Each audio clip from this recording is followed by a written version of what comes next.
Chapter 1. Warp Shock. They were 47 hours out of Necromunda when the warp shock took hold.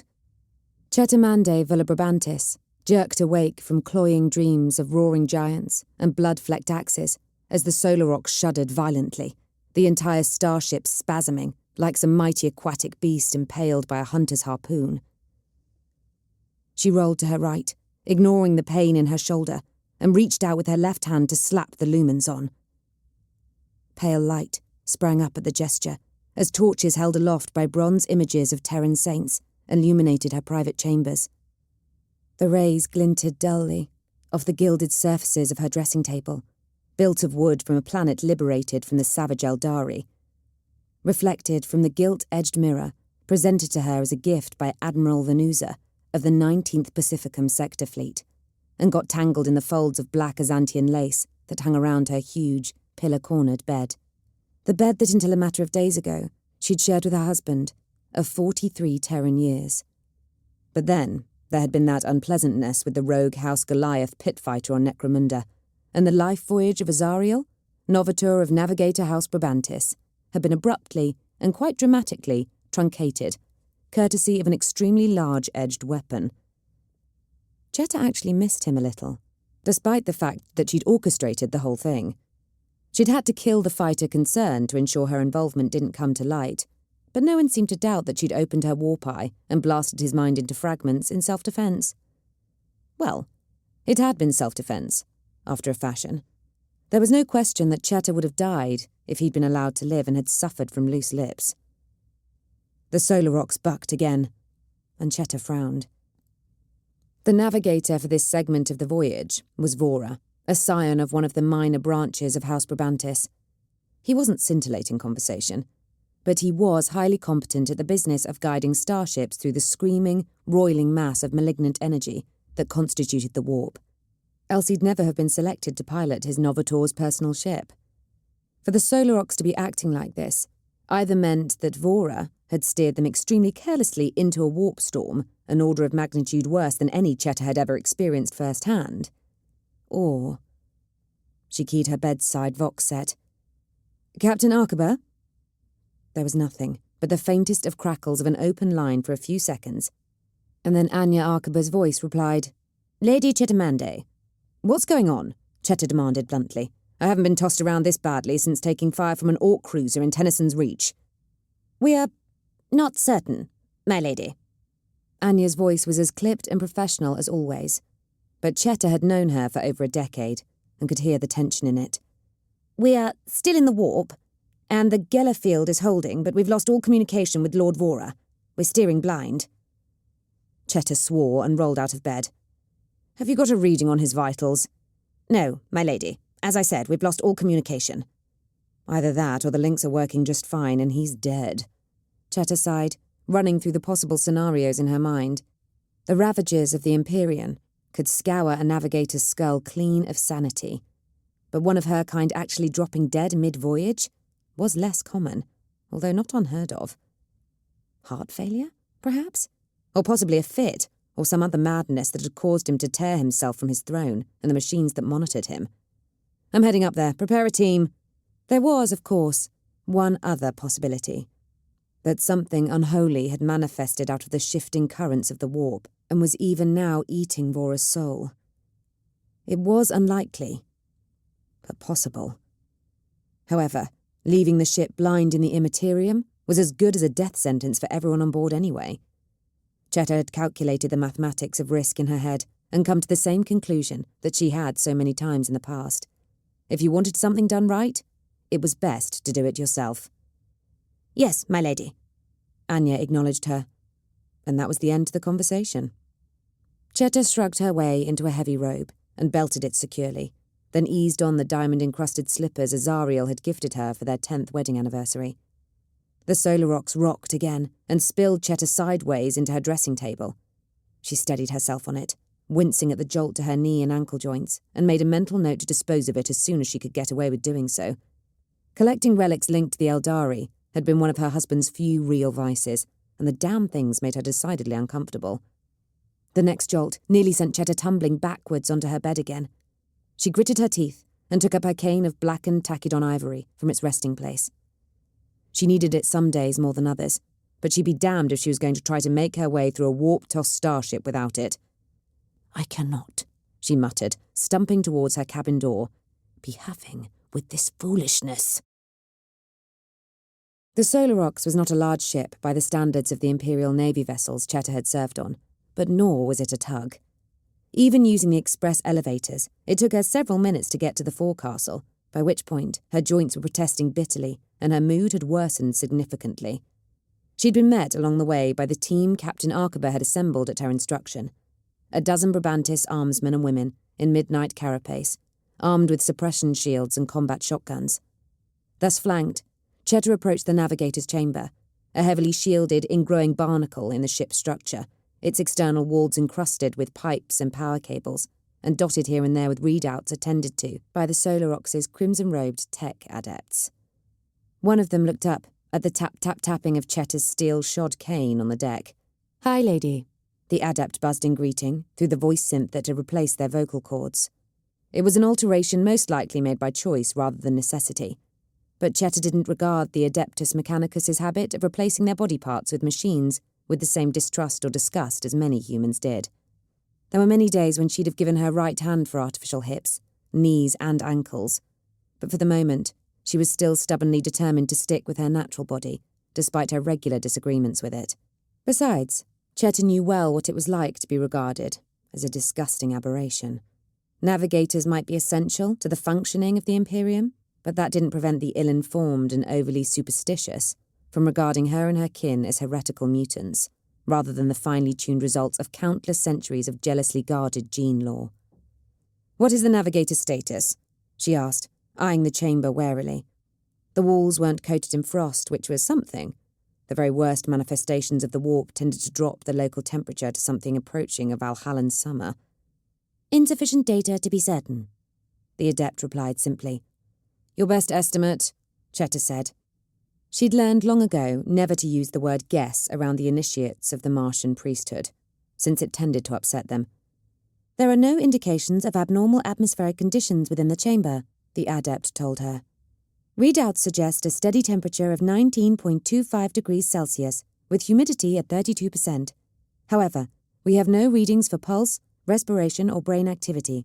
The probability of these monitoring mechanisms all failing at once, while others are unaffected, is approximately 7%. Ergo, I believe it is reasonable to assume that Lord Vora has expired." "Marvellous," Cheta muttered. "The viewing shields?" "Still open, High Lady." "Whatever happened must have happened fast then," Cheta said, more for the benefit of the others around her than anything else. She looked sideways at the sergeant and pointed at the outer blast door in front of them. It appeared ludicrously solid, but it wasn't a navigator's frail frame that it was intended to contain. "Remain here and shoot anything that comes out of that door unless you're absolutely certain that it's me." "And if we think it's Lord Vora, High Lady?" the sergeant asked. "Shoot it anyway," Cheta grunted, walking forwards. "It's the only way to be sure." That had happened once, on one of her first voyages. Old Skara had ridden them through a warp storm. Then when the time came to hand over to the next shift, and he'd emerged from the chamber, something made of torn flesh and jagged bone spurs had started to claw its way free from his skin. 3 ratings had died before someone had managed to turn a heavy bolter on it, and even then, it had nearly got to Cheta to open her throat with its teeth before it had finally been brought down. She barely thought about it, these days. She'd seen far worse inside the chamber.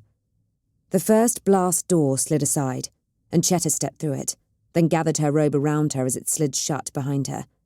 She'd never yet had an item of clothing get caught, but it remained a tiny, irrational fear of hers, one that not even all her years of starfaring could shake. The blast door in front of her opened, and Cheta took a cautious step into the navigator's chamber. It wasn't a large space, for a navigator was required to do very little in there that involved any form of physical activity. It was dominated by the throne, an imposing seat of metal and animal leather, utilitarian, yet menacing. Cheta absent-mindedly tugged her robe well clear of the closing second door and scanned the walls and ceiling. They were largely bare metal, and she could see nothing out of place there, no gibbering creature of malice and shadow waiting to spring the moment her attention was diverted. With that precaution taken, she stepped forwards cautiously to inspect the throne's occupant. Vora Brabantis was slumped in the seat and quite definitely dead, if the trails of blood leaking from his nose and ears were anything to go by. Cheta prodded him suspiciously with her cane, but he didn't spring up and try to murder her while screaming warp-riddled heresy.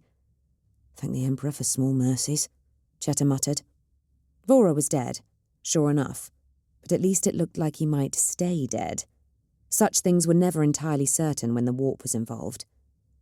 With those details taken care of, Cheta turned to the side of the chamber she'd studiously been ignoring so far, and opened her third eye to gaze upon the warp.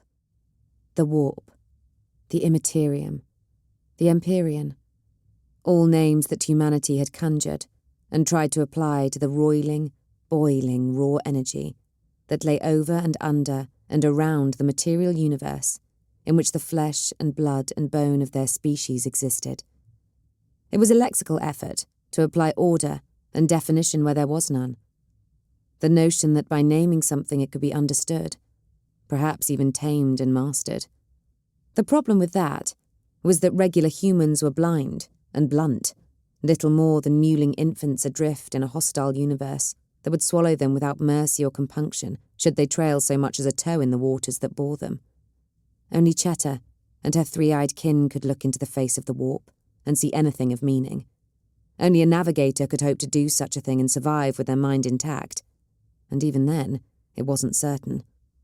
The key to Cheta's genetics lay many millennia in the dim and distant past, even further back than the rise of the Emperor and the formation of the Imperium itself. Perhaps, somewhere on Holy Terra, in the most secure vaults of the Paternova, the most senior of her people, lay the true nature of the navigator's history. Then again, perhaps the knowledge was lost, along with so many other secrets. Cheta frowned at the warp, trying as ever to make sense of what she was experiencing. Colours without name exploded and whirled, then died in starbursts of melting hues. Sounds chased each other past the viewport, then returned to sink their claws into it. The shifting, kaleidoscopic light momentarily turned every shadow in the chamber into a face familiar but unplaceable, screaming in agony. She winced as a stabbing pain assaulted her forehead, trying to reach right through her third eye and into her brain, twisting at its substance with ephemeral claws. "All quiet then," Cheta snorted. She reached behind her, and her grasping fingers encountered Vora. Still dead, she was delighted to find. She hauled him out of the throne and onto the floor with a grunt of effort, then forced her knees to raise her up so she could take his position. The throne, recognizing that it had a new and living occupant, subtly extended its biometric devices to begin monitoring her vital signs. "Captain Arkaba," Cheta called, activating the Vox. "Hi, lady." "Vora is dead," Cheta said, "but I'm a Jakera if I can work out why. The warp isn't exactly calm, but this wouldn't have bent the mind of a green acolyte."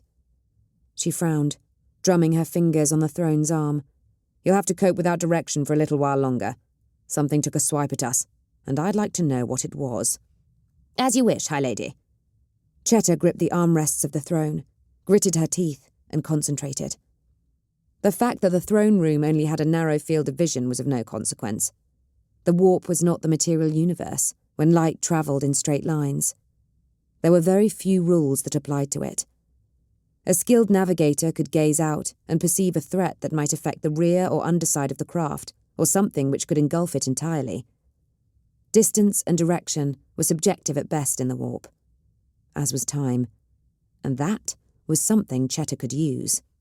She wrestled with the immaterium's presentation into her mind, hardening her will into the psychic equivalent of an adamantium-tipped drill.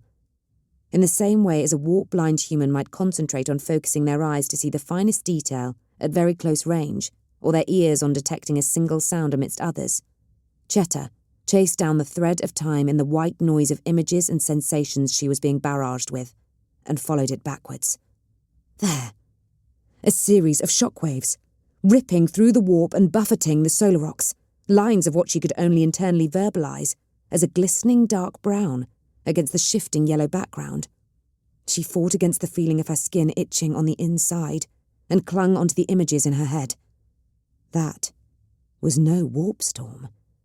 It was like no natural phenomenon of the Empyrean she'd ever witnessed, if natural was a term that could even be applied to this place. The shockwaves were radiating outwards from another event. Something else had birthed them. But what? She forced her third eye to follow the ripples back to their origin, rolling back her subjective notion of time through sheer bloody-mindedness, coupled with long practice. It was like trying to get a grip on a bubble in a hurricane, but— "Hi, lady, are you well? Your pulse is accelerating rapidly." "Not now, Anya!" Cheta snapped, trying not to lose the thread. Talking to someone in the present, while peering into the past, was not unlike trying to juggle with one hand while fencing with the other. She was nearly there. She could feel the shockwaves converging on a single point. They met, and formed a distinct image in Cheta's mind. One of uncommon focus and clarity for someone used to wrestling with the warp's abstracts. It was almost as though the trigger event didn't exactly involve the warp at all. Oh, crap. Cheta breathed. She took a quick check on the position of the Astronomicon, that great beacon of psychic light and noise radiating out from Terra to guide the Imperium's starships through the shifting morass of the Immaterium. The Solarox had been knocked off course from its planned route to Vorlisi, where House Brabantis had its primary holdings. But not far. It wouldn't take much time to get them back into the most favourable currents, on course to return home as quickly as possible. After all, she had a husband to bury and important decisions to make. There was little point in going to all the trouble of arranging Azariel's death in order to carefully steer her adopted house away from its plotted route, only to then not capitalise on it. And yet, despite it all, Cheta was still a dutiful citizen of the Imperium. Some things were more important. "This is Lady Cheta Brabantis," she said, relaxing her grip on the past. Now she knew where she was looking. She could see the ugly wound that still pulsed in the warp's fabric. It wasn't near, as she comprehended such things, but it wasn't far either. In fact, she was fairly sure she knew where it was in relation to the material universe, and that unnerved her. "We have a new heading. Prepare to alter course on my mark." "Are we far off course, my lady?" Anya replied. "I said we have a new heading, Captain," Cheta said firmly, rolling her neck in an attempt to loosen some of the tension in it. "Vorlisi is going to have to wait, unless I miss my guess completely. Something has just sucked an entire planet into the warp. I rather think we should go and find out what's occurring." Chapter 2. Shadow Walker. He stepped off the transport shuttle. A lone man in a long weather coat and a rebreather mask. Unremarkable garb, such as anyone might wear, to head into the smog deeps of Ascension City, down near the planet's surface, where the pollution clung thick and sticky around the base levels of the great tenement blocks and chrome-chased windscrapers of Orlisi's capital. He stepped off the transport shuttle and filed through the perfunctory customs checks, using the identity documents in the name of Radomir Niklau, easily able to demonstrate that he was not in possession of any contraband items or Xenos life forms. He stepped off the transport shuttle, a lone man in a crowd of hundreds, each with their own purpose and destination. He stepped off the transport shuttle and walked down the ramp, even though, strictly speaking, he had no need to do any such thing. That was how the Empyrean worked, though. So long as the numbers balanced, no questions were asked. There was no surer way to draw attention than to unbalance an equation, even an equation as apparently minor as the passenger tally on a transport ship. So Radomir Niklau left the ship in the same manner in which he'd boarded it, past mirror-visaged proctors with their riot guns and cyber-mastiffs, alert for threats, but completely blind to the one he posed, and disappeared into the teeming medley of humanity and near-humanity that made up the mids of Ascension City. 23 minutes later, he was in a booth in a spider market, sipping a hot, spiced beverage with a higher-than-average caffeine content. The market was so named because it had been built onto the outer skin of one of the towering mile-high buildings, and patrons had to negotiate it by clambering up and down levels like the giant arachnids that apparently lived in the choking smog lower down. It was a precarious existence, both fiscally and gravitationally, and Radomir was here quite deliberately. His contact was late, but not immensely so. They arrived 5 minutes past the agreed time, feet first down the ladder. Radomir took note of that. They'd come from an upper level, suggesting that they were of a higher social status. Unless, of course, they were late because they'd taken the time to climb higher and then descend to the meeting in order to mislead him. "You are Niclo?" the new arrival asked. They had a hood drawn over their face, which wasn't uncommon here, since the air held a biting chill even at this altitude. However, shadows held no mystery for Radomir.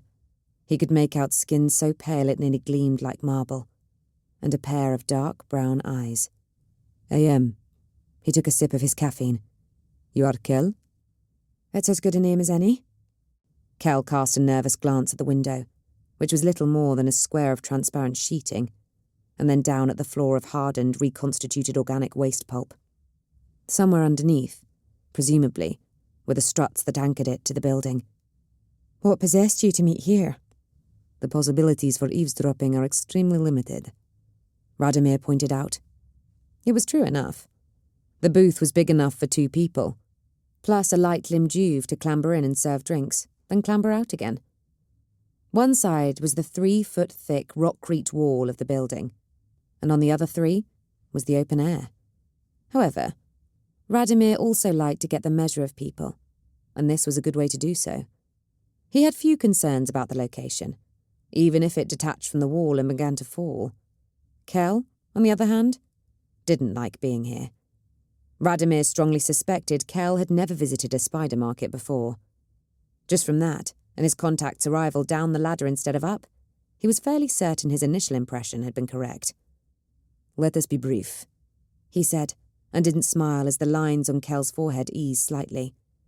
"You have a problem that needs eradicating. I can perform that function." "Pressure must be brought to bear," Cawl replied. A token flicked out of one sleeve and skidded across the narrow table to come to rest in front of Radomir. He picked it up, between thumb and forefinger, and inspected it. A winged triangle, with 2 stylized stars at the base, and a larger one, equidistant between them. Higher up, space to suggest 2 regular eyes, and then a third in a forehead. The symbol of the Brabantis House of Navigators. He nodded and tucked the token away. "Members or associates?" "Members," Cawl replied earnestly. Radomir nodded again, as though he hadn't been going to target navigators in any case. "I will require payment." Cawl's fingers flickered once more, and a small oblong of plant fibre slid across the table.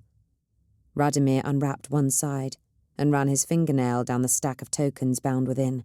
2,000, in high denominations of the local scrip. "The agreed fee was 5 times this." "The rest of the fee will be paid when results are satisfactory," Cawl retorted. "Fear not, your patron has deep pockets." The threat in the promise was implicit. You are a tool. If you prove to be a problematic or ineffective tool, other tools can and will be employed to remove you. You are simply the tool we happen to choose, and you should consider yourself lucky to have the work. Radomir simply nodded for a final time. This payment sufficed, and his aim would coincide with his patron's for long enough. Until then, they could think that they owned him. "Then I shall get to work." Chapter 3. Galamo. The Solorox juddered again, but not like before. This was the regular strain of warp travel, and something it had been built to withstand.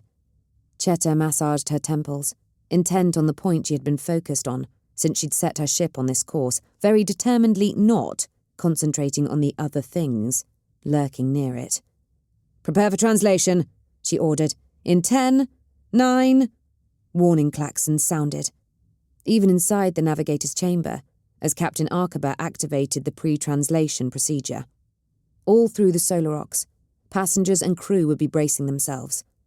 Translations could vary, from a chill feeling in the bones and momentary nausea, to half the ship's occupants clawing at themselves to get the insects out of their veins.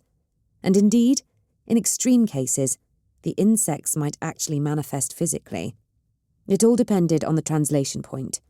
But Chetamande Brabantis had been doing this for decades, and she could sense the exact spot that would bring them out closest to their destination, with the least amount of psychic trauma. But it would take split-second timing to ensure they managed it without attracting the attention of the other things. 5, 4, 3... The safe point shifted suddenly, lurching towards her. Crap! Mark! The solar rocks translated. Cheta felt her teeth swell in her gums, pushing her jaws wider and wider, beginning to split her cheeks. And then it was done, and her face was back to normal with nothing but a phantom ache lurking in the back of her mind. "That was a little sudden, my lady," Anya commented. Her voice sounded loose, as though she was trying to speak through a mouth that her brain insisted was larger than it should be. "Blame the Emperor-damned warp," Cheta muttered, rubbing her cheek. The view in front of her showed nothing but pinpricks of light now. Dozens, if not hundreds of distant stars shining for an apparently unchanging eternity. And the loss of the warp's life and motion was both a relief and an aching absence. Coming back to real space was always like having one of her senses violently disconnected, mainly because that was exactly what had just happened. "If we did that correctly, we should be in the Galamo system. What do your readouts say?" Cheta heard other voices in the background, those of the bridge crew making reports. "We're picking up location beacons from Galamo Prime's moons, but nothing from the planet itself. And the system is full of distress signals." "Don't tell me," Cheta said wearily. "Let me guess. They're all saying something along the lines of, 'Where the hell did Galamo Prime just go?'" There was a brief pause before Anya answered her. "Yes, High Lady." Cheta sighed and rubbed her two human eyes. She'd hoped that she was wrong, even as the solar rocks had approached the translation point, and she'd perceived the writhing, pulsating forms of the warp's psychic predators, drawn to the sudden arrival in their midst of tens of billions of souls. She'd hoped that she was wrong. She hadn't been wrong. Galamo Prime, the largest and most important world in the Galamo system, had been sucked into the warp, taking all its citizens with it. Right now, on the other side of the veil of reality that separated the material universe from the immaterium, monstrosities the likes of which Anya Arkaba and her warp-blind crewmates couldn't even begin to fathom, were glutting themselves. The solar rocks was the merest crumb of a morsel in comparison, and Geller shielded to boot. Their brief dance past the predators and into real space had been, in all likelihood, comparatively safe. But that didn't mean that Cheta was going to tell Anya what it was her helmsman had just steered around, blindly following the directions Cheta had transmitted. There were some things, many things, that the two-eyed was simply better off not knowing. "How far out are we from where Galamo Prime would be, if it were here?" Cheta asked. "Our best estimates suggest 8 hours at sublight, my lady." "Take us there," Cheta ordered. "I want to look at it from this side, and I'm sure I don't need to tell you this, Captain, but watch out for the moons. With their planet's gravity well gone, who knows where they'll end up." "Acknowledged, my lady." "Navigator out," Cheta said, completing protocol. She eased herself down from the throne and limped towards the door, leaning heavily on her cane. The act of navigation itself had become steadily easier over her life as her mastery of it increased, but the physical after-effects were getting more draining. Nothing she couldn't handle, at least for now. But there would come a time when she couldn't move around under her own power any longer. Not yet, she thought fiercely, as she always did, and reached out with her free hand to key the opening combination for the chamber doors. Not yet, and not next time. After that, we'll see. The security team was still waiting outside for her, as though she'd been gone for 5 minutes instead of over 12 hours. Cheta flapped her free hand in acknowledgement of their steadfastness. "Lord Vor is in there," she said without preamble. "He's dead, and before you ask, he was like that when I found him." She knew her ferocious reputation with House Brabantis' servants, and saw no harm in playing on it, even in a self-deprecating manner. "See that he's removed and prepared for burial. Lay him with my husband for now. They shared blood, at least." "Yes, my lady," the sergeant nodded, and the team began to file past her. Cheta thrust her hand out to stop the last one in his tracks. "Not you," she said, You go and find Deshelle, and tell her to attend me immediately. Where will you be, Our Lady? The armsman asked, saluting. The bridge, of course, Chetta replied through gritted teeth as she made for the nearest service elevator, while her hip ground in its socket. She waited until she was out of earshot, then continued under her breath. There's a hole in the universe, and I need to take a closer look at it. Chetta had appointed Deshelle Duvois as her personal aide approximately 1 Terran year ago, and had been thoroughly satisfied with her performance ever since. She was a mere slip of a girl, with skin a few shades lighter than Chetta's own deep brown, and very short dark hair, into which she shaved patterns that were apparently of some significance to her parent culture, as was the delicately engraved collar of ebony metal she always wore around her throat. She was warp-blind, of course, and far from bold, but remarkably intelligent and very capable. Chetta was standing on the bridge of the Solar Ox, gazing out of the main viewport at where Galamo Prime had once been. All around them was a mess of running lights, ships that had taken off from the planet just before the disaster, ones that had arrived expecting to find it, and various panicking fools who'd apparently decided that no solid ground was safe. Of course, they might be correct. What was to say that Galamo's moons, the orbits of which Captain Archmagos was watching very closely indeed, wouldn't go next? Anecdotal data suggested that everything up to the very outer limits of Galamo Prime's atmosphere had been pulled into a sudden yawning chasm, but ships beyond that level had escaped. Perhaps flying about and weeping in fear was actually the safest course of action. It would make about as much sense as anything else that was going on. "What do you see, my lady?" Deshelle asked. "Foolishness," Chetta muttered. "Foolishness and panic." She fought down the clawing sense of unease in her own gut. Leadership was about setting an example. House Brabantis might not be hers by birth, but so far as she was concerned, it was hers now. The ailing House Castos had married her off for a short-term political gain that had availed them little in the years since, and were now heading towards becoming a footnote in history. Her children, each of them a hard-won victory against her body and her advancing age, were Brabantis. She was Brabantis, and she owed it to the house to lead it as well as she could. "We're being hailed by a patrol boat," Archmagos reported. "They want to know why we're passing so close to the planet's former location." "Ask them whose authority they're questioning us under, given that the planetary governor, every member of his staff and the entire planet's administratum are currently lost in the warp somewhere," Chetta grunted.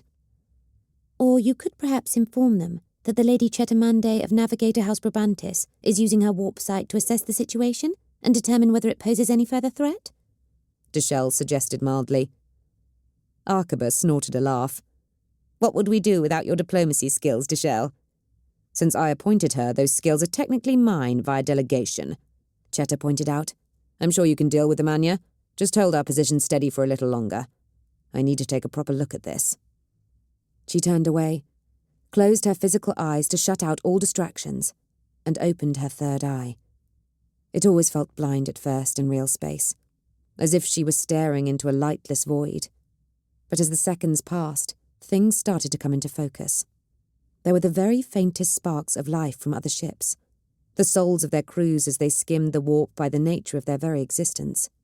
Here and there shone brighter lights, astropaths, perhaps, or other psychers, whose essences were more closely connected to the Imperium and so attracted her gaze more. But they weren't what she wanted to see. She focused past and around them, looking for the warp echoes of Galamo Prime's fate, and saw it almost instantly. It was a flickering wound hanging in space. Not active, not a portal through which a ship could pass, for example, but still something from which the energy of the warp could infinitesimally bleed. It was a ragged tear in... No, it wasn't. Chetta clenched her fingers on the head of her cane until her knuckles protested, and looked closer, forcing herself to concentrate.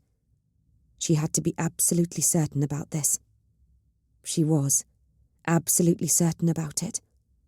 It wasn't a tear. It was a cut. "My lady?" Chetta realised she'd spoken out loud. She closed her warp eye and opened her physical ones, then turned around to see Deshelle regarding her with a look of concern. She debated whether to keep what she just learned to herself, then instantly decided against it. Such information was too important to risk on the continuing good health of one navigator. "Captain," she called, motioning to Archaba. "Would you care to join us, please?" Anya Archaba's command throne floated majestically over to them, borne aloft by a combination of anti-grav motors and suspensor cables that disappeared into the bridge's vaulted ceiling. Archaba was another Navy veteran. Although she and Cheta had never seen combat together, and what could be seen of her hair amidst the neutral interface cables dotting her scalp was an iron grey. "Hi, lady." Cheta cleared her throat and kept her voice low. "Keep this to yourselves for now. I don't want word to spread among the crew, because the crew will talk when we get back to Vorlisi, which, incidentally, I want us back in the warp and heading for as soon as this conversation is over. I'll handle the translation here, but then I'll need whoever is next on the duty rota to take the rest of the journey." Deshelle and Archaba both nodded dutifully. "This was no accident or random warp storm," Cheta said simply, nodding in the direction of the absent planet. "From what I can see, someone intended to drag Galimo Prime into the warp, and they found a way to do just that." Chapter 4. Children of the Serpent. Even among the mighty windscrapers of Ascension City, the Navigator Hall stood tall and proud. The mighty edifices, each stretched over multiple city blocks, were built of ferrocrete for structural strength, but clad in square miles of the finest marble and punctuated with windows of glassaic that would have taken up the entire sides of buildings on lesser worlds. Sentinel-sized gargoyles clung to cornices and leered over precipitous ledges. Gold leaf and filigree had settled on surfaces like great colonies of roosting insects. House sigils were picked out in platinum and precious stones and subtly illuminated so that they blazed out into the night of Vorlisi's 27-hour rotation. As a planet on one of the main warp routes to Holy Terror and a proud survivor of the Despoiler's assault during the 13th Black Crusade, Vorlisi was the seat of power for several of the largest navigator houses, and they advertised that power. Despite their appearance, however, the halls were not mere ostentatious frippery. They stood independent of the webwork of enclosed gantries and procession ways that linked the other buildings around them, and any flyer not broadcasting approved security codes would be shot down in short order if they approached too closely. At ground level, razor wire and other, less obvious deterrents prevented the curious or malicious from drawing near. Even the most desperate denizens of the smog deeps knew better than to approach a navigator hall, even if they had no concept of what one actually was or who dwelled within. Navigators were paranoid, and as mutants in an imperium that widely reviled and hunted mutants, they were wise to be so. All these things would pose a severe obstacle to most people who intended to harm a navigator. But Radomir Niklau was not most people. He could get inside every one of these heavily defended palaces should he choose to, but such a venture was not without risk, and Niklau had not gained the favour of his patrons, his true patrons, by being careless. There were easier measures that could be taken for now. Later, when the prey became more cautious, he could utilise his more esoteric skills. For now, he needed information. He let his instincts take him past the teeming marketplaces, down through the great thoroughfares where the faceless, grey-souled masses of the Imperium's chattel dragged themselves to or from their place of employ at the sound of the shift-change klaxon, over a spindly-looking crossway that swayed in the wind between blocks and was clustered with lights in an effort to prevent flies from colliding with it, around the gently humming sealed chambers where the power generators throbbed. After a while, he became consciously aware of what was guiding his steps. "I've seen you before," Radomir murmured, eyeing a sigil in the smear of graffiti and gang signs that crawled down one wall of a throughway. It was a crude depiction of a crowned serpent, not particularly large or ostentatious, and not created with any remarkable degree of artistic skill, but it had caught his eye. There had been another, one block back in the same style and with its head pointing towards this one. A trail, perhaps? But leading where? This serpent had a kink in its neck, suggesting that he should turn right at the next junction, He did so, and found his next guide some way down the passage, nestling beside a flickering strip lumen in the ceiling. That one sent him on to its fellow, scratched into the wall above a garbage compactor. He nearly missed the next, half concealed as it was by a wanted poster for an outlaw, going by the name of Emerson Tobias, who from the look of the bad picked, seemed to be a sort of foppish dandy with an over-fondness for knives. However, a quick easing aside of the text describing Tobias's misdeeds gave Radomir the direction he needed to take at his next turning, up a long flight of stairs into a wide public atrium. Here, he slowed, feeling uncertainty gnawing at him for the first time. There looked to be only one way in or out of this hall, so presumably, here was where he would find what he sought. But there was always the possibility that the sigils were old, or worse, had already been deciphered by one of the Imperium's watchdogs, yet been left as bait. The luminators on the walls and ceiling here were close-spaced and in good condition, and there were few places to hide. A very bad place for a fight, should it come to one. Radomir calmed his breathing and ran through a quick mental focusing exercise. Discovery was always possible, but it was highly unlikely that a constant watch was being kept, even if someone had realised what the sigils meant. Besides, entrapment of that sort was incredibly unlikely. The Imperium would almost always destroy such things, if they realised their true nature. Destruction was one of the few things the Imperium excelled at, and the only thing about it that he admired. There. Another crowned serpent. But this one was coiled into a circle and eating its own tail, rather than leading him anywhere further. Radomir headed for the door it sat next to, with the easy confidence of a man who had merely taken a moment to get his bearings, and ascended the wide steps of dark stone that led to the pillared entrance. It was a public library. Radomir snorted in quiet amusement. Perhaps there would actually be some true knowledge contained within. The desk clerk was a skinny woman with thick streaks of grey in her black hair, and whose sense of self-important duty was tangible. She held up a hand as Radomir made to walk past the counter at which she sat, and he paused, studying her. "Are you a member?" she demanded, fixing him with a stare that would doubtless have rooted a lesser person to the spot. "No." "Open browsing is 5 ducats, the clerk sniffed, jerking her head at a displayed list of prices behind her. "Borrowing is 2 ducats per item." Radomir dug into his pocket and pulled out the appropriate coin. He'd already broken down some of the money he'd received from Kell, Volesian ducats apparently, precisely to avoid being remembered as the man who'd tried to pay for something as mundane as library admittance with a high-denomination piece. He slid it across the counter, and the clerk took it, tucking it into a till that clicked as its inbuilt counter registered it. There were no opportunities for light-fingered employees here, clearly. The clerk returned to her filing, ignoring him now that he'd paid his way. There was nothing about her to indicate that she was who he sought. She was merely another unthinking wheel in the Imperium's enormous corroded machine. Radomir moved on. It was some 10 minutes later when he found what he was looking for, 2 rows away from where the data crystals sat, on dusty shelves interspersed with cogitators, in among the genuine books that reeked of leather and paper, old glue and mouldering dust. A tall man, with angular cheekbones and eyes of quiet hazel, was replacing tomes on a shelf.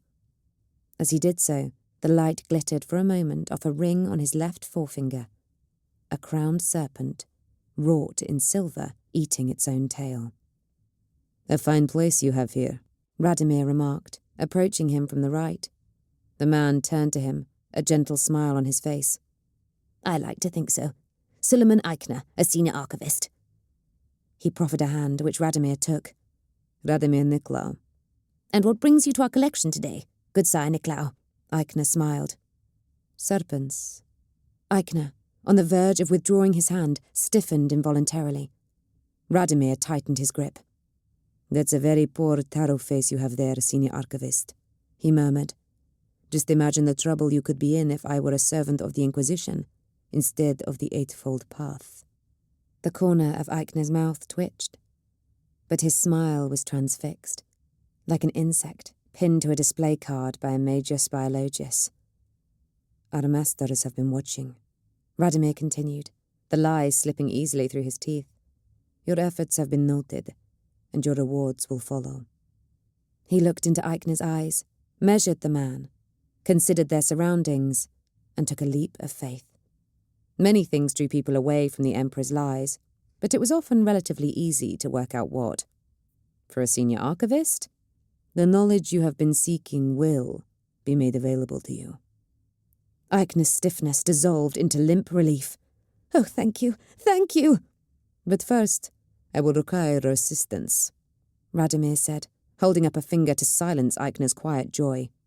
Your assistance, and that of your associates. All things considered, Radomir thought that the Children of the Serpent were a fairly poor collection of worshippers. Suleiman Eichner had been seduced by the search for forbidden knowledge. Radomir hadn't ascertained exactly what, but he hadn't yet fully thrown himself into the work of overthrowing the Imperium and bringing about its downfall. He viewed it as overbearing and constraining, and felt that the dogma of the Ministorum limited humanity's potential to learn and grow, and wanted to bask in the knowledge and glory of the ruinous powers. Radomir agreed wholeheartedly with all of that, but Eichner had yet to wholly understand or commit to the path he'd begun to tread. In time, with the right development, Suleiman Eichner might become the sort of man the Inquisition hunted mercilessly, the sort of man who unlocked the secrets of the warp and inducted multitudes into them. At the moment, however, he was merely a morbidly curious senior archivist with an anti-authoritarian streak and the ability to organise and coordinate a cult.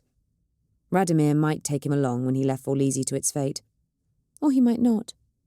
The rest of them, at least of those Eichner had been able to call together at short notice, were the usual mix of malcontents, deviants, and self-important fools who had completely failed to understand what they were getting involved in.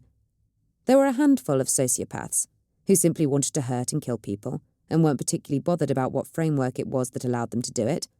Put them in carapace, and give them an Ordo Hereticus sigil, and they'd probably be just as content to serve as Inquisition shock troops.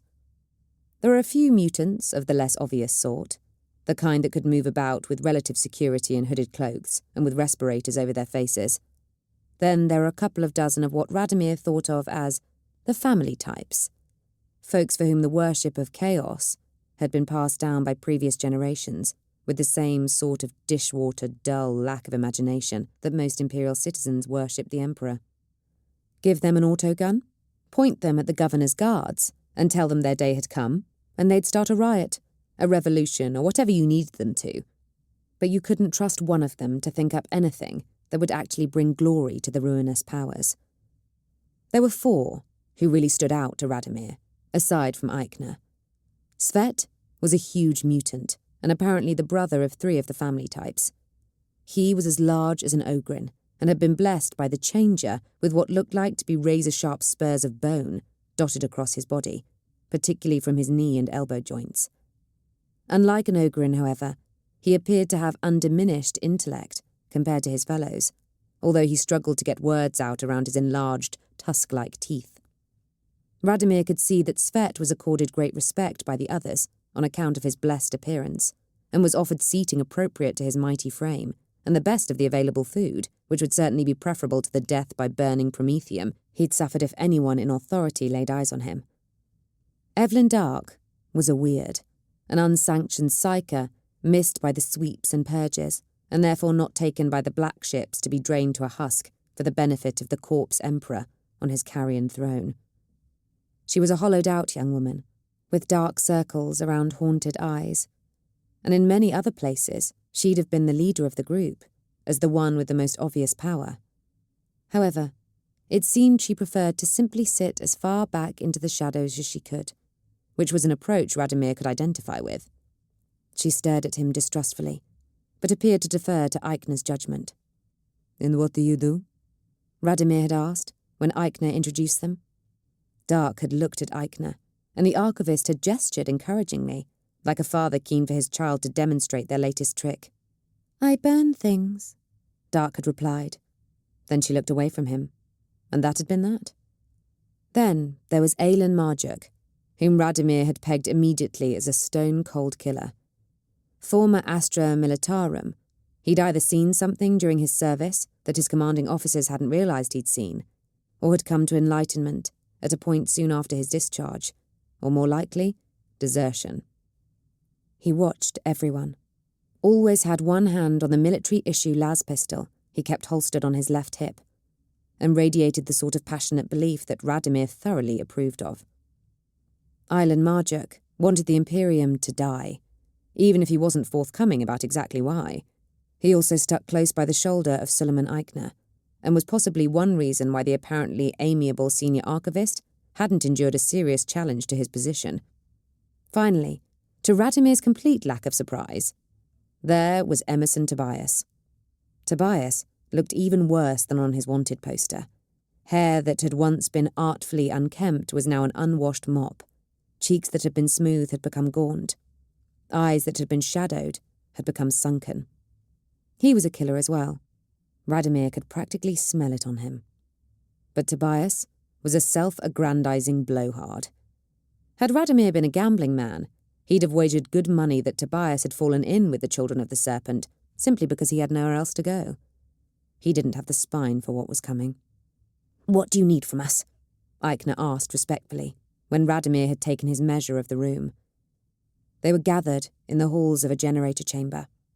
It was apparently where Svet lived, on the basis, according to Eichner, that the only people who ever came in to clean or maintain it were his 3 brothers.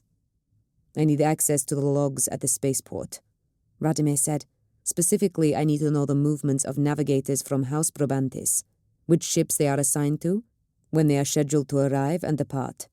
The spaceport will have that information, because the security forces need it. I also need it." "Why?" It was Emerson Tobias, predictably. He sneered as Radomir looked over him, displaying a set of even white teeth that had remarkably escaped the decline visible on the rest of his face. "What sort of glory can come from that?" Tobias demanded. "Suleiman said you were here to reward us for our loyalty. I think you're here to use us to pursue a personal grudge." "Do not confuse your lack of comprehension for my lack of purpose," Radomir told him coldly. "Your reward will come if you prove true. If I were to try to explain the details of my purpose to you, your brain would ooze out of your ears." Tobias stood, with a dramatic flourish of his coat sleeves. "I've killed 17 men and women, stranger. 17! All for the glory of the great powers. You?" Radomir sighed, and got to his own feet. He scratched his cheek, considering. "Somewhere upwards of 14. Ha! Billion." Tobias blinked.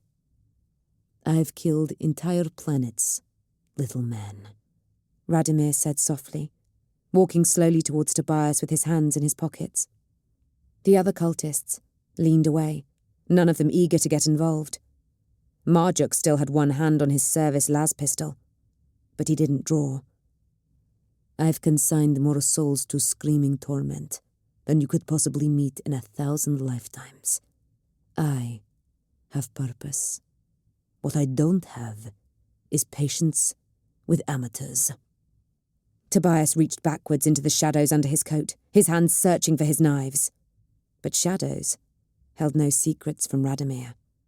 He drew 2 long blades from his pockets, the finest plasteel, with what was presumably the symbol of Tobias's house of minor nobility worked into the hilt.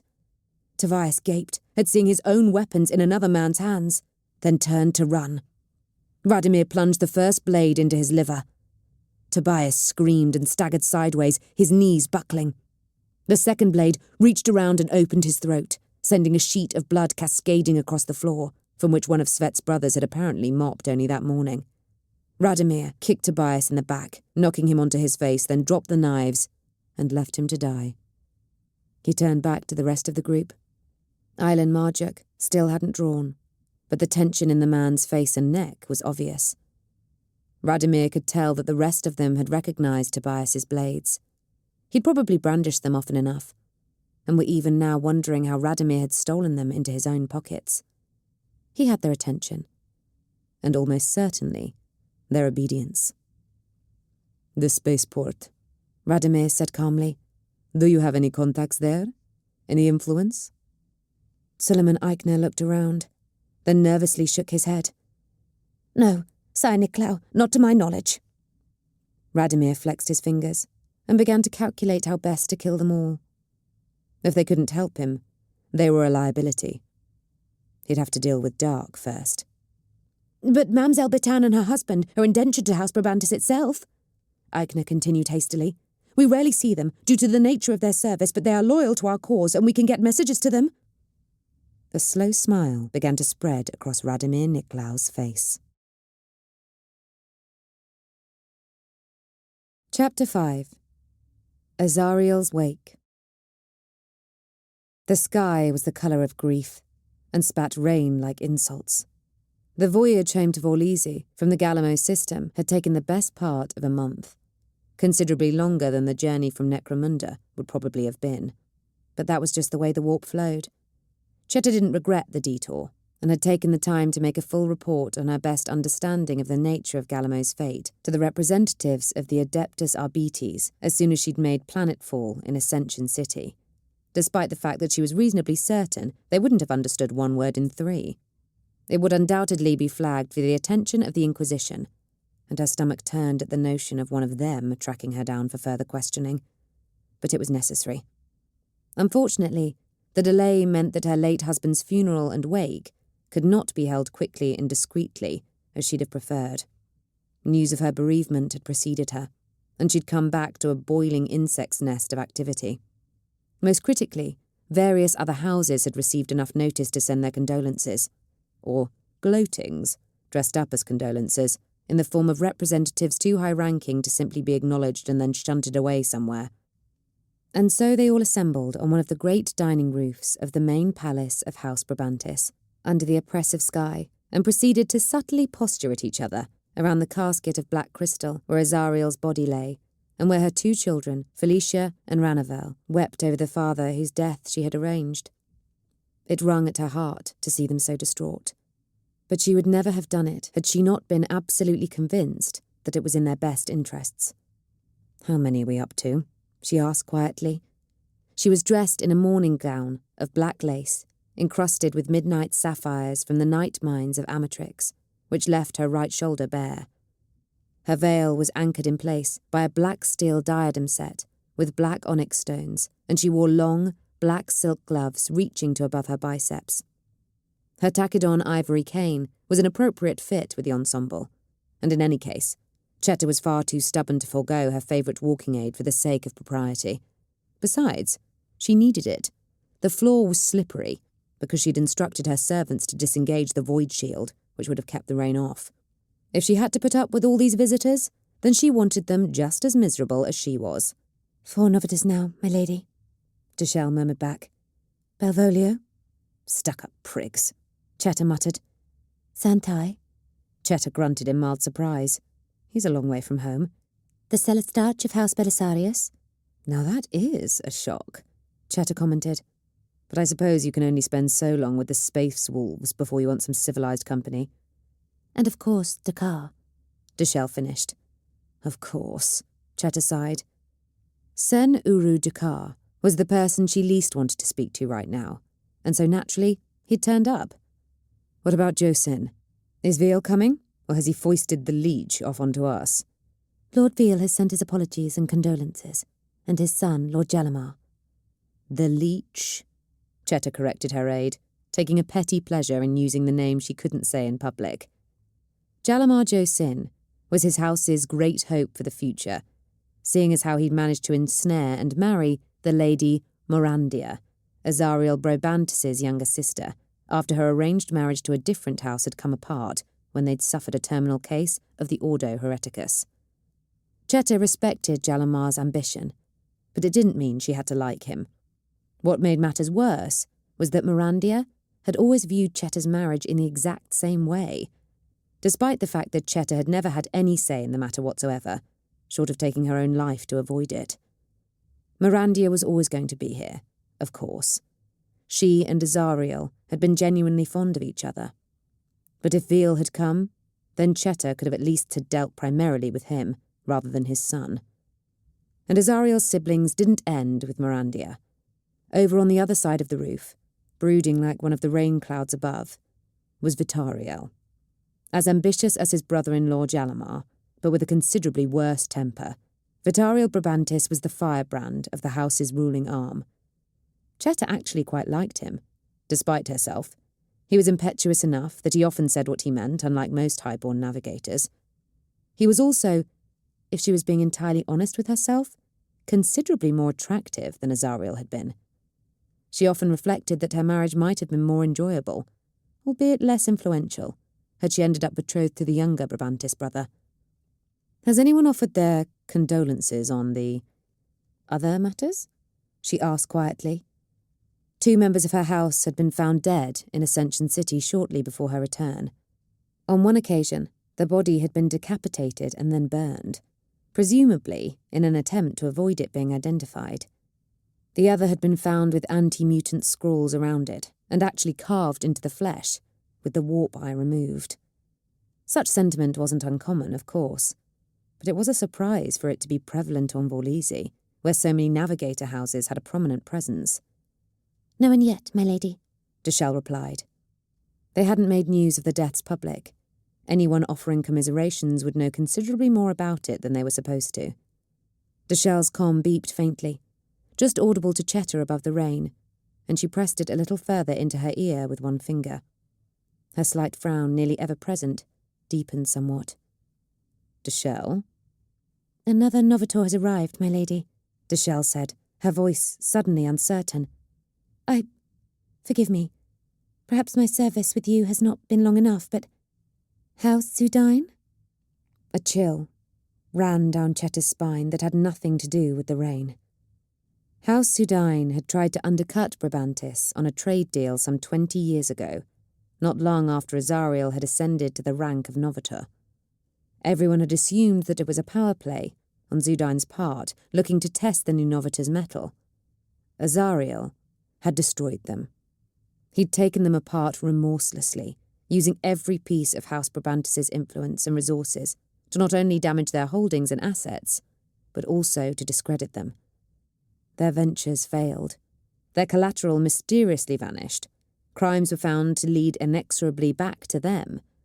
Within 18 Terran months, House Sudine had been forced to abandon their sumptuous palaces and flee from an assortment of creditors, the Arbites and the angry congregations of 3 particularly vehement preachers. They'd become a vagabond house, the last Cheta had heard, plying their trade around the edges and gaps of the Imperium, wherever they could find someone whose need for a navigator outweighed any concerns about their pedigree. For them to reappear now, at Azariel's wake, could be no coincidence. Cheta couldn't help but wonder if the deaths of her kin by marriage were coincidence either. "Allow them entry," she said crisply. "It appears that the game has changed. Let's take our measure of the new players." She strode forwards, not bothering to hide her grimaces as her hip complained at her. Let the others gathered here see what she lived with, day to day. Let them think her weak, if they wanted. Those foolish enough to believe appearances would find that they'd sorely underestimated her. Everyone flocked forwards, having previously hung back respectfully. Cheta nodded soberly at the greetings and commiserations she received, keeping in place her mask of stoic pragmatism. No one who knew her in any way would believe that Cheta Mande Brabantis would be tearful or hysterical about her husband's death, or anything else for that matter, so at least she didn't have to act the part. She attempted to give off an aura of distracted inner pain, which, in fairness, wasn't far from the truth. "Vitar!" Cheta called, motioning to her brother-in-law as he looked around. He scowled at her, but stomped across the roof in her direction. He had her husband's gangly build, so common amongst navigators, but he was a little less twig-slender, and his human eyes were not so large in his skull. He too wore black, a high-collared jacket of a style similar but not identical to the uniform of certain Imperial Navy officers, with diamonds for buttons, and he cut a dashing figure in it. "You want him to greet Sudine with you, my lady?" Deshelle sub-vocalized into her comm, her tone as close to outright disbelief as she ever got. "Better to have him close at hand than risk him going off somewhere I can't restrain him," Cheta murmured back, Get Luke here too, just in case. Deshelle pressed a stud on her bracelet, and Cheta saw another figure detach itself from the wall surrounding the rooftop garden. Luke Crane was House Brabantis's head of security and took a hands-on approach to it. He was a veritable monster of a man, and Cheta wasn't entirely certain that her late husband hadn't been supplying him with questionable supplements sourced from House Goliath on Necromunda. Should the representatives of House Zudine have anything treacherous planned, Cheta could rely on Crane to resolve it with extreme prejudice. She halted a little way back from the grand staircase that rose up from the hall beneath and waited. The crowd of well-wishers now hung back, becoming aware that a new notary was about to arrive. Vitariel and his aide, Sabrala, joined her a moment later, and Luke Crane pushed through the crowd to take up position at her back. "Your worships," the servant at the top of the stairs declared, her voice amplified through vox speakers, cunningly worked into her Brabantis livery. "The novator Kenevaro Dengenu Balzudine." Cheta heard Vitariel's sharp intake of breath. "And his guest, Indrinian Vass, a rogue trader of the Exindiad sector." A head rose smoothly into view. It was pale, gaunt-cheeked and entirely hairless, with the warp eye covered as Cheta's was, with a diadem, a concession to the non-navigators present, for whom the stare of a navigator was a pathway to madness and death. The reason for the evenness of ascension became clear a moment later, as the rest of Kenevario Dengenu Balzudine came into view, flanked by two aides in Zudine uniforms. The novator was sitting in a throne-like chair borne aloft by antigrav motors. His body was swathed in rich blue cloth. With so much gold thread, he almost looked as if he was trying to dress like one of the Adeptus Custodes depicted in the ancient glassaic windows of House Brabantis's private chapel. But even the volume of his robes could not disguise the spindliness of his body.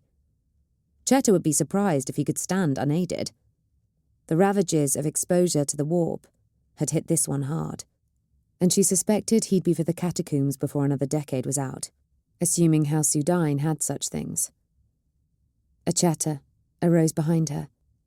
Most of her guests knew of the history between her husband and House Zudine, and it sounded like those that didn't were quickly getting brought up to speed by those who did. "Lady Chetamande," Kenevaro Zudine intoned. His voice was heavy, like leaden slabs dropping into place, and sounded thoroughly incongruous coming from his wasted form. "Lord Kenevaro," Cheta replied, keeping her tone neutral. She felt Vitariel bristle beside her, presumably at not being addressed. "Your husband was a ruthless and highly competent man," Kenevaro said bluntly. "He oversaw the ruin of my house after my predecessor went beyond both his authority and his wisdom. I come to you today not to offer insincere condolences, but to appeal for your mercy. We have settled with those that pursued us, though it took us years, but we knew we would still have no peace while Lord Azariel ruled. I humbly offer you an alliance, in which my house would act as the junior partner, in exchange for your forbearance in allowing us to resume our place with no further persecution by your agents." Cheta heard Vitariel inhale. "I thank you for your honesty and your offer, Lord Kenevario," she replied quickly, before her hot-headed brother-in-law could speak, "as well as your acknowledgement that it was your house that precipitated the previous unpleasantness." Kenevario inclined his head very slightly, but his eyes remained fixed on hers. "You and I will need to discuss your offer in more detail, of course," Cheta continued, "but I am minded to receive it. Further conflict seems unnecessary." She placed one hand on Vitariel's wrist and felt the thrum of tension in his flesh. "As a gesture of my house's goodwill, be welcome here at this time of mourning for us." Let the others see her restrain Vitariel. Let them notice how she spoke for her house. Cheta held the authority of her dead husband for the moment, but that would evaporate like morning dew under a summer sun. The Brabantis elders would choose a new novator, and even confined to the vaults as they were, Cheta had no doubt that they would have their ways of learning who had done what and said what to who. Chetamande Brabantis had no intention of letting that title go to anyone except her. "My lady." Kenevario acknowledged her, with another slight bow of his head, and began to float off to one side. "May I introduce my guest?" In Chetta's experience, rogue traders were always odd. This one was no different, in that she was very different. Indrinian Vass was nearly 6.5 feet tall in her suit of what had to be artificer-made power armour, which was a rich regal blue, gilt-edged and festooned with ribbons and medals. Her skin was as dark as Chetta's own, and smooth as a mirror, and her eyes were a deep green flecked with amber. Her hair was nearly pure white, and brushed her shoulders, save at the front where it was cut into a blunt fringe, and the corners of her mouth quirked insouciantly upwards. She looked like nothing so much as an adepta sororitas, who had decided that the galaxy was a giant joke no one else had yet understood, stolen the canoness's armour, vandalised it, and burned the priory down on her way out. Chetta disliked her instantly. "My lady and lord of House Brabantis," Vass said, gracefully taking a knee. "My condolences on your loss." Chetta smoothed the scowl that threatened to cloud her features. It's not often that one meets a rogue trader who kneels. "Manners cost nothing, particularly in someone else's house," Vass replied, rising again. "And yet you come here dressed in full armour," Vitariel said, his voice a hair short of a growl. He was still locked in the anger state of dealing with his grief, and sooner or later, someone would suffer for it. "My Lord Zudain was uncertain of the reception his offer would receive," Vass replied with a smile. "I have found that manners avail one little against gunfire." "Has your family long been associated with House Zudain?" Chetta asked. Vass flashed her smile again. "Indeed not, my lady. I am the first of my family to bear my rank, since my letter of marque was awarded only a few years ago, although I hope not to be the last." An upstart rogue trader, then, in the company of a vagabond novator. Chetta couldn't deny the appropriateness of the arrangement, and yet there was something about the woman that bothered her. "And these are?" she asked, gesturing at the two figures hovering behind Vass. One was a pale-skinned male, grizzled and well-muscled, with his hair cut short and his right arm replaced by a bionic. Military issue, judging by the equivalents Chetta had seen when serving with the Navy. The other was a much smaller, slighter figure, in the hooded red robes of the Adeptus Mechanicus, who could have been any engine seer on 500,000 worlds. "My assistants, Fel and Seth," Vass said casually. "May I have your leave? To join Lord Zudain?" Chetta nodded. "Be welcome, Lady Vass." It was a delicate dance. Even a freshly minted rogue trader carried enormous authority, potentially the equal of a planetary governor, although it would depend on the exact wording of the individual letter of marque. Vass had shown every courtesy, but Chetta couldn't know if she actually had the power to refuse any of the rogue trader's requests, unless she read the letter. And, of course, to demand to do so would be the greatest insult. Indrinian Vass was an unknown quantity, and there was very little that Chetta hated, more than unknown quantities. "Assistant my arse," Luke Crane growled from above Chetta's ear as Vass and her two associates moved away. "That Fel's a bodyguard, ex-militarum, clear as day." "I'm not disagreeing with you," Chetta murmured, watching Vass's fluid stride. "But why does someone who moves like that in power armour need a bodyguard in a flak vest?" She nodded at the red-robed Seth. "And why bring the cockboy?" "Never mind them," Vitariel bit out, turning to her. He towered over her, because while Brabantis genetics tended towards the tall and gangly frame, Chetta's own Decastus bloodline ran more towards short and stout. "What in the Emperor's name did you think you were doing with the Zudain?" "Strengthening our position," Chetta told him bluntly. At least he was keeping his voice down. "These aren't mourners around us, Vitar. They're Carnodons with the scent of blood in their nostrils. A new alliance with a house that has openly declared us to be their superior is nothing more than an admission of weakness," a new voice declared. Chetta restrained herself from rolling her eyes and looked around at the new arrival. "Hello, Mirandia." Mirandia Josin was dressed in a manner that put Chetta in mind of a giant carrying feeding avian, with great sweeps of dark cloth hanging from her wrists and shoulders, but unattached to her bare arms between. Her sleeveless gown was an iridescent black, studded with chunks of jagged obsidian, and she wore a ruff of black feathers around her neck. All three of her eyes were obscured by tri-lensed darkened eyeglasses. For Mirandia could no longer bear bright light, and even the current gloom would cause her pain should the clouds part. My brother broke those animals for daring to stand against his house, Mirandia hissed. Now you invite them in. You accept an alliance with them. With him still unburied. Do you truly wish to look so desperate? Desperation and magnanimity are hardly the same thing, Cheta countered. Zudine's pledge not only strengthens us, but also shows other houses that they view us to be strong. If they thought us weak, they would seek alliances elsewhere to take revenge on us for Azariel's actions. You assume that they don't intend to pursue this alliance with the intention of betrayal? Mirandia snorted. Which is why I will conduct those negotiations, Vitariel declared. Cheta glanced sideways at him, but held her tongue. Vitariel would have his own ambitions, to be Novator. She was sure of that. Very well, let him get his hands dirty with the finer points of diplomacy. Such negotiations could take months, and the new Novator would be decided before their conclusion, so he wouldn't be able to gain any political capital from it to use to challenge her. If he made a mess of it, his threat would be diminished. If he succeeded, she could still take credit for having agreed to it on behalf of the house in the first place. Vitar? Mirandia acknowledged him, her tone softening. More. Vitariel reached out and touched her shoulder briefly. How are you coping? I'll hold together, Mirandia replied, with a fragile smile. She turned her opaque lenses on Cheta again, and her mouth tightened. How could you have let this happen? To go to that vile planet? I warned him not to, Cheta said sharply, which was the absolute truth. I told him Necromunda was a lawless place, and that the visit was a foolish extravagance. She sighed heavily. I never agreed with his fondness for blood sports, and it seems the participants didn't either. He simply had the misfortune to be sitting next to the beast's true target, the Fightmaster.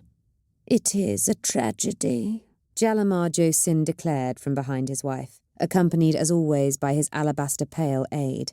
There was a faint sheen to Jalamar's skin too, although of a different sort, the first hint of scales, which were a common feature of Josin navigators as they aged. Jalamar was still robust and healthy though, and the rumours were that he and Mirandia had hopes for more children, in addition to the 3 they had already. Jalamar, Vitariel said, extending his hand. Vitariel. Jalamar took the proffered hand and shook it, once, then released his grip. The brothers-in-law had never seen eye to eye, but they buried it under a tight politeness for the benefit of their sister and wife, respectively. Cheta abruptly realised that she, Azariel's widow, was standing between Azariel's 2 bereaved siblings. They were an obvious target for anyone more interested in being seen to pay their condolences than respecting family privacy, and so, Cheta, my dear. Emperor preserve us, Cheta muttered, and took a firm grip on her cane. One way or another, this was going to be unpleasant. She turned on the spot, and had barely finished her rotation before Sen Uru Dakar was upon her, taking her by the shoulders and placing a kiss onto her veil, just over either cheek. The Novator of House Dakar was hale, loud, and bluff. But whereas Vitariel merely spoke his mind, Sen Uru employed such mannerisms to establish dominance, or force others into confrontations for which they were not prepared. A terrible thing, Sen Uru boomed. Terrible. His moustache drooped in sympathy as he looked at each of them in turn. So sorry to hear of your loss. Azariel was a great man, and I was proud to count him as my friend. He hated your guts, you 2-faced heap of Eldari droppings. Cheta thought bitterly. You are politically convenient, nothing more. She frowned as she saw Sen Uru's companions. There were 3 of them, all male, and all apparently naturally bald, with the sort of heavy bone structure that made them appear to loom, even when several paces away. They had to be related to each other, and just looking at them made her skin itch. Could any of them be a psyker? She daren't open her warp eye to see if she could sense any spark of its touch on them, not with Sen Uru right there. A warp gaze was what traditionally constituted a navigator duel, and to open one's eye directly in front of another navigator was considered careless bad form at best. and an act of aggression severe enough to warrant an official duel in any case, at worst. Maybe she'd guard her thoughts a little more closely, just in case. But perhaps some good can be achieved here, some happiness found even at this tragic event, Sen Uru continued, and Cheta realized with a sinking stomach that he wasn't speaking loudly because that was just what he did. He wanted their conversation to be heard. I brought my 2 children with me. Why would he bring children to the funeral of a man they'd never met? Cheta frowned in confusion as Sen Uru beckoned them forwards. She'd never met them either, but knew them well enough. Ban Uru, the boy, was the elder. Del Iri, the daughter, was the younger. Both had reached puberty. Ban Uru was nearly a man, in fact. And neither looked at all comfortable in their stiff mourning clothes on this miserable rooftop. Sick realization dawned. Oh, you are not doing this here, Cheta hissed, but Sen Uru either didn't hear her or ignored her. My friends, it was many years ago now that Lord Azariel, Lady Cheta Mande and myself agreed to join our houses. Sen Uru boomed, abandoning all sense of decorum in favour of his more natural showmanship. But it has not yet been officially mandated. As a gesture of support to my dear friend Cheta at this sad time, I would like to declare, here and now, the betrothal of our children. My son Ban Uru to her daughter Felicia, and my daughter Del Iri to her son Ranavel. It was completely within the man's usual operating methods, of course. Establish dominance. Show up to your rival's funeral and commandeer it to announce your children's pre-agreed betrothal to his, framing it as a happy event and a gesture of support. Leave the other family compelled to either cede control of the event to you or to oppose it and portray themselves as currently emotional and weak. After all, the gene scholars had long ago proclaimed the mingling of the bloodlines to be an excellent choice, with a high likelihood of healthy, viable offspring. It wasn't a matter of if the official betrothal was going to go ahead. It was simply a matter of when. What Sen Uru Dakar probably didn't realise was that Cheta had arranged for her husband's death. She'd wrested control of the house from the most charismatic, ruthless and successful novator it had enjoyed in 4 centuries, and one that she'd been passing fond of at that. She'd invite the Ordo Xenos on a guided tour of Azariel's Eldari relics before she would let herself be outmanoeuvred at his funeral. I am afraid, Cheta said, raising her own voice, that this is simply impossible. But my dear Cheta, Sen Uru said, turning back to her. His face showed dismay, but his eyes were sharp. He'd pushed her. Now he wanted to see how she was going to react. There is no reason to delay. I'm not delaying the betrothal, Sen Uru, Cheta said, leaning on her cane and staring up at him. She waited, for the faintest hint of a smirk to form beneath his moustache. I'm calling it off. Entirely. You absolute arse, she added silently, without caring whether the man's aides could read her mind or not. Utter, human silence fell across the rooftop. The only sound was the gentle sighing of the rain as it struck rockcrete, and the occasional flutter of mourning fabric as the wind caught it. Sen Uru Dakar's tongue flickered out momentarily, moistening his lips. He hadn't expected this. He'd thought he was forcing a confrontation for which he was prepared, but he'd blundered into a solar system expecting human pirates and had encountered an orc war fleet instead. The gene scrying was clear, he began, but Cheta had no interest in letting him regain the initiative. The gene scrying was, she snapped, but every reading my clairvoyants have made over the last 3 years points to nothing but despair and ruin for my children should they marry yours. The tarot can be misinterpreted, Sen Uru scoffed.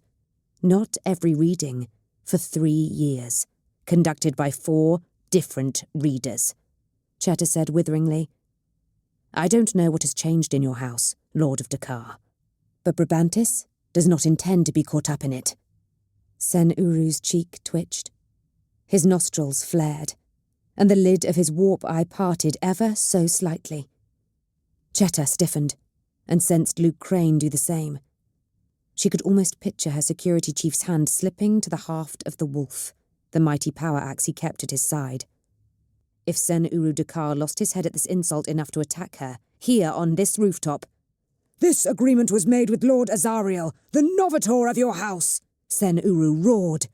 Cheta pounded the butt of her cane on the rockcrete beneath her feet, then lifted it to point at her husband's casket. Then I suggest you take it up with him. Sen Uru's eyes flashed, but he mastered himself. He drew himself up to his full height and glowered at her as regally as he could, although the fluttering of his moustache betrayed the quickness of his breathing. So be it, he bit out. You wish to doom your house in this manner and your children with it? Sen Uru, you have no idea what I will do to protect my children, Cheta spat. Very well. If you wish to break a contract 15 years in the making, I have no alternative. Such impudence cannot be borne. Henceforth, a trade war shall exist between our houses. My factors will contact yours in due course with the terms and conditions.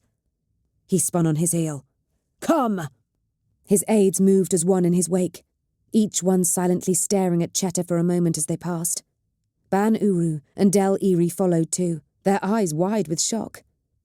Cheta felt a momentary pang for them. They'd not harmed her, and they'd just been publicly shamed because their father was an arrogant fool. But the fact remained that so far as her seers could determine, both children of the Dakar ruling family were going to be ensnared in pain and misery, and Cheta would die before she'd see her own children dragged down with them. I will be prepared to reconsider, should anyone with sense wish to speak for House Brabantis. Sen Uru roared without looking back as he began to descend the stairs. Cheta kissed her teeth at the back of his head. Just let someone try to marry her children out from under her. She'd bury them before the planet had completed another turn on its axis. A muttering swept across the rooftop, and the guests unfroze. Several, the ones with the closest ties to Dakar, began to head surreptitiously for the stairs. Others clustered together to hastily discuss what had just happened. Cheta saw Kenavario Zudine staring at her expressionlessly. Was he wondering what he'd just got himself into?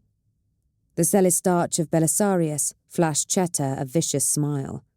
Perhaps running with the Vilca Fenrica gave one an appreciation for such head-on conflict. What have you done? Vitariel demanded, grabbing her by the shoulder and hauling her around to face him. Cheta winced and hissed in pain as her hips stabbed at her, and she steadied herself with her cane to avoid falling. Luke Crane stepped forwards instinctively, then paused, uncertain how to proceed when one Brabantis navigator was laying hands on another. I've changed the rules of the game, Cheta snapped at Vitariel, shaking his hand loose. Now we adapt, or we die. Chapter 6. Pieces. Cheta had ensured that the ceremony had finished properly, although perhaps a little quickly.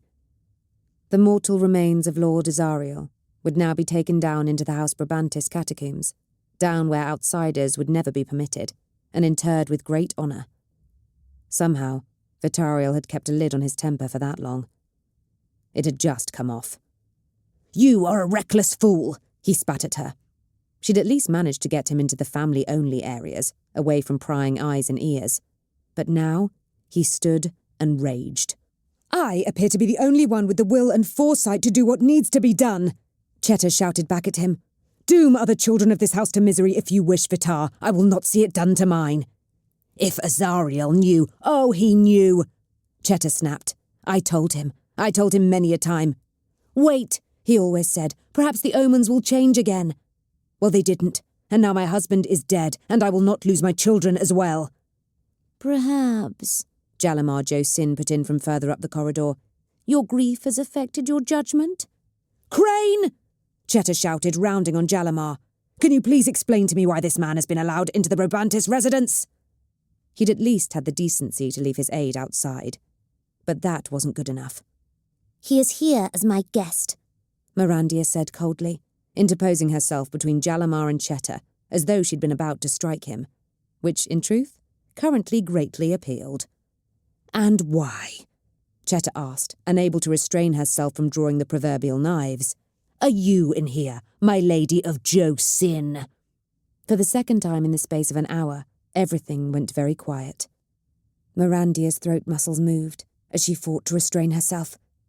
I was born and bred in this palace, you ignorant grox-fondler. And you are now married to him, Cheta shouted, pointing past her.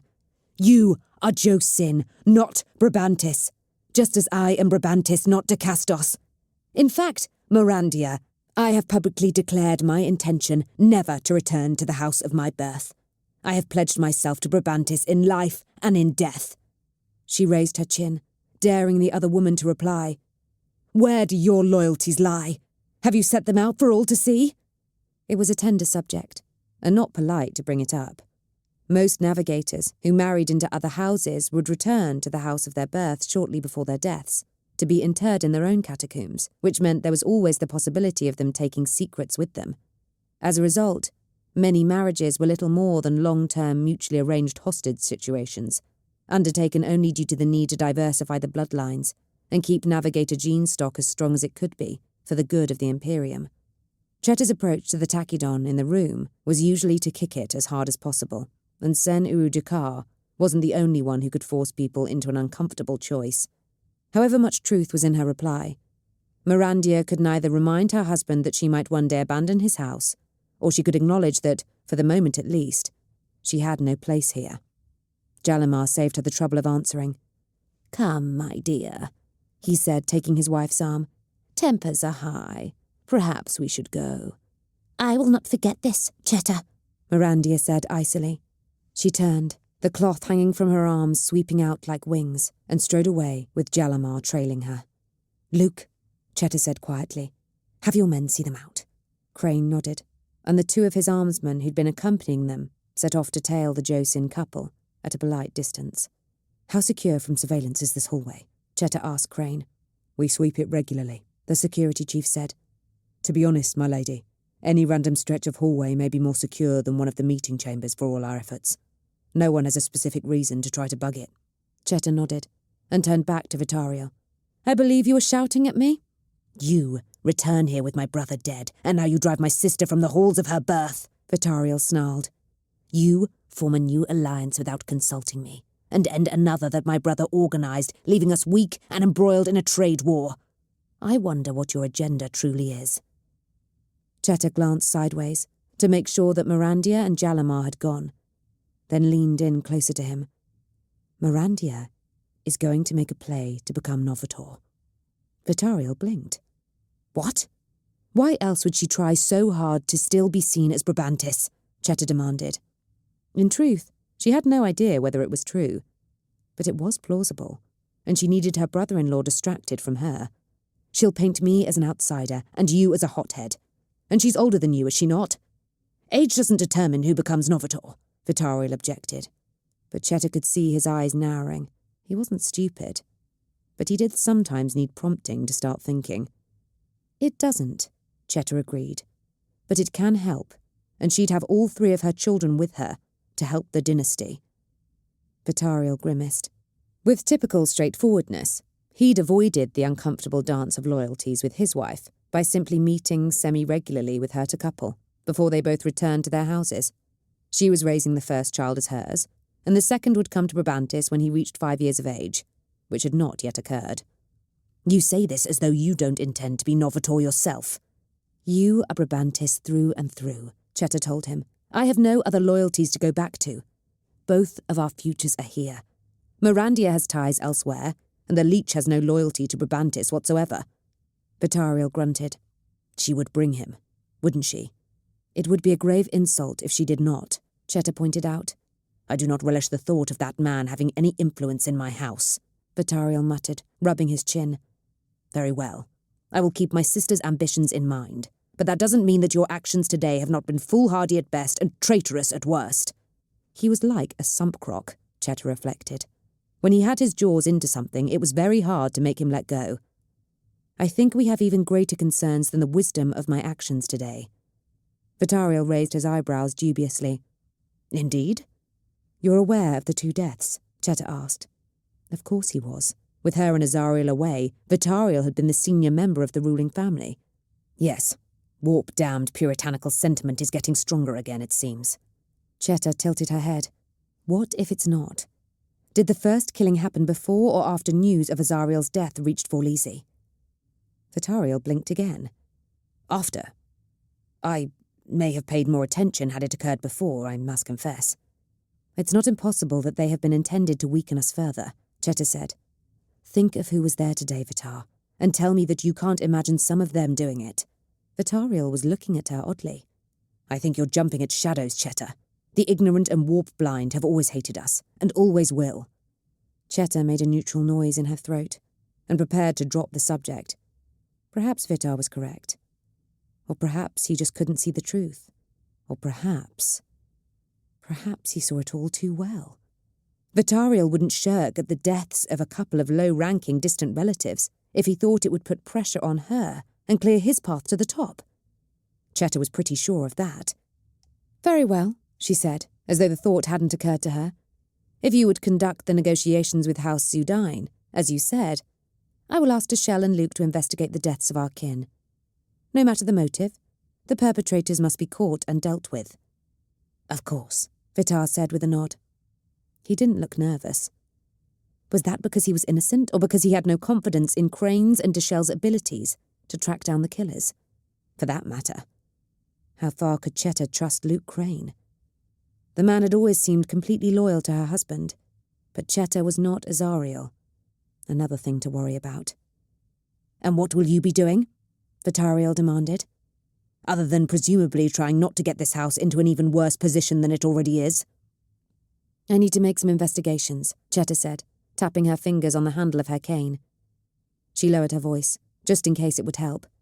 I haven't told anyone except the Arbites, and I'm convinced Galamo Prime was pulled into the warp. Deliberately. Throne of Terror, Luke Crane breathed, his eyes wide. To Vitariel's credit, he didn't ask her if she was sure. His mouth just set into a grim line. I've had further thoughts about it, Cheta admitted. What if whoever or whatever did it wasn't still on the planet when it happened? What if they, or at least the knowledge that was used to do it, got off-world first? Then, if it was anything other than a specific grudge against that planet or someone on it, they'd do it again, Vitariel said immediately. He certainly wasn't stupid. And we aren't far from the Galamo system, Crane added. If the intention was to disrupt the Imperium, Vorlisi would be a tempting target. There's so much shipping that comes through here, Deshelle piped up. She'd remained quiet and hung back during the arguments of her betters, as a good aide should, but she wasn't afraid to speak up when she thought she could offer something of use. The record-keeping can't be as tight as, say, a garrison world, or a space marine homeworld, a more obvious military target like that. We're far more open. I'll worry about that, Cheta said. I'm going to need to knock on some doors, and send a few messages as well, she added, as something else occurred to her. Deshelle, vox ahead to the astropathic choir. Tell them to expect me. Do you want me to deliver your messages for them myself, my lady? Deshelle asked. No, Cheta replied, gritting her teeth at the thought of the walk that awaited her. There are some people who will only respond to my personal cipher, at least when it comes to the questions I intend to ask. She nodded to the other three in turn. I have a nasty feeling that we're going to start turning up some things that don't want to be found. Watch your backs, all of you. And you, my lady, Luke Crane replied, saluting her. He turned on his heel and strode off, with Deshelle trotting beside him to keep up. Vitariel nodded to her and went on his way, his long legs eating up the richly carpeted ground. Cheta sighed, took a firm hold on her cane, and set off. I'll watch my back. Don't worry about that, she added in the privacy of her own head. My only question is just who I need to be watching out for. Chapter 7. The Star Lounge.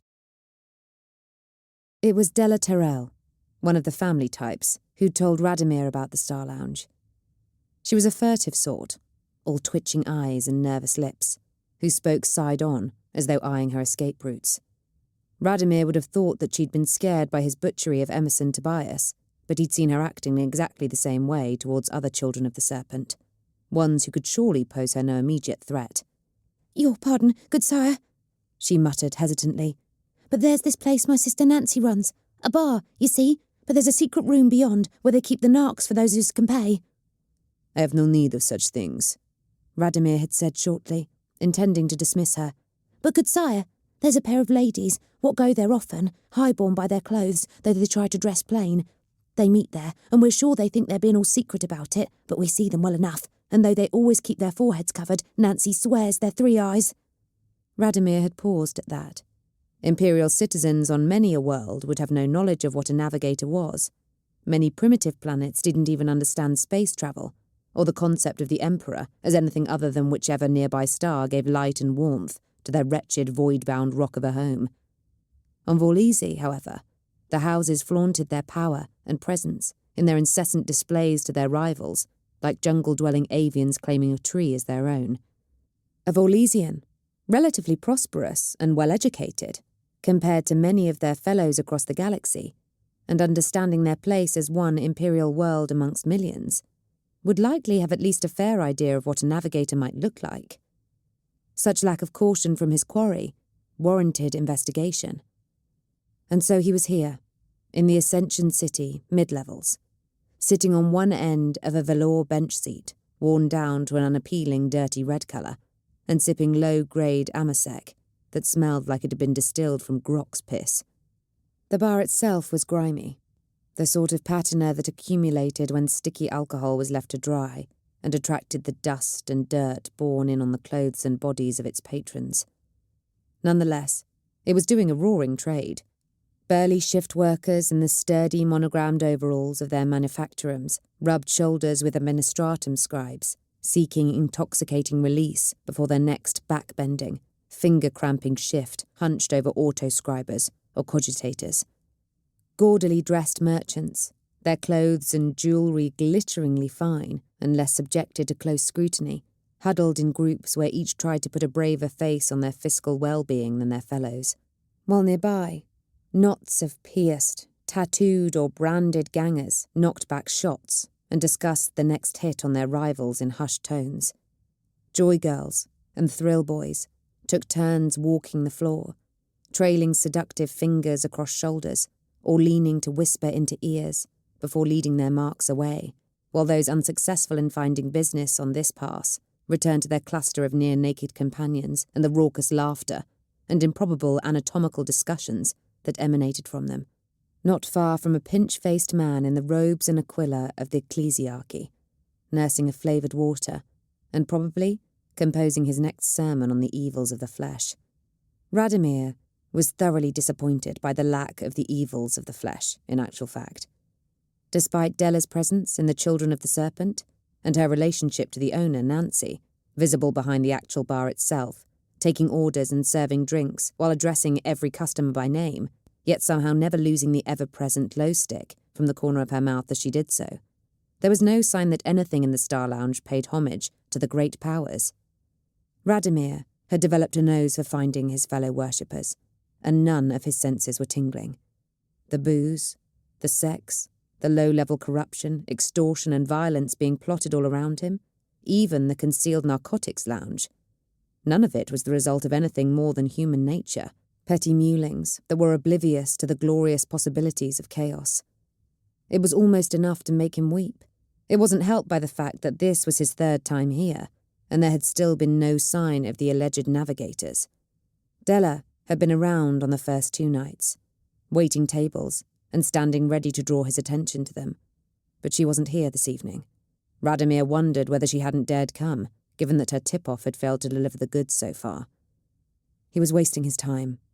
This had sounded like a good way to get 2 kills at once, on top of the 3 he'd already managed. He had no doubt that 2 of them had been found by House Brabantis. He'd dropped the 3rd into the river, after harvesting their war pie, and he was fairly certain that the chemicals and currents in that body of fluid would combine to ensure that they wouldn't surface again, or at least wouldn't be identifiable when they did. However, the names Mamselle Batan had supplied of House Brabantis navigators, with a tendency to regularly venture outside of their palaces with little or no security, had been exhausted. The careless, rebellious, or overly bold had been eliminated, and the house itself must surely have realised that someone was targeting them. They would take countermeasures. There would be no easy Brabantis kills from now on. And this lead on incautious navigators from houses unknown had proved worthless. Radomir would achieve nothing by sitting in this sinkhole of substandard depravity. He finished his drink, grimaced at the aftertaste, and was about to stand up, when movement caught his eye at the door. A tall, thin person had entered.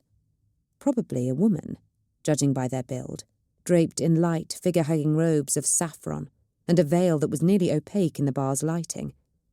Gloves disappeared into the figure's sleeves, and their feet were shod in finely made boots of leather. Not a scrap of skin was directly visible to an observer. Navigator. Radomir was certain of it. They stared into the sea of souls, then tried to hide the gifts the great powers bestowed upon them. The wretched ingrates. They, of all humans, should best know the power and majesty of the true gods. And yet the vast majority clung to the lies and fake protection offered by the corpse emperor. In most circumstances, Radomir would have embraced such an altered one and celebrated their mutations as a blessing from the changer. But he had no compunctions about killing navigators. None whatsoever. The navigator glided across the bar's floor, attracting a couple of stares, but no lasting attention. Most of the clientele were more interested in their fellows' conversation or the contents of their glass than one stranger, no matter how they were dressed. Radomir watched as she reached the bar and exchanged a few words with Nancy before being ushered quietly through a door marked "Authorized personnel only."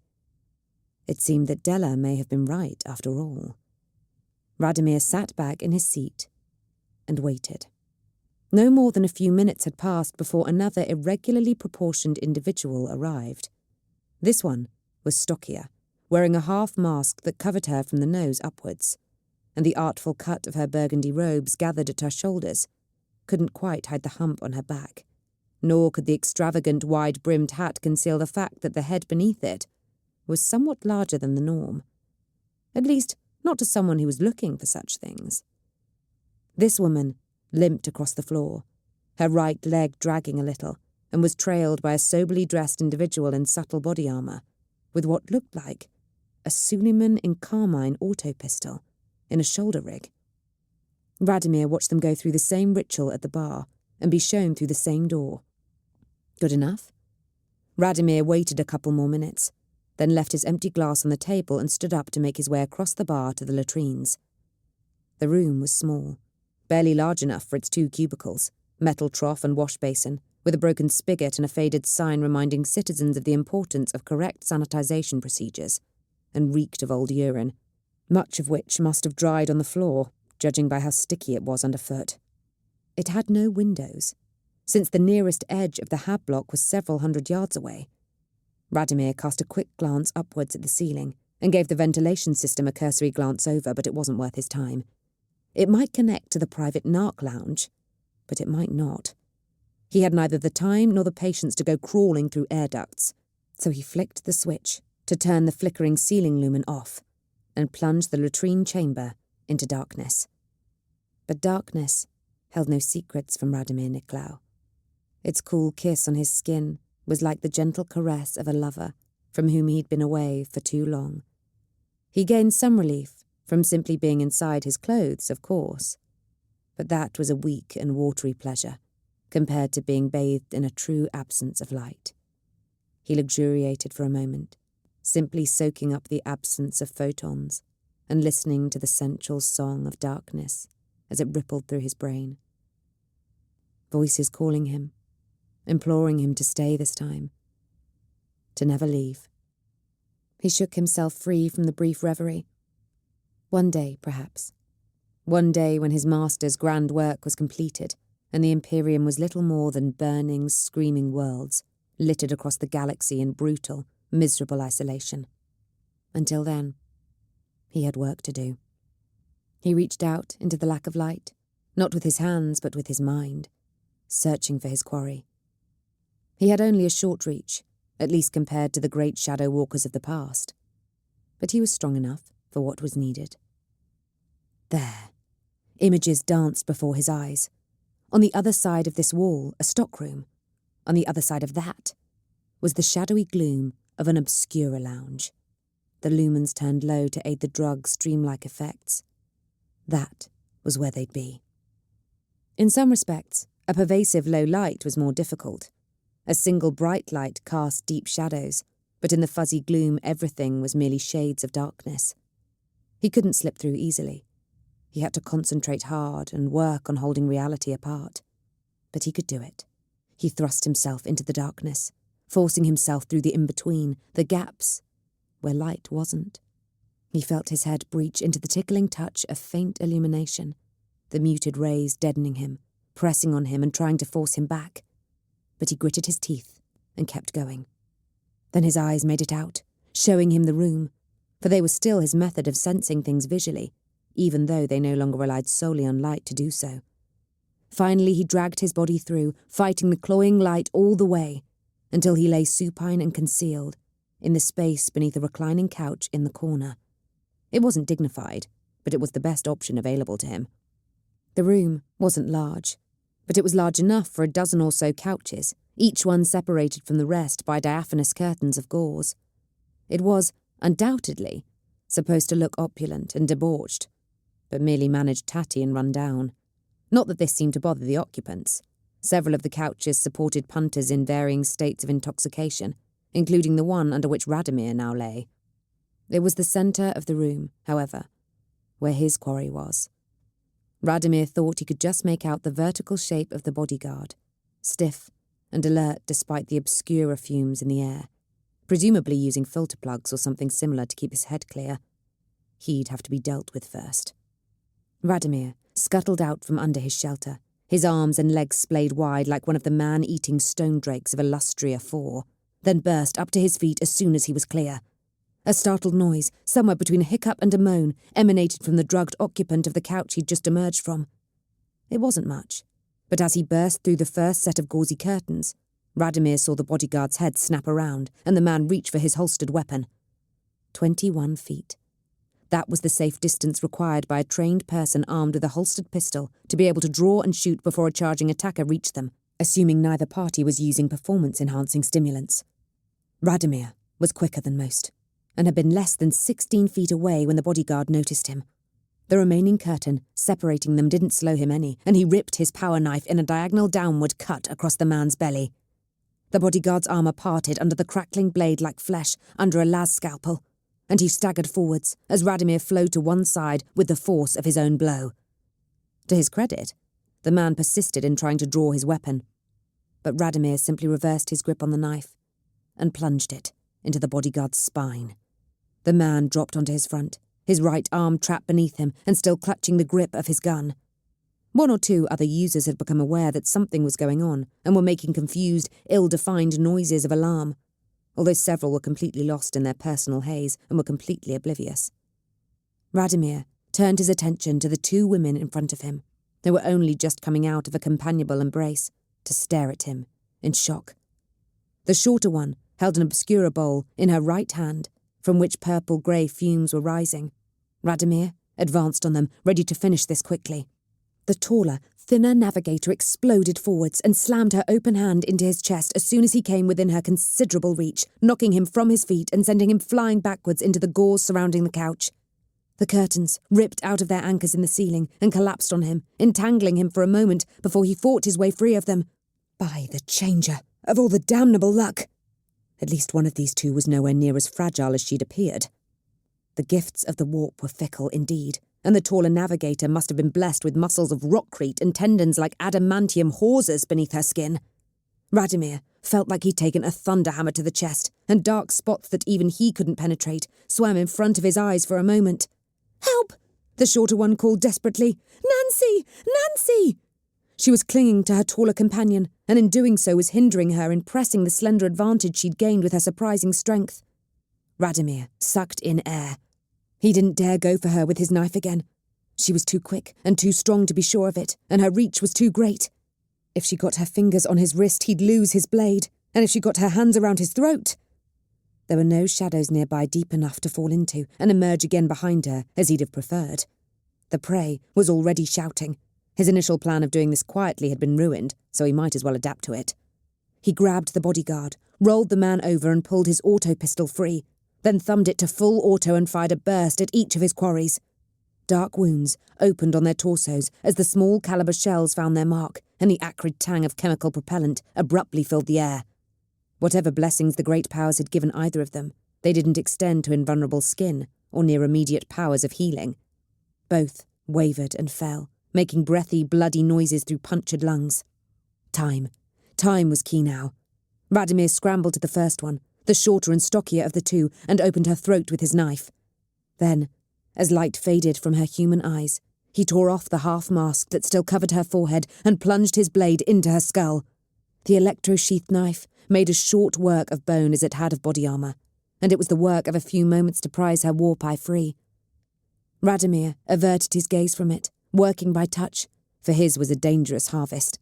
It was hard between his fingers, toughened through years of staring into the immaterium, and he dropped it into his belt pouch, heedless of the blood that stained it. Then he reached for her companion.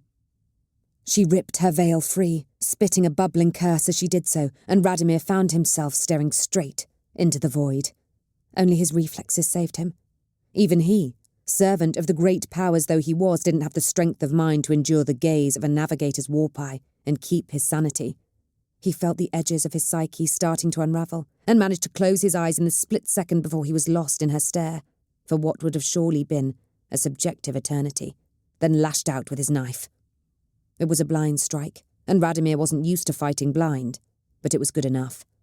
His blade found its mark, punching up and through her jaw, and he felt the wash of warm blood over his fingers. Her hand flailed at his for a moment, but it had lost its previous strength, and he drove the blade deeper with a grunt and a shove. It must have passed a critical threshold into her brain. The navigator went limp with a sigh, and moved no more. Radomir withdrew his knife and cautiously opened his eyes, then went to work on her forehead as well, covering her warpie with his hand as he cut, just to be sure. He got her eye out in a matter of seconds, dropped it into his belt pouch, and wiped his blade clean on the taller navigator's robes. Now, it was definitely time to leave. The door crashed open to admit a woman with a shotgun who slapped the wall as she entered. There must have been a setting switch there as the room's illumination suddenly kicked up to full. Radomir blinked desperately as the song of darkness ceased entirely. "Who the—" Nancy began, raising her shotgun to her shoulder and bringing both barrels to bear on him. Radomir was faster. He snatched up the auto-pistol again and fired, half pulping her skull. Nancy fell backwards, colliding with the door, and knocked it shut as she slumped to the floor, the shotgun slipping from her hands. Screams from outside, running footsteps, and light, cursed light everywhere. Radomir had been trained in combat by his masters, but he'd seen how many people were in the bar. The gangers, the manufacturing workers. If they decided to investigate and wanted vengeance for the woman who served them alcohol every day, then he would die. The gangers would probably be armed too. The door was out of the question, and he couldn't stay here. There were 4 uplighters, 1 on each wall. He took aim at each in turn and pulled the trigger. The first one dissolved in a shower of sparks, then the second, then the third. The Encarmine buzzed an alert as he turned to the 4th. It was out of ammunition. Radomir muttered a prayer to all of his gods and threw the cursed thing. It struck the lumen true, smashed it, and the room was plunged into total, blessed blackness. There was no time to look. Someone could push the door open at any moment. Radomir threw himself into darkness's embrace, trusting to chance and the mercy of his true patrons. Chapter 8. Opening Doors. Prefect Besimor Gurrit was in charge of the administratum's functions across Vorlisi, at least so far as Cheta could work out, and she'd already decided that he was about as much use as a hydraulic wrench in a void battle, which was to say, he had a specific function and he was very well suited to it, and he would not benefit her in any way. He was 97 Terran years old, apparently with only 1 remaining human eye. The stare from his bionic was possibly warmer. "High lady," he rasped, with all the respect and reverence that might infuse a proctor's utterance of the word citizen when addressed to someone in possession of goods that weren't strictly theirs. "Do you have any idea, any whatsoever, of just how ridiculous this request is?" "I feel that you and I may have differing opinions on that, Prefect," Cheta replied dryly, in a similar vein to how we each view matters like urgent, or even critical to planetary security. If the matter is as critical as you say, and somehow linked to the awful events at Galimo, then why am I speaking to you, and not to Judge Arctos? Gurrit demanded. Judge Arctos is, I'm certain, pursuing his own investigations into this matter, Cheta said. At least I certainly hope so. However, the Adeptus Arbites have many things to occupy their attention. I am in the position of being extremely intelligent, extremely worried, and in need of something to occupy my brain in the aftermath of my husband's death. I can assist the judge, if you assist me. That would be quite impossible, Gurrit snorted. Passenger records are strictly controlled and may only be accessed by adepts of appropriate rank within the administratum, or by law enforcement officials upon the presentation of appropriate documentation. You are neither, High Lady, and I strongly suggest that you keep your nose out of that which does not concern you. He glanced at the gilt-chased chrono which hung on the wall, making an obnoxious ticking noise. Thus far, you have taken up 3 minutes and 49 seconds of my time. I can allow no more. Data waits for no man, and nor may I. Cheta was in the mood for a blazing row with someone, and this dried-up jig-fruit of a man would have served admirably. But it would achieve nothing. She sighed pointedly and hauled herself to her feet, leaning heavily on her cane and wincing at a twinge in her elbow. That was all she needed. Her hip wasn't so bad today. But if her main supporting arm decided to start playing up as well, then she might as well get a grav chair, like Kenavario Zudine, and have done with it. Not today, she thought fiercely, as she turned to leave Gurrit's chambers without dignifying him with a farewell, flanked by 2 of Crane's best and preceded by obsequious, black-robed menials of the administratum, whose only purpose appeared to be making Gurrit and his visitors feel important. Not today, and not tomorrow. After that, we'll see. She'd repeated the same mantra for the last 15 years, and it had kept her going so far. It seemed you really could fool yourself, even if you knew you were doing it. She allowed herself to be ushered through the grand doors of bronze-plated Catachan teak, and out of the presence of the man whom countless adjuncts had breathlessly told her she was so unbelievably lucky to be able to see at such short notice, at her request, and what a grand honour was being afforded to her in recognition of her rank as spouse of the former novator of House Brabantis. The warp take them all, Cheta thought bitterly, as she stumped across the prefect's antechamber, where his other appointments were waiting, then hastily recanted it inside her head, when she remembered that what she was trying to achieve was to make sure that in fact the warp didn't take them all, herself included. It wasn't that she was superstitious, but there was no use in borrowing trouble, as Azariel would have said. A sensible adage in uncomfortable times. Her eyes lighted on a young man, whom she'd seen on the way in. He was clearly administratum, middle-ranking, to judge by the shade of grey of his robe, although Cheta couldn't keep up with the almost indeterminable levels of nuance in their system. He wasn't wearing the black robes of the menials or the ice grey of the prefect, but was probably closer to the latter than the former, so far as her eyes could tell. He was pleasingly plump, with a pale complexion and sandy hair that was just starting to thin at the temples. Most importantly, he didn't look to have yet had the soul sucked out of him by his work. Most of the administratum scribes that Cheta encountered bore the haggard expressions of people who'd been the channel for so many words and numbers that it was as though some of their essential personhood had been taken along for the ride, leaving them a hollow husk that could spell and add up, but little more besides.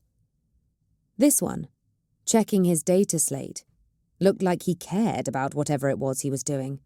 Caring was important. Cheta knew full well that if she'd presented Prefect Gurrit with a squalling naked infant, he could have told her its length and weight and estimated its age, but wouldn't think to ask where its parents were, whether it needed feeding, or why no one had put any clothes on it. She tutted. She'd tried to do things the right way. Now she'd have to do things her way. As usual. "Good sire," she called, angling her progress towards the adept. She sensed, more than saw, her guards exchange a glance. They were smart enough to know that proper protocol here was for her to leave forthwith, since she'd been dismissed by the prefect and this was very much his domain, and they were also smart enough to keep their mouths shut about that fact. The adept automatically looked up from his data slate, one finger still poised over it and his brow furrowed in confusion when he realized that he was indeed the person being addressed. Cheta saw his eyes skim over her, taking in the richness of her black mourning attire, the presence of her guards, and the House Brabantis heraldry pins that she was wearing prominently on each breast, and watched him very rapidly come to the conclusion that he was dealing with someone far above him in terms of social station. "Hi, lady," he said, with a bow of surprising fluidity, and unlike Prefect Gurrit, he sounded both honoured and slightly overawed. "How may I assist you?" "What is your name and title, good sire?" Cheta asked him. "I must confess, I get lost with all these shades of grey." "I have the honour to be Junior Sub-Prefect Tekoa Yan," the adept said, rising from his bow. "Lady Chetamande Brabantis," Cheta said. "As for how you can assist me, Junior Sub-Prefect Yan," she paused, considering for a moment how best to word her next sentence. Well, Deshelle wasn't here to paint pretty pictures with words, and Cheta always had believed in being direct with people. As much as anything else, it meant they weren't prepared for it if you had to obfuscate in the future. "How would you like to die a horrible, painful death?" Yan swallowed visibly, his eyes flickering nervously from her to her guards and back again. "Hi, lady, It's a simple enough question, Junior Sub-Prefect," Cheta said mildly, "and I assure you, it is not a trick." "I would not like that to happen," Yan ventured. "Marvellous," Cheta beamed at him. "It seems we're in agreement, then." "I also don't wish to die a horrible, painful death, Tekoa, and I need your help to ensure that both of us, along with anyone we've ever loved, can avoid that." "Hi, lady, I confess I do not understand." "Walk with me." "For a few moments, Tekoa," Cheta said. "I'm none too steady on my feet, after all." "Hi, lady, I have duties here." "I'm well known to be a foul-tempered battle-axe, Tekoa," Cheta told him bluntly. "Being accosted by me is a thoroughly understandable reason to have to leave your duties briefly. Listen to what I have to say, and then you can return to them if you wish." She saw Tekoa Yan weighing up his options, for a moment, glancing surreptitiously around at the rest of the antechamber, and she took the opportunity to do the same. Gurrit's seneschal was already calling the names for his master's next meeting.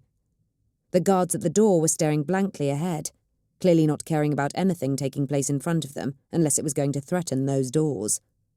None of the other adepts in the chamber, taking notes or checking data slates or hurrying from some place to someplace else, were paying Yan any attention at all. In fact, several of them appeared to be deliberately avoiding his gaze, presumably in case they got roped into having to deal with the First Lady of House Brabantis. "Very well, High Lady," Yan said, reaching out to take her hand. His grip was warm and firm, and his eyes twinkled for a moment with the light of a man daring to step outside his routine for the first time in years. "I would be happy to assist you, for a few minutes." "What do you know of the warp, Tekoa?" Cheta asked quietly, as they walked through corridors filled with grey-robed scribes, blank-eyed servitors, and even the occasional buzzing servo-skull. "I know it is the medium through which the Imperium's starships travel," Tekoa said carefully. "I know that navigators such as yourself guide those ships through it. I have heard that sometimes ships become lost in it." "And the Cicatrix Maledictum?" "The work of our enemies," Tekoa said fiercely. "But Lord Gilliman will throw them back and heal the skies." Cheta managed not to laugh. Oh, to be that hopeful and that naive. "So you understand that sometimes the warp can be dangerous?" "I suppose that would make sense," Tekoa replied, nodding. "You would of course know far more about such things than I." Cheta decided that she definitely liked him. "I am not boasting when I say that I do, Tekoa. Now, you're aware of the loss of Galimo Prime." Tekoa nodded again, a somewhat haunted look coming over his face. "Yes, High Lady. We've been instructed not to talk of it. But what can you do in the face of such a tragic misfortune? Besides, the cessation of shipping traffic alone would cause too many questions for anyone here to remain ignorant of it for long." "Tekoa, I'm going to be honest with you," Cheta said, lowering her voice further. I asked Prefect Gurrit for access to the passenger logs for the last few transports from the Galamo system, because I fear that someone involved in that world's fate may have come here. She watched his eyes grow wide in horror at the sheer concept. He refused me. Tekoa Yun wasn't stupid. His eyes narrowed again and his mouth tightened.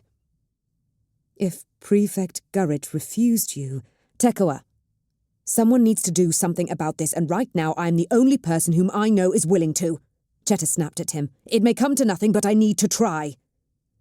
But, High Lady, I could access the logs, but when my involvement is discovered... Cheta rounded on him and pinned him up against the wall with the butt of her cane. She couldn't have held him there had he struggled, but the shock and possibly the presence of her guards did the job for her. Junior Sub-Prefect Tekoa Yun, Cheta hissed into his face. If you're trying to tell me that you'd place your continued career in the administratum higher than the fate of this entire world, then first of all, I'm confident in saying that Lord Gilliman would be ashamed of you. And secondly, I fear you have woefully overestimated your ability to survive the planet disappearing from under your feet.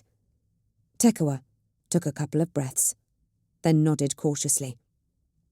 As you say, High Lady, as you say. The Emperor forgive me, you speak wisely. I will assist you.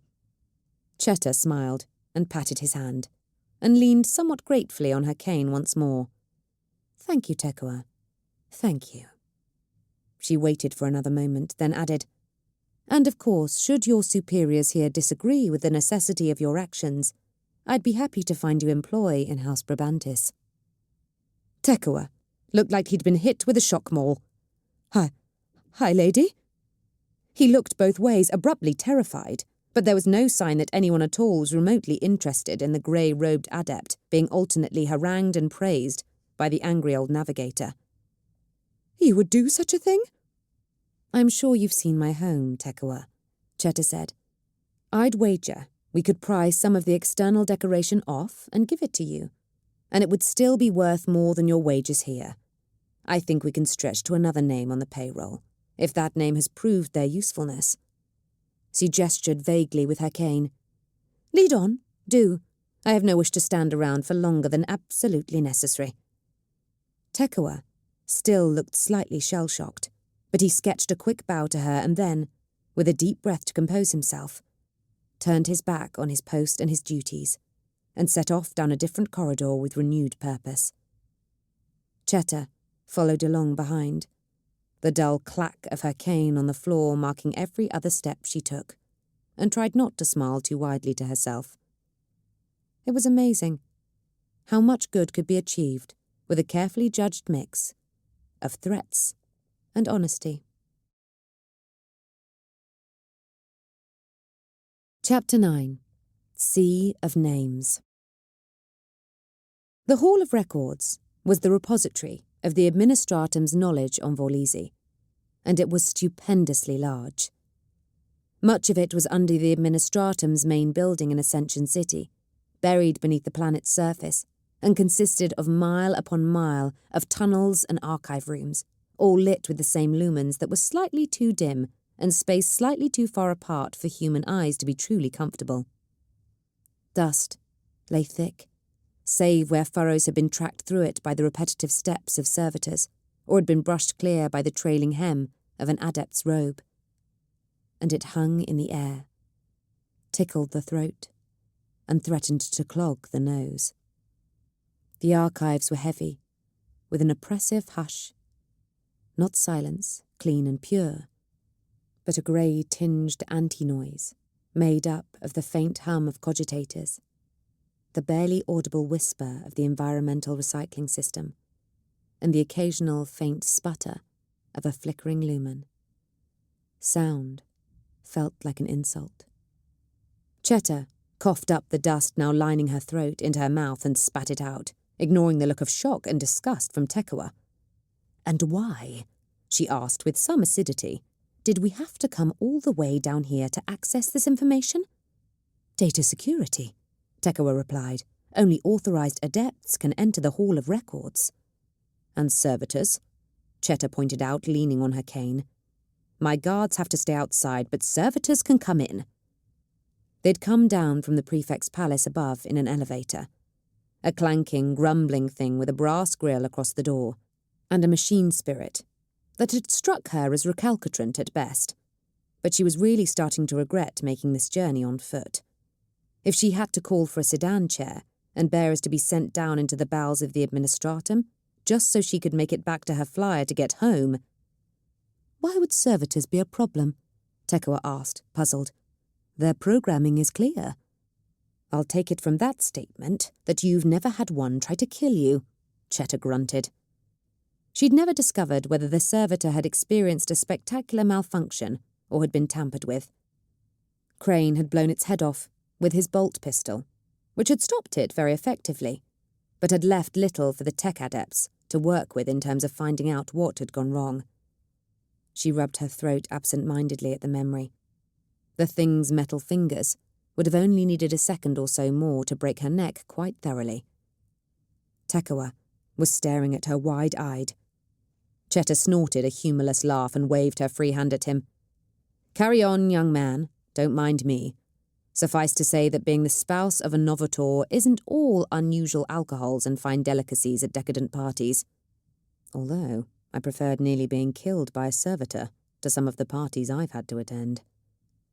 I see, Tekoa replied, in a tone of voice that made it clear he really didn't, and was quite happy with that. He consulted the data slate in his hand, trying to get back to business. The cogitator we need is the one linked to the immigration records, and is... He squinted up through the gloom at the numerals on the shelves they were currently between, which declared the aisle to be 10153. It should be just at the end of this row. Wonderful, Cheta said, trying not to sound too sarcastic.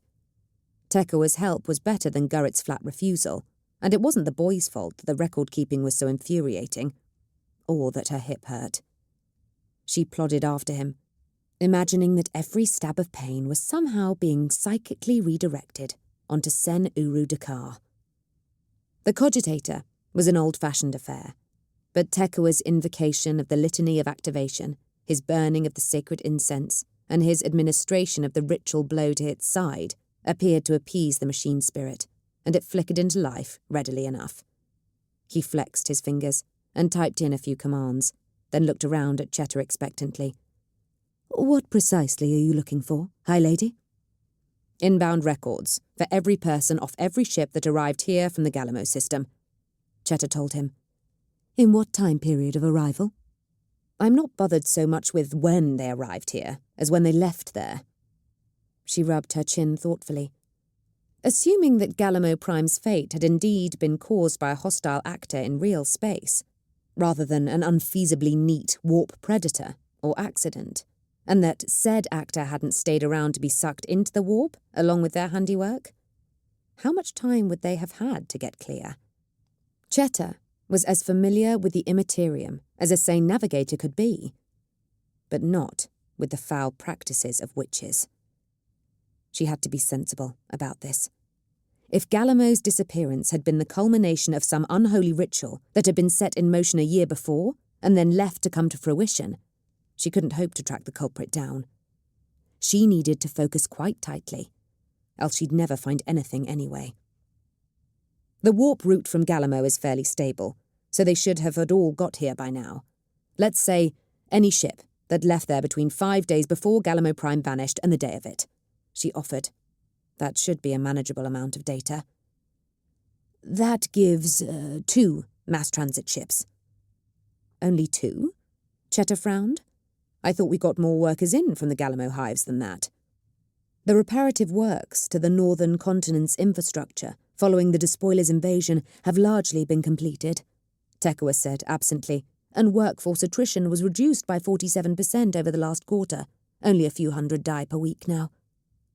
Cheta grunted. Will wonders never cease? Aside from the mass transits, in terms of ships that left the Galamo system between the times you stated, and from which at least one person has been processed by immigration control, there were 15 cargo haulers, 6 private vessels, and an Adeptus Mechanicus vessel, Tekoa said. He frowned at the screen. Why would so many ships be putting people planetside? Shore leave, Chetter chuckled. Crewers coming down to sample the local atmosphere, so long as it includes alcohol, fornication, and carbohydrates. Not necessarily all at once, although I've known it to happen. Hi, lady? Tekua squeaked. I used to fly with the 19th Pacificum, Chetter informed him.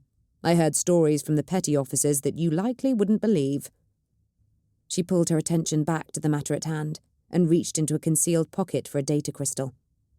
Very well, let's have the names. I've no doubt they'll be the warp's own pain to sift through, but it's a starting point. Tekua took the crystal from her and slotted it into the cogitator's download port, then returned to tapping keys. After a moment, however, he started back in apparent shock. There's nothing there. Chetter frowned and leaned closer to inspect the display herself. I cannot be having with this foolishness. What's the problem? There's no data, High Lady, Tekua said in a tone of some alarm. The initial information, the names and number of ships, that is present. But when I try to access the names that the system says were recorded by the immigration scribes, there's nothing. The hairs on Chetter's arms were standing up, and she realised that her breathing had quickened. Do a search for another time period, I don't care when, 3 months ago, something like that. Tekua obeyed, muttering something soothing under his breath to the cogitator as he did so. The data flashed up. Lines and lines of glyphs that detailed names, occupations, system of origin. It's been removed. Chetter breathed. It's been removed. Deliberately.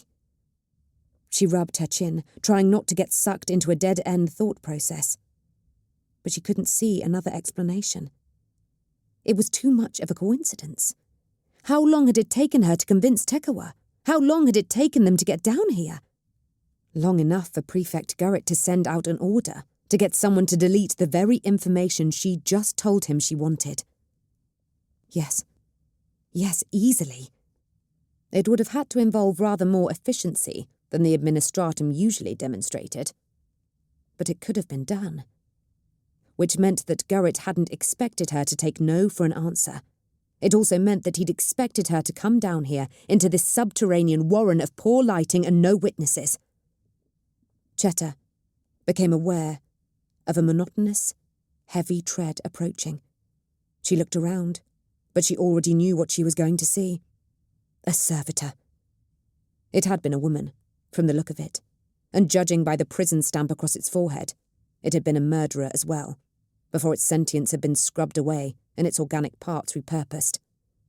Its eyes had been replaced with lenses, and its hands with heavy-duty servo claws, while its legs were braced with metal, presumably to afford better control to whatever balance systems controlled its motion. It was designed for lifting and carrying, and would undoubtedly be strong, but slow. Slower than a navigator, who was relying on a cane to walk today, and whose hip was already registering somewhere between painful and excruciating? Possibly not. Get up! Get up! She spat at Tekua, pulling him away from the cogitator. Move! High Lady, what? Move unless you want your neck broken! Chetter snapped. She tried to run, but her hips screamed at her, and she tottered sideways into the shelves of sealed storage cases. She wasn't going to get far, and servitors didn't tire. She grabbed a shelf with her left hand to try to steady herself and reversed her cane, holding it upright like a bludgeon by the handle. She'd have the chance for one good swing, if she was lucky. Halt! Tekua said, holding up one hand as the servitor bore down on him. It halted. State your function, Tekua commanded it, looking over his shoulder curiously at Chetter. Record storage and disposal, the servitor intoned in a flat, dead voice. Continue. Tekua stepped aside, and it carried on again as though nothing had happened, clumping past Chetter, with no recognition she was there. It wasn't until it was a full 30 feet away and had made no attempt to turn around and murder her that Chetter's body finally seemed to get the message that it wasn't in danger, and she was able to relax enough to let go of the shelf and lean on her cane again. High Lady? Tekua ventured, cautiously. Cheta exhaled shakily. The sudden adrenaline dump was doing nothing for her general stability, as her arms and legs were trembling like the branches of a white asper in a gale. "Pardon me, Tekua, I may have overreacted." She felt weak and ashamed. She was one of the most skilled navigators in House Brabantis. She would guide a starship past ravaging horrors that would suck the marrow from her bones and the soul from her body, should her concentration slip, and considered it nothing more than a day's work. And here she was, shaking from the after-effects of terror because she thought a dead woman's shell with metal prostheses was going to attack her. The difference is, the starship will usually obey my commands. My body will not. "So then," she said, trying to master herself.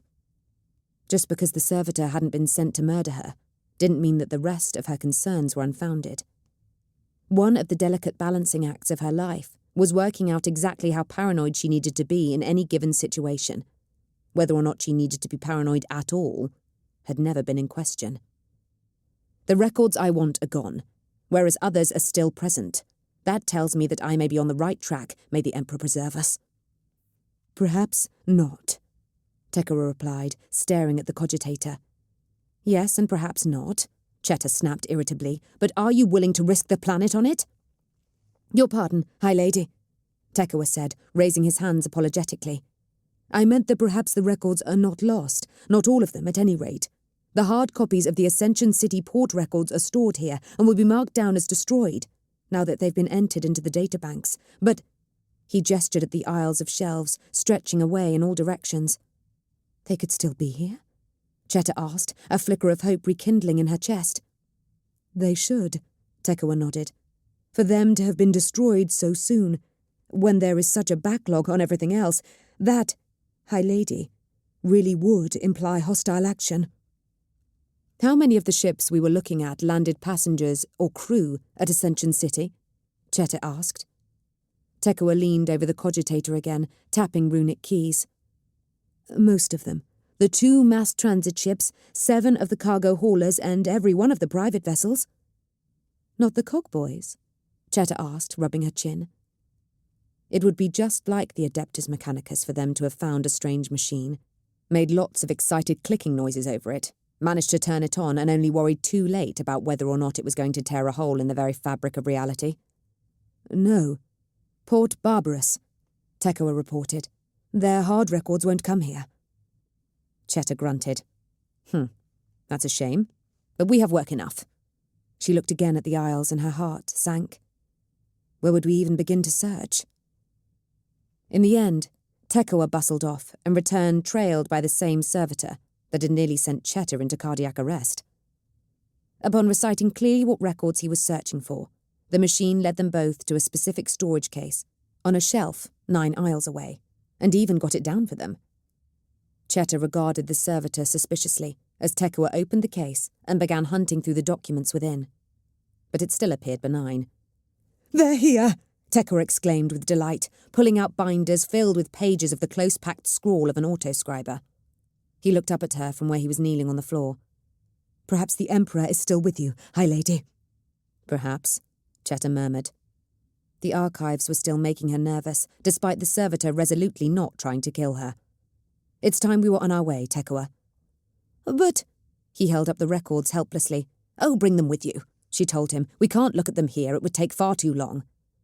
"We can't just remove them." "According to the data systems, they've already been destroyed," Cheta pointed out. "We're doing the place a favour." She tapped the floor, with her cane, thinking, "When you fired up the cogitator earlier, did you have to identify yourself?" "Of course," Tekua said with a puzzled frown. Cheta nodded. She'd suspected as much. "I rather think you should move into new quarters in the Brabantis Palace, Tekua. Immediately." Tekua's eyes widened in shock and quite possibly alarm. But I have an assigned apartment, designated as appropriate for my rank." "You can have a new one, and I promise you that it will be much nicer," Cheta told him bluntly. "I acknowledge that I may be a foolish old woman who's jumping at shadows, Tekua, but if someone did remove those records to prevent me, or anyone else, from finding them, it's not beyond the realms of possibility that they might be keeping a very close eye on who goes looking for them. If so, I'd suggest that the people they send after you are unlikely to be interested in conversation. But my husband, Amma, he can come too, Cheta said briskly. You'll both be subject to strict security at first, but so long as you don't try to assassinate any of us or pass any information you may learn on to outsiders, you'll both be considerably safer within my walls than outside them. That I can promise you. Tekua gaped at her, but Cheta could almost see his thoughts. What citizen of Ascension City hadn't seen the Navigator Palaces and marvelled at the wealth and majesty of them? Who hadn't fantasized about venturing within or experiencing the unthinkable luxury that must surely lie behind those thick, heavily guarded walls? Which of them hadn't dreamed of a day, just one day, when they didn't have to work in the Emperor's name? Not that anyone begrudged him their labour, of course, but perhaps there were those in the Navigator's palaces who didn't have to do it all the time. Of course, it would mean Tekua voluntarily leaving behind everything he'd built in his life so far. But Cheta could already tell that he'd weighed that up and, apart from his husband, found it wanting. "High Lady, it would be the greatest honour," Tekua said hurriedly, as though the words would run away from him if he didn't get them out all at once. "Marvellous," Cheta said, managing to force a smile onto her face over a wince of pain. "Now, I'm going to have to ask you to carry those." Chapter 10. Slipping the Leash. Radimir's desperate, blind jump from the Star Lounge had brought him out into the cloying, sweat-scented air of a hab with broken climate controls. It was a tiny, 2-room affair. A battered bed, that looked like it might have been ripped out of a barracks at some point and sold off, sat 3 feet away from a kitchenette, spotted with grease and old food, while behind a door lurked a washroom with a small collection of fat, buzzing flies. The owner wasn't home, and Radimir had used the washroom to clean what blood he could from his skin and clothes. He'd managed to avoid the worst of it, but he'd still not wanted to trail through the mids looking like the killer that would soon be hunted by the Proctors. As it turned out, however, it wasn't the Proctors who found him first. Even he needed to sleep, and he knew the dangers of a city well enough to want walls and a locked door between him and the mass of humanity around him when he did so. He'd found lodgings in a wall of identical apartments, only a little larger than the one he'd blundered into after the Star Lounge fiasco, although undeniably cleaner, and it was to these lodgings that he'd returned. He jerked awake from sleep and lay still for a moment, wondering what had roused him. No alarm was sounding, and his heart rate was raised. His body had recognized a threat and had alerted him to it. He closed his eyes again and reached out. The bedchamber was still dark, as was the living space beyond. But there were 3 people moving cautiously through it. They had no good reason to be there, and 2 of them were armed. Foolhardy thieves, or hostiles who had somehow tracked him down. Radimir plucked his power knife from the bedside unit and disappeared into the dark, leaving the bedclothes to settle into the void where his body had been only a moment before. He emerged in the corner of the living area, directly behind one of the armed intruders. The power field on his knife snapped into blue-white life as he brought it around and across the first intruder's throat, the same move that had ended the life of Emerson Tobias. A practiced cut he'd performed 100 times before. The man went down, but Radimir was already stepping past him. The second intruder was turning, alerted by the sudden light as much as anything else, and Radimir caught a momentary glimpse of infragoggles in the fizzing glow of his knife. The man's reactions were good, but he flinched as he caught sight of the power blade. Probably a reaction to the infragoggles burning the image into his retinas, rather than fear of the weapon itself. And that gave Radimir the opening he needed. He ducked under the barrel of the auto pistol tracking towards him and grabbed the other man's wrist, then slashed downwards with his knife. The power field sliced through flesh and bone alike in the forearm, and the man's hand came away. Then Radimir's back cut opened his throat as well, and he too collapsed. It had taken less than 2 seconds. The third intruder backed away from him clumsily, blindly tripping over a table and falling against the wall, which was thin enough to take a dent from the impact. Radimir lunged at them, ripped away the respirator they wore, and clamped his hand over their mouth to prevent them from crying out. He held his strike, Even without the glow from his knife, he recognised Kell's eyes, eyebrows and forehead. She looked terrified and confused. Understandable. So far as she was concerned, the man she'd hired was merely a very efficient contract killer, one with a reputation that covered multiple systems. She'd have no idea of how he'd suddenly come to be in the room with them. "Why are you here?" he demanded, blade poised. He removed his hand slightly, confident that the threat of death would keep her voice down. "2 deaths," Kell hissed, her eyes wide and pupils sharp as pins as they tried to adjust to the burning light of the power knife. 3 deaths, Radomir corrected her. "I dumped one in the river. Brabantis won't find the body." 2 deaths, Kell insisted, her gaze momentarily leaving the knife and meeting his. 2 navigators killed in a backroom narc lounge in the midst of Decimus Block. Neither of them were Brabantis. Radomir snorted. "And why is that a problem?" "Your contract was for Brabantis," Kell hissed desperately. "Only Brabantis." Ah, so his patron was one of the other navigator houses then, as he'd suspected, and they now feared that their own members would fall victim to him. Or indeed, perhaps at least one already had. He wondered which families the navigators at the Star Lounge had belonged to. It would be good to know whose lackeys were likely to come gunning for him in the future. "Who do you work for?" he murmured, moving his knife down slowly until the crackling blade hovered just above Kell's heart. "I have sworn loyalty," she whispered shakily. "Unto death." He nodded, seeing only truth in her eyes. She'd come here with 2 thugs to, what, persuade him to stick to the targets she wanted? Or simply to kill him? Had she come because she was the only employee of his nominal patron who had seen his face, and the thugs needed to be sure they'd killed the right man? It didn't matter, he realised. If he let her walk away, then she would surely come for him again at some point. And next time, she wouldn't bring just 2 men with her. She'd sorely underestimated him, and wouldn't make the same mistake twice. He'd always known that he'd have to go rogue at some point. He covered her mouth with his hand again, and plunged his knife into the top of her skull. She went limp, instantly. Radomir looked down at himself. There was blood on him, again. He'd paid rent up until the end of the local month, which was still some 20 days away. The best-case scenario was that Kell was acting largely independently, and had come to deal with her own contractor to avoid losing face with her superior, without telling others of where she was going or how she'd kept track of him.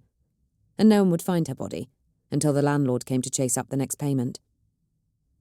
The worst-case scenario was that this apartment was under surveillance, and another, greater force was even now moving in on him, perhaps summoned by the flatlining of a biomonitor. The middle case, and probably the most likely, was that Kell's failure to check in would be noted after a matter of hours, not immediately. If Radomir tried to flee straight away, then a cybermastiff or sharp-eyed proctor on patrol might well notice the blood on him, and his problems would only increase. Play the percentages. Don't panic. Clean himself up the best he could with the facilities here, abandon the apartment, start again. There was no way to move the bodies without being noticed, and dragging them through the darkness with him to dump them somewhere else nearby would exhaust him. He'd had to do that with the 3rd Brabantis navigator, and the effort had nearly floored him. Besides, he couldn't spare the time to clean the apartment, and he didn't have the materials. If they were found, they were found. His goal wasn't easy. It had never been easy, and it would only get harder from here. But it was possible, and it was getting closer. He had to hold on to that fact. He had to have faith.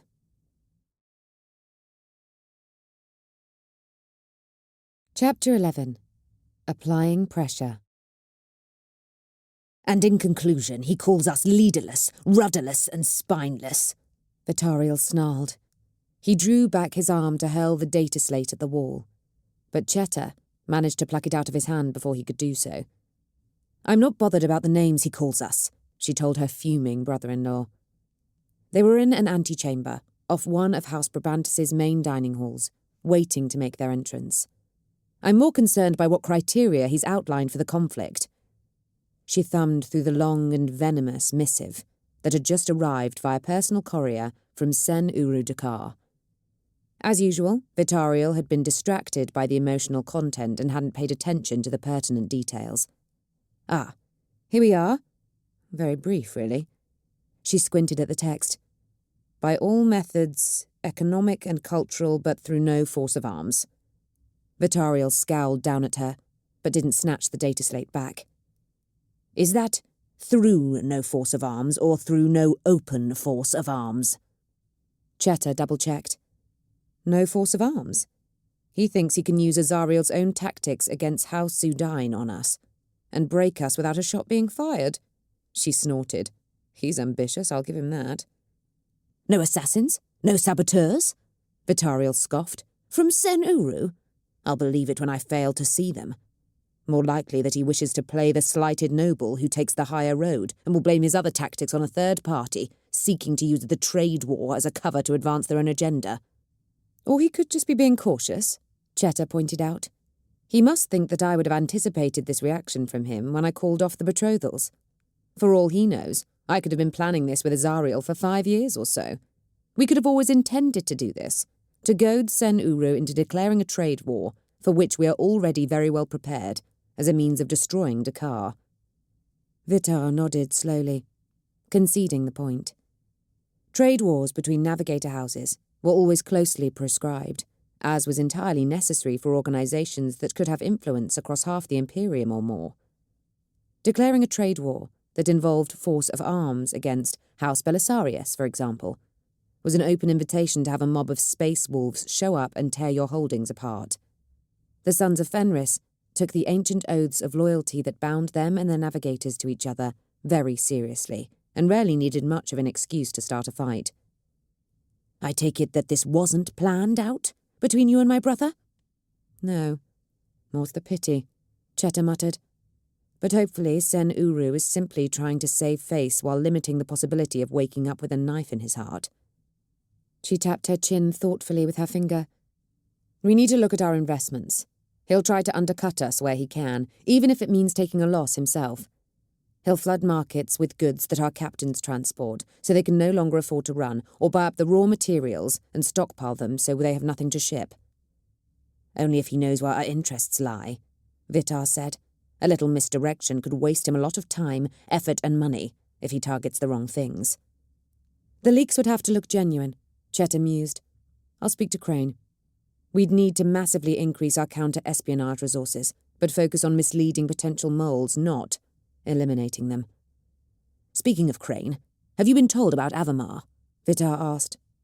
The question sounded innocent, but the hairs were suddenly standing up on Cheta's arms again. Which one? She asked, trying to keep her tone neutral. Avamar Relly or Avamar du Choi? There were 2 Avamars in the Brabantis family, distinguished by their middle names that indicated to which sub-branch they belonged. Du Choi? No, Cheta was forced to admit. The context of Crane led to an obvious conclusion as to why Vitar had mentioned him. He's not been found dead as well, has he? Missing, Vitar said, fiddling with his cuffs and not looking at her. It's been a week now. Cheta cursed inwardly. She should have been told. How did Vitar know and not her? Was he insinuating himself with the more distant family branches, seeking to garner support for his claim to becoming Novator? Is it out of character for him? She asked, hating herself for having to do so, but she had never known the man well. He has gone off before, Vitar admitted. He's a maudlin type by all accounts and prone to wandering, but he's usually back within a few days and will often send his siblings some overdramatic message now and then. This time, they've had nothing but silence. Cheta glowered at the data slate. Do you suspect Sen Uru? I wouldn't like to say, Vitar said quietly, but it seems too much of a coincidence, bearing in mind the previous 2 deaths, for this to be an isolated incident. And yet, the first 2 occurred before you so drastically burned our bridges with Dakar. Zudine, perhaps? Cheta offered, ignoring his accusatory choice of words. How go the negotiations? Slowly, Vitar admitted. Kenavario is long on words and short on content. Tonight's dinner is more for the sake of form than because we have any great breakthrough to celebrate.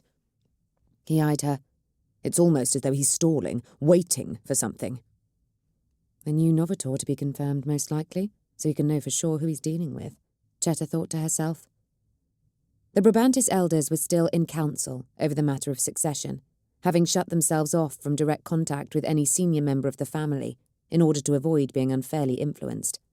And Cheta got the impression that they were waiting to see which way the house's fortune went in the aftermath of her two dramatic decisions.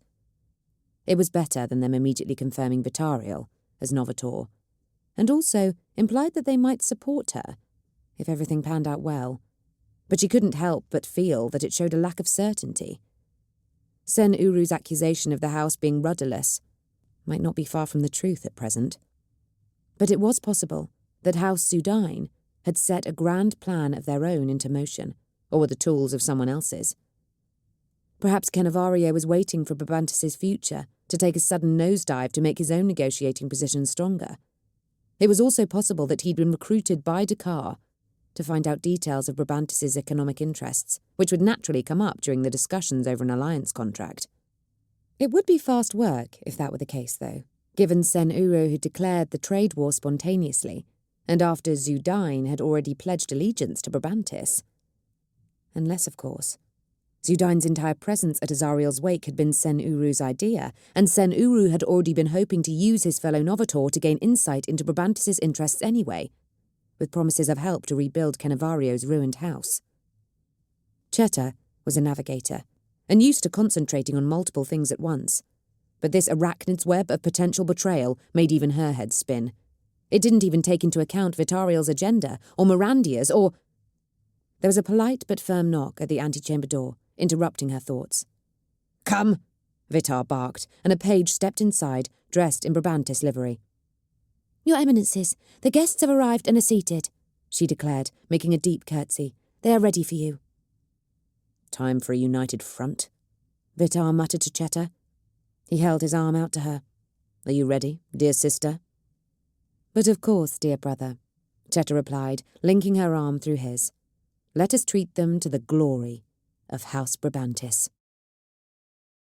There had been 17 courses, 3 musical interludes, half a dozen speeches, and a lot of Damascene.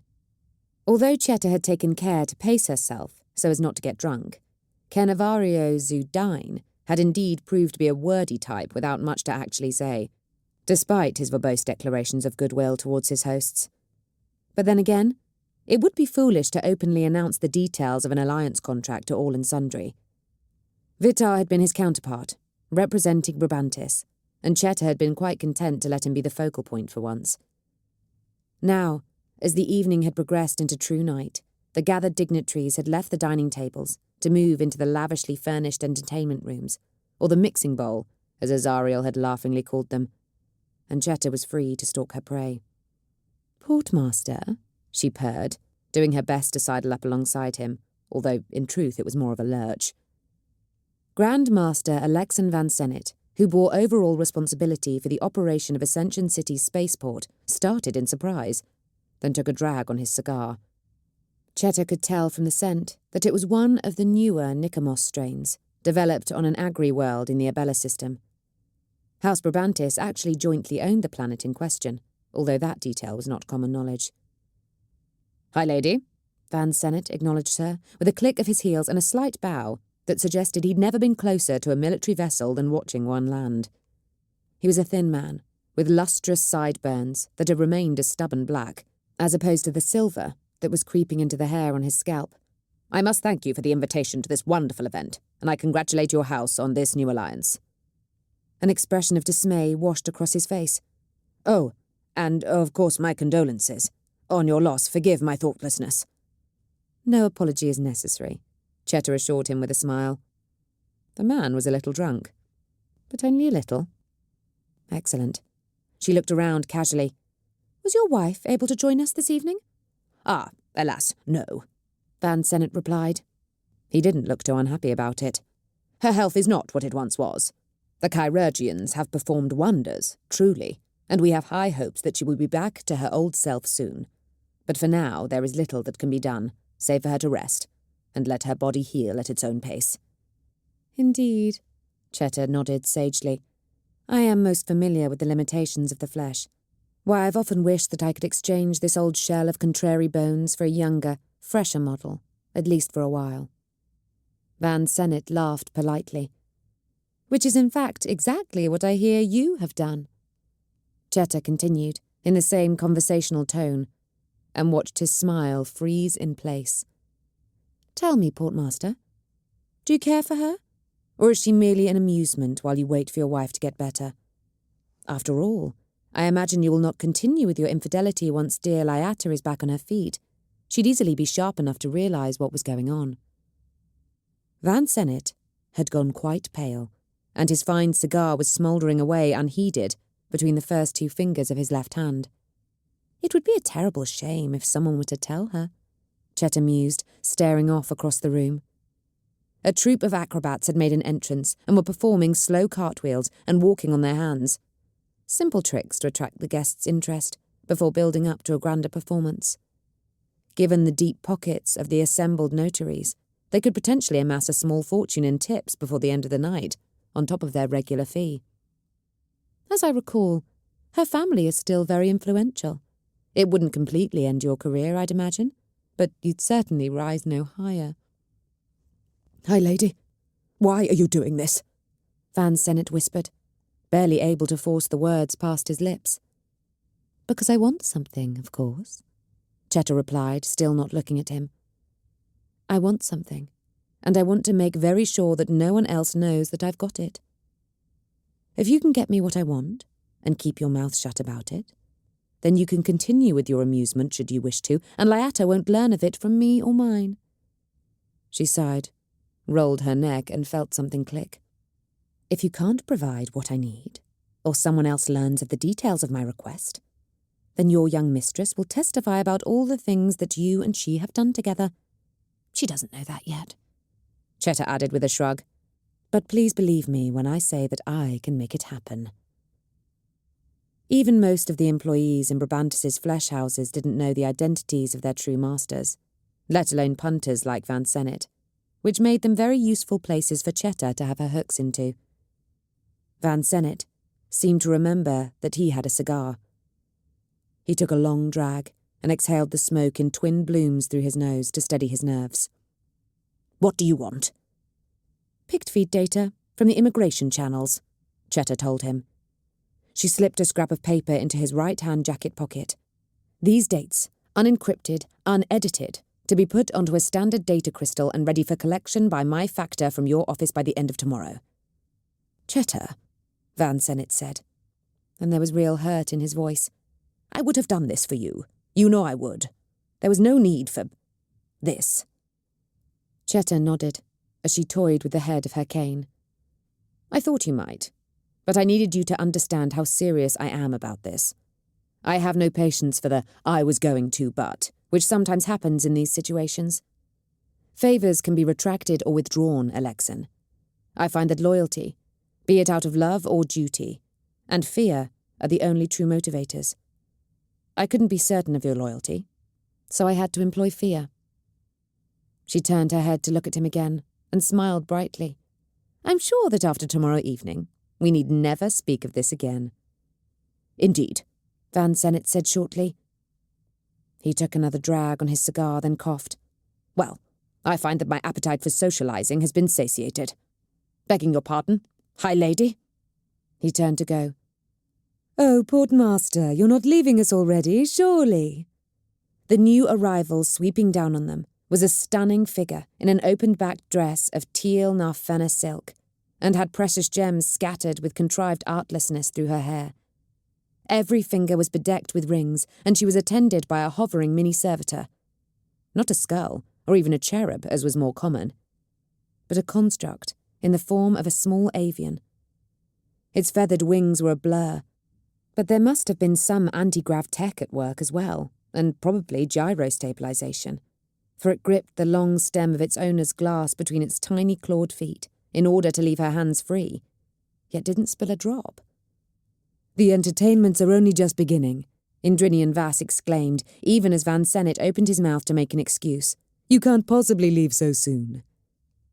The rogue trader looked a totally different person out of her power armour, but still moved with the same languid grace, as she snapped open a fan with one hand and laughingly blocked Van Sennet's progress with her other arm, laid across his chest.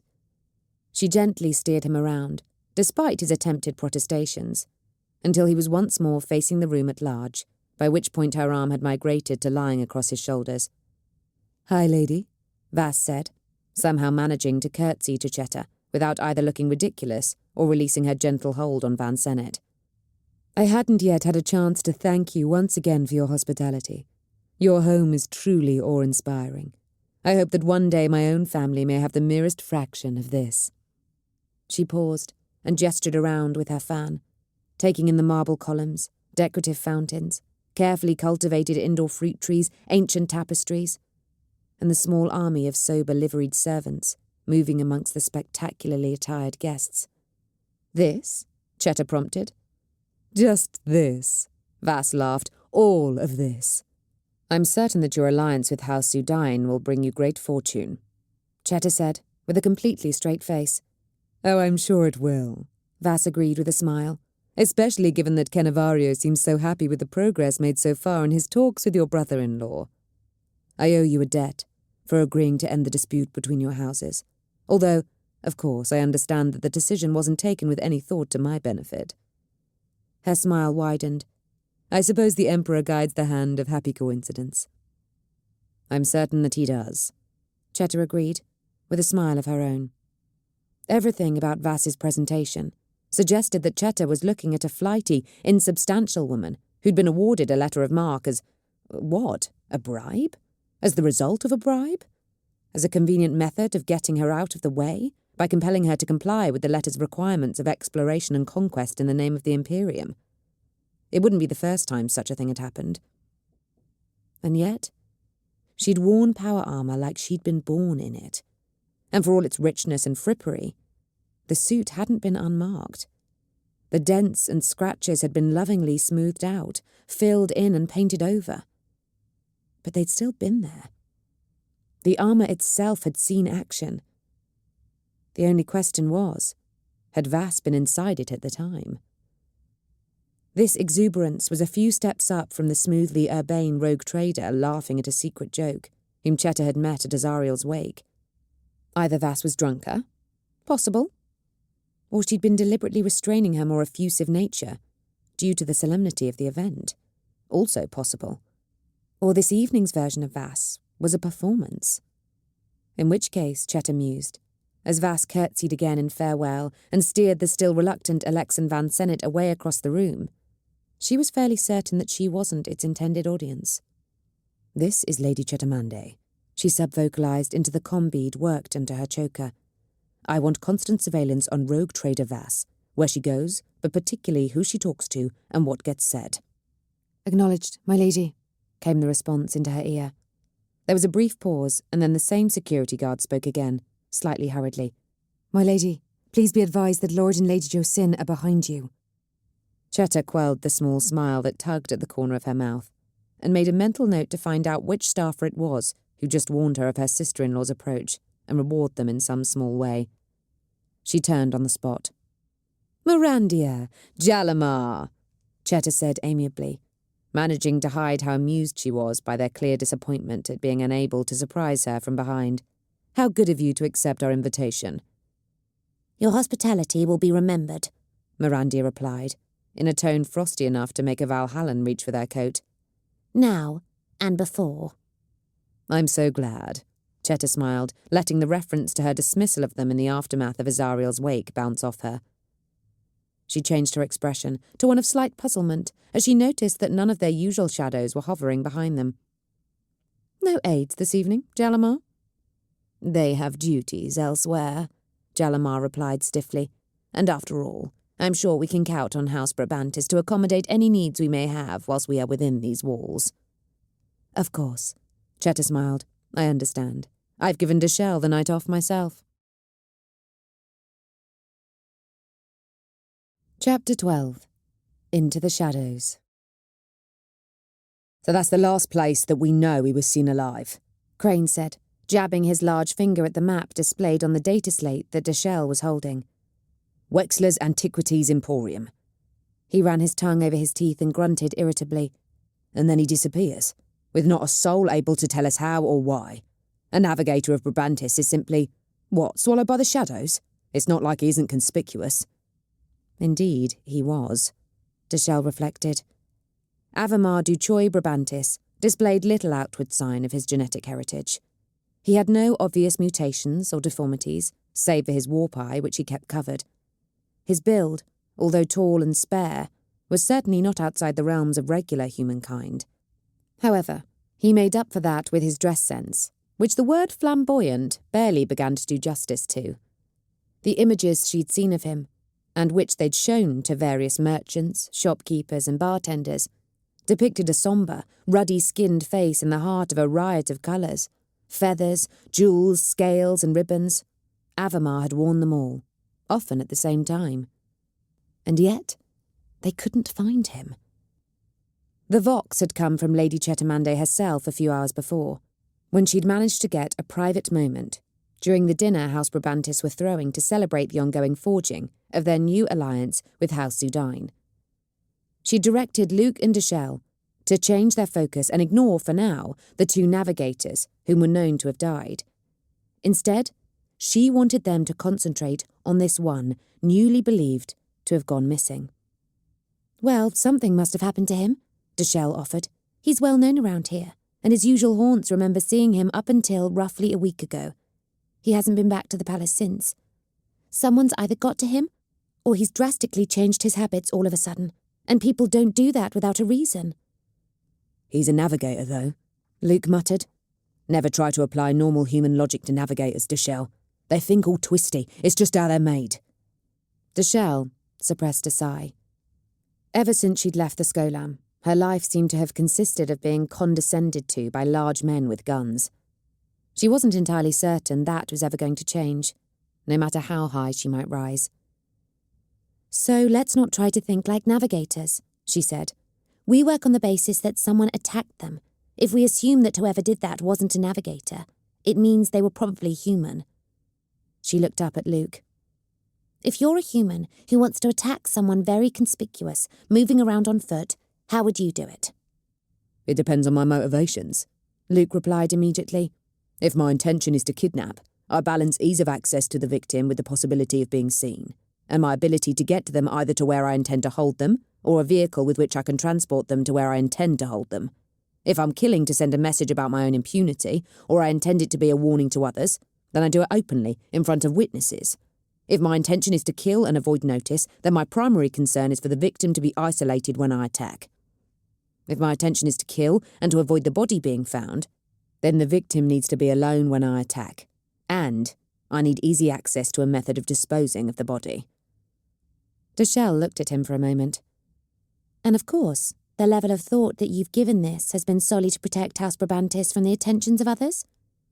Luke just snorted. Well, he hasn't been attacked openly. We can say that with reasonable certainty, Deshelle mused, studying the map. We think he was last seen here, here, and here. She drew her finger across it. And although we can't be sure of the times of each sighting, it seems reasonable that he was moving in this direction. A bar where the patrons knew him and didn't care he was a navigator? A massage parlour with optional extras available for purchase?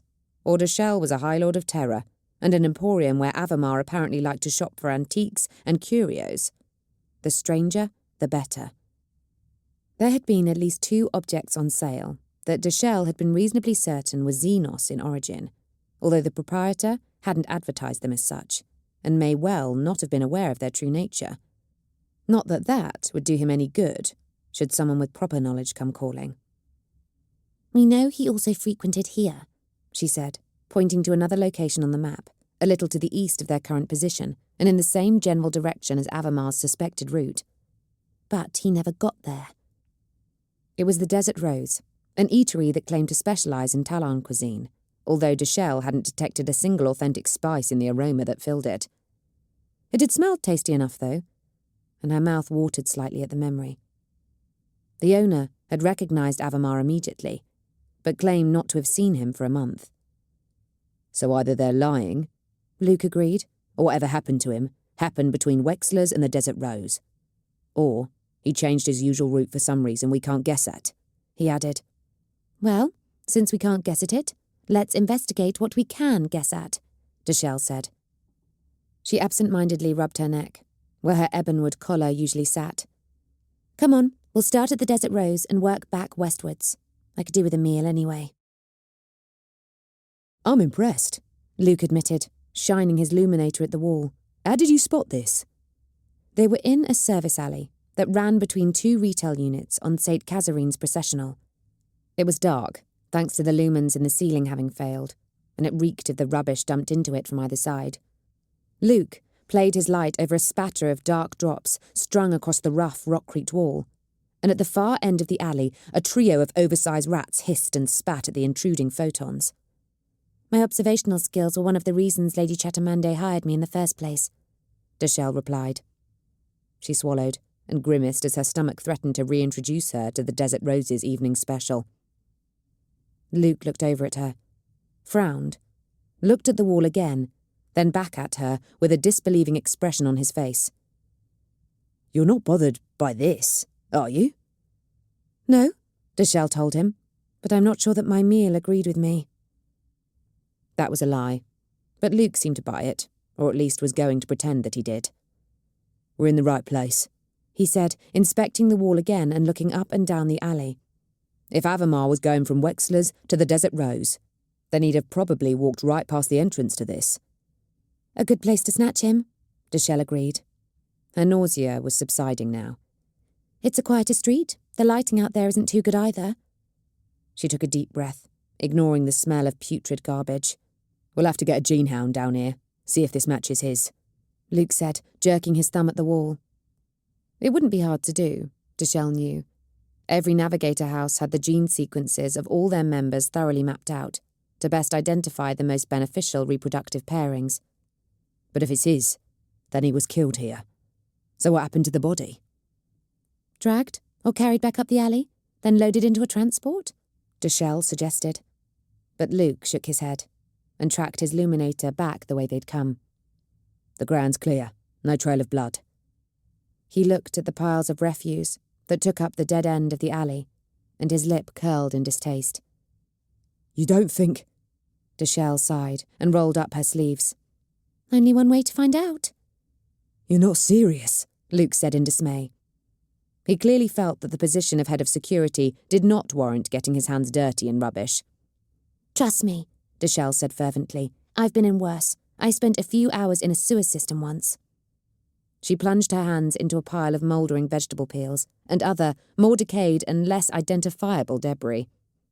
You continue to surprise me, Luke muttered. He hesitated for a moment, then shook his head in resignation. I can't believe I'm doing this. Deshelle's questing hands found innumerable putrid objects, but none of them were the flesh of Avamar de Choy Brabantis. Her fingers did once close on a hard, slick object she recognised as bone, but when she pulled it out, it clearly wasn't human, the femur of some animal killed for meat, presumably. Anything? She asked Luke, who glowered at her. If I'd found anything, I'd have told you. He pulled a refuse sack aside, and something leapt at his face, as it was caught in the beam of his luminator. A rat, 3 feet long, including its tail, with incisors the length of Deshelle's little finger, and its dark fur sleek and wet with rancid fluids. Luke snatched it out of the air with his free hand and hurled it at the wall with a yell of disgust. It hit, with a gruesome cracking noise, and dropped unmoving into a heap of old gut-rot bottles. Emperor damn vermin, Luke muttered. His nostrils flared as he exhaled deliberately and slowly. Deshelle was astonished at the speed of his reactions and the precision of his hand-eye coordination. She wondered what cocktail of drugs was mingled with his blood to have enhanced his reflexes like that. Was it always there, or was it released in response to external stimuli? If the latter, the dispenser, whatever it was, must have an unbelievable trigger rate, since an unenhanced human body could have barely begun its physiological response by the time the rat was already in the air. She realised she was staring, and dragged her attention back to the refuse pile. They'd gone through, inch by stinking inch of it, and were almost at the back wall. But there was still no sign of the missing navigator. She didn't like to think what Luke would say if this turned out to be for nothing. She frowned. What's that? Something else that stinks worse than grok dung, Luke grunted, not looking up. No, Deshelle insisted. She took 2 unsteady steps forward, her boots sinking into the unstable mess. The rat's leap had caused another sack to fall sideways, spilling its rotten guts. But it had revealed a section of the alley's back wall that was stained a darker colour. "Look here! Is this blood?" Luke turned his luminator on it and joined her, squinting sceptically down at it. "Could be," he admitted somewhat grudgingly. He leaned out and took a closer look. "I mean, blood's blood. 2 of those rats could have killed a third." "There's a puddle," Deshelle said, poking with her boot at the alley's surface. "Dried up, but it's there. A bleeding body rested here for a short time." "Or was left here," Luke muttered. "They wouldn't have got far on their own bleeding like that if they were human." "Or a navigator," Deshelle added quietly. She looked back up the alley. "Why drag someone off the street, knife them halfway down an alley, then drag them to the other end of it and leave them here for a short time before moving them again? And where to?" Luke grunted and shone his luminator's beam on the service doors that flanked them, one in the wall of each building. "I think perhaps we need to have conversations with the owners of these establishments." Deshelle shook her head. "No, it doesn't feel right." Luke's face screwed up perplexedly. "It doesn't feel right? We think a Brabantis navigator might have been murdered in this alley, and you're telling me that investigating the 2 most likely places the body got dumped doesn't feel right?" The nausea was back. Deshelle dug out her data slate and activated it again, bringing up the map. "What are you doing now?" "I'm checking what's on the other side of this wall," she told him, expanding the readout with a swipe of her grimy fingers. "What? It's a wall! There's no door! What the warp does it matter what's on the other side of it?" Deshelle ignored him, while she double-checked their location, then held it up for him to see. "Look, we're right near the edge of the block. On the other side of this wall is a hab zone that's been abandoned since the Red Scale outbreak last year." "Fine," Luke said. "So what?" "So trust me," Deshelle told him, turning around and heading for the relative light of St. Catherine's processional. "We can always come back. But for now, just trust me." It took them 3 blocks to find a cut-through to the hab area, and only a handful of ducats to bribe the bored watchman, who'd been set to ensure that no one got in or out. There was no current risk of infection. The administratum simply didn't want anyone unauthorised to get in and set up home without permission, in what would be desirable residences, once the correct post-infection protocols had finally been run. Had the Red Scale still been active, then they'd have encountered proctors, who would have likely responded to attempted bribery with the business end of a riot gun. "The alley ends behind that wall," Deshelle told Luke, directing her luminator across an open space of real grass, still watered by hydration systems, but now growing long and unchecked. She turned around to look at the source of the wind that was buffeting them, and through which could be seen the blaze of lights that constituted Ascension City at night. "And here is an external standard thickness reinforced Crisglass window that's been cut open with an Emperor-damned power tool or blade by the looks of it," Luke said slowly. "What in the name of holy terror is going on here?" "There's blood on the lower half of the cut," Deshelle said, directing her luminator at the dirty rivulets that stained the underside of the large oval, which had been hacked right through the window. "And on the other side of it, a 1,500-foot drop directly into Ascension River, which is exactly where I'd dump a body if I could get to it. We'll need to check this blood matches Avamar's, of course, and the blood in the alley." Luke shook his head in disbelief. "You'd make a damned fine inquisitor, Devoir."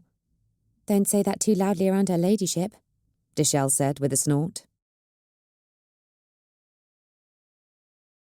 Chapter 13. In Absentia.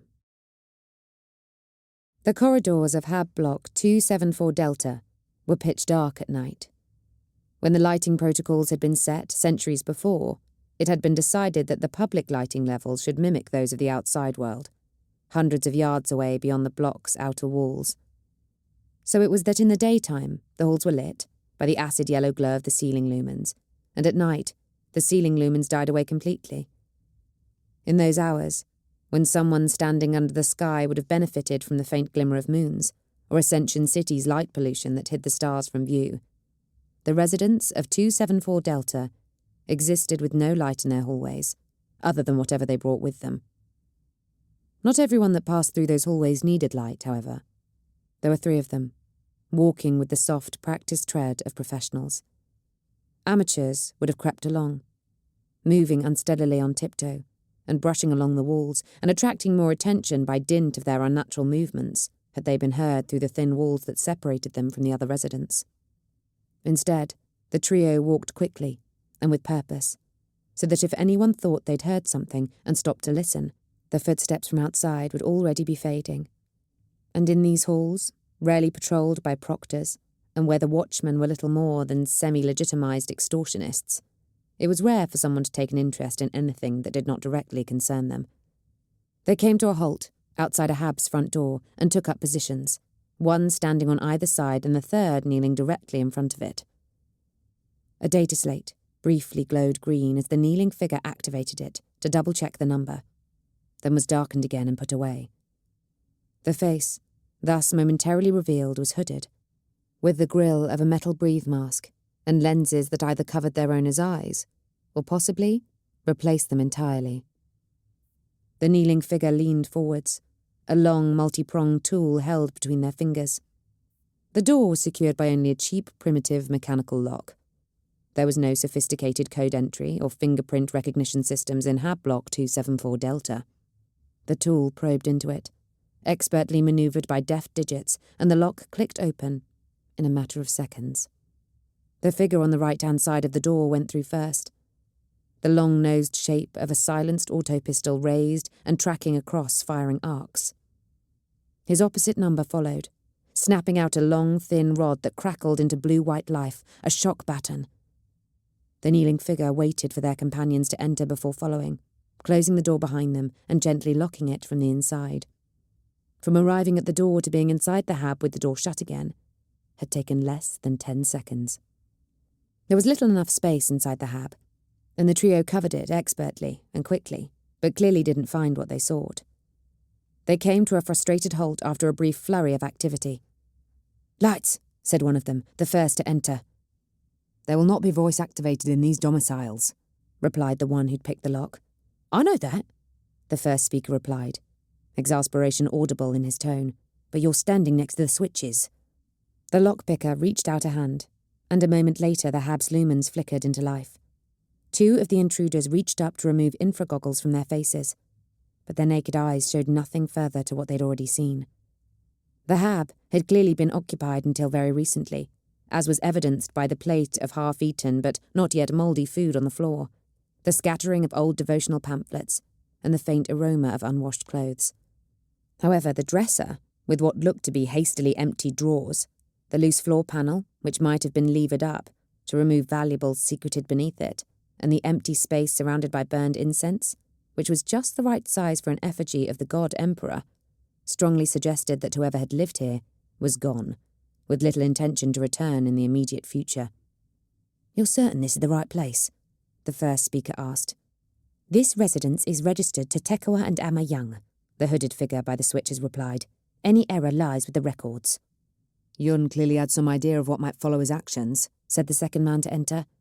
He deactivated his shock baton, retracted it, and replaced it on his belt. The question is, what motivated him to try to access those records in the first place?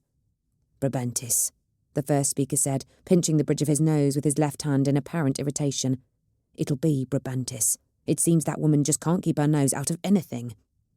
If she has relocated the junior sub-prefect to within her own premises, we are very unlikely to be able to reach him," said the hooded figure.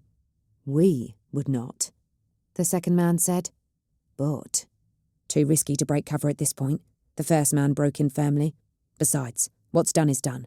Either Brabantis has the records or they don't. We should find out soon either way." He shrugged and holstered his auto-pistol. "You never know.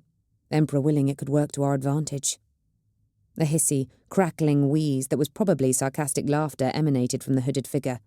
Yeah, the first speaker muttered. "When did you become so cynical?" There was a momentary pause. "That wasn't a literal question," the first speaker added in a tone of mild disgust. He shook his head. "Come on, we're wasting time here, and the boss isn't going to be pleased." Chapter 14. Preparations. The children of the serpent were gathered again. Suleiman Eichner had sent out word at Radimir's urging, and they'd assembled inside Svet's generator chamber once more. Their numbers were greater this time. Radomir wasn't sure if this was because the last meeting had been so rushed, or whether the pull of the cult had actually increased. He was uneasy, regardless of the cause. More people meant a greater chance of unknowns, of outsiders slipping in, and everyone assuming that they were there with someone else. He watched as worshippers arrived, one after another, and was pleased to see that Island Marjuk appeared to be in charge of security. The former guardsman vetted each new arrival, waving past those he knew personally and holding others until someone else could vouch for them. It was an efficient and well-ordered process. How ironic was it, Radomir mused, that even the greatest bastions of order could be twisted to benefit chaos. Some of the most gifted tactical minds the galaxy had ever seen had worked in its service. There was a place for the blind rage of a berserker, of course there was, but such power needed to be brought to bear in the right place, at the right time, and for the right purpose. An enemy understood was an enemy already half defeated. The systems of the Empyrean could be turned against it, like a corrupted knife twisting in its gut, a malign canker, against which its bloated body had no defence, for it thought it to be a part of itself. Some of his own might call him radical. Some of his own might even call him heretic. But Radomir Niklau had been taught to use his enemy's weapons against itself, and he understood the wisdom of those teachings. He let Eichner address them first. The archivist had a charming, earnest, and almost childlike wonder to him as he spoke of the power and glories of the true gods. He made believing sound so easy, Radomir realised. He was positive, uplifting. He was preaching to ranks of downtrodden workers, faceless manufacturum grunts, thoroughfare cleaners and boiler stokers, and telling them that when the great powers held sway, they would all be beautiful and unique. The imperial creed was a lie, Eichner maintained. It was blinding and suffocating, demanding worship to one god when in fact there were many. It offered only miserable slavery, and not for reward, but simply under the threat of punishment for straying. A glorious new world awaited them, and they could be a part of bringing it about. It was true, in a sense. When Vorlisi was pulled into the warp, when the great beasts of the Empyrean descended to glut themselves on the planet's dullard souls, it would indeed be glorious. They would all be beautiful and unique, each one a delicate morsel, a singular blend of fear and torment that would be savoured. Radomir still hadn't decided whether to take Eichner with him or not. He was leaning towards not. Let the archivist experience what he so deeply desired. Otherwise Radomir would have to explain why they weren't staying to witness the glory, and that could get awkward. The children were hanging on Eichner's words. Radomir could see the eager gleam in their eyes, the edge of delighted smiles on their faces. They had the courage to look past the fear that had been drummed into them since the moment of their birth, to hear the message and accept it into their hearts. It was time. He stepped out of the shadows of a generator stack, literally out of the shadows, concealing his amusement at the gasps of wonder and shock that momentarily filled the place, and strode forwards to appear at Eichner's shoulder just as the archivist finished speaking. "I have been making preparations," Radomir said, looking around at them, "gathering what I need to call down the attention of the gods, the true gods, to this miserable rock. When we can do that, when we can prove ourselves worthy of their notice, they'll accept each and every one of you and reward you richly and justly." He paused, took a breath. "But to carry out the final part, the ritual that will allow us to commune with them, I will need your help." He let that sink in for a moment. Let them feel needed. Let them feel important. Give them a taste of agency, the notion that their insignificant lives could truly affect their world. They were used to endless labour without reward. Salvation presented on a plate might taste too sweet, might put them off. Better to dress it up in terms that they were used to. Of labour with reward. Better rewards, and coming oh so soon.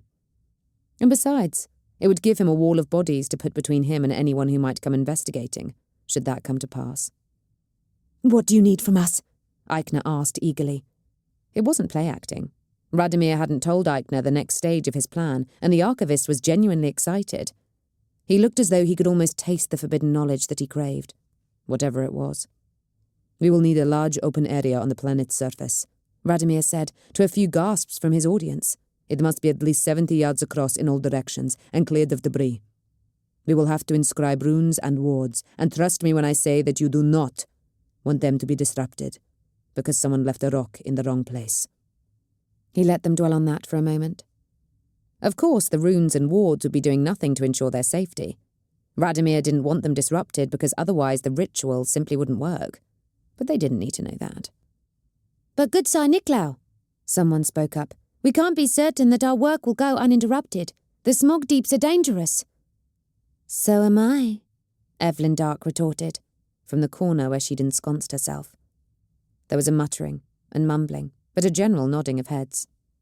Most people knew the children's resident pyromancer, and the notion that she'd be there to protect them seemed to go some way to reassuring the gathered crowd. "Alan, Evelyn, and Svet will be with you," Radomir said, receiving nods from the three that he'd named. "Take whatever weapons and protective gear you have, but do not fear the foul air overmuch. Soon the gods will come, and then whatever hardships you may suffer in the meantime will be as nothing. They will be seen as badges of loyalty and devotion." He pulled a data slate out of his pocket. "Solomon?"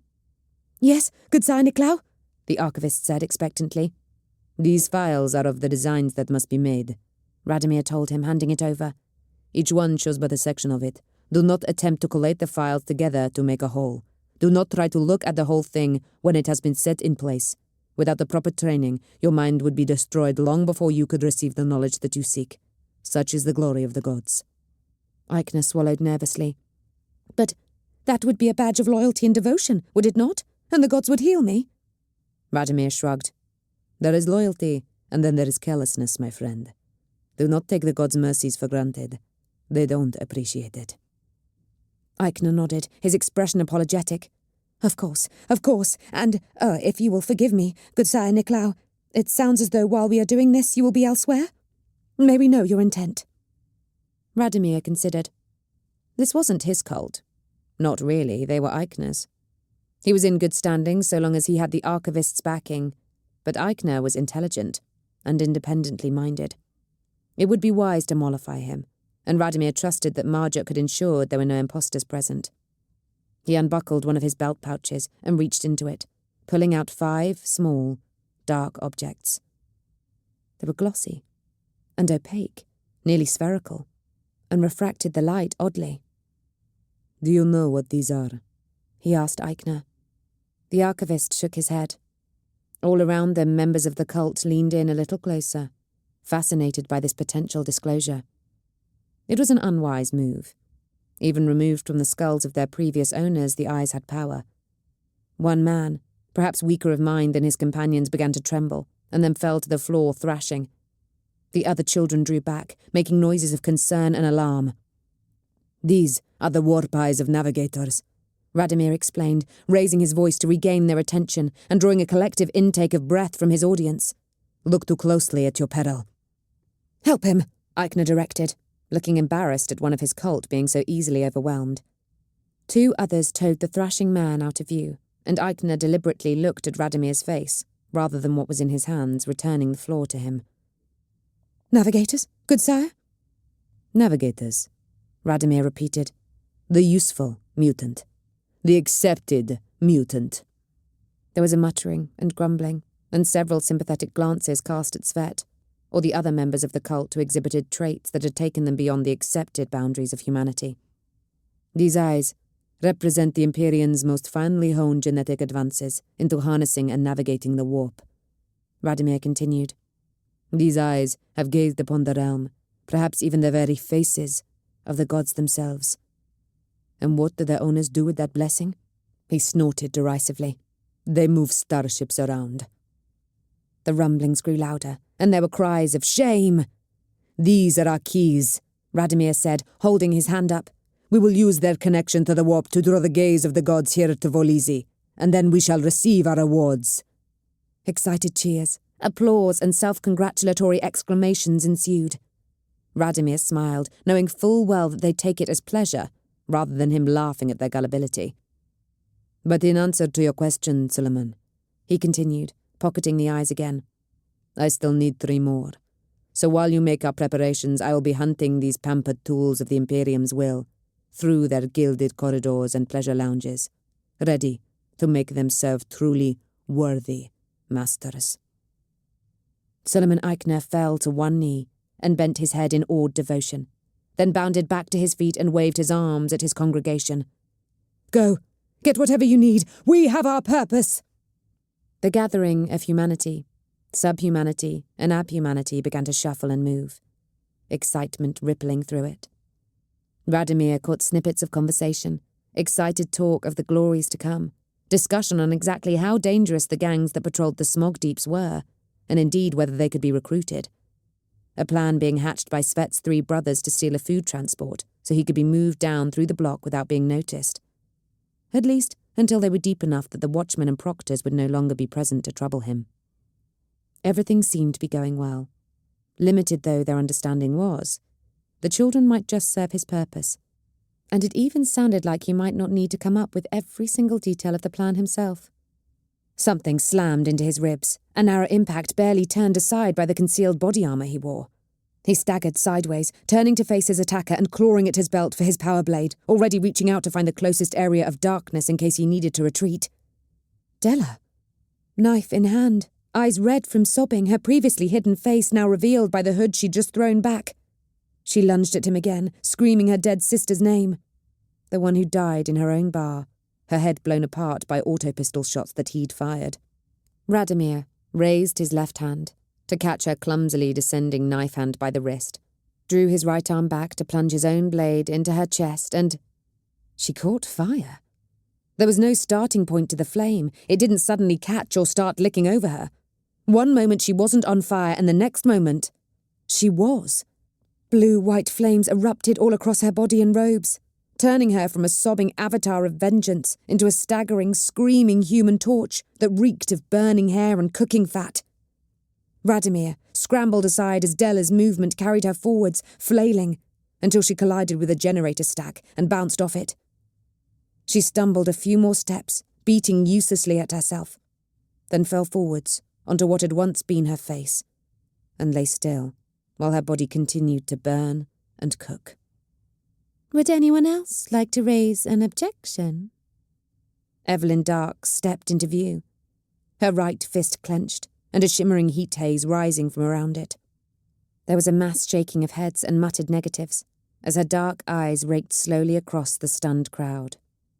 "Good," she said, and unclenched her hand. The ferocious blue-white flames faded, to be replaced with comparatively gentle yellow ones. She held Radomir's gaze for a few seconds, then turned to head for the exit. He watched her go. A powerful talent, that one. It would be a shame to let it go to waste, but potentially dangerous to keep it around. Radomir's gifts had been honed by his masters, and he'd been trained to keep his mind safe from those beings that might seek to use him as a doorway into this reality. Dark might be powerful, but she would have had no such training. But that didn't mean that she couldn't be taught. Perhaps it was time to take on a pupil of his own, Radomir thought. Dark's raw, destructive power could be of great use to him, for when stealth was no longer an option, he'd have to consider it. For now, let her guard the site of the ritual, and keep that safe for him. He re-sheathed his power blade, and checked his body armour, fingering the hole in his jacket where Della's knife had struck. Behind him, one of Svet's brothers shuffled forward, and with a nervous glance at the nearby generator stack, smothered Della's merrily burning corpse with his own cloak. Chapter 15. The Enemy Within.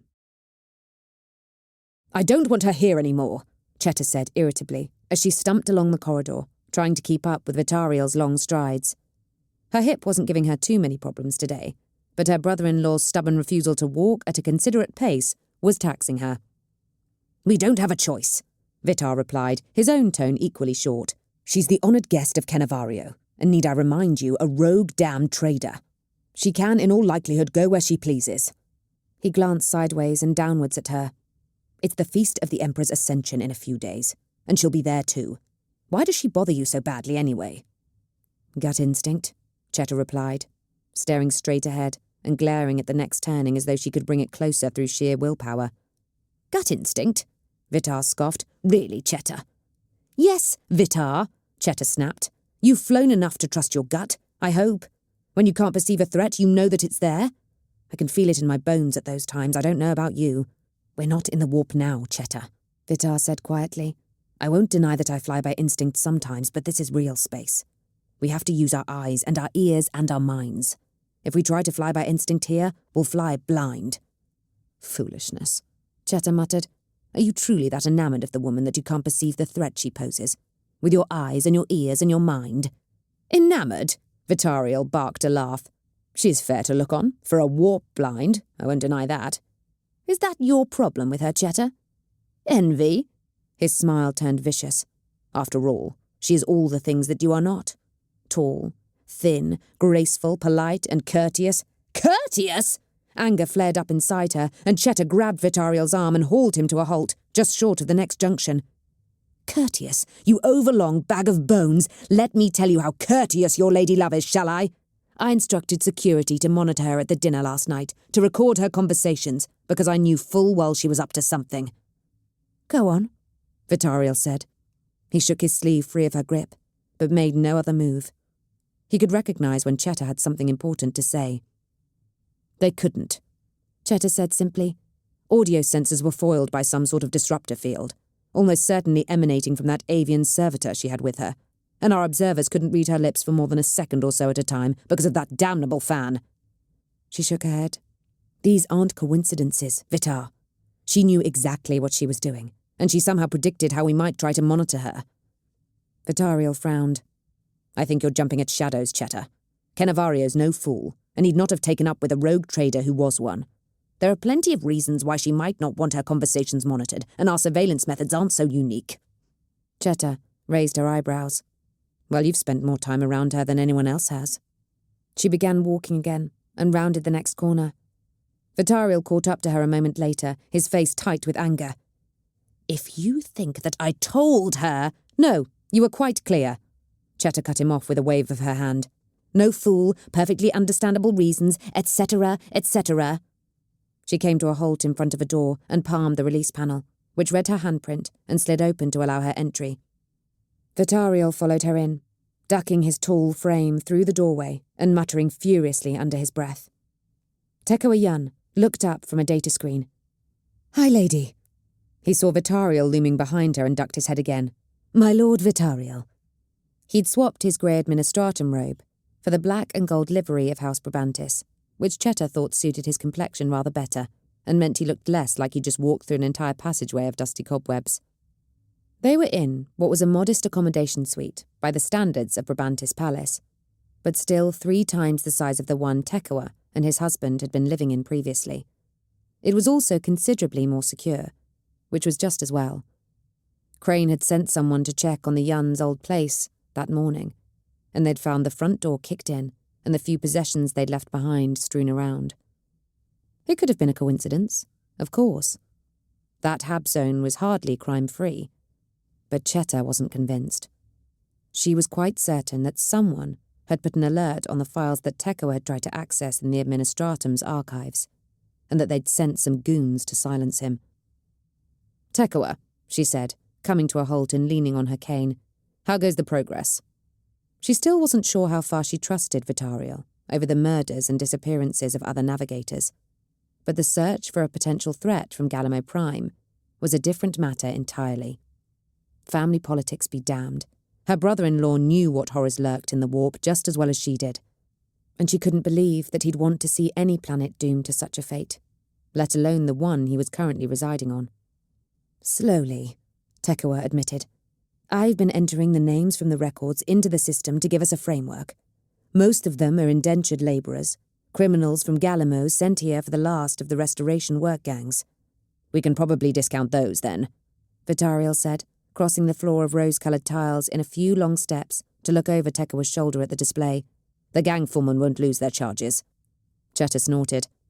They work with numbers, Vitar, not names. If they find they're down a head or two, then they'll just grab someone off the street who doesn't look too rich and put chains on them. We'd never know what happened to the escapees. All the workers from Galamo are fitted with penal collars, Vitar told her, either not trying hard to keep the condescension off his face or failing at doing so. If they stray more than 50 yards from a foreman's control node— He mimed an explosion. with his long, delicate fingers. "If the collars work," Cheta grunted. "They work," Vitar said absently, turning back to the screen. "We build them." "Very well then, we ignore the workers, at least for now," Cheta conceded. There were several other ships that put people ashore, and I imagine some other arrivals from the mass transits who weren't indentured. "Indeed, High Lady," Tekua acknowledged. He tapped a few keys, then grimaced. "That leaves us with 2,742 potentials." Vitariel swore under his breath. Cheta sighed and rubbed around her war pie. "Well, that's better than nothing, I suppose. We'll have to see if this can help us at all." She pulled a data crystal out of her pocket. "It's the pict feed from the starport over the dates we're looking at. Everyone who arrived on this planet through Ascension City will be recorded here." "How did—" "Oh," Vitariel said, cutting herself off. "Alexan." "Alexan," Cheta confirmed, handing the crystal to Tekua. "What do you hope to gain from this, though?" Vitariel asked her. "Are you expecting someone to walk through the immigration controls in a robe with letters reading, 'I am here to destroy the planet'?" "Of course not," Cheta snapped. "But we only have the records for who came in. We have the pict feed covering who comes in and goes out. And we can match up the names to faces based on time of arrival. If someone arrives but hasn't yet left, and the ship that brought them is no longer in orbit, then they're still here somewhere. Perhaps we can narrow down a suspect field, at least in terms of people we can possibly do something about." Vitariel shook his head in disgust. "You're clutching at straws, Cheta." "I'm doing what I can to ensure we're safe," Cheta told him. "If you have any better ideas, then feel free to contribute them." "High Lady," Tekua put in nervously. "Your idea, it is good, of course, but there are days of footage to watch, and multiple different entry and exit gates. I couldn't possibly cover it all in any sort of timescale." "I'm well aware of that," Cheta told him, "which is why you'll be getting some help. I'm going to put together a team of staff to review the footage with you. You'll be in charge of organising them. I thought that would play to your strengths, as a former junior sub-prefect." Tekua's face brightened. Emperor help her, the man actually enjoyed that sort of thing. "High Lady, it would be my honour to serve." He took the crystal from her and slotted it into the cogitator's interface, then bent over his work again. Vitariel watched him for a second longer, then moved away and jerked his head at Cheta to follow him to the far side of the room. Cheta sighed, but obliged him. "Well, you've not shared much with me about what Crane and Devoir have turned up," Vitar murmured. "There's been precious little," Cheta replied softly. "The killer or killers have left few traces." Vitar made an unconvinced noise in his throat. "Luke Crane is tasked with keeping all of House Brabantis safe, Cheta. I hope that his report won't differ from what you've just said, should I demand an update from him. I'd hate for you to be seeking to gain a political advantage by keeping me in the dark." Cheta smiled humorlessly at him. "I assure you, Vitar, we are all in the dark on this one." Chapter 16. The Emperor's Ascension. The Feast of the Emperor's Ascension was the greatest public holiday across many worlds of the Imperium. Cheta could say that with some authority, since her service with the Sector Fleet had taken her to quite a few, not to mention the times the feast had been celebrated on board ship, and the diverse local traditions for the day, amongst the various crewers, had come together to create a noise of riot and colour, festivity and devotion. Vorlisi's relative proximity to Holy Terror meant the ecclesiarchy held strong sway over the hearts and minds of its citizens, and the fact that the capital was named Ascension City had not been an accident. Vorlisi might not have the purity of faith of a cardinal world, but it certainly didn't lack enthusiasm.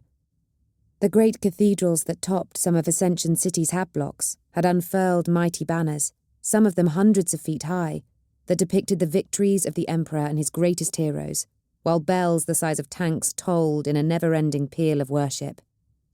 Cherub automata, held aloft by busily beating wings and anti-grav technology, circled around the rooftops, along the connecting processionals and into the internal halls, all the while broadcasting hymns and prayers from inbuilt Vox speakers. And the parades, tens of thousands strong, as the population of Ascension City was granted brief respite from the drudgery of their servitude, and dressed in their best clothes to march and declare their undying devotion to the master of mankind. Sometimes, through poor planning, bad luck, or simple spite, The parades ran into each other. Then they might join together to create impromptu street parties of love and fellowship. Or if tempers flared, accusations of malicious obstruction could fly, or declarations of superior piety, at which point the proctors had to descend swiftly to prevent the eruption of what would essentially be a small-scale civil war. Even below, down in the smog deeps, worship of the emperor was not forgotten by many. Every now and then, primitive fireworks would blossom to briefly illuminate the grey-brown clouds from within, or sometimes even clear them completely, before bursting into showers of sparks around the level of the lower mids. All through the day, the common folk of Vorlisi danced and sang and ate and drank, giving thanks to the Lord of the Golden Throne for their very existence. As dusk fell, the ruling elite began to gather in the manses and palaces, drifting together in their very finest clothes to give worship to the emperor, like a swirling, spiralling mass of gas and dust, starting to coalesce inside a beautiful nebula. While the reveries of the labourers might dissolve into drunken brawls over long-standing family feuds, the nobles and dignitaries favoured other, more subtle methods of asserting dominance. Usually. The greatest gathering of all was held in the palace of the planetary governor. To be invited was an acknowledgement of one's standing within society. To attend was to indicate a willingness to be involved in the political games that were played by the elite, and there was no opportunities given to learn the ropes. However, to refuse an invitation was at best a sign of weakness, and at worst could be taken as a direct insult to the office of the governor. So it was that invitations had become a commodity and currency in and of themselves, a way of gaining access to the uppermost social circle, or, in contrast, of forcing someone into a position that left them vulnerable and prone to exploitation. "I've heard that Sen Uro Dakar is not in attendance this evening," Cheta said to the usher escorting her and Betariel to the waiting area, where they would be presented to the crowd. After some discussion, they'd agreed to arrive together, in order to present a unified front to society in general. Cheta had wondered whether people would assume that she'd in fact taken up with her deceased husband's brother, and had decided that if that would strengthen the image they wished to portray, then she was fine with it. And truth to tell, all things being equal, she'd not have objected. "I couldn't possibly comment, High Lady," the usher replied smoothly. Cheta sighed and palmed him 100 ducat piece, a small fortune for a labourer, little more than a handsome tip for a servant in the governor's household. Even loose proximity to power held the potential for high rewards, if the power was great enough. "Perhaps I misspoke. I have heard the same, and from my colleagues whose jobs are to organise such things, so I doubt they're incorrect." "And do your colleagues know why he has declined the invitation?" Cheta inquired. "That would be a private matter between Lord Dakar and Governor Taranthis." Cheta rolled her eyes and slipped him another coin. "Honestly, why do we even continue this farce?" "Forgive a servant his amusements, High Lady." The usher smiled. "I have heard that Lord Dakar is claiming ill health, although there is speculation, and I should stress that it is purely speculation, that he wishes to avoid your company given the recent declaration of a trade war between your two most noble houses." "Bloody coward," Vitariel muttered. "I'll not be complaining," Cheta declared. The evening was going to be complicated enough as it was, without the potentially disrupting presence of Sen Uro Dakar to factor in. "But let's see, shall we? I wouldn't put it past him to turn up anyway. He's never had much time for propriety." They were ushered into a waiting room, which in truth was little more than a richly upholstered dome some 30 feet across. A mirror adorned the back wall, and Cheta took a moment to check her appearance in it. She still wore her veil, and would do so when on Vorlisi, until a year had passed since Azariel's death. The tradition was supposed to denote grief and piety, of course, and a lack of concern for outward appearances. But Cheta knew full how the games of society were played. Widow or not, mourning or not, she needed to keep up the appearance of someone in full control of her emotions, and that included making sure that her clothes were hanging correctly and nothing was askew. She brushed a small fleck of dust from her left shoulder as a chime sounded. "Stop fussing with yourself," Vitariel told her, apparently unconsciously adjusting his own collar. "That's the signal." Cheta took up position by his side, just as the panels of the dome's far wall began to peel outwards, like the petals of a mechanical flower. The day's warmth was already beginning to flee from the evening air, as it tended to at the altitude of Ascension City's rooftops. But enough remained that it was merely refreshing rather than actively chilling. Cheta smelled the citrusy tang of anel blossoms and the pervasive, sharp odour of wood smoke. Lord Vitariel of the House of Brabantis, Lady Chetamande of the House Brabantis, bellowed a vox speaker immediately above them as they stepped forwards, accompanying the announcement with a fanfare. Cheta rolled her eyes and concentrated on not stumbling as they emerged from their waiting dome, but the segments of wall folded down seamlessly into the floor, and the footing remained level. Governor Taranthus had clearly had considerable work done to the gardens since the previous feast. Due to Vorlisi's orbit being considerably slower around its parent star than Terra's around Sol, the last celebration had occurred in midwinter, and the gardens had been filled with ice sculptures and delicately frozen water features. There had been beds of the hardy but beautiful Vorlisian snow lilies in full bloom, and even semi-tame herds of the six-legged, thickly furred quanga from the southern tundras that had foraged through the snow in the middle distance, cropping the grass of the great rolling lawns. Cheta hadn't trusted her own footing in such an environment, and had grudgingly employed a powered wheeled chair. She'd felt slightly compromised, but had been able to use her inexperience in operating it as a reasonable excuse to run over the toes of no fewer than 3 people whom she disliked, including Jalamarjo Sin. Now, however, it was late summer. The water features weren't frozen, but were instead tinkling merrily, and what looked to be a whole orchard of mature, purple-leaved breech trees had been brought in and planted at what must have been an astronomical cost. Their fruits were just starting to ripen, and Cheta knew from a glance that when plucked from the low-hanging branches, they'd be just sweet enough to be palatable, yet still pleasingly tart. The quangas were absent, but in their place were sokoros, knee-high reptilian creatures that hopped around on 2 almost comically overlarge hind legs at startling speeds when alarmed, but otherwise shuffled along lazily as they sought out untrodden grass to eat or tidbits dropped by the assembled guests. The main body of the gardens was sunken to better shelter it from the elements, and was bordered by a series of terraces through which wound steps and ramps so guests could, if they wished, venture up to the palace's ramparts and look out onto the rest of Ascension City. Most, however, had congregated down in the centre, where the true cut and thrust of social positioning was taking place. Azalian went for a restrained approach then, Vitariel commented as they left their dome, which began to refurl behind them. The domes were on a mid-level terrace and spaced at roughly 50-yard intervals. After a few seconds, the one to their left began to open, and a message similar to the one that had announced them began. "I rather like it," Cheta admitted, as they headed towards a ramp leading downwards. "It's nice to have a bit of nature. Better than that time when everything was gold, anyway." "I thought that was good," Vitariel said. "It looked impressive." "That's because you have the subtlety of a thunderhammer," Cheta snorted. "Ah, and speaking of complete lack of subtlety, look who it is." Indrinian Vass was slinking towards them, in a dark purple dress made from a scaled fabric that was so figure-hugging, a simple glance would have satisfied security that she possessed no concealed weapons.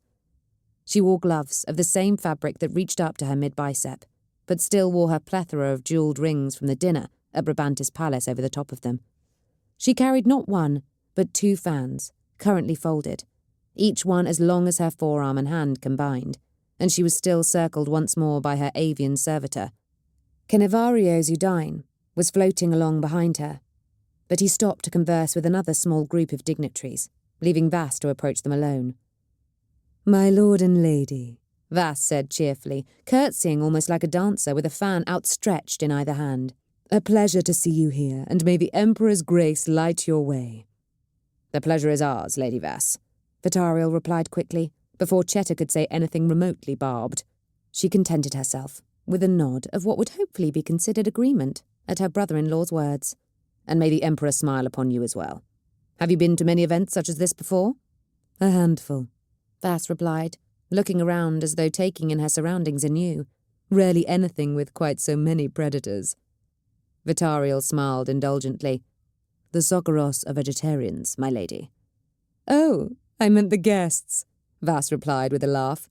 "Why, Cannavario and I have barely been here for half an hour, and I have already received innumerable compliments on my appearance, several poorly veiled inquiries as to the exact nature and depth of my resources, and at least one suggestion that perhaps the noble house of Zudine is not best suited to providing my fledgling dynasty with navigators.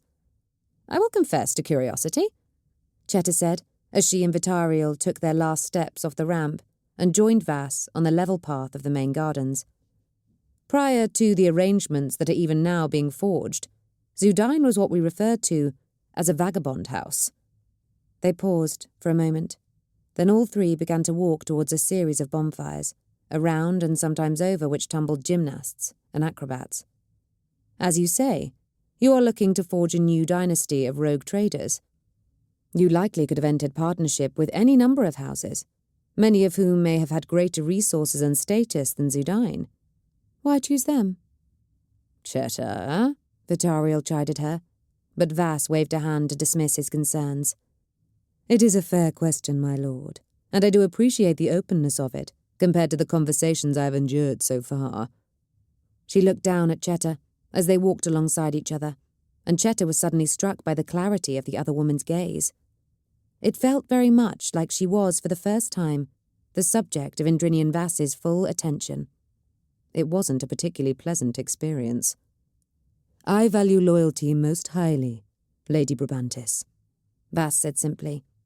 House Zudine have amply demonstrated theirs. She looked up and ahead of them again, and the hint of her playful smile returned at the corners of her mouth. Ah, is this our host I see ahead of us? Indeed, Cheta saw it was. Governor Izalian Taranthis was dressed in a magnificent coat of scarlet and silver, with a high collar that soared up even beyond the bald dome of Viz's head.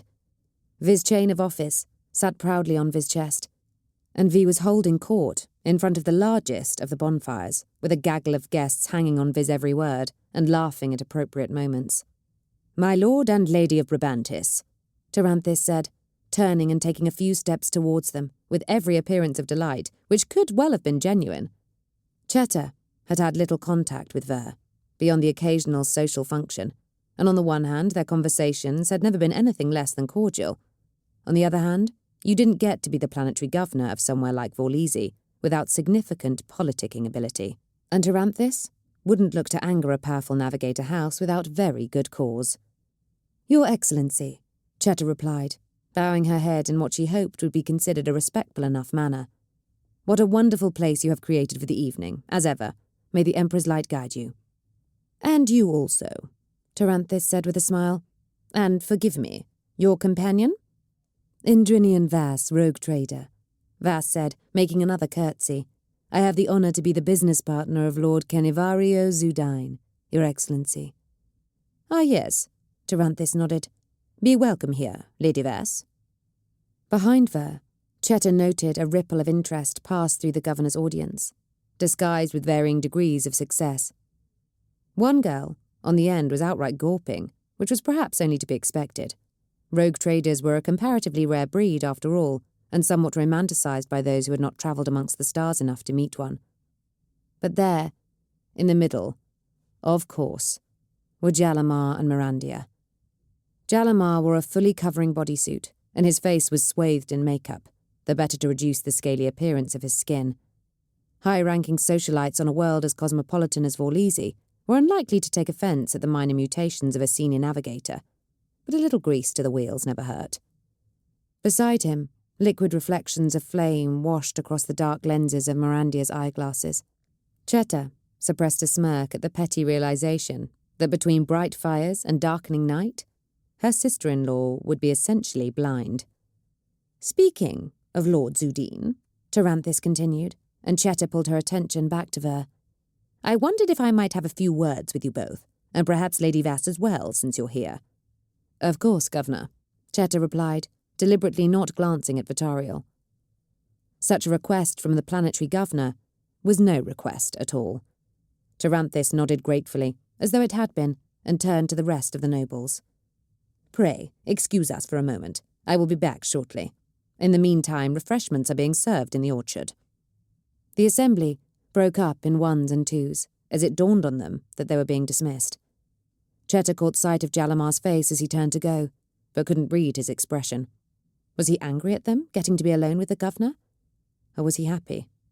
How exactly was this conversation about to go? "Walk with me, please," Taranthus said, turning away from the largest bonfire and beginning to stroll across the grass. Cheta obliged, glad that the ground was at least firm underfoot. Vitariel flanked her on her right, while Vass, now looking all business, walked on her left beyond the governor. Ahead of them, 2 gymnasts turned backflips in the grass, apparently so lost in their art that they cared not whether they had an audience. "I was very sorry to hear of the death of Lord Azariel," Governor Taranthus began. "You have my condolences." "Thank you," Cheta murmured, hearing herself echoed by Vitariel. "I was, however, very glad to hear that the enmity between House Brabantis and House Sudine has finally been brought to an end," Taranthus continued, with perhaps the slightest stress on the word finally. "I commend everyone involved in that decision. Such friction rarely benefits anyone."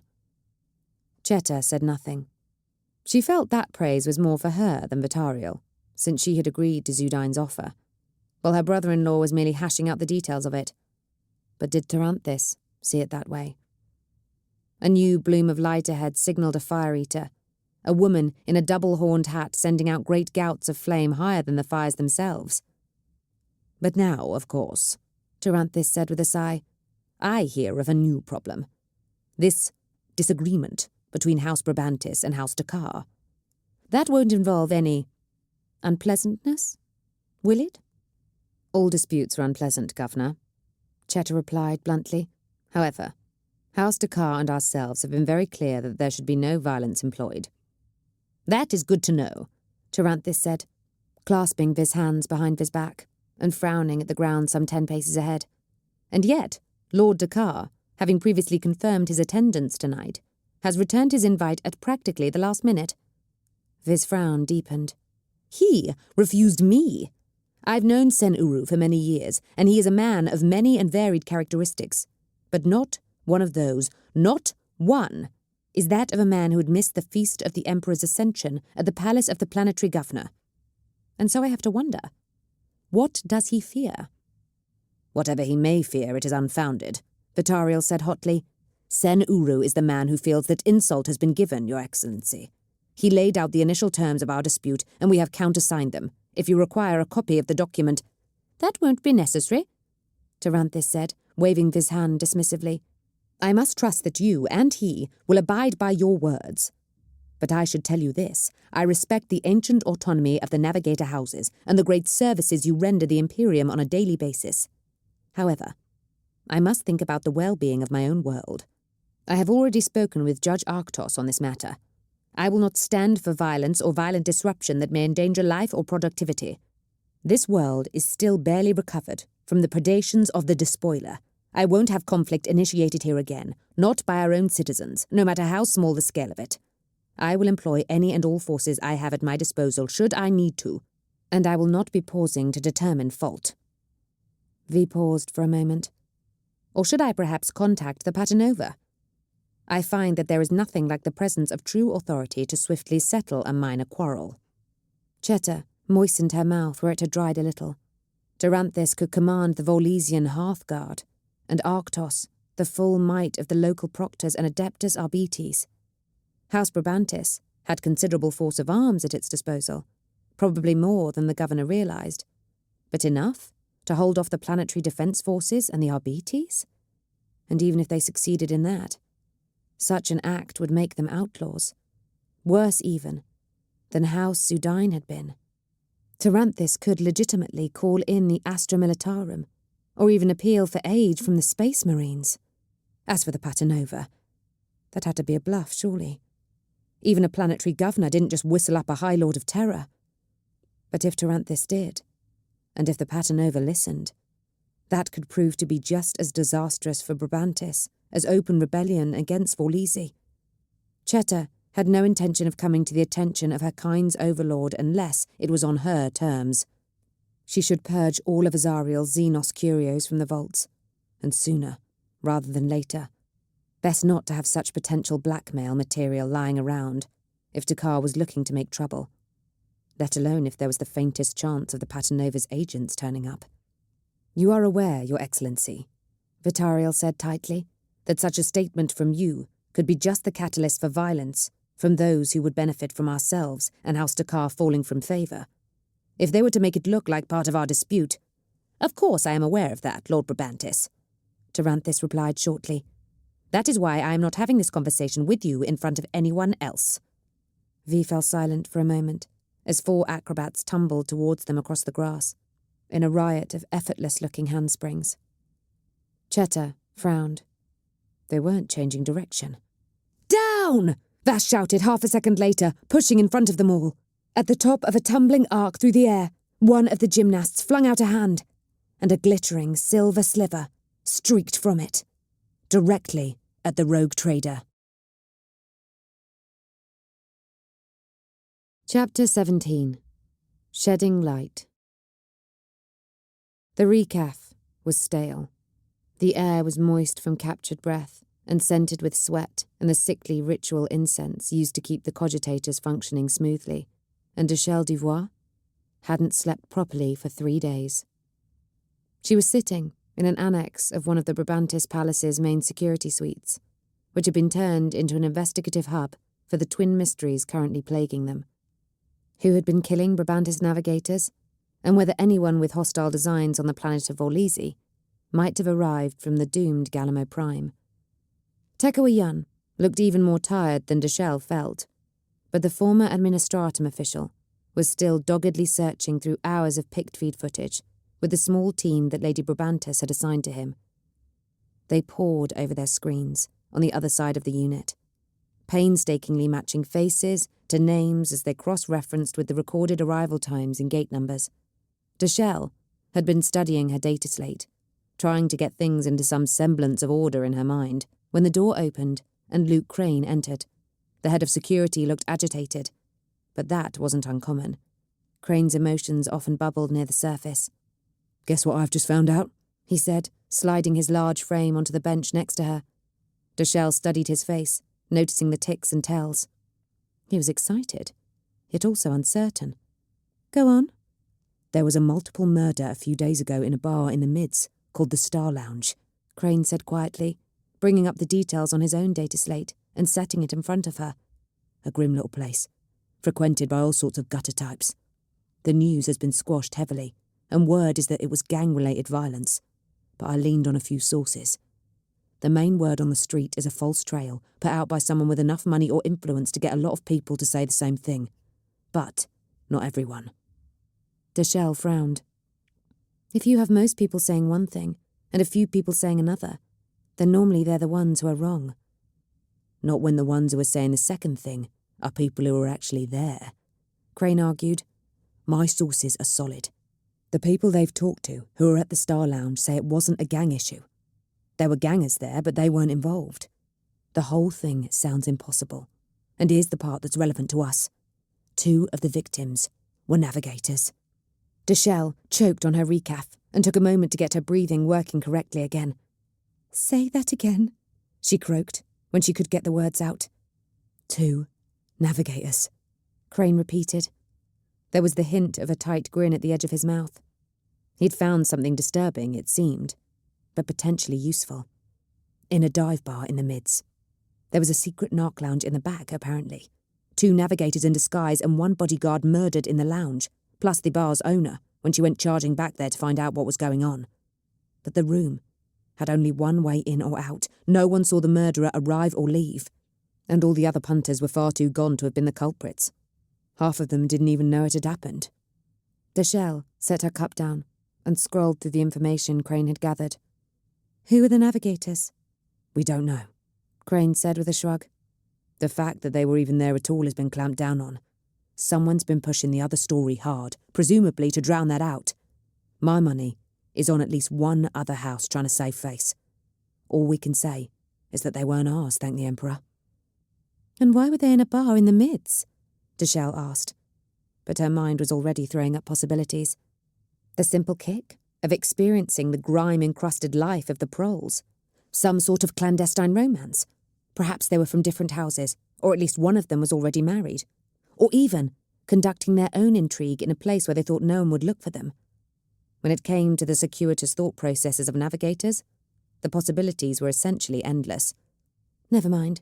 It's probably not important. But they're definitely not ours? Everyone's accounted for, Crane confirmed. So, perhaps Lord Vitariel was right, Deshelle mused. Perhaps this isn't someone targeting House Brabantis specifically. Perhaps it really is an anti-mutant group, or an anti-navigator group. She squeezed her eyes tight shut for a moment, fighting against the sandy feeling in them, and ran a finger around her neck beneath the collar. I wish we could talk to the other houses and compare notes. If there are people out there picking off navigators one at a time, we might be able to stop them if we combined forces. But I already know that her ladyship would say it would be too much of a risk, that we'd lose face. And she'd be right, Crane put in. He glanced over his shoulder at Yun's team, then turned back to her and lowered his voice further. But I think you've missed the real issue here. Deshelle frowned, cursing the weariness in her brain that fogged her thoughts. What was so obvious that she'd failed to pick up on? Then it hit her. Wait.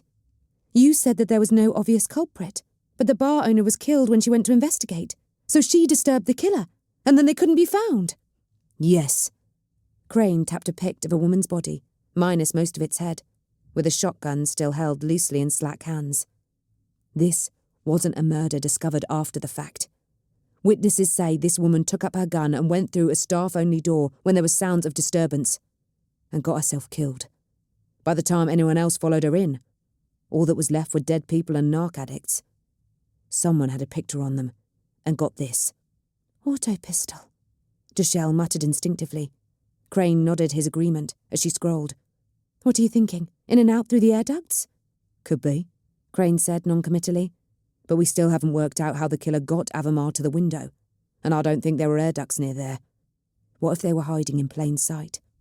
Some sort of advanced camellia line, something like that? Sneak in, kill people, sneak out again? Uncover when you're away from the site. Deshelle frowned. So what are you suggesting when it came to Avamar? That they killed him, then somehow sneaked down the processional and past the watchman with his body? With both of them hidden under something so advanced they couldn't be detected while moving? By people who are specifically watching out for anyone trying to get past them? You saw the watchmen. Crane snorted. They weren't exactly vigilant, and they took a bribe easily enough. That's my point, Deshelle said. If you're looking to get bribed by people, you're not going to let anyone sneak past you. You'd just be losing money. Crane shrugged. Short of walking through walls, that's the best explanation we have. The blood's checked out. Avamar's body got from the alley to the window somehow. Deshelle's heart sped up. Oh, shit. Crane blinked in surprise. What? That's it, Deshelle said numbly. How could she have been so stupid? She scrolled back through the data slate, looking for the details she'd skimmed over a moment ago. That's how they did it. How they... Wait, walking through walls? Crane barked a laugh, causing a few heads to turn towards them. Tu vois, I think you need to get some rest. I wasn't being serious. No, but I am, Deshelle told him. There it was, the passage she'd seen in passing. She put her finger on it. There. Did you see that? Crane frowned. Read where she was pointing. The bit about their warp eyes being removed? Yes, a couple of witnesses said that. The first death we had, Deshelle told him. Tanamariel? Her warp eye was cut out as well. Not uncommon for an anti-mutant mob, Crane said dubiously. It's a mutation, and that sort of gutter slime don't care that it's endorsed, and Tanamariel's body was defaced with the usual filth. But these ones weren't, Deshelle pointed out. No one mentions that. The death wounds, the eyes being removed, nothing else. The killer was interrupted, Crane said, or fled before they could be discovered. But they removed the warp eyes first, Deshelle said urgently. That was the most important thing for them.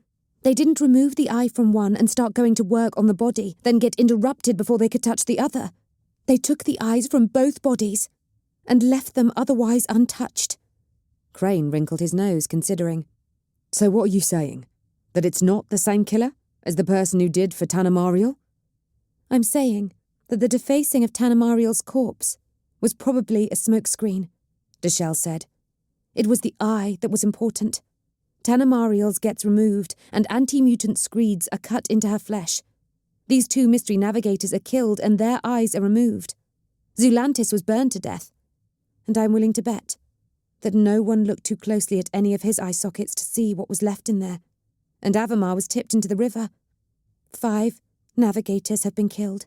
3 have definitely had their warp eye removed, and 2 conceivably could have done, and we just don't know.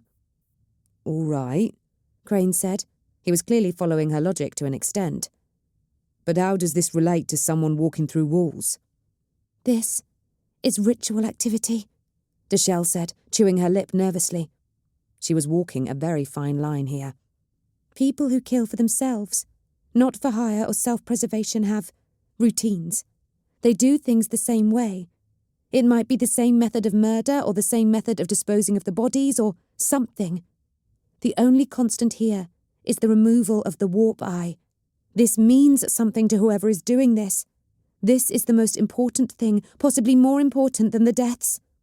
When you say ritual, Crane said slowly, do you mean a ritual for the person? Or do you mean something else? You know the sermons as well as I do, Deshelle told him, although that probably wasn't true. She didn't know Crane's background, but the Skolam had been very thorough with her knowledge and retention of the Imperial Creed. We're warned about the heretic, the alien, and the mutant. Crane finished grimly. You think we're dealing with a witch? There was no mistaking the disgust in his voice. It wasn't surprising, since even sanctioned psychers were treated with fear and suspicion, except perhaps by those who dealt with them every day. But the difference between a sanctioned psyker and a wilder witch was similar to that between a navigator and some claw-handed, three-eyed mutant from the smog deeps. One was tested and validated and served the God Emperor, and one was an aberration that must be purged for the good of humanity. Deshelle tugged at her collar again. It would explain a lot. Untrained psychers don't often understand their powers and attribute them to the performance of ritual acts. I've certainly heard tales of psychers who can pass through solid objects. You know a lot, Devoir, Crane said. The words were delivered neutrally, but Deshelle heard the question behind them. She smiled self-deprecatingly. I'm older than I look, and I had a very thorough education. Where?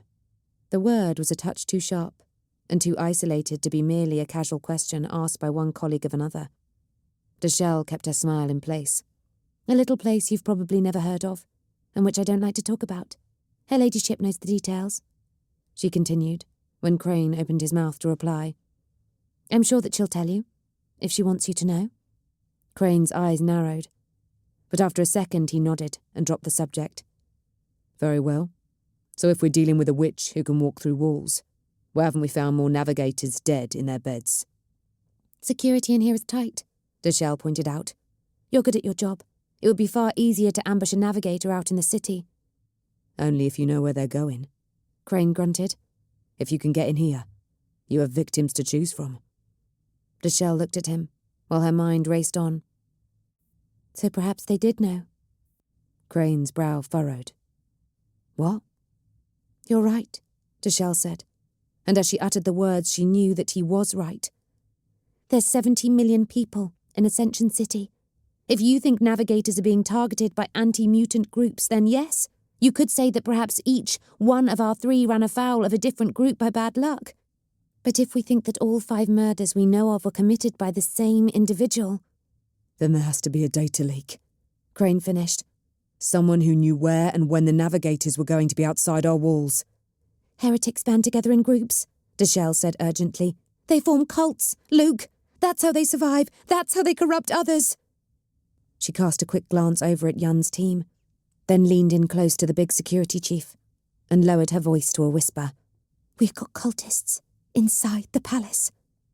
Crane's face set into a furious mask. Not for long. Chapter 18. The Unmasking. Vass had already snapped her fans open, and she swatted the projectile aside. Cheta saw it bury itself into the grass, and then the attackers were on them. The one who'd thrown something at Vass tried again as he landed, with an equal lack of success, then rushed the rogue trader. Vass turned side on and whipped her right-hand fan upwards, and the assassin stumbled down to his knees with a sheet of red already streaming from the long diagonal cut that had opened across his torso. With the same movement, Vass spun into a crouching, backhanded swirl that dragged the open fan in her left hand across the ribline of another assassin rushing past her. That one fell as well, clutching at her side as half of her core muscles abruptly ceased obeying her brain's commands. There were still 2 attackers coming, and they were past Vass now, one on either side of her. Cheta met the eyes of the woman bearing down on her and drew back her cane. She'd only get one chance at this. The assassin's face split into a grin as metallic subdermal claws sprouted from her fingertips. They weren't long, but they were long enough to rip Cheta's throat out, and the assassin had already recognized that even Cheta's strongest blow wouldn't be enough to inconvenience her. Cheta thumbed the secret switch on her cane's handle and swung it. The power field erupted into life from the delicate filigree of projection lines that ran through the cane's body just before it made contact with the assassin's ribs. Cheta's right arm was thrown back so hard she felt her shoulder click, and she stumbled from the impact. The assassin was sent flying sideways to land in a stunned heap on the grass just in front of the shocked Izalian Taranthis. Vitariel slapped the Brabantis crest on his left breast and was immediately engulfed in a shimmering field of light as his personal refractor field activated. The last assassin rushed at him, arms wide as though seeking an embrace with a long-lost love, and Vitariel clenched his fist to extend the concealed blade from the vambrace beneath his coat sleeve. There was a thunderous discharge, a flash that seared itself into Cheta's retinas, and a blast of heat so fierce it felt as though a doorway had opened into the fiery netherworld of some primitive religion. Cheta was knocked off her feet by it, and the lush grass was not enough to cushion her fall. Her hip flared with agony, and she cried out as a spasm tore up her spine. She flailed, fighting against her body's demands that she lay still and not move, desperately trying to get back to her feet and regain what limited mobility she could muster. She was too experienced a campaigner to think that the danger had passed. She was correct. As she clawed her way over onto her front, looking to at least get her arms under her and push herself up, she saw the fire-eater slow from a running approach to tip something into her mouth and raise the lit taper with her other hand. 4 beams of ruby light stabbed out from the rings on Indrinian Vass's right hand. Digilasers, Cheta realised. The damned rogue trader had been wearing 8 fully charged digilasers into every social engagement and punched their way through the woman's torso. She slumped like a puppet with its strings cut, and as she landed on the grass, some of the fluid must have leaked out of her suddenly slack mouth and met the sputtering flame of the taper, because there was another flash, and her head exploded. Vass scrambled back to her feet and tapped one of her earrings. "Jekri, I need extraction now." Then she snapped her monomolecular edged fans open again and took off the heads of the 2 assassins she'd previously injured. She followed up by doing the same to the one Cheta had struck. "No!" Cheta shouted, a moment too late. "We need to know who sent them." "I'm taking no chances," Vass replied grimly, nodding beyond the woman's body. Cheta finally managed to struggle up, and her heart dropped into her stomach when she saw what the rogue trader was gesturing at. Past where Izalian Taranthis was picking herself up from the ground, wide-eyed and somewhat singed, lay 2 more bodies. One was barely recognisable as human anymore, since most of the torso was missing. What was left was charred, and the limbs were only loosely attached. The other had never been fully human, but was now certainly fully deceased. "No!" Cheta shouted again, as the reality of Vitariel's blasted corpse sank in. His refractor field had been overloaded by the explosion, and hadn't saved him. The sheer kinetic force had dismembered his spindly body. Cheta had a sudden flashback to his brother's death, carved apart in front of her by a huge axe, and fought against the sudden pricking in her tear ducts. She couldn't start weeping. Not now. She might still need to see clearly, in order to survive. "Governor!" Vass barked. "Are you hurt?" Yes, but..." Taranthis floundered, staring around wide-eyed. Other guests were running towards them, far too late to be of any assistance. The whole thing had taken only a few seconds. "What?" "There is a gunship coming," Vass said, apparently deciding that Taranthis wasn't hurt badly enough to be concerned about. It will be taking me away from here. Give whatever orders you must to ensure that it is not challenged in any way." "Hey, you can't talk to me like this," Taranthus retorted, snapping out of his shock. "I am the governor of this planet." "And I am a rogue trader of the Imperium, who has just foiled an assassination attempt in the middle of the shambles that is your security," Vass sneered at Ver. "We can compare the exact powers of our respective authorities later, should you wish to be so foolish. But at this moment, I and my honoured allies will be leaving." She leaned into Taranthus's face, and any shadow of the jovial, flighty woman who had curtsied so prettily had disappeared. "I strongly suggest that you do not try to stop me." Taranthus swallowed and looked away. As guests reached them, all clustering around the governor and inquiring desperately after his welfare, Taranthus reached to activate Viscom. "My condolences on your loss," Vass said quietly, turning back to Cheta. "Once again." Her eyes flicked upwards to the sky immediately afterwards, and Cheta saw the other woman's jaw clench in the first sign of nerves she'd ever displayed. "Come on, come on." Cheta leaned on her cane. She felt like she'd been beaten all over with hammers, and her hip had been replaced by a chunk of jagged ice. She was already shaking with the after effects of the adrenaline dump, and she was still reeling from what had just happened. It wasn't that she'd never experienced an attempt on her life before. But here? "Do I count as one of your honoured allies?" "Unless you'd rather stay behind," Vass replied. She looked over her shoulder at the approaching shape of Belisarius Cawl in his grav chair. Cheta glanced around. The gardens were dissolving into panic as the rich and well-to-do abruptly realised that they weren't safe, and that they were surrounded by a mixture of nominal friends and very definite enemies. Guards were coming now, but they'd been too far away to interfere. You couldn't have the proles overhearing the private conversations of their betters, after all.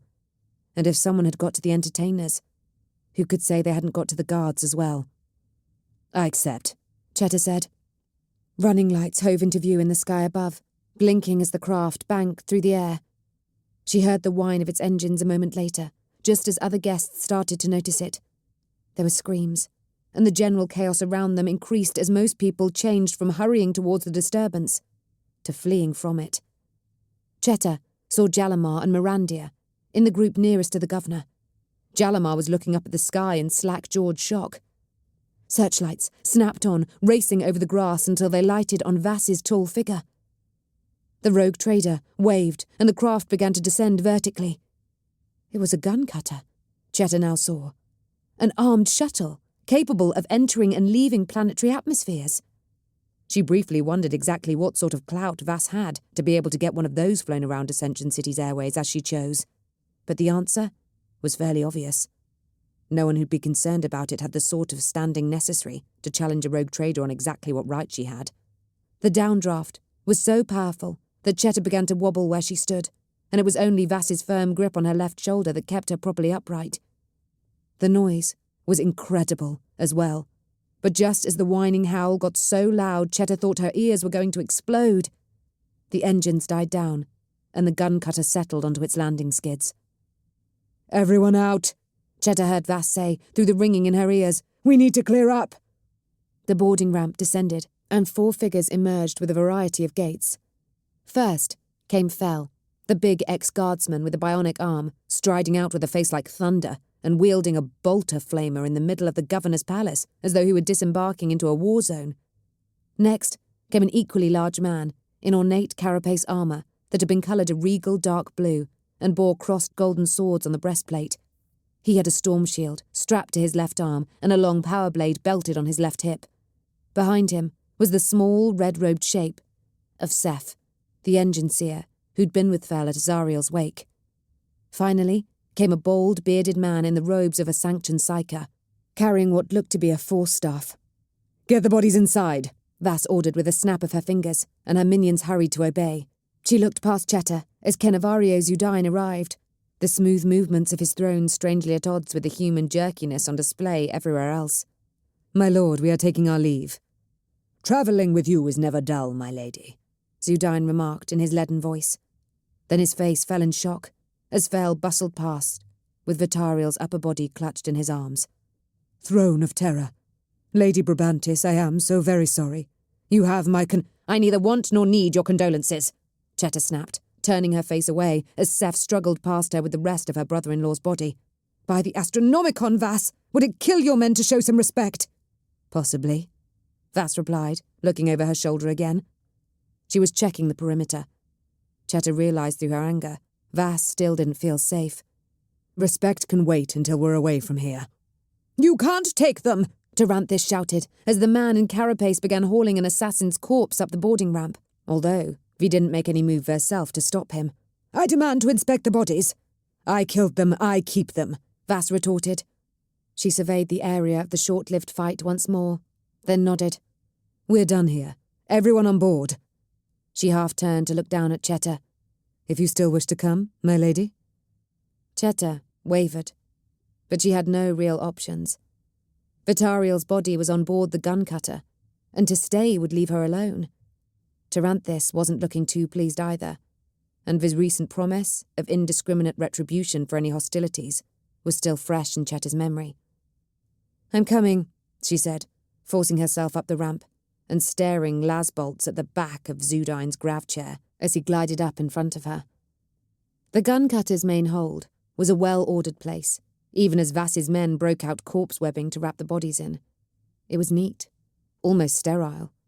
There was an old adage that a person's own space was a reflection of their mind, and if that held any water, then the Indrinian Vass who'd surfaced in the moments of the attack was a far truer person than the one Cheta had met before. Cheta turned, wincing, to face Vass as the other woman reached the top of the ramp and slapped the control to close it behind her.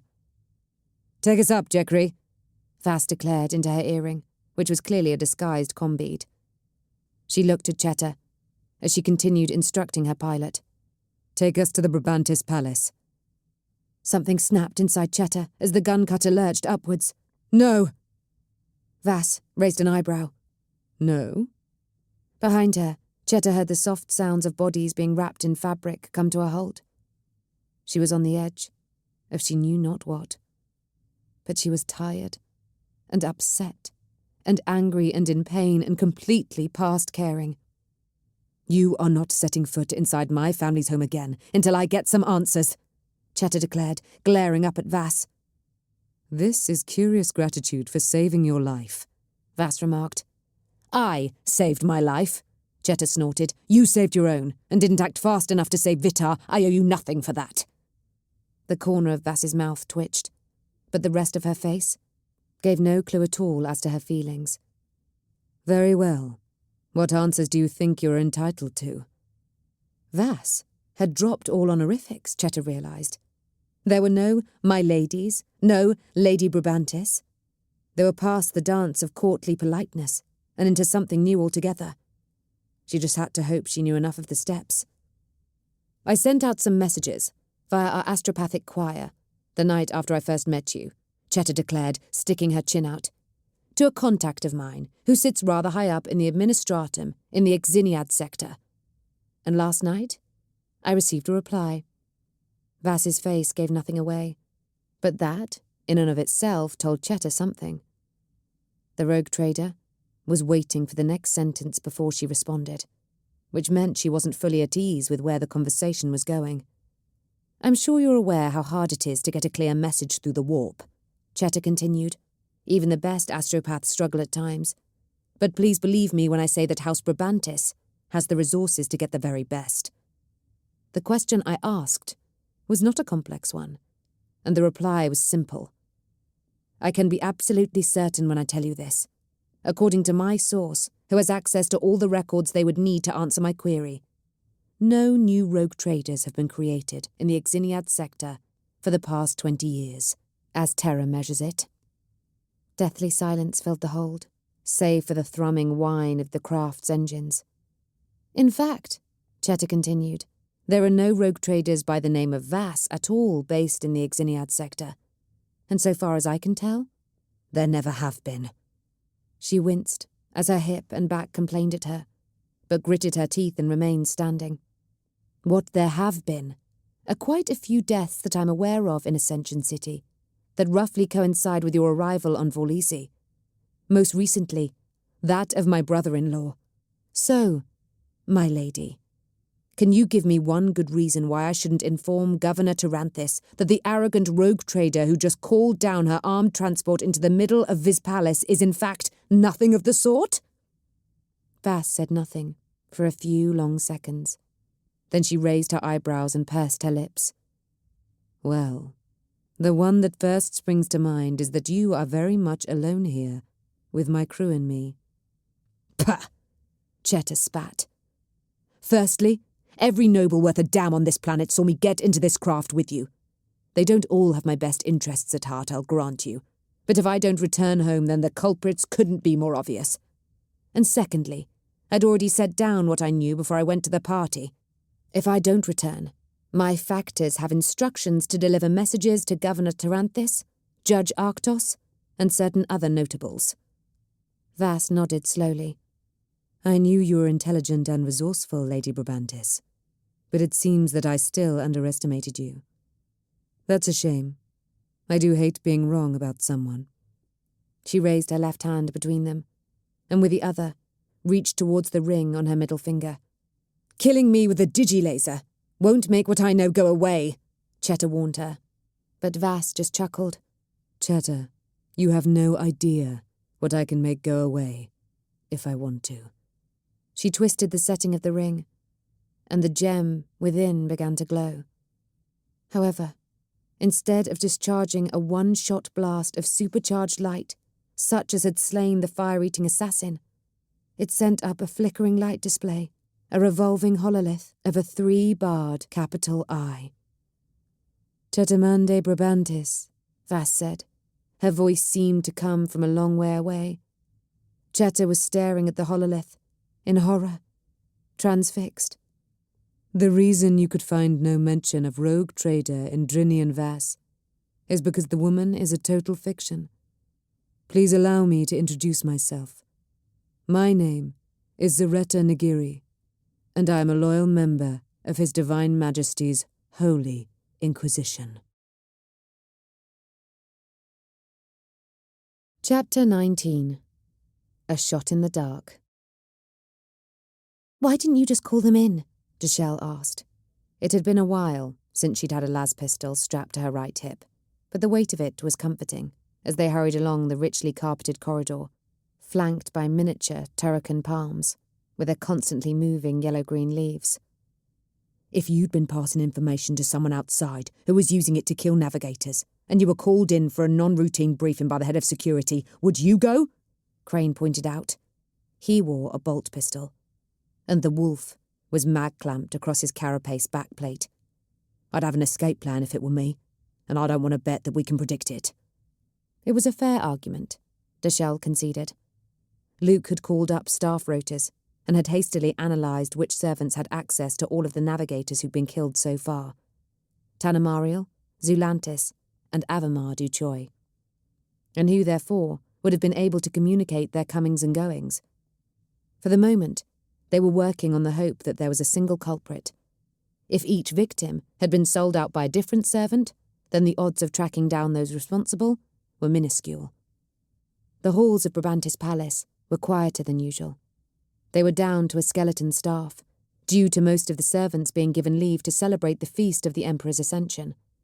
Deshelle felt ashamed that she'd not yet taken the time to offer up proper worship to the God Emperor today, but she was hunting down his enemies, and she simply had to hope that he would understand. Unfortunately, the low staffing levels applied to security as well. The palace was far from undefended. That would never happen, but certain things had been prioritised. External security at gates and landing pads was, of course, still at full strength. Likewise, the celebrations for Brabantis navigators, minus Lady Chetamande and Lord Vitariel, who'd been invited to the governor's feast, would be well guarded and patrolled in the main dining halls and leisure chambers. But the incidental security, the armed guards standing at corridor junctions or located in the small guardhouses throughout the complex, was less prominent. This was why Luke Crane was hunting down Mamselle Fortuna Batan, who'd served all three of Tanamariel, Zulantis, and Avamar du Choi, with no backup except Lady Chetamande's personal aide and her las pistol. They'd come up with nearly 24 possible suspects, many of them still on duty, despite the celebrations, and other security duos were locating the rest. Deshelle had tried to persuade Crane to send more guards for the jobs, but he'd been loath to pull any more away from their stations. The suspected cultists weren't their only enemies, Crane had pointed out. Dakar had declared a trade war and might have agents within the palace as well. It wouldn't do for them to become aware that security's attention was largely focused away from their primary responsibilities. According to her rota, Fortuna Batan was currently assigned to Savimir Tej Brabantis, an elderly navigator with very limited personal mobility, who generally shunned the social events of his kin. Savimir resided on the lower levels of the palace when he wasn't in service to a ship, and that was where they were heading now. "You have the binders?" Crane asked for the second time. A pair swung at his own belt too, but he'd insisted that Deshelle take some. Quite why, Deshelle wasn't sure. If Crane couldn't secure this servant for whatever reason, she didn't feel that she'd have much hope. "Yes," she replied, instead of arguing. "And if you see any hint of witchcraft, shoot her," Crane added. Deshelle rubbed her bare neck uncomfortably as they turned onto a wide, ornate staircase leading down to the next level. She really didn't like to think about that. They were halfway to the bottom, and Deshelle's weight was just coming down onto the next step when the lights below went out. "That's not supposed to happen, is it?" she said, coming to a halt behind Crane. The light from above was still steady, and cast a long pool of colour in front of them into which their shadows stretched, broken up into zigzag shapes by the stairs. Beyond that, though, was the utter darkness of an unlit corridor with no windows. "These aren't the quarters for navigators with visual oversensitivity," Crane agreed. Deshelle cursed silently. "Have you got a light?" "Of sorts." Crane unslung the wolf and activated it. The power axe flared into life, casting a shimmering, blue-white glow out into the darkness. It didn't seem to illuminate so much as it did pick out shadows. But it was something. "We should call for backup," Deshelle offered, unholstering her las pistol. It felt cool and reassuringly solid in her hand, and she was relieved to realise that her palm wasn't sweaty. Once upon a time, she'd have been alarmed by the prospect of even holding a gun. Those days were long, long behind her, though, and it didn't seem as if her time spent as Lady Chatamande's aide had blunted her readiness. "It could be a malfunction, or a distraction," Crane argued. "We don't have the bodies to go jumping at shadows this evening." "These shadows jumped at us," Deshelle pointed out, but she didn't push it. "Very well. You first." Crane advanced down the rest of the staircase, bolt pistol in his left hand and the wolf in his right. Deshelle followed, las pistol held low in both hands, scanning behind them. If this was a hostile move, it wouldn't be out of the question for an attacker to get them peering into the dark and then jump them from behind out of the light. "You know what I said about how tight the security is here?" she asked. A nasty thought had just occurred to her, and was even less comfortable for the fact that it had come when she was feeling her way cautiously backwards down the staircase, with her left foot. "And how that meant that even someone who could walk through walls wouldn't try their luck." "Yeah?" "Well, it's not so tight tonight, and anyone who's been passing them information would know that." Deshelle heard a slow intake of breath behind her. Then a noisy exhalation, followed by the barely audible click of a combead activating. "This is Crane. Activate lockdown. I want eyes on every navigator until further notice, and I mean eyes. Watch for trickery, and don't assume a room is clear just because it looks like it." "Thank you," Deshelle said after a moment of silence had passed. "You got a good brain, Devoir," Crane replied. "Her ladyship takes your counsel. I'll be a fool not to do the same." Deshelle had reached the last step now, and she was somewhat relieved to find level floor behind her. Tumbling backwards down a few steps might not have been a disaster, in and of itself, but it could have critically disrupted Crane's concentration had she collided with him, or, if he was feeling particularly tightly wound, caused him to strike at her with the wolf before registering that she wasn't an assailant. "Come on," Crane said, gesturing with his axe. "Lord Savimir's chambers are in this direction." He set off at a jog, quick enough to eat up the ground, but not a headlong charge. Deshelle followed, trying to watch everything around them as the deep shadows cast by the wolf's power field jerked around in time with Crane's strides. She felt horrendously claustrophobic, which wasn't an experience she'd ever had before, because the walls on either side of her could well be no protection from the enemy they thought they might be hunting. If they were dealing with a witch who could walk through walls, could the intruder also see through walls? Were they being stalked by a psyker who could monitor them and pick a moment to strike? Or would their quarry be coming through blind? If indeed, their speculation about the murderer was at all accurate, could it in fact be some species of Xenos that was hunting navigators and not a human mutant at all? Crane came to a T-junction and cut left, then came to an abrupt halt. You! Stop! Deshelle reached the junction a moment later and swung to face right, sweeping her las pistol across the gloom there, just in case it should disgorge a threat. The sound of running feet on thick carpet pulled her attention around, and a moment later she jerked involuntarily as Crane's bolt pistol roared and the walls were lit up for a moment by the bolt's propellant flame. Deshelle had heard a bolt weapon discharged in an enclosed space before, but the sheer force of the noise still nearly buckled her knees. There was a crash from further down the corridor, and as she peered past Crane's imposing frame, she saw a slight figure disappearing around the next corner, at the furthest reaches of the illumination cast by the wolf. Half a yard away from where the figure had just vanished was a large hole in the wall, beyond which further darkness lurked.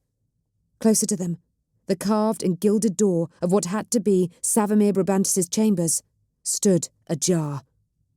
"Come on!" Crane barked, breaking into a flat-out run.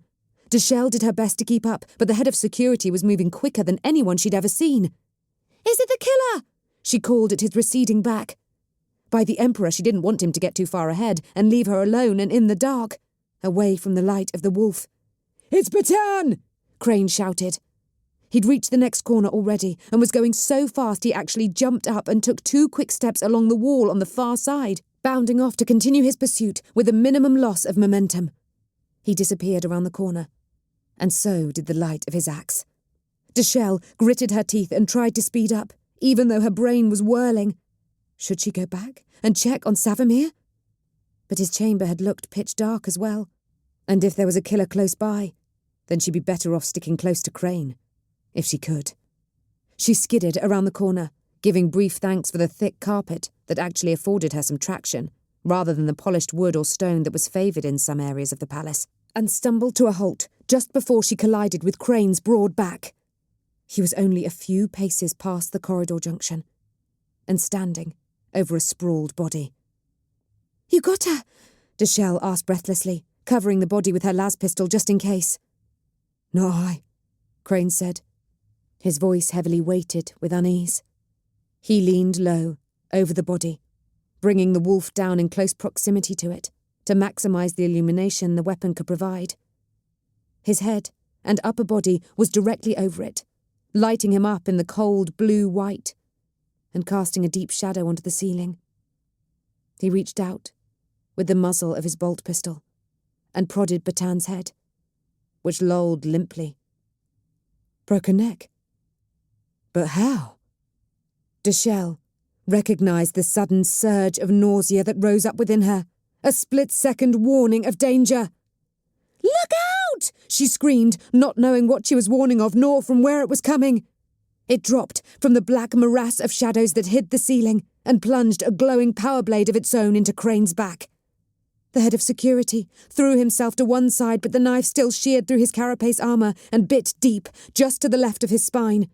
Crane roared and spun, throwing his assailant off him. The other man's power knife winked out, and he was lost in the shifting shadows as Crane swung the wolf through where the attacker had been a moment before. Deshelle stumbled backwards in alarm as the axe cut through the air within a handspan of her face, then raised her las pistol as the power knife snapped into life again. "Behind you!" She couldn't get a clear shot. Crane staggered sideways as the power blade plunged into his ribs, then was yanked out to release a gout of blood, terrifying in its ferociousness. Whatever stimulants had supercharged Crane's metabolism weren't enough for him to lay a weapon on his adversary, and would merely ensure he bled out far quicker than he otherwise might. "Run!" Crane rasped at her, turning and cutting clumsily with the wolf, but hitting nothing except empty air.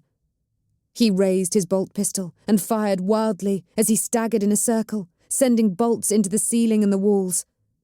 Deshelle dropped to her knees as he swung towards her, suddenly cut off from her escape route by the wavering muzzle of his gun. The tip of the power knife burst through the front of Luke Crane's throat in a sizzle of burned meat and flash-drying blood. The shell sprang up from the floor, firing her las pistol one-handed at and around Crane in the hope that she might hit something, and fleeing back down the corridor along which she'd come, away from the murderous phantom, with a glowing power blade, who could apparently appear and disappear at will. She'd not had time to call for help. But what should she say? If she called reinforcements here, would she not leave others unguarded? If the attacker could move so freely? Another nauseous lurch. Another instinctive scream of warning inside her skull.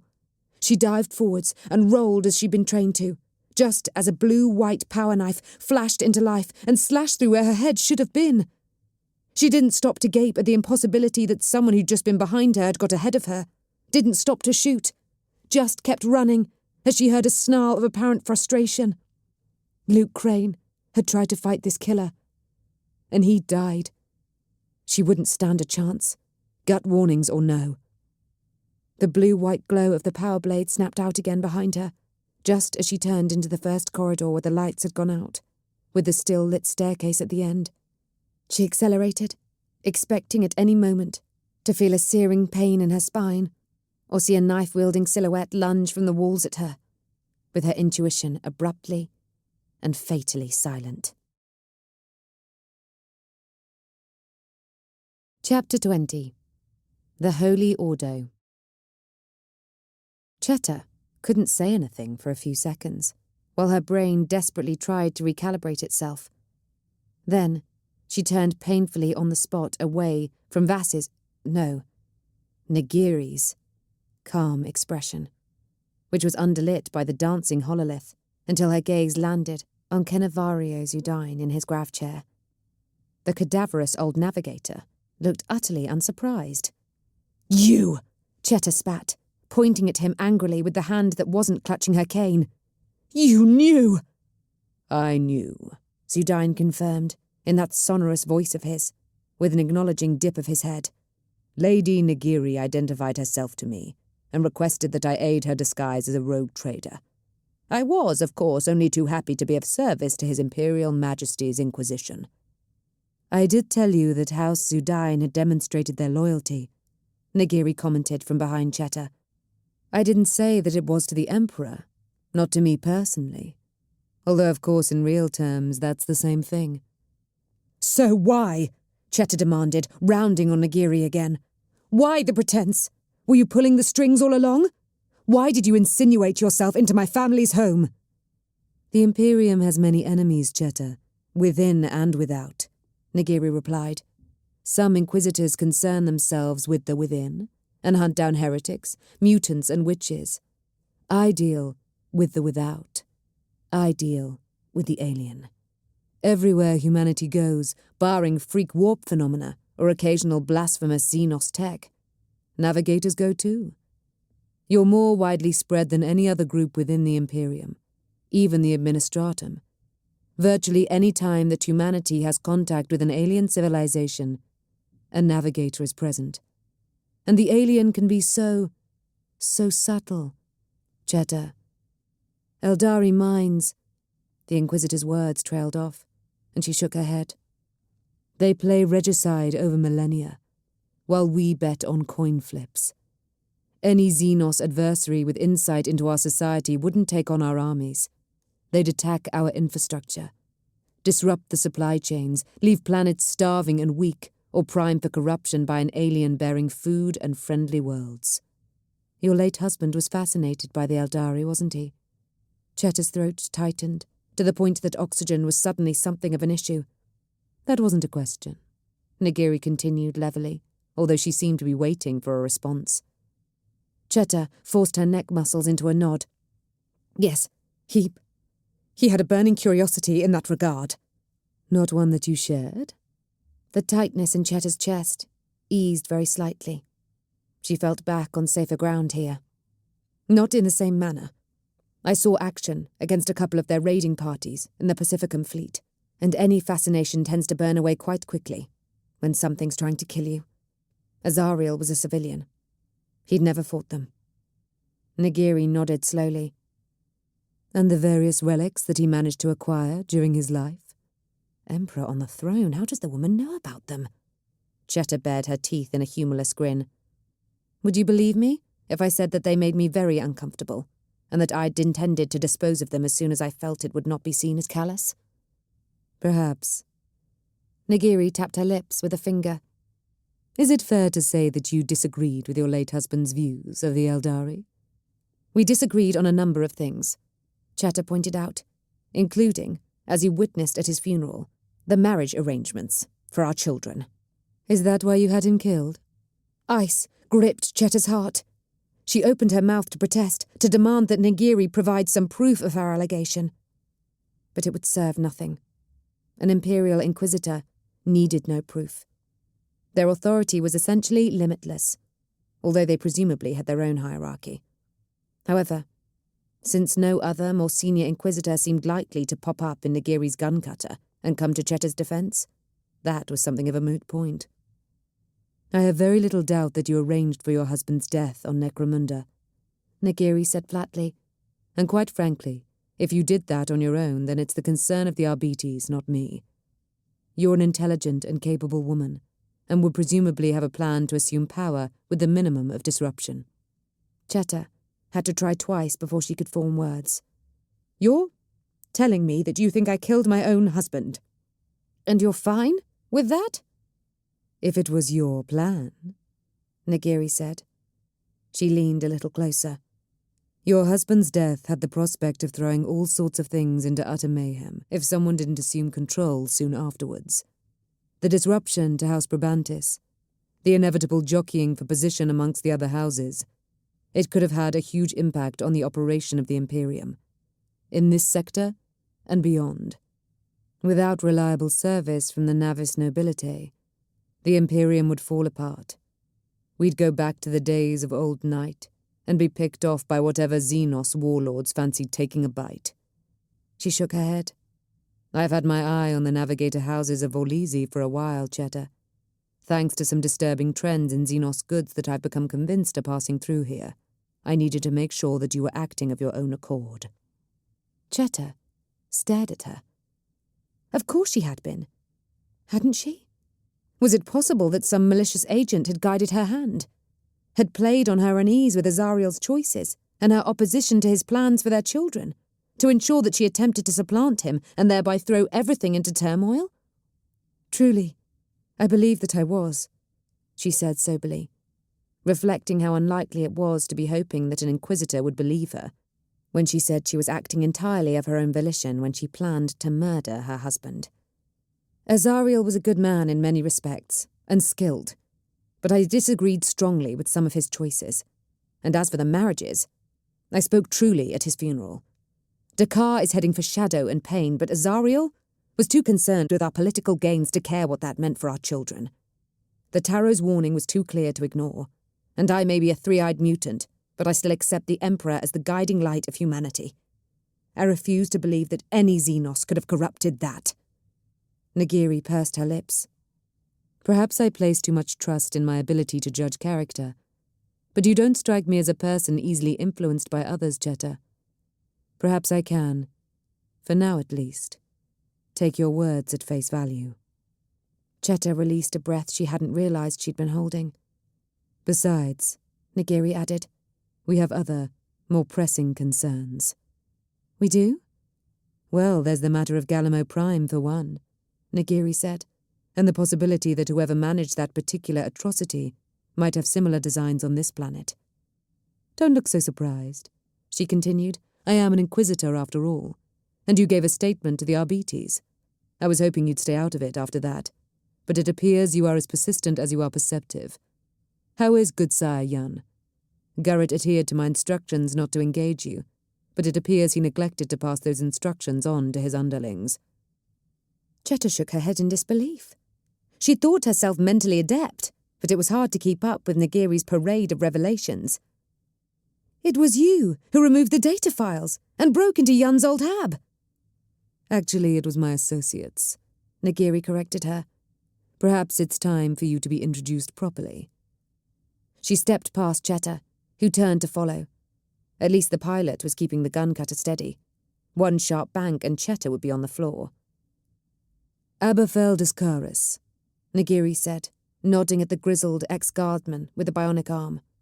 Commonly known as Fel, formerly with the 81st Taradis.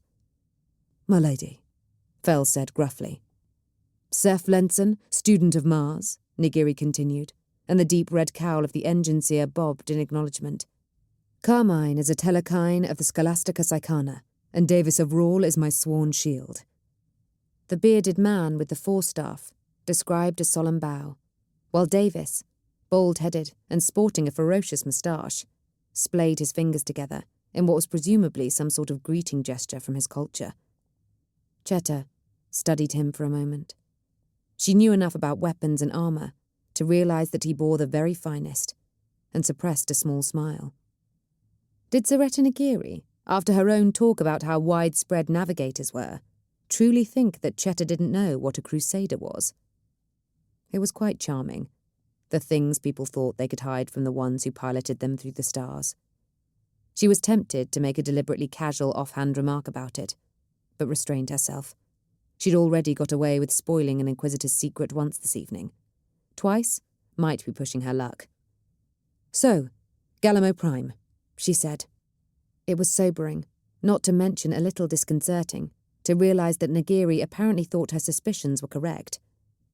I'd hoped I was being paranoid, but I couldn't make myself believe that I was. I don't think we can rule it out, Nagiri said. She looked down at the corpse bags that now contained the bodies of the assassins. And besides, it does seem that someone wants you dead. Perhaps they realised you were onto them. Cheta stiffened. Wants me? They were going for the governor, surely. Nagiri shook her head dismissively. I thought as much at first, but V wasn't targeted. You and your brother-in-law were. Neither of you, if you'll forgive me for saying so, appeared to pose much offensive threat.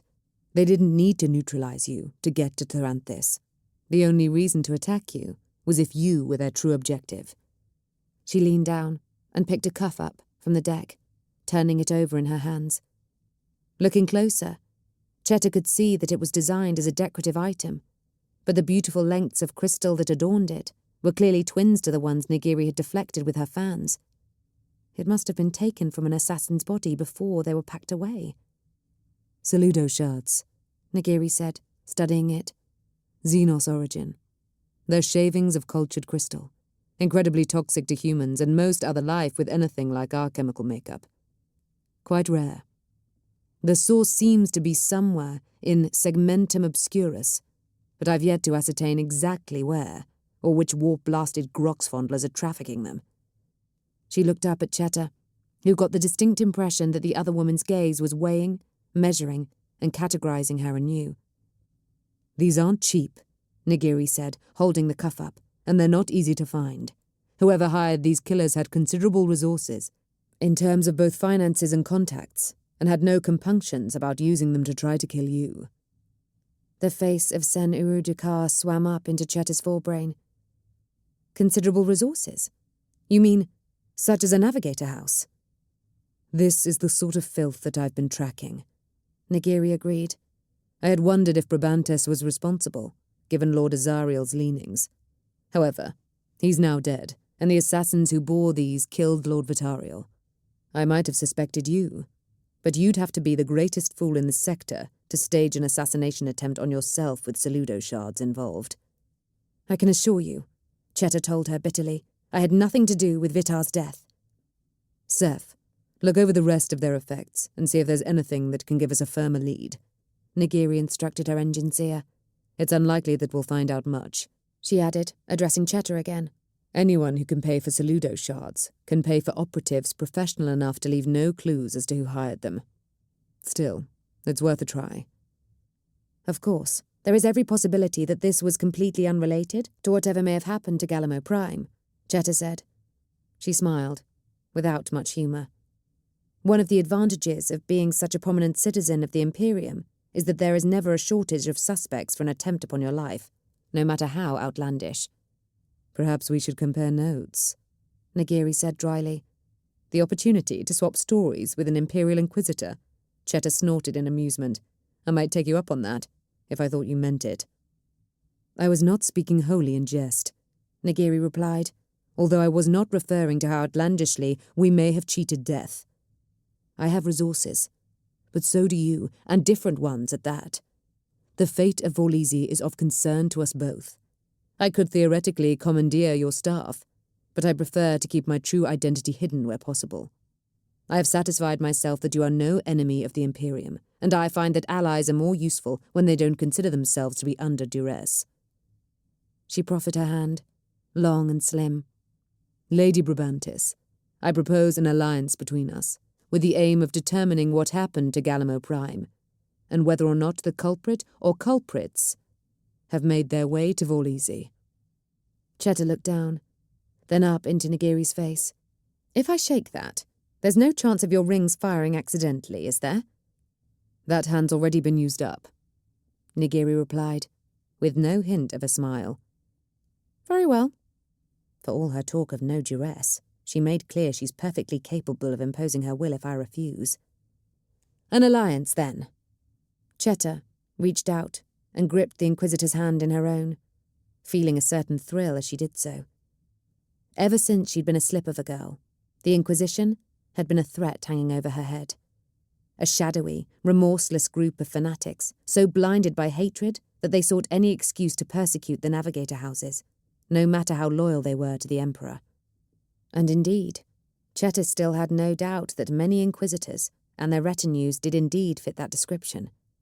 But that didn't change the fact that having your childhood demon suddenly proclaim itself to be on your side was a powerful rush. So, she said, leaning on her cane, where should we begin? Brabantis Palace would seem the logical place, Nagiri suggested. I assume you have any information regarding this investigation there? I can pull the appropriate data that I have from the gun-cutter's memory banks, and... Cheta prompted, as the Inquisitor suddenly stopped speaking and tilted her head slightly to one side. And we have a problem, Nagiri said, her face falling. Seth? Prep my armor, I might need it. Davis, Fell, Carmine, prepare yourselves. Cheta, if you'd mind accompanying me to the cockpit? The Inquisitor's followers moved quickly, a well-coordinated machine, free of panic or uncertainty. Nagiri herself was already making for a hatch in the bulkhead, and Cheta headed after her as fast as she was able to. What's this all about? She shouted at the Inquisitors retreating back. My pilots just intercepted a communication, Nagiri called over her shoulder. I think you should hear it. And you couldn't patch it down to where we were? Cheta grumbled, wincing as her hip complained at her. She stumped hastily past a couple of other hatches, doorways to personal quarters perhaps, although there would be little enough room for such things on a shuttle this size, then tailed Nagiri into the cockpit. It was a starlit cave of blinking lights, wavering gauges, and mysterious levers. A high-definition auspex glowed on the main control panel, and Cheta could see the illuminated towers of Ascension City through the armor glass, like artificial cliffs rising out of the sea of murkier darkness that was the smog deeps. There were 2 pilot stations, but only one was occupied. Another red Adeptus Mechanicus hood turned towards her as she entered, and judging by the skeletal bionic hands gripping the controls, this one had no more flesh to them than Seth Lentzen. Lady Brabantis, this is Jekri, Nagiri said. They were Skitari before accompanying me, but they've shown a considerable talent for piloting. Jekri, if you would play the recording. The Skitarius reached out and flicked a switch, and suddenly a panicked voice filled the cockpit. Repeat, this is a Code 1 emergency. Intruder in East Wing, abnormal abilities, possible teleportation, armed and dangerous. Chief Crane is dead. I repeat, Chief Crane is dead. Cheta's mouth was dry. She knew that voice, and she prayed to the Emperor that Deshelle was still alive. But she had another concern as well. How, in the warp's name, did you get access to our encrypted security channels? She snarled at Nagiri. You didn't think Seth was with me at the funeral as my bodyguard, did you? Nagiri snapped in response. Cheta, there's apparently an assassin loose in the Brabantis Palace as we speak. We can go there to address matters, but you've already survived one attempt on your life this evening. Our other option is the ship Cannavario and I travelled here on, which is in orbit. I can safely say that's the last place any assassins will have expected you to be, so I think the likelihood of security being compromised there is very low. Cheta stared at the speaker, as though she could somehow see through it and get a picture of what was happening. But it was a futile endeavour, and she had an inquisitor waiting on her word. She took a deep breath. My people are in danger. Get us to the Brabantis Palace as quickly as you can. Chapter 21. Revealing the Serpents. Security hadn't wanted to let Nagiri's guncutter land at first, refusing to believe that Cheta was on board until she got onto the Vox herself, and then they hadn't wanted to let her land due to the ongoing security breach. Cheta had to threaten each and every one of them with summary dismissal before they capitulated.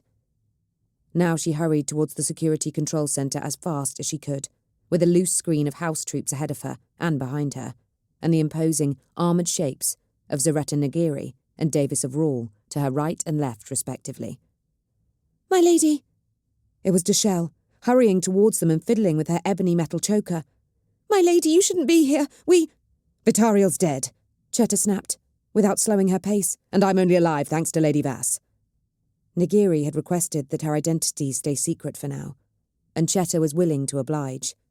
It was precious little leverage to hold over an Imperial Inquisitor, but she'd take what she could get, just in case she ever needed it. I'm not safe anywhere, it seems, so I may as well be at home. Where are my children? Lord Vitariel? Your children, yes, my lady, Deshelle stammered, cutting herself off in mid-sentence and reversing the direction of her walk to keep ahead of them. I had them brought to the control centre as soon as we realised the nature of the breach. And what is that? Nagiri asked. Deshelle opened her mouth as if to respond, then looked at Cheta. Cheta flicked her fingers, irritated at the delay. Go ahead. Lady Vass has ably demonstrated her loyalties this evening, which were to the Emperor, not House Brabantis, but Cheta considered that to be unimportant for the moment. I don't exactly know, your ladyships, Deshelle said, after a moment where she was trying to apparently marshal her thoughts into words. It was one man, so far as I could see. He could move, unnaturally, is all I can say. The hallway was dark, but he was in places he should not have been, and not in places that he should. The only explanation that I can muster is that he was a witch. The blasted stars take it all. Cheta ground her teeth.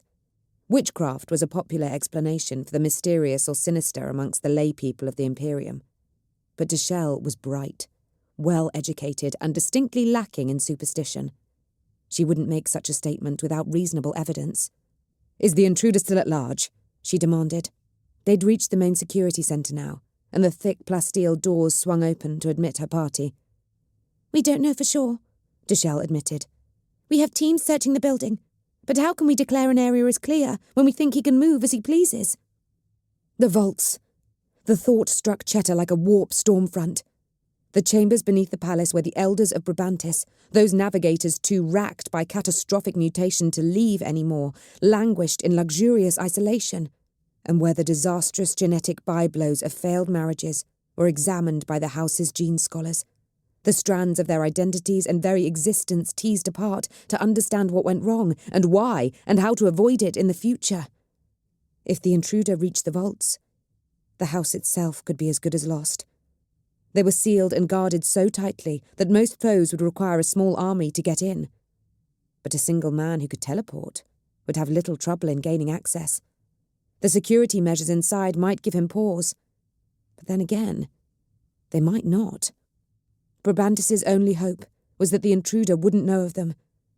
Very few of the servants were even aware of their existence.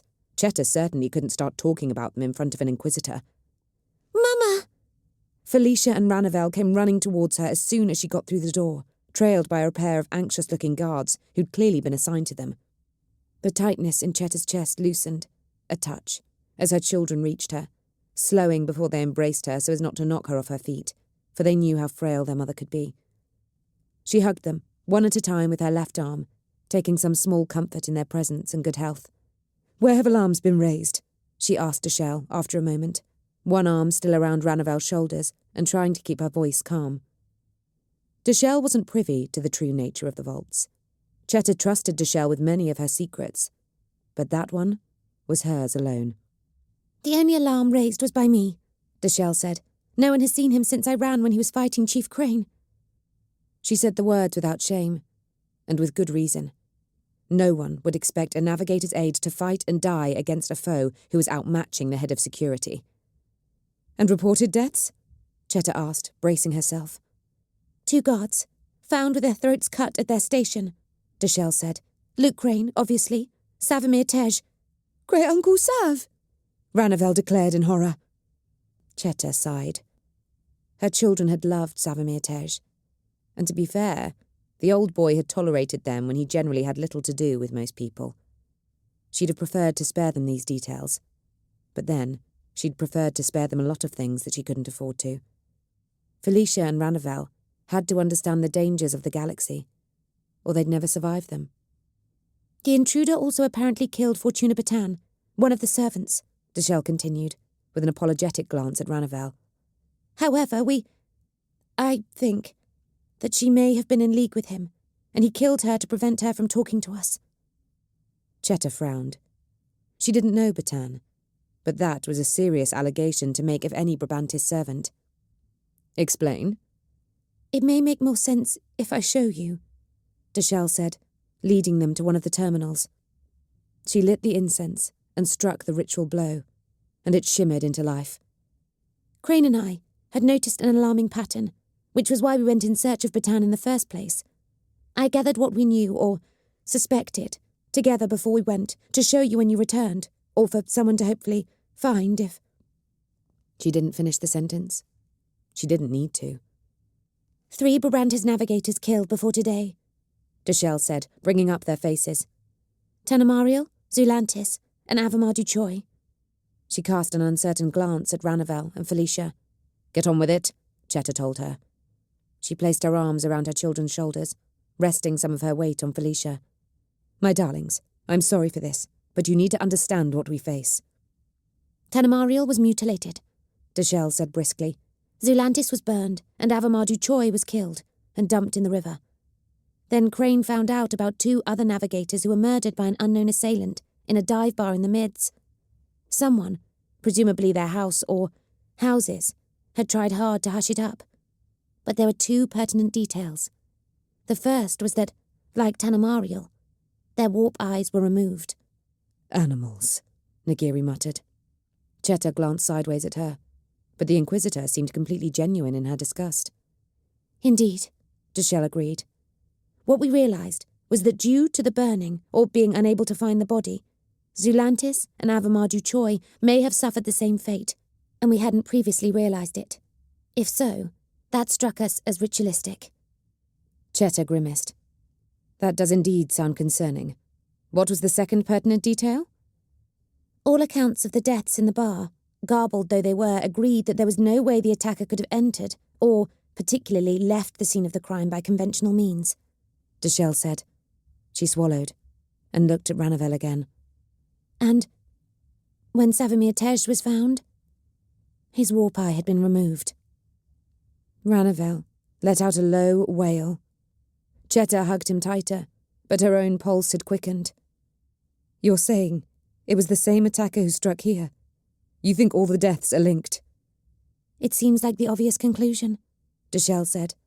"There could be other explanations, of course, but this appears the most likely. There is a witch who is killing navigators, especially, it seems, Brabantis navigators, and removing their warp eyes. The reason we think Fortuna Batan was involved is that she personally served each of the dead Brabantis navigators, including Savimir Tej, and so would have potentially been able to pass on information about their locations." Deshelle swallowed uncomfortably. "And when guards were sent to apprehend and question her husband, he began to spasm and die within seconds. We suspect a hidden poison capsule, although the chirurgeons have not yet had time to examine the body." "Throne of Terror," Cheta swore. "Yes, that seems conclusive." She glanced around the chamber. Brabantis security staff were talking over Vox channels, coordinating the security sweeps and watching security-picked feeds with every appearance of diligence. "So, you're suggesting we may not even be able to trust our own people?" Deshelle shrugged helplessly. "I cannot say, my lady. I'd love to think that we had but 2 conspirators, and that both are now dead, but it would feel foolish in the extreme. The trick in such situations is always to find the balance of a healthy suspicion, partway between reckless naivety and paralyzing paranoia, Nagiri said firmly. I would suggest a complete overhaul of your security arrangements. Staff are switched on their shifts.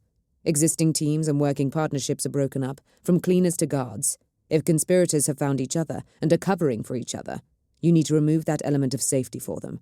Let everyone's habits and behaviours come under fresh scrutiny, and shh, Cheta said without thinking, holding up one finger. She had the momentary, exhilarating thrill of witnessing an Imperial Inquisitor fall silent at her command, probably through sheer surprise more than anything else. But the churning in her stomach quite ruined any enjoyment she would normally have garnered from the moment. A thought occurs. Deshelle, you said the behaviour seemed ritualistic. Yes, my lady, Deshelle nodded. The killer appears to have had a compulsion to remove the warp eye, even when in danger of discovery. This sort of trophy-taking is concordant with other known mass killers in social environments, such as— Never mind the background. Cheta cut her off before Deshelle could show off her education any further. I'm not concerned with the killer's mental state. I'm more worried about it being for an actual ritual. Nagiri's eyes had gone wide. Galamo, Cheta said grimly, nodding. Deshelle, did you get a good look at the killer's face? Deshelle nodded, her mouth tight. Right. Cheta detached herself from her children and stumped over to the annex where Tekoa Yun and his party was still buried in their work, under the watchful eye of an autogun-armed guard. She pressed the door release, and it slid open, releasing a warm waft of body odour and recaf fumes. Tekoa, I want the face of every single suspect who came through in immigration ready for Deshelle to look at. Tekoa jerked at the sound of his name, like a cyber-mastiff on auto-recall. Yes, High Lady, but that's hundreds of people. Let's get moving then, Cheta said briskly. Can you narrow it down before she starts, if she gives you a rough description? Tekoa nodded. To a certain extent, yes. We already have some preliminary cross-referencing classifications based on skin tone, hair colour, height, and so on. I knew there was a reason I rescued you from administratum obscurity, Cheta told him with a tight smile. Deshelle, get to it. She looked at Nagiri. Lady Vass, if we get a name and an image, can you use your influence with Judge Arctos to get a manhunt going? Nagiri was staring at the banks of cogitators, her expression thoughtful. You set this up with what? Paper records from the Administratum archives, after you so inconsiderately removed the data files and the picked feeds from the portmaster, Cheta said impatiently. Nagiri's brows lowered in response. Van Sennett, you rat, Nagiri said softly, still looking at the screens. I'm going to have your hide. She looked back at Cheta. I told him not to give that footage to anyone else. I suppose you got to him just before I did. You must have had a powerful hold over him to get him to ignore a rogue trader's orders. She waved a hand with a whir of armor servos. Of course, Cheta, of course. If you can get us something to work with, then I'll have Arctos combing the streets himself, if that's what it takes. Good, Cheta said shortly. I just hope it won't be too— Lady Brabantis! She looked around sharply, wincing as her neck cracked. A Vox operator on the far side of the main room was waving at her. It was a grave breach of decorum, but in Cheta's experience, it was generally worth paying sharp attention on such occasions, because it meant someone had encountered something they thought was more important than avoiding the risk of disciplinary action. What? She demanded. Has the intruder been found? No, High Lady, the woman called back. But there is an urgent communique from Lady Josin. She's approaching in a craft and demanding permission to land, else she threatens a trade war of her own. Cheta groaned inwardly. Of course, Mirandia had seen her boarding Nagiri's gun cutter, and even if she hadn't witnessed what had happened to Vitariel in the press of the action, she'd have realised that her brother was no longer anywhere to be found after Nagiri's craft had departed. If she didn't know already, then Mirandia was suddenly about to find herself as an only child, with Cheta being the last person to see either of the Brabantis brothers alive. Cheta would be the first to admit that it seemed suspicious. That was the problem with arranging for your husband's murder. It only needed one more unlikely death to occur in your vicinity for people to start asking awkward questions. "We're going to need my brother-in-law's body off your ship," she told Nagiri. Vitariel would have needed to be interred in the vaults anyway, but Cheta hadn't intended to unload his remains until she knew what the situation was in the palace. Now, however, Mirandia was forcing their hand. "I'll have Fel bring him out, if your people will be ready to receive him," Nagiri replied. "You're intending to let them land, I take it?" "If the intruder is still here, that's 2 more potential victims for him that I don't particularly care about," Cheta muttered. "Mirandia's got enough of Vitariel's temper that she might just try to get Old Man Veal to start a trade war against us, if she thinks I'm being obstructive. And with Dakar already set against us, Veal might just consider it worth the risk." She snapped her fingers at the Vox operator. "Authorize them to land!" "I hope you know what you're doing," Nagiri murmured. Cheta snorted. How much worse can a day get? Chapter 22. Escalation. "No, I'm not going to meet them," Cheta told the guard irritably. "Send a team and escort them here. Protocol might dictate the reception chambers, but we don't have the personnel to secure—" "That's him! That's him!" It was Tashel's voice, from behind her. Cheta turned to see her aide jabbing her finger at a pict screen in Yun's annex, which was displaying a still from immigration control. A pale-skinned man, with narrow cheeks and scraggly dark hair that reached past his shoulders. He had a respirator, but it was pulled down to expose his face as the official compared his name to that of his ident. "Name?" Cheta demanded, limping towards them, the guard completely forgotten. "Radomir Niclau," Tekoa said, checking and checking again against the notes in his hand. "Yes, the gate and time stamp match up. Whoever he may really be, he travelled here using an ident in the name of Radomir Niclau." Cheta looked at Nagiri. "Your ladyship?" Nagiri subvocalized something into the comm wrapped around her throat, then spoke clearly. "This is rogue trader Indrinian Vass. Get me Judge Arctos immediately." She paused for a moment. "Yes, I know that it's midnight on the feast of the Emperor's Ascension, because I am not a complete imbecile. You apparently are, however, since despite my authorization code, you have replied to me instead of immediately patching me through. This is a security issue of the utmost urgency. Pray do not delay me any further." There was a moment of silence. Nagiri must have muted her comm, for her mouth quirked into a wry smile as she looked at Cheta. "Proctors. Even I can't intimidate them much, on a personal level. Make them worry that they're delaying the Emperor's justice, however." Her face became alert and stern again. "Arctos, it's Vass. I'm going to send you a picked file of a man identified as Radomir Niclau. Consider him to be the prime suspect for the concerns we have spoken of previously. He is armed and extremely dangerous, and I want a shoot-on-sight order for anyone who even vaguely resembles him, until we have 100% confirmation that he's dead." Another pause. "Yes, so long as the city is still in one piece by the time we get to him, then there is no such thing as too much collateral damage. And I'm prepared to be flexible about the city." "Good work," Cheta murmured to Deshelle and Tekoa.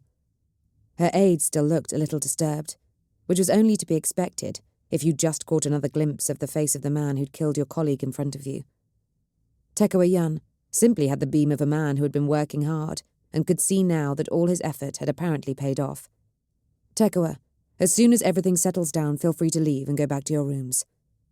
"For how long, High Lady?" Tekoa asked uncertainly. Cheta tutted. "Until I say otherwise. This isn't the administratum. You work for me when I need you to do something. So long as you keep out of trouble the rest of the time, I don't care what you get up to." She turned away from his awestruck expression and back to Nagiri. "Did he agree?" "He's mobilizing every proctor in the city," Nagiri confirmed with some satisfaction. "The watchmen are being promised bonuses for it too, although they'll likely just end up shooting each other. One way or another, though, I'm hoping we can flush this man Niclau out. At the very least, he's a dangerous witch. At worst—" She shrugged, the massive pauldrons of her power armor exaggerating the movement.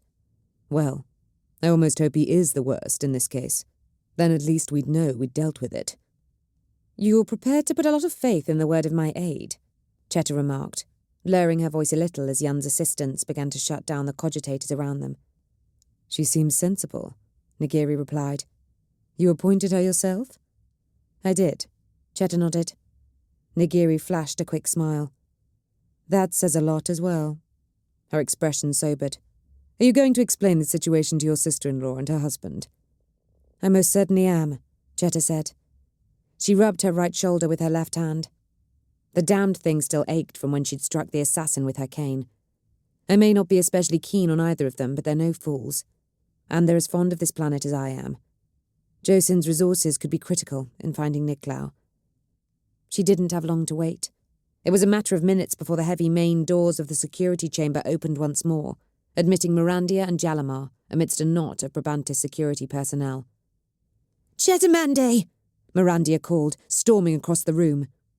Cheta should never have let them in here by rights, not into the nerve centre of Brabantis security. But she'd meant what she'd said, about not having the guards available to safely meet them anywhere else. Cheta liked her warp eye exactly where it was. Where is my brother? If you'd like to come in here, Cheta asked, smiling sweetly. She turned and jerked her head at Tekua and his assistants. Out, now! The surveillance personnel filed out hurriedly, and Cheta ushered Deshelle, Nagiri and Davis in, then held the door for Mirandia and Jalamar before shutting it behind her. Jalamar was eyeing the two towering armoured warriors uneasily, but Mirandia was concentrating only on Cheta. Well? Vitar is dead, Cheta said bluntly. She felt a momentary twinge of guilt as the other woman's face crumpled, but only a momentary one. There was an assassination attempt when we were with the governor. And how convenient that Vitar died and yet you live, Mirandia hissed venomously, the lumens above flashing off her glare shades as she tilted her head. Lady Brabantis would have died also, were it not for my intervention, Nagiri put in. Cheta started to object. She'd handled that one with the claws quite readily, she'd thought, but clamped down on the words. Nagiri was only trying to help after all. You? Mirandia scoffed, rounding on her. The rogue pauper attached to the beggars who dines. Of course my brother's death would aid your patron, since it would leave this fool in a position of power. She pointed at Cheta, who fought very hard to control her urge to swat Mirandia's arm away with her cane, and possibly have her finger slip over the activation stud at the same time. She managed to keep control of herself, however. So I am both a snivelling incompetent and a manipulative schemer, she demanded. Mirandia, you need to choose one or the other for me. And lest we forget, now my husband and my brother-in-law are both dead, you are the sole surviving scion of the ruling branch of House Brabantis. Don't pretend that you do not stand to benefit from this state of affairs. Well, perhaps she hadn't fully kept control. Mirandia's mouth had lolled open for a second in utter shock, but then her nostrils flared as she drew in breath, ready to retaliate. There is an unregistered psyker called Radomir Niclao at large in Ascension City, and he is killing navigators and cutting out their warp eyes, Deshelle Devoir said loudly, inserting herself between Cheta and Mirandia. Including in a dive bar called the Star Lounge in the midst. Despite the efforts of at least one house to keep it quiet, we believe that he is attempting to replicate a ritual that pulled the entire planet of Galamo Prime into the warp, which means we could all die at any moment. It was the Star Lounge that got them. As soon as those words left Deshelle's throat, Mirandia's mouth began to close again, and Jalamar visibly paled. They knew she had the truth, or at least part of it. Mirandia licked her lips. How many other deaths have there been? Were they yours? Nagiri asked. In the Star Lounge, I mean?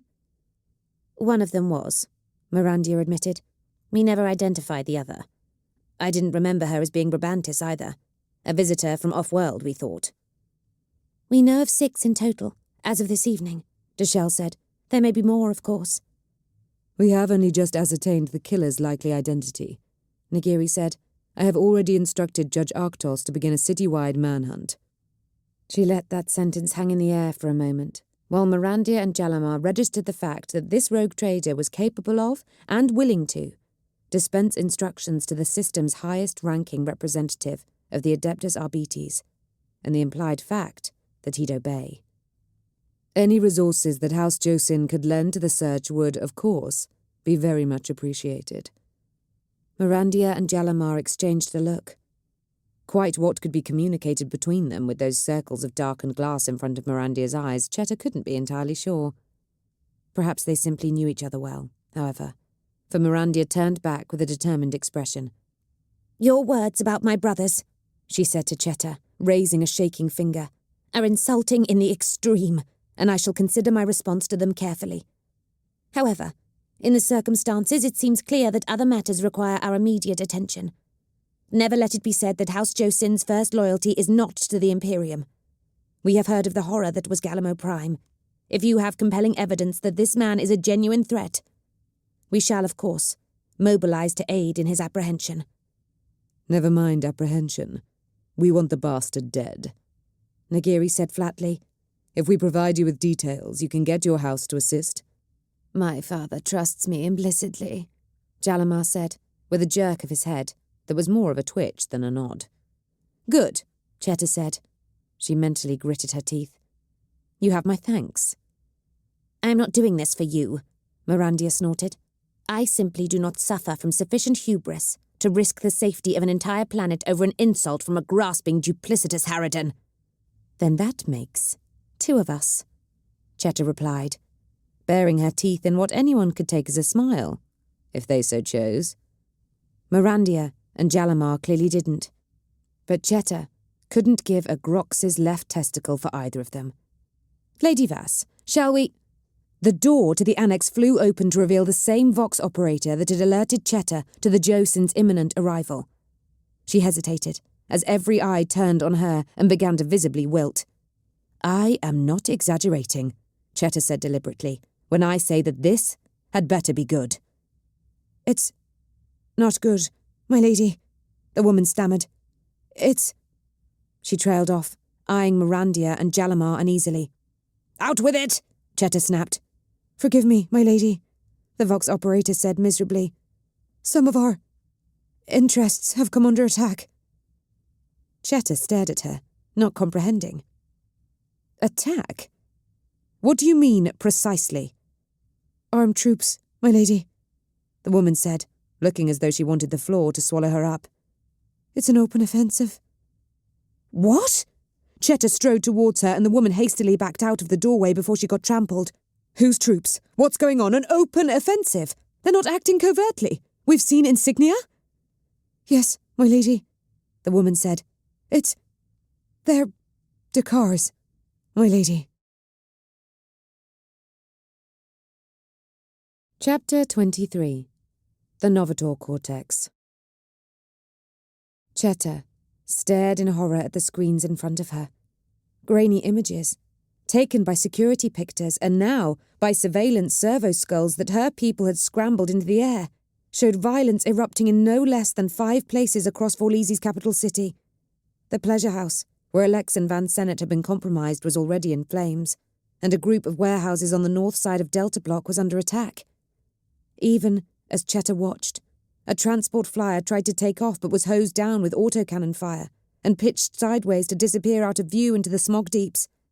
One of the manufactorums, in which House Brabantis had a controlling interest, was coming under fire too, although the workers stuck on the overnight shift on this holiest of days had reacted badly to such aggression and had managed to close the distance on their attackers, fighting back with las cutters and oversized wrenches. A chem refinery in Gamma Block, which Cheta was quite frankly amazed that Dakar had managed to track back to her house, had already been bombed out. They were also shooting up a strip of bars a few levels below, which was actually nothing to do with Brabantis. But this failure on her enemy's part did little to comfort her. This is insanity, she breathed. That maniac is going to doom us both. Taranthis will see to it. You asked how much worse the day could get, Nagiri remarked from behind her right shoulder. Now you know. I do not appreciate your insolence, Lady Vass, Cheta snarled, swinging around to glare at her. Innocent people are dying. Nagiri leaned down and spoke quietly, her lips barely moving so that only Cheta could hear her. Her eyes were cold and dark as splinters of flint. Do you have any idea how many innocent people I've killed, or have ordered killed? The Inquisitor asked softly. Cheta felt her lip curl. I wouldn't care to guess. Nor would I, Nagiri said, just as quietly as before. I lost count many years ago, but it has always been to ensure that my duties are adequately performed. To ensure the safety and security of the Imperium, and I would order all those deaths again, without question." Her eyes flicked past Cheta to the picked feeds. "You wanted to make sure your children didn't get dragged down in whatever doom your soothsayers claim awaits Dakar. Now your people are paying the price of your decision to humiliate a vain, powerful man in front of his peers." She looked back at Cheta.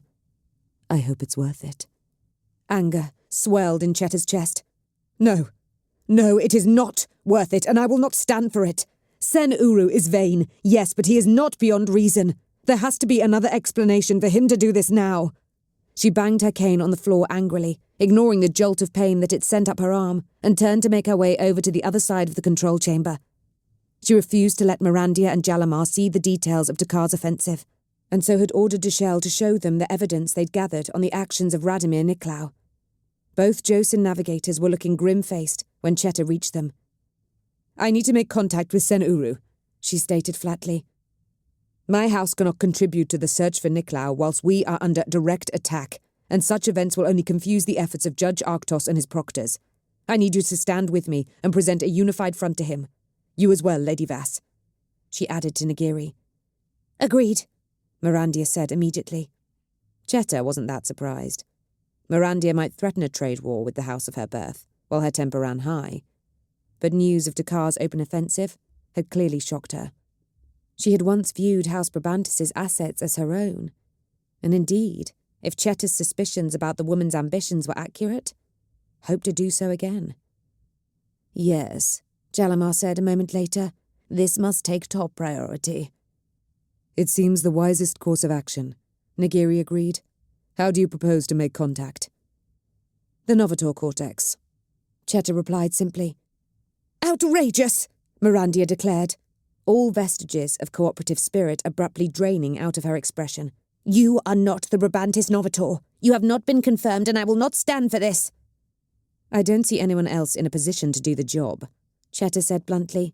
"And unless you're having second thoughts about your marriage and wish to declare yourself a Brabantis again, you have no right to object to anything." "If I may interrupt," Nagiri said, a shred of impatience in her tone. "What is a Novator Cortex?" "A private vox channel used by House Novators to communicate in situations of emergency," Mirandia bit out, not taking the stare of her darkened eyeglasses from Cheta. "To ignore such a communique is unheard of, even when the parties concerned are in a state of open warfare. However," she continued, "they are coded to the incumbent Novator, so despite my sister-in-law's desire to piss all over tradition, she would be unable to do a thing without invoking the appropriate rites, which would take time that we do not have." "True," Cheta agreed sweetly. "Had my husband not told me the codes." She raised her eyebrows at Mirandia's expression of outrage.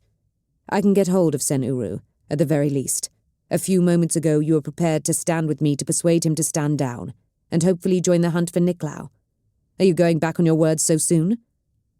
Mirandia ground her teeth. "Do it then." The chamber for the Novator of House Brabantis' private communications was ostentatious, but surprisingly small, intended as it was for a single person, with perhaps one aide on hand should they be required.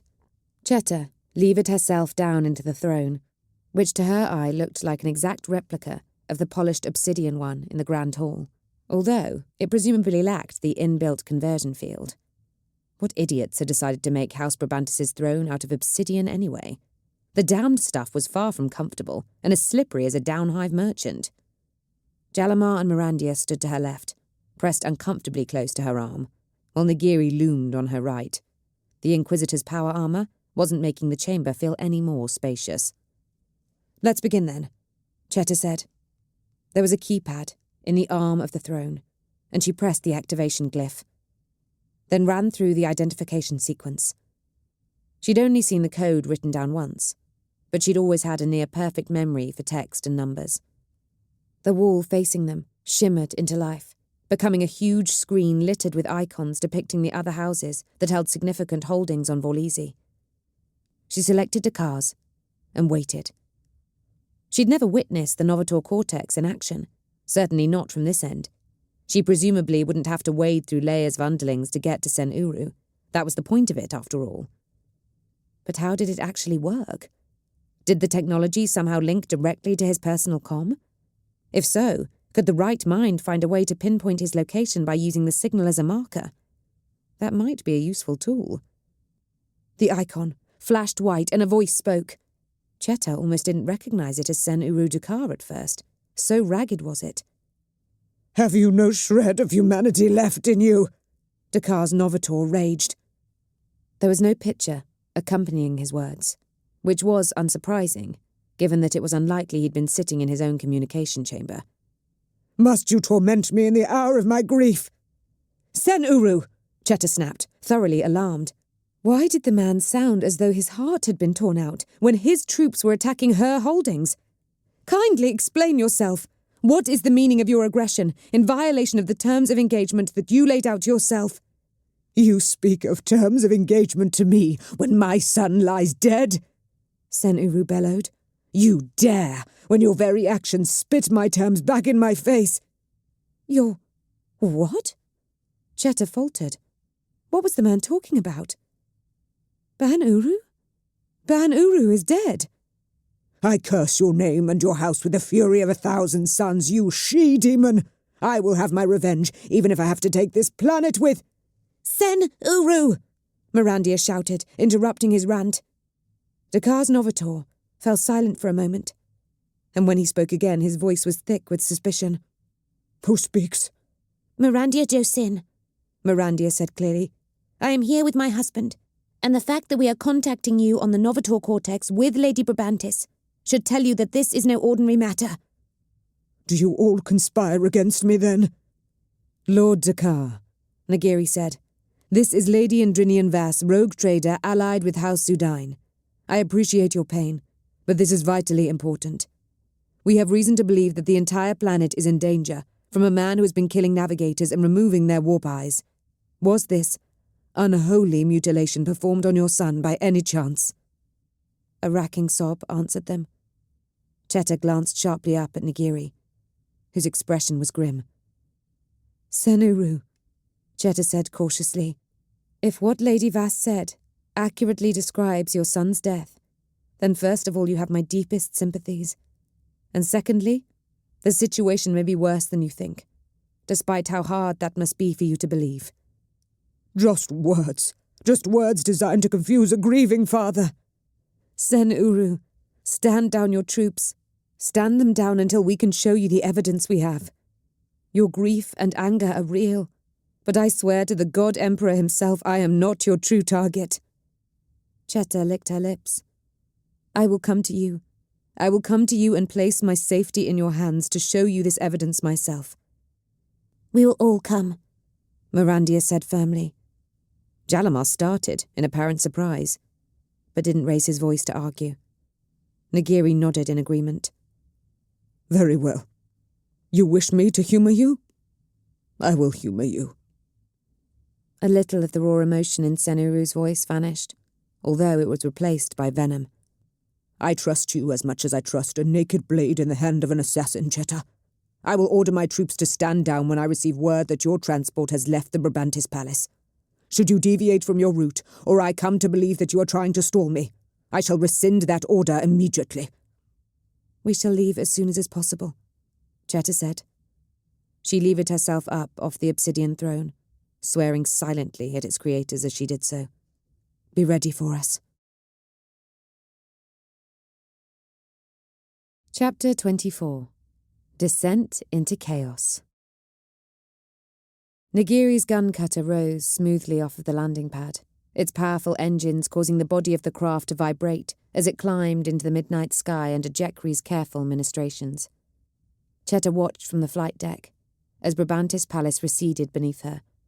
She never got tired of the sight of it, ever since she'd arrived here as a youth to meet her husband-to-be. She'd heard that some people experienced a sense of lessening when they saw their homes getting smaller and smaller beneath them. But she never did, probably because a navigator palace could never really be described as small, whatever the context. You are certain this is the best course of action? Nagiri asked from beside her. The Inquisitor hadn't removed her power armor, on the basis that the welcome they were expecting from Dakar was no more certain than the welcome she'd been prepared for when she first set foot in Brabantis Palace with Cannivario Zudine. "I am," Cheta said, and was almost surprised to find that she was telling the truth. "We need Sen Uru to cooperate with us, or at the very least not to muddy the waters. We are not, by and large, a reckless people. Placing my safety in his hands should be a powerful indication of my sincerity, when we would normally deal with such matters at distance, or through intermediaries." Nagiri nodded. "And you prefer my craft to one drawn from your own household?" "It pains me to admit it," Cheta said grudgingly. "But I may trust your people more than I trust any of mine at the moment, save for Deshel, and Tekua, I suppose." She raised an eyebrow at Jekri, as they made a stuttering, mechanical sound that Cheta interpreted after a moment as laughter. "Did I say something funny?" "Jekri," Nagiri said, a note of warning in her voice. "I'm not used to being held in such positive regard," the former Skitarius said. "That is all. The people we meet are rarely glad to see us." "Well, given the Batan's betrayal, how can I be sure that any pilot of mine is not secretly a fanatic of some sort?" Cheta pointed out. "I, an agent of the Inquisition, am so glad to be told that I am not a fanatic," Jekri replied. "It is a refreshing change." "You are not secretly a fanatic," Cheta told them dryly, "and a devotion to stopping the rogue psyker attempting to pull this planet into the warp is a fanaticism I can thoroughly support." She craned her neck, but could no longer get the angle of view she wanted. "Are the Josens following us?" "Yes," Nagiri confirmed, her greater height allowing her to see what Cheta could not. "I have contacted Judge Arctos again, and have asked him to have any reports on progress passed on to us." "Asked?" Cheta said, looking up at the taller woman. "Asked," Nagiri replied firmly. "Diplomacy is a far more useful tool than intimidation, save in the direst of circumstances, as I'm sure you understand." She turned and squeezed her ceramite armoured form past Cheta and through the hatchway that led off the flight deck. "Come, let us rejoin your honour guard before Fell attempts to engage them in a dice game." 6 of the Tri-Star Guard, those House Brabantis troops specifically assigned to shield the ruling family from harm, awaited them in the main hold. Each one wore carapace armour, with their master's insignia on the breast, and each cradled a hell gun across their chest. They stood in a rigid line, their backs to the main door awaiting instructions. Not exactly opposite them, but grouped together, and 2 casually doing apparently unimportant things with weapons and other paraphernalia, were Fell, Davis of Rawle, and Carmine. The Tri-Star were taken in as orphans, and raised with House Brabantis as their only family. Unless their childhood instructors had also been corrupted, Cheta felt it was highly unlikely that they'd have been compromised. Their loyalty should be beyond question, as was their martial skill. Brabantis' standard practice was to hire ex-militarum officers to train them. However, had Cheta needed to pick a winner between the 2 groups in a fight, she might still have gone with Nagiri's retinue. A combat-trained psyker could be worth 10 men on his own. Fell practically radiated danger, and Crusaders weren't let out into the galaxy unless they could fight. Besides, good training alone was little substitute for training combined with experience. Beyond both groups, and huddled together in the far corner of the hold, were Seflenson, Cannivario Zudine, and Deshel. Brief introductions had been made when Cheta, Nagiri, Deshel, and Davis had come aboard, and Cheta was pleased to see her aide trying to make connections. She was naturally timid, but played on it to portray herself as engagingly naive, which had been of use more than once. People saw Deshel as unthreatening, when in fact, the risk she posed them was far more subtle than a simple physical one. "If I can have everybody's attention," Cheta said loudly, leaning on her cane, and all eyes turned towards her. "I need to impress upon everyone here that etiquette will be of the utmost importance when we reach Dakar Palace. Sen Uru is angry and grieving, and he is likely to perceive any slight as an act of disrespect worthy of restarting hostilities. That would be bad for my house, and potentially disastrous for attempts to locate and neutralize Radomir Niklau." She looked over to the trio in the far corner. "Lord Zudine, are you willing to join your voice to ours?" "Indeed I am," Cannivario Zudine confirmed, floating towards her. We must stop this menace, and my house still stands in alliance with yours. Then when this current emergency is resolved, you and I will need to have a discussion about how much of your overture was prompted by the Inquisitor, Cheta thought grimly. However, she nodded respectfully, for the sake of her audience. I am glad. Upon arrival, my honour guard will disembark first. I will follow, and then— Lady Brabantis, I hate to interrupt you, Nagiri cut in, but Jekri informs me that we've just had a message from one of Judge Arctos's senior proctors. They've managed to trace Nicolaou to a property rented with his ident, and they have a live feed. Cheta's mouth went dry. Can you display it? For answer, Nagiri took 3 quick steps to a section of the wall and tapped it twice, with surprisingly delicate dexterity for someone in power armour. A hidden screen flickered into life, showing grainy footage of a row of low-grade hab buildings, each little more than a box with a door, and the most basic of facilities, inside which a person might exist for a while. The picture source looked to be a servo skull, or similar remote imager, judging by the way it bobbed slightly, but smoothly, as it followed the approach of 5 dark-suited proctors to one of the doors. In the Emperor's name! The door was blown in by a shotgun blast at point-blank range. The proctors poured in and the servo skull floated in after them. Scanning lumen beams picked out blood and bodies, and then someone found the control for the apartment's main light source. 3 bodies, all deceased through violent means, someone said dispassionately. Estimated time of death, 3 to 5 days. Wounds appear to have been inflicted by a short-bladed power weapon. That's what he had, Deshelle said urgently, a note of alarm in her voice. That was what he used in the corridor. Bedroom is clear. Washroom is clear. The picked feed lingered on one face-down body, with a sheet of dried blood that had spilled out from it across the floor, scanned over another, then descended slightly to focus on the face of the third. This one was definitely female, and was sitting propped up against a wall, with a wound in the top of her skull. Cheta felt as if someone had a hand around her throat.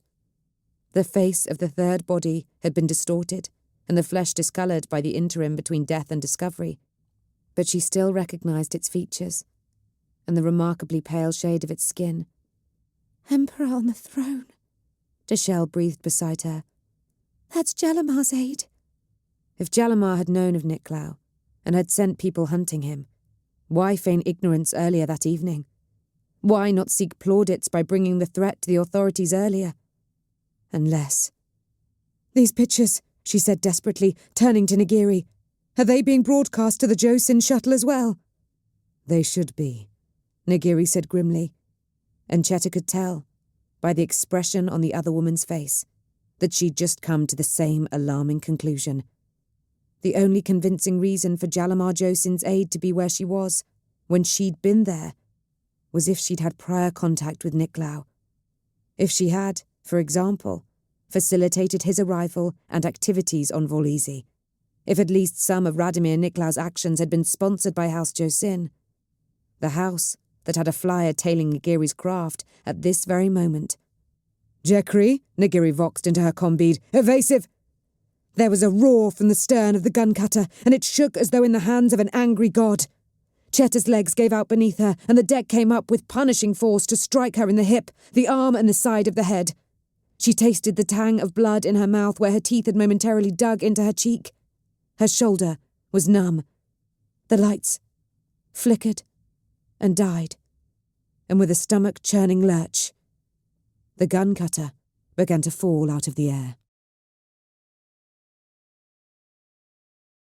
Chapter 25. The Smog Deeps. Jekri! Nagiri shouted, in the sudden near darkness. Bars of acid-yellow light strobed past outside, as the exterior lumens of the hab blocks began to rise past them, faster and faster.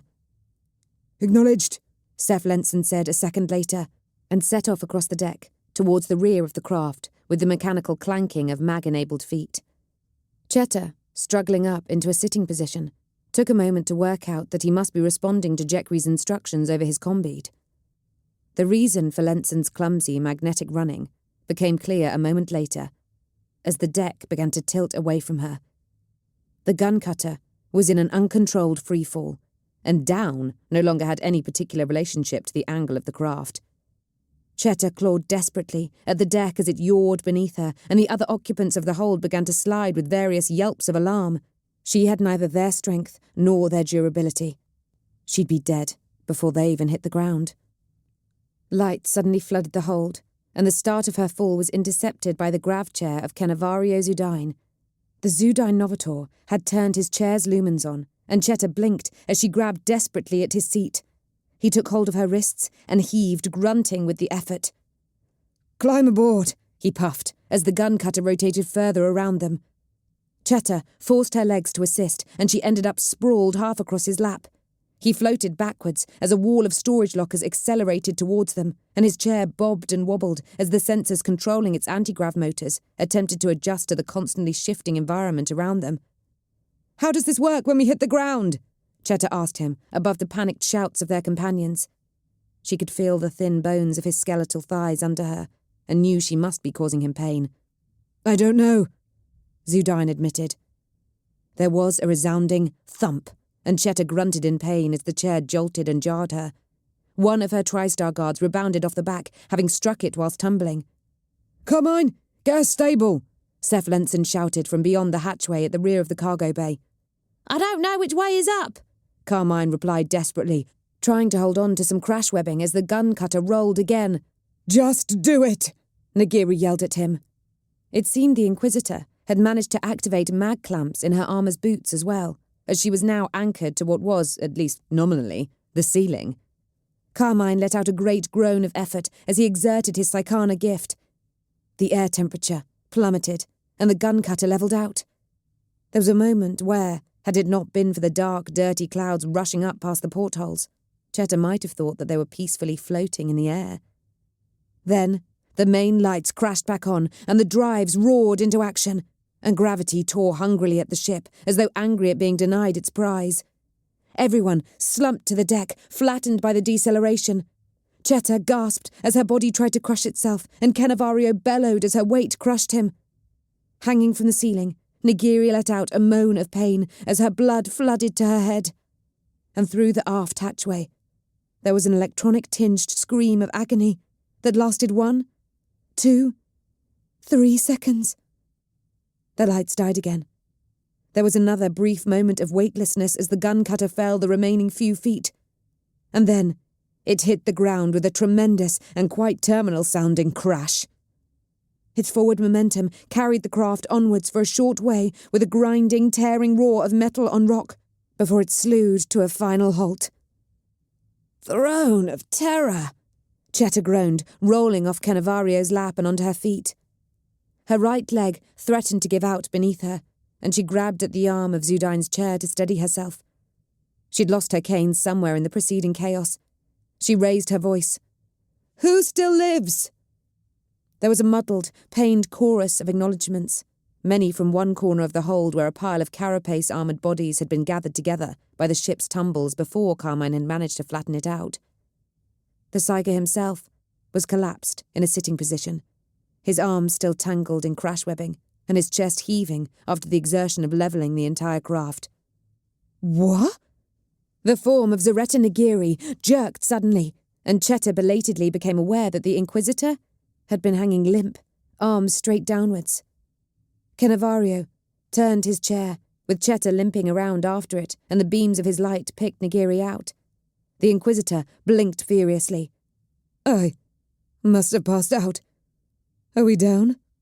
"Oh, we're down," Cheta told her dryly. She looked around again and puffed her cheeks out. "I'll say this for your team, Nagiri. They know how to cheat death." There was a clattering of footsteps from 4, and Jek reappeared. The former Skitarius didn't pause, but simply ran straight through the hold, disappearing through the aft hatch. Cheta frowned, turning her head to follow them. "Is there a problem? Beyond the obvious, I mean." "Seth." Nagiri deactivated the mag clamps in her armour and fell from the ceiling, twisting in midair as she did so. She must have still been slightly woozy, or else the fall was not quite a great enough distance to manoeuvre as she'd intended, because instead of landing in a crouch, she ended up sprawled across the floor with a clatter of ceramite. She scrambled back to her feet, with an agility and ease that Cheta thoroughly envied, and ran after Jekri. A moment later, a furious beeping erupted from beyond the hatchway. Cheta didn't speak the strange language of the Adeptus Mechanicus, but she thought she could recognise the cadence of swear words when she heard them. The reason for Jekri's agitation became clear very quickly when Nagiri returned with Seth Lenson's body over one armoured shoulder. She set the engine sear down on the deck gently, but neither bionics nor flesh were moving under their own power. Cheta stared down at Lenson's hands, where wisps of smoke were rising from the silvery whirl marks of Electus. "He told me he could get power back to the drives for a few seconds," Jekri said, the voice from inside their hood sounding even hollower than before. "He didn't say he'd do it by routing it through his own body." They made a circular symbol over their breast, the sign of a cogwheel, unless Cheta missed her guess. "His spirit is with the Omnissiah now. He was a loyal servant for many years." Nagiri made the sign of the Aquila over her own chest, her face stern and unyielding. Cheta bowed her head in respect. She might not have known Lenson, and he might have played a key part in Nagiri's surveillance of Cheta's own damned home, but she could spare a few seconds of silence for someone who'd given his life to save hers, even if she probably hadn't been his primary concern. Everyone else was approaching now, in various states of injury. The TriStar guards and Davis of Rawle had been reasonably well protected from the battering they'd suffered by their carapace, although one of the TriStars, Anton's, Cheta thought, was having to be supported due to what looked like a broken leg, and another had a nasty gash on her cheek, where something hard-edged had caught her in the gap between shoulder and helmet. Deshelle was looking rather worse for wear, which perhaps wasn't surprising if she'd been anywhere near all those armoured bodies crashing into each other, and was being held up by Fell with one arm over his broad shoulder. Cheta's aide, limping and holding her ribs, laid eyes on Seth Lenson's gently smoking corpse in the beams of light coming from Kenefario Zudine's grav chair. Her eyes widened, her free hand flew from her ribs to her mouth, and she let out a strangled gasp of horror at the same time as Fell let rip with a foul guardsman's oath. Cheta might not have paid Deshelle's reaction much mind. They'd all just narrowly avoided death. She was clearly in pain, and unlike Cheta, wasn't used to that being in her general baseline of existence. And it was understandable that the sight might unsettle a person at the best of times. However, a moment after her reaction, Deshelle's eyes flew guiltily to meet Cheta's. The contact only lasted for a moment, but Cheta's mouth abruptly dried. She knew what it looked like when someone realised that they'd just betrayed themselves. She'd been the cause of it often enough. Deshelle Duvois had been there when Azariel Brabantis had been killed by Jax of House Goliath, pit fighter of Necromunda. Deshelle Duvois had seen Cheta's reaction in the immediate aftermath of that death. Deshelle Duvois had access to the encrypted security channels of House Brabantis. Deshelle Duvois had seen the dressing table of Eldari Wood in the Novator's private quarters on the Solarox. Deshelle Duvois could be the reason that Zaretta Nagiri knew an awful lot of things that Zaretta Nagiri knew. And it was curious, too, that the things Deshelle hadn't known about, such as Cheta's astropath call looking into the background of rogue trader Indrinian Vass, had been things that Nagiri hadn't known either. "Deshelle?" Cheta said crisply. "Come here, girl." Deshelle hesitated. She didn't immediately remove her arm from around Fell's supporting shoulders and make her way to her mistress. She hesitated, and in her moment of indecision, her eyes flickered to Zaretta Nagiri. Rage rose within Cheta. The TriStars had kept hold of their hell guns or had picked them up again after the gun cutter had come to rest. "Guards!" "Cheta, think very carefully about what you are about to say," Nagiri interrupted her, taking 3 quick steps to place herself between Cheta and Deshelle. "We are in a ship without power, in what is probably the most hostile part of this planet, and, unless I am much mistaken, we have just been shot down by a powerful rival of yours, who may yet be coming after us to finish the job. Let us not quarrel." "Tell me," Cheta ground out between her teeth, pointing past Nagiri, "tell me that the serving girl I hand-selected, that I poached from the court of Baron Zelenin on Artemis and groomed to be my personal aide, was not planted there with the express intention of her infiltrating House Brabantis." Nagiri's mouth tightened. "Tell me!" Cheta raged. She released the arm of Zudine's grav chair and took an unsteady step towards Nagiri, then prodded the taller woman in the breastplate of her armour.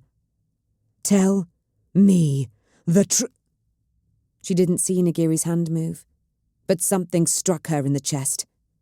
She sat down hard and let out a cry as her hip flashed white-hot in its socket. There was a flicker of movement as the TriStar guards raised their hellguns. Fell's combi bolter appeared in his hand, Jekri produced an arcane-looking pistol from their robes, and the air temperature dropped again as Carmine lurched to his feet. "Enough!" Nagiri shouted. She reached for her belt and pulled out something that flashed as she opened it up. Her rosette of office. She turned slowly on the spot, displaying it to the TriStar guards, and the muzzles of their guns wavered as she did so. "I am an Inquisitor of the Ordo Xenos," Nagiri declared forcefully, "and I speak with the authority of the Emperor himself. I will tolerate anger. I will tolerate emotion. I will not tolerate." She finished her rotation to face Cheta again, and her lips twisted in distaste. "Foolishness." Cheta glowered up at her, but Nagiri stood tall and powerful, like a war god of ancient earth. She replaced her rosette on her belt and stared down at Cheta, her face in a motionless mask. "I pursue my duty how I see fit," Nagiri stated coldly. "Do I play the long game for years at a time? Yes. Do my deceits run deep? Yes. When dealing with the traitor or the alien, you must always think one step ahead, else you will always be running to catch up. Did I plant Deshelle in Zelenin's court with her specific goal being to attract your attention, find her way into House Brabantis and feed me information from the inside?" She squatted down, bringing her eyes somewhat closer to a level with Cheta's own. "Yes." Cheta looked over at Deshelle, or the girl she knew as Deshelle, and spat on the deck. "I've been a fool." "A fool?" Nagiri repeated. "Perhaps, in a specific way. But a traitor? No. And that is why I will overlook your display of temper, so long as you can accept that what Deshelle did was not done out of malice towards you, but in service of the God Emperor, and instead focus your not inconsiderable intellect on helping us all get out of here alive." Cheta felt hollow. The secrets Deshelle knew, the secrets that Cheta had given her access to. She'd always kept some back, of course she had. She wasn't a complete fool, no matter what she said. But the things the girl had worked on with her, and for her, well, they were, at least, not necessarily things that would be of great interest to the Inquisition. All navigator houses had their secrets. But Brabantis were no renegades. Nagiri likely wouldn't care much about trade deals, shipping contracts, or clandestine operations to blunt other houses' political capital. And Deshelle didn't know about the vaults, or exactly what fate awaited navigators who lived long enough to need them. "At least do me the courtesy of telling me your true name," she said coldly, fixing her former aide with her most ferocious stare. Nagiri looked over her shoulder and nodded. "My name is Alessana Nero." The woman who'd played Deshelle Duvois reached up and removed her black metal collar, dropping it onto the deck. Cheta frowned. Then, as suspicion dawned, opened her warp eye the tiniest fraction. Every human form in the hold had the faintest spark to her vision, where their minds brushed the warp with a feather-light touch through simply existing. All bar Seth Lenson. Carmine was brighter, of course, a white-hot furnace gradually cooling as he released his hold on his power, now the flashpoint had passed. And now, Alessana Nero was brighter as well. Not as bright as Carmine, but clearly no ordinary human. "You're a psyker," Cheta breathed in disbelief. "But how did I never see this before? The collar?" "A dampening device," Nagiri said, "made with extracts of the same psi-shielding substance as the black ships, suitable for muting the gift of a low-level psyker to ensure she could pass unnoticed in a place where she could never know exactly what scrutiny might be brought to bear on her." "I hated it," Nero commented, staring at the collar with some distaste. "It was like being half blind all the time." Can all navigators detect psychers? Nagiri asked Cheta, her tone one of genuine curiosity. Every warpie is unique in terms of the gifts it imparts, Cheta replied. She tapped her forehead. I was past 30 years before I found I could do this. I thought I was going mad at first. I hate to break into this discussion, Fel said, but can we please focus on what the boss said about getting out of here alive? And don't forget, we've got a heretic to stop. He turned his head to address Jekri. Don't suppose the comms are working on this thing? Short answer. No, we've got no power, Jekri replied. Has anyone tried voxing? It won't work, Cheta grunted, looking around for her cane. The smogs are so thick they disrupt vox traffic. The ship's transmitters might have got through. Your combeads will be useless over a couple of yards. This leaves us with a choice, Nagiri said. We stay and wait for rescue, or we head out to try to improve our position ourselves. She grimaced. The second option is more in my nature, but I do not know if it's the wisest course of action. With the ship's comm out, the only way someone will find us, if we stay here, is by sight. Jekri commented, gesturing pointedly towards the window. It is still several hours till dawn, and that is without the smog taken into consideration. They shrugged. I do not have the gift for numbers that Engineer Lenson possessed, but I would suggest that the chances are marginal. My house will have been monitoring our flight, Cheta argued. They should have at least a vague idea of where we came down based on our last position. An ugly thought occurred to her. The question is whether anyone will come. With the Dakar offensive, and who will take charge? The head of security is dead. I was the last of the ruling family branch. My husband's most prominent kin may already be angling to step into my shoes, in which case they will have no wish to see me rescued. Perhaps a compromise, Cannavario Zudine spoke up. My chair's power cell is not limitless and is drained more quickly by motion, and were it to fail in the course of a venture away from here, then I should be left exposed, else become a burden for someone to carry. I shall stay. Decide upon a direction and a destination, and should I be discovered by rescuers, then I shall direct them to you. Should you find assistance first, I would expect you to extend me the same courtesy. Any search party may not be rescuers, Cheta reminded him, and don't forget the danger posed by the local scavengers. In which case, I shall not direct them to you, Zudine said firmly. The corner of his mouth twitched, in a tired, pained ghost of a smile. And again, I would ask you to extend the same courtesy. Staying here is likely to be a death sentence if you're alone, Cheta said grimly. The thought of Cannavario, helpless in his chair when the smog spiders or the mutants came calling, made her shudder. The man had been a part of a grand deception played on her, but he'd done it in the service of the Emperor, and he didn't deserve such a fate. Cheta looked at her TriStar guards. I want 2 volunteers to stay behind with Lord Zudine. Anton's, with his broken leg, and Sika, who'd cut her cheek, volunteered to remain. That left Rose, Grangar, Villa, and Hickett from Cheta's honour guard, who all donned respirators. Cheta selected one from the gun-cutter's lockers as well, as did all of Nagiri's crew, with the exception of Jekri, who maintained that they would be fine without. You're very well equipped, Cheta commented, as she settled the mask into place over her face.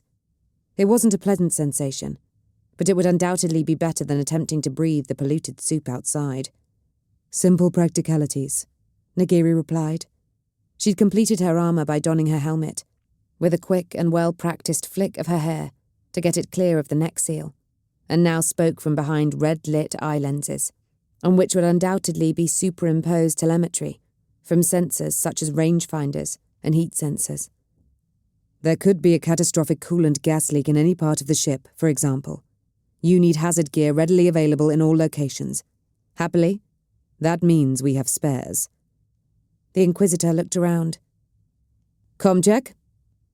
They'd all synchronized their personal combeads and sounded off one at a time.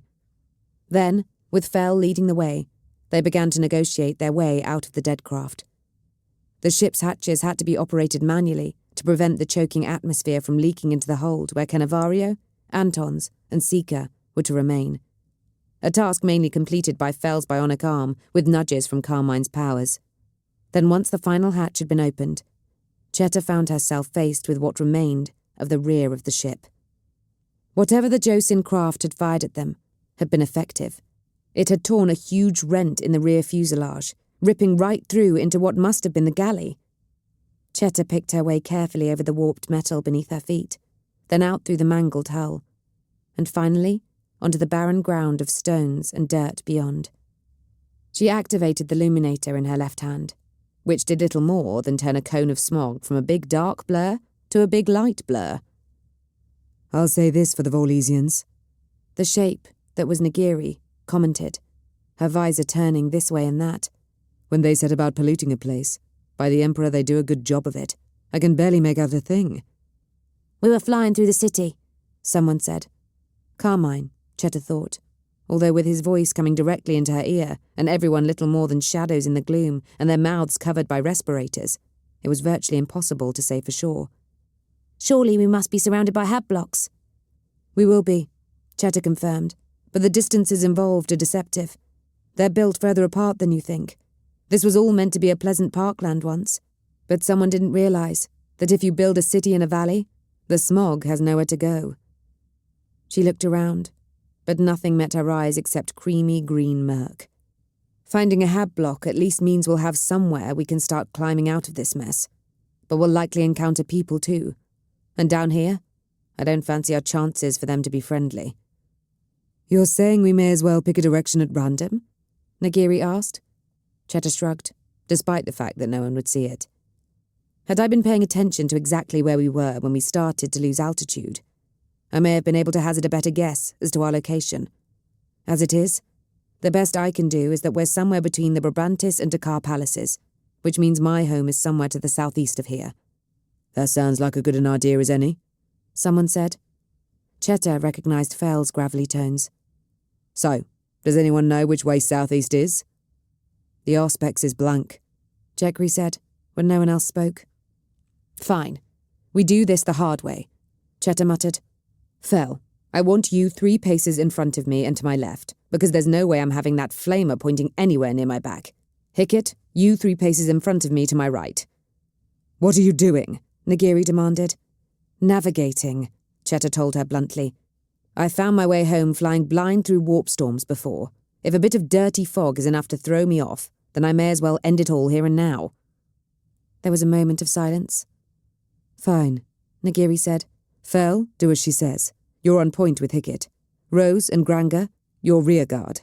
Villa and Carmine, left flank. Jekri and I will take the right. Nero, you stay in the middle with Cheta and warn us if you sense anything." "Yes, my lady," Nero said, and her form, somewhat slighter than the others, shuffled closer.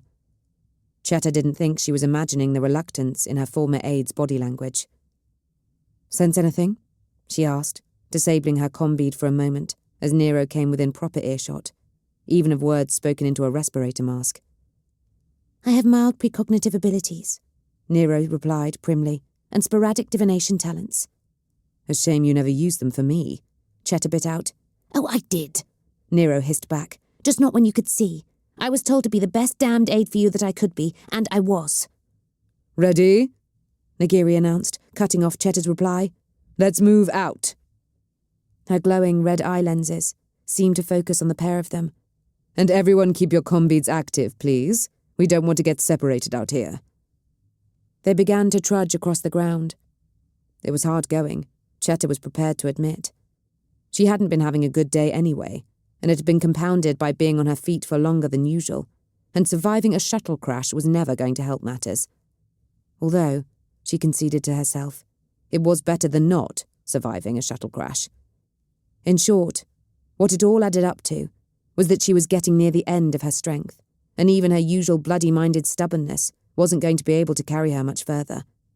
For a moment, she thought wistfully of the gun-cutter's hold, and staying behind with Cannavario, but idly awaiting rescue would have driven her to distraction in short order. Half her body might be in agony out here, but that was at least something she could set herself against. "Do you require any assistance?" Nero muttered. She hadn't turned her combead back to broadcasting, in apparent defiance of the Inquisitor's instructions.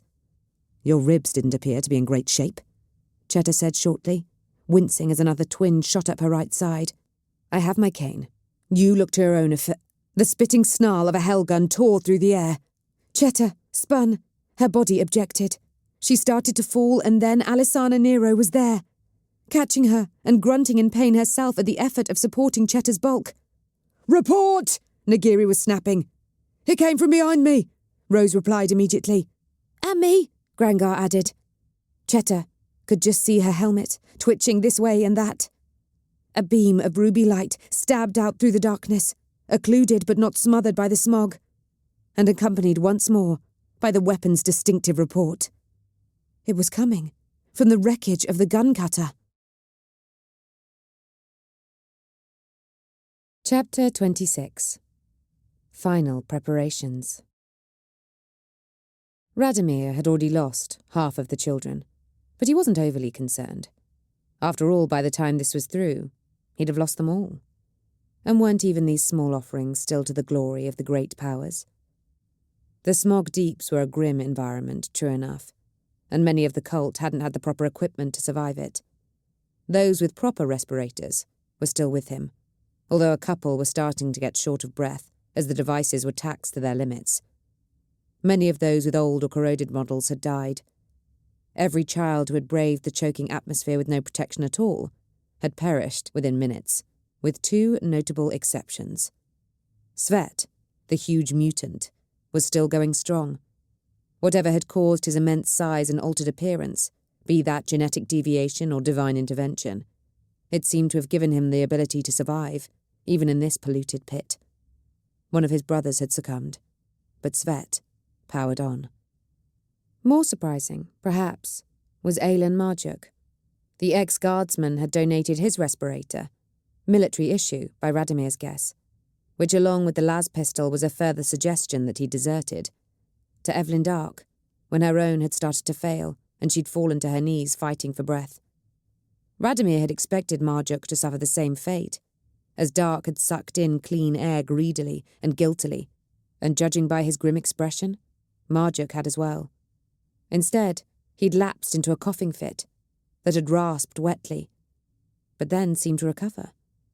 Now he walked around bare-faced, breathing in the smog as though it were the cleanest air of the upper levels.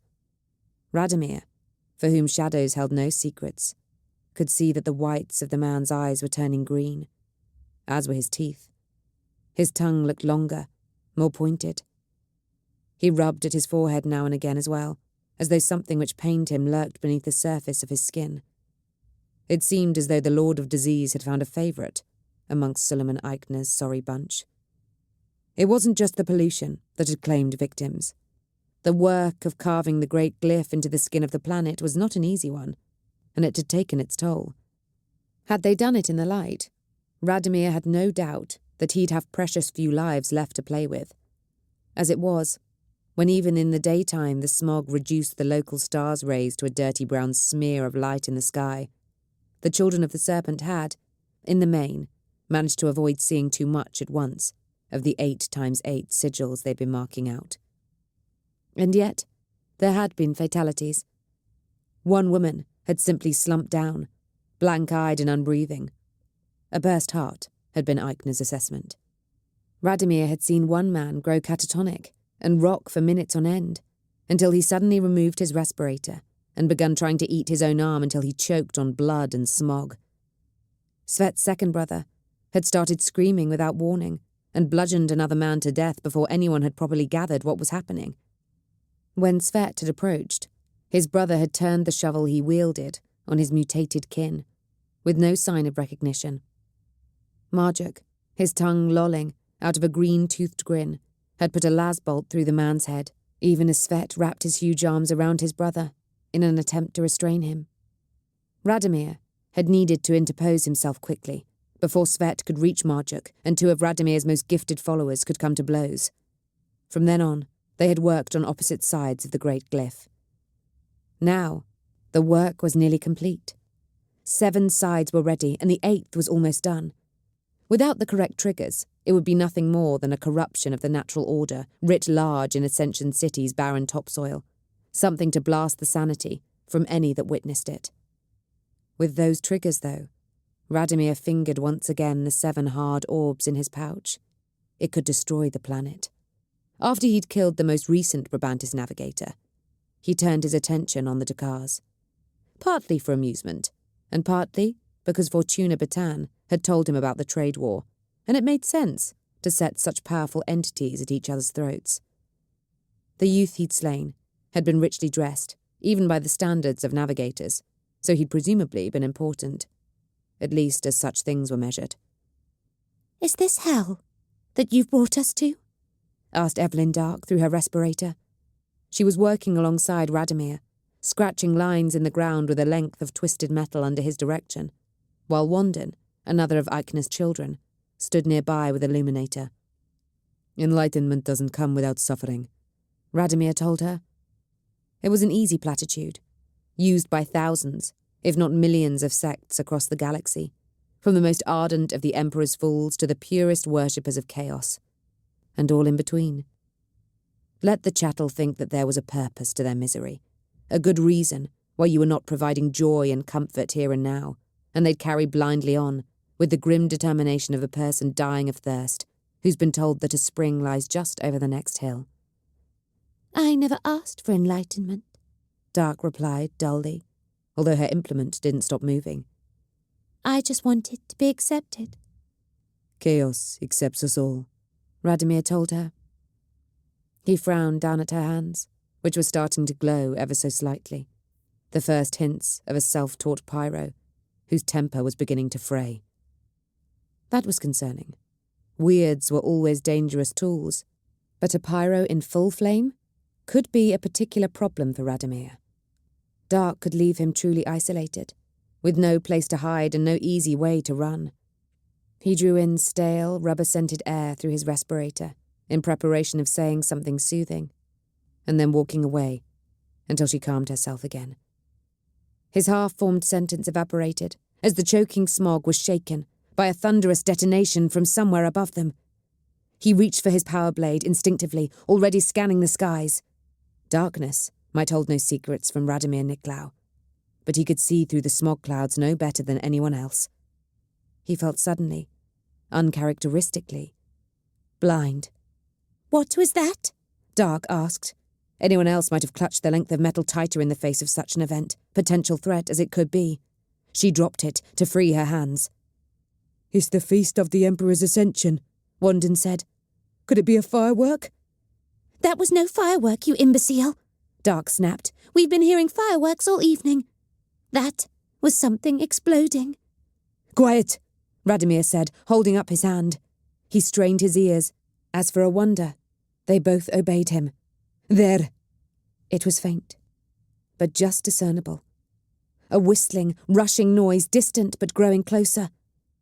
Something large and heavy was falling through the air without any noise of engines. Radomir had a sudden image of one of this world's flyers, the victim of a catastrophic engine overload, falling out of the sky and obliterating all his careful handiwork. Truly, his gods could be fickle. But would they possibly be so cruel? Had they turned their faces from him so spectacularly? No. There was a sudden loud hum that lasted only for a few seconds. Radomir recognized the sound of an Imperial anti-grav drive, and then a muffled crash of metal on rock and dirt. It wasn't close, but neither was it far. Dark looked at him, and her hands began to glow again. "None of that," Radomir told her sternly. "We don't want to attract attention." He raised his voice a little, to carry to the nearest of his followers. "Pass the word. Everyone stay still and quiet. I'm going to investigate." He turned and walked quickly out of the light cast by Wandin's luminator and away from Dark's fading hands, and then sent his senses questing through the darkness that surrounded him. He reached out in the direction the last noises had come from, but fell short. He found a small pack of mutated canines squabbling over the corpse of something that had perhaps once been human, and steered his attention away from them.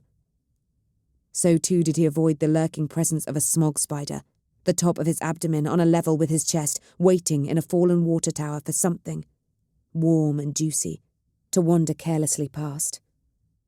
He wanted to draw as little attention as possible. It was so dark down here that he could move virtually anywhere within range of his powers. He stepped easily, slipping through the darkness to his new location. then reached out once more as soon as he'd orientated himself. Ah, yes. Now he could see what had happened. A flyer had indeed fallen from above. It was something of a miracle that it had managed to land in any form of controlled manner, so damaged was its stern. It was a gun cutter, a shuttle capable of breaking atmosphere and docking with a larger, warp-capable ship for transport between systems.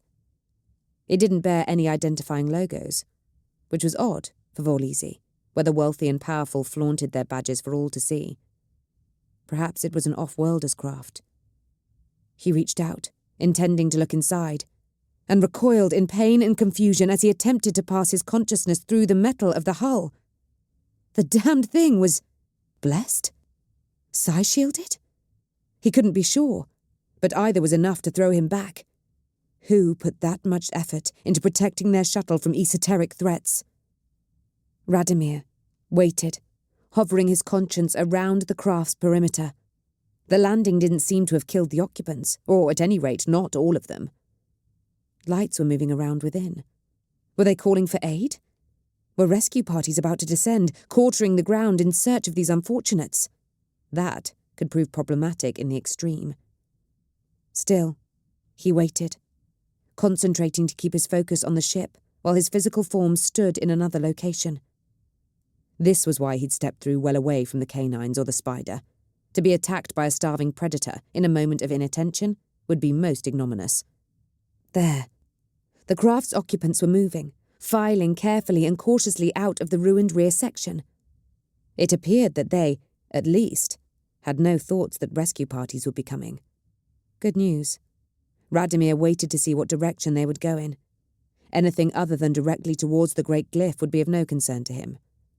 They milled about briefly, then set off on a route roughly at right angles to the one that would have led them to his work.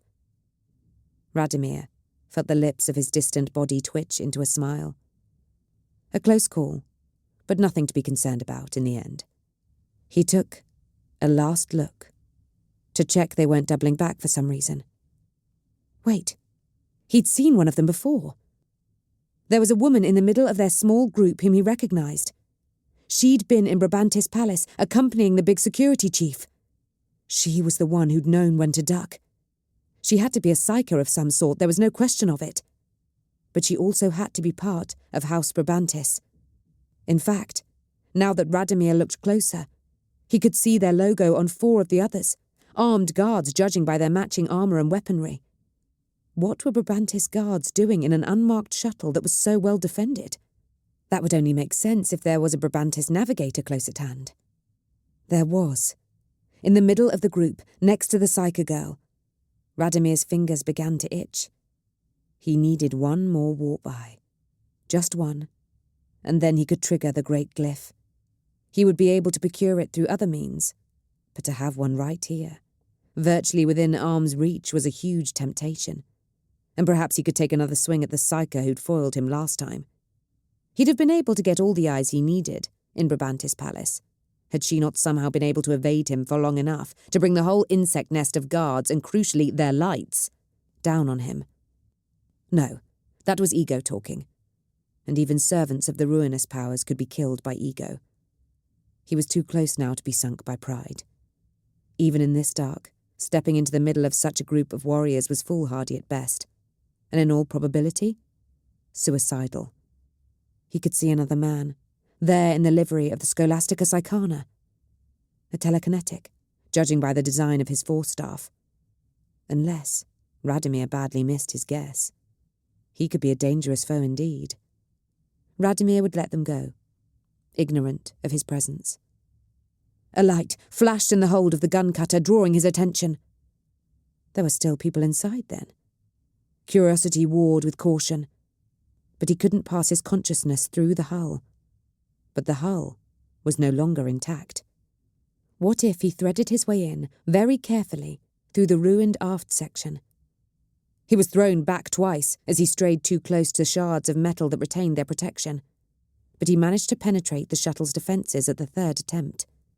He slithered past the ruined circuits and scorched walls, and into the main hold. One corpse, some minor Adeptus Mechanicus lackey, 2 more Brabantis guards, one with a broken leg, and one with slightly glassy eyes that spoke of a mild concussion, and slumped, painfully, in an anti-grav transport chair that carried most of the available lights, was a cadaverous-looking navigator. Isolated, virtually undefended, and in possession of the 8th warp eye that Radomir needed. He smiled and stepped through. Chapter 27. Hunting for Witches.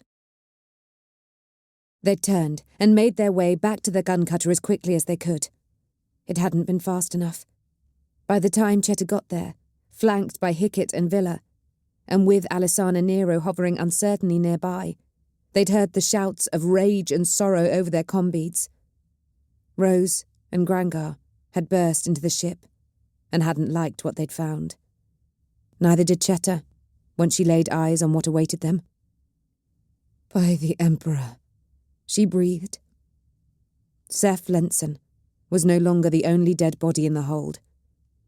Antons and Sika had both died thanks to stab wounds from a power blade, although not before discharging their hell guns. However, with one broken leg and one head wound between them, it seemed they hadn't managed a great degree of accuracy. Not enough, at least, to prevent their attacker from killing both of them, along with Kenevario Zudine. Cheta wasn't surprised to see that his warp eye had been cut out, but that didn't help with the sudden wave of nausea that swept over her. Encountering it in the flesh, with a still bleeding wound in the forehead of someone to whom she'd been speaking only a few minutes beforehand, was a very different proposition to seeing a hollow of a mutilated body. "Niclau," she hissed, gripping the handle of her cane so tightly her fingers began to cramp. "He was here." "So perhaps he isn't far," Nagiri said. The Inquisitor sounded as icily calm as might be expected of her breed, but Cheta was sure there was a raging fire burning beneath Nagiri's apparently serene exterior. "He may be able to move unnaturally, but he must have limits." "Don't tell me that you want to go hunting for a witch in this," Cheta demanded, waving a hand to encompass the pollution surrounding them. One of the hellgun blasts had punched a hole through the thick armor glass of a porthole, the blast that they'd seen outside, and the Smog Deep's choking atmosphere had leaked into the hold. There was a faint click in the combead in her ear. "Want to?" Nagiri replied, and Cheta realized the Inquisitor had switched her comm to Cheta's personal channel. Sealed inside her power armor's helmet as she was, none of the others would be able to hear what Nagiri was saying. "No. No, I do not. I'm Ordo Xenos. I deal with aliens. I can identify 20 Xenos species from their architecture. I've studied the fighting styles of the Scythian warrior monks. I can converse with the Eldari. I can explain the societal schisms within the Tau Empire and how they can best be manipulated for the Imperium's advantage. And I can tell you the 5 fastest ways of killing an orc warrior. This warp-damned grok shit is not my area of expertise. But I cannot turn and walk away from such a threat when I believe it to be so close." "So what is your suggestion?" Cheta asked wearily. By the Emperor, but she felt old. The Inquisitor was right, though, damn her eyes. The thought of trying to hunt down such a creature in the smothering darkness of the Smog Deeps at night was terrifying. But Niclau had already demonstrated that he knew they were here, and was prepared to prey on them. There was nothing to say that he wouldn't harry them further should they try once again to recover to the upper levels, nor that their efforts to do so would take them away from him instead of towards. "How do you propose that we proceed? Send me out alone as bait, then pounce on him when he appears to kill me and take my eye?" Nagiri paused, and for a horrifying moment Cheta wondered whether the Inquisitor was going to take her at her word. She was just preparing a hasty retraction of her sarcasm, when Nagiri spoke again. "It occurs to me that we may have another option, namely, your ability to see psychers." Cheta grimaced. "That's an oversimplification. I can sense the minds of humans touching the warp, and it's a stronger sensation for a psyker. But I've had a hard time anchoring it without being able to see them with my human eyes.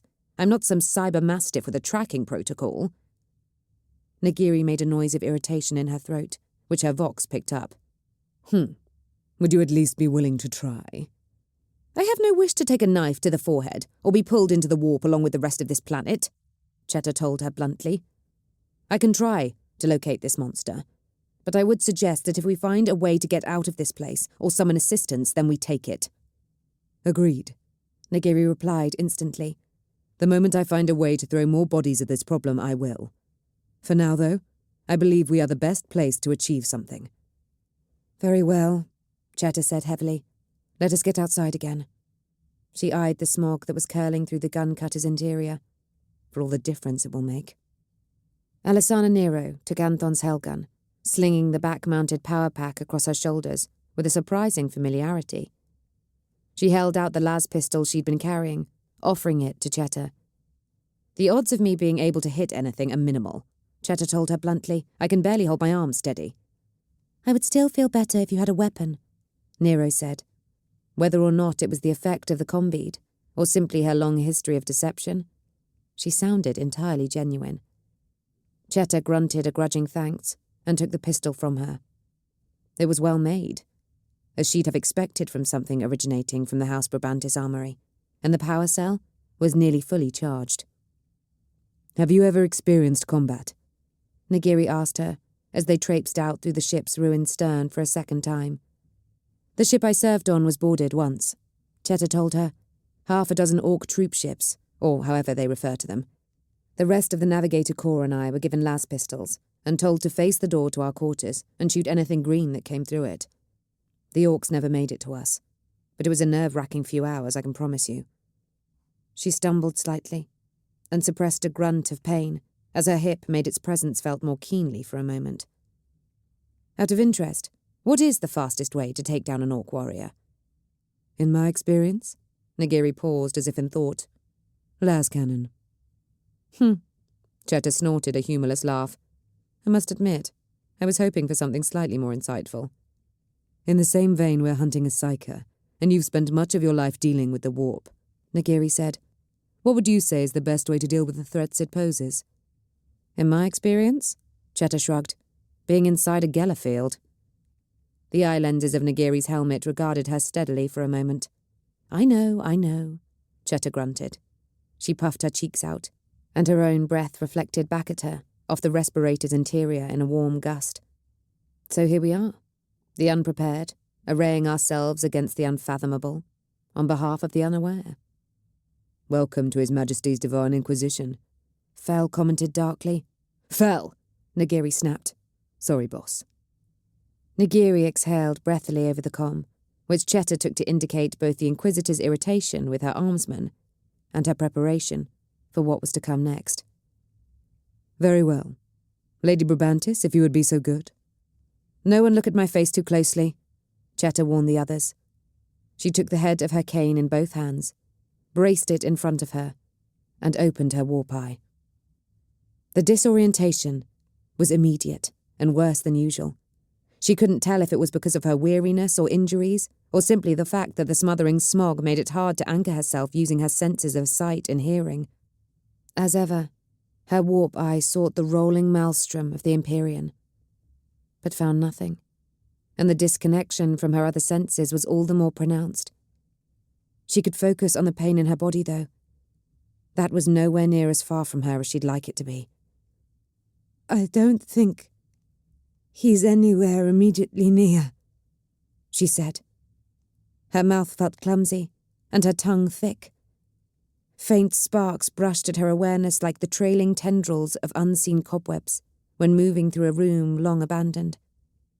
A fleeting sensation that had changed by the time it was focused on. Can you walk? Nagiri asked. I was having a hard enough time with that anyway, Cheta replied, making a conscious effort not to snap. Right now, standing upright is... Oh my. That doesn't sound good, Nero commented. Cheta stared, trying to focus with her warp eye, shifting her feet around to face in the right direction just in case that would help. Something had erupted into being. A silent glow that bled the colours of the warp through into real space. Tendrils of the immaterium were reaching out. And for all that they were tenuous and nebulous now, Cheta could sense the power inherent within them. the power that they would soon possess. This flower of malignant energy would continue to grow and gain strength, and when it achieved its full form... "I think I found him," she told the others, "and I think we have a new problem." Chapter 28. Enlightenment. Radomir stepped back through the darkness, his fingers dripping red with blood, and the final warp eye clutched, still warm in the palm of his hand. The pit of his stomach was twisting in excitement and anticipation, as it always did when he was on the verge of another great act of worship. Soon, very soon, he would set in motion the events that would consign this planet to the warp, and offer up another grand sacrifice to his masters. And then, the Imperium would barely notice the loss of Galamo Prime. In an empire of 1,000,000 worlds, the Administratum would shuffle some papers, and before long, the hole in space would be nothing but a dusty footnote in what passed for their record-keeping. Billions of souls swallowed into an eternity of torture, and the ailing behemoth of which they had been part of wouldn't so much as blink. Vorlisi, though. Vorlisi was different. A far more prominent world, made all the more so by its narrow rescue from the fleet of the Despoiler, especially since it had taken the intervention of the accursed Guilliman to do so. The psychological blow of its loss would be exponentially larger than that of Galamo Prime. And, if Radomir's suspicions were borne out, Vorlisi's absorption into the warp would greatly disrupt one of the major warp routes to Terra on which it sat, and from which it acquired its prominence. After Vorlisi, well, there were many possibilities, should the gods grant that he survive. Radomir was a weapon of chaos, and he would not stop striking blows for it until his life was exhausted, and he took his final reward from the ruinous powers. Perhaps he could further isolate the throne world, or disrupt another crucial point elsewhere in the galaxy. The Great Rift and its siblings meant that some narrow corridors of real space clung only tenuously to existence, bordered on all sides by the howling warp. A cut in reality, in just the right place. "Who's there?" a muffled voice shouted, and the beam of illuminator snapped on and swung towards him through the smog. "Radomir," he called, making sure he could be heard, despite the impediment of his respirator. The guards must have recognized his voice, because they lowered their weapon and the illuminator attached to it. As Radomir approached and the obstruction of the smog diminished, he made out the features of Faney. She was a local ganger and handled her shotgun as though she'd been born with it in her hands. But the fingers of those hands were tipped with claws that marked her out as a mutant. She'd fled from her gang before she could be found out and ended up falling in with the Children of the Serpent, in the interests of survival as much as anything else. Radomir clapped her on the shoulder as he walked past.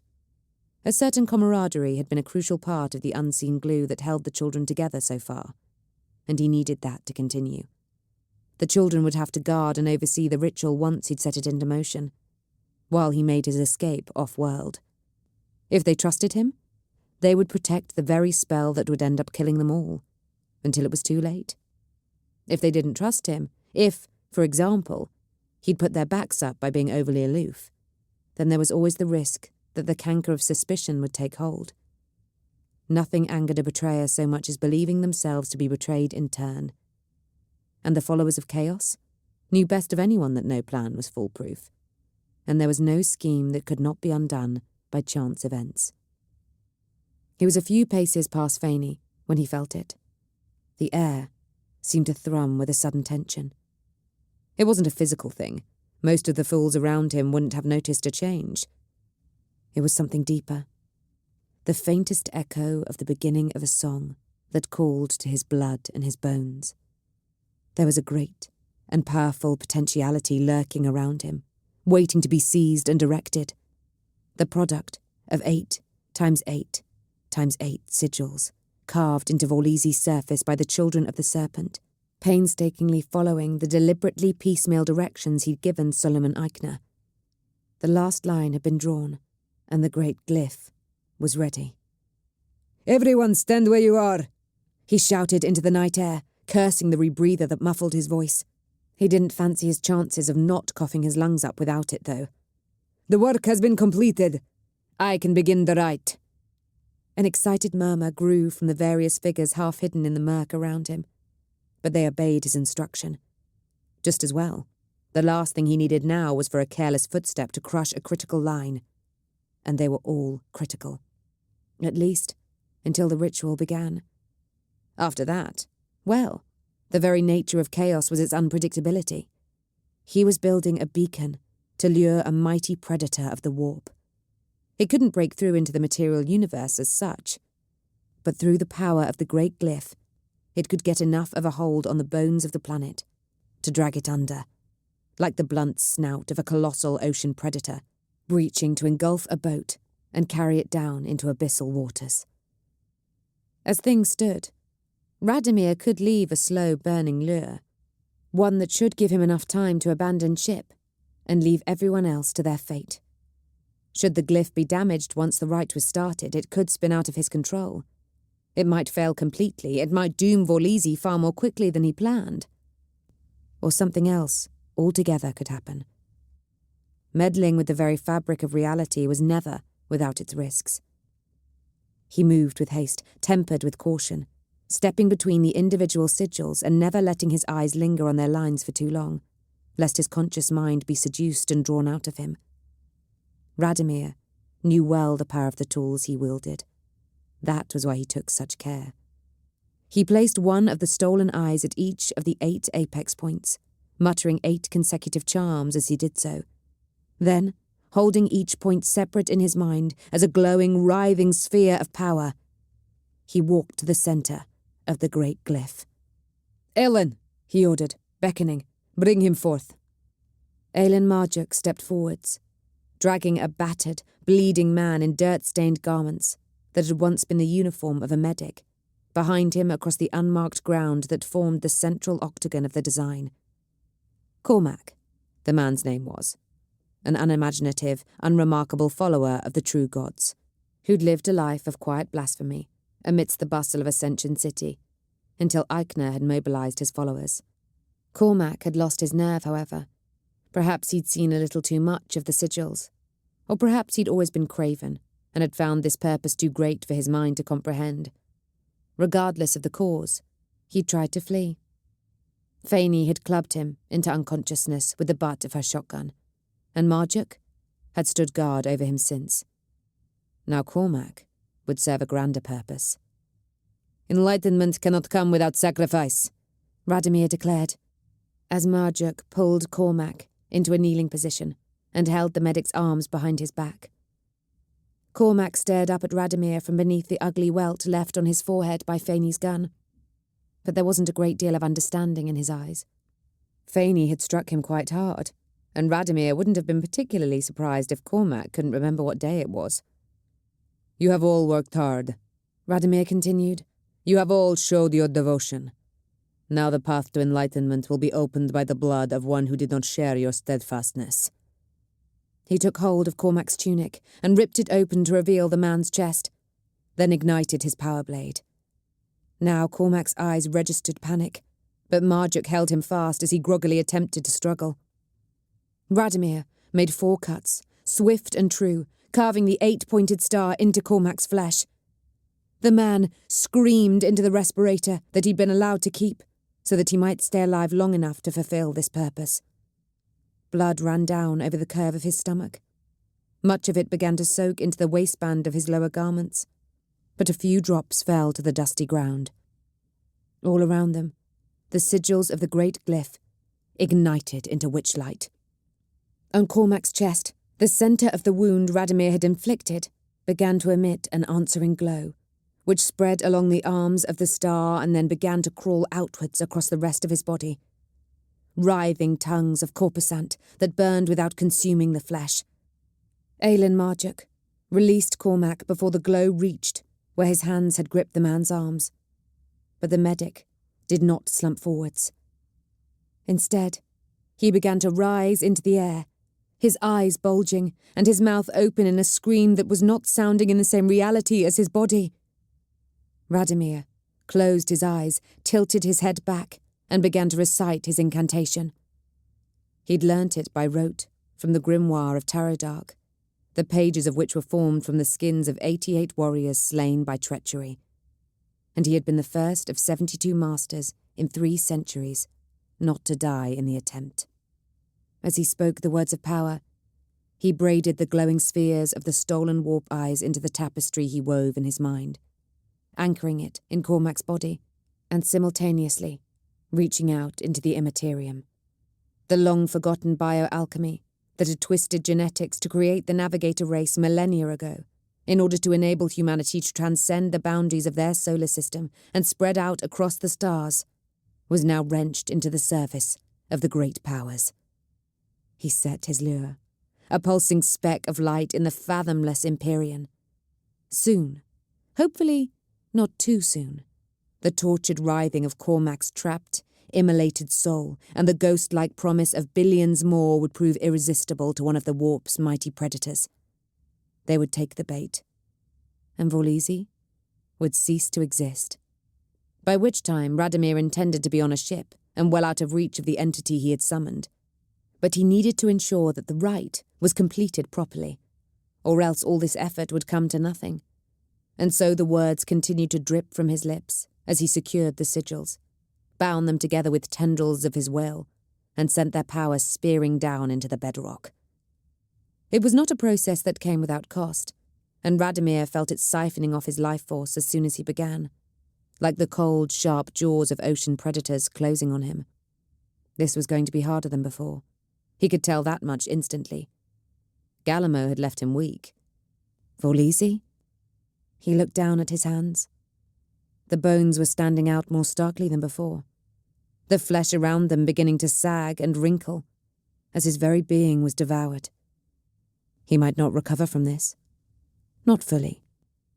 Perhaps with the rejuvenat treatment, he could regain strength enough to perform the ritual just once more. But he could feel the damage in his very soul, not just its physical shell. "For the Emperor!" Radomir's eyes snapped open, and he found himself staring into the equally shocked face of Aelin Marjuk. Both of them had uttered that phrase before, under radically different circumstances, and neither of them had expected to hear it here and now. For the first time, in many, many years, fear reached into Radomir Niklaus's chest and gripped his heart. Faini's shotgun rang out and was answered by the spitting roar of a hellgun. Radomir turned, fighting to keep the structure of his incantation whole in his head, and saw the huge shape of Svet charging forwards, his massive fists raised. A moment later, there was a soundless detonation that made Radomir's ears pop and rippled the smog, and Svet was sent flying back the way he'd come. The telekinetic. It had to be the telekinetic who'd been with the Brabantis navigator, which meant that a small group of trained, dedicated warriors loyal to the Emperor had found Radomir's work. Whether they had managed this by accident or design was immaterial. They clearly now knew that there was something here that they had to stop. They were still badly outnumbered by the Children of the Serpent, despite the deaths the cult had incurred in carving the great glyph into the ground. But numbers weren't everything. Aelin Marjuk snarled and snatched his las pistol out of its holster, then turned to run towards the invaders, picking his way through the glowing sigils with the expertise of a man who was no longer just a man.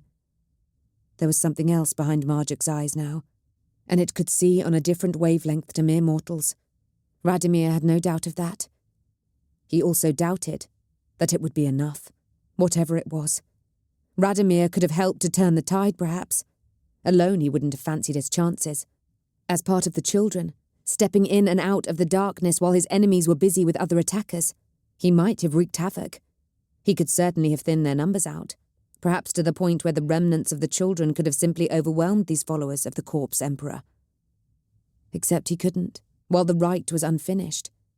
It could fizzle and die like one of the cheap fireworks that had been going off in the sky above them all evening.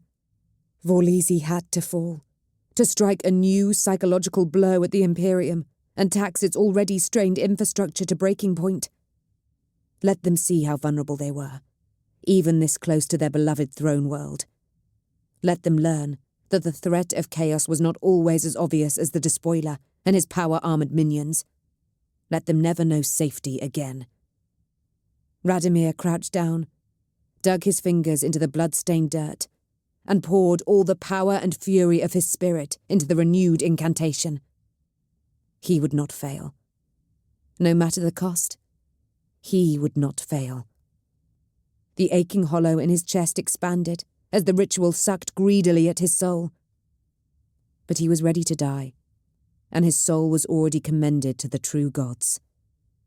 If being drained to a husk in the smog-stained dirt of this planet was the price for his succession, then he would consider it a fair trade.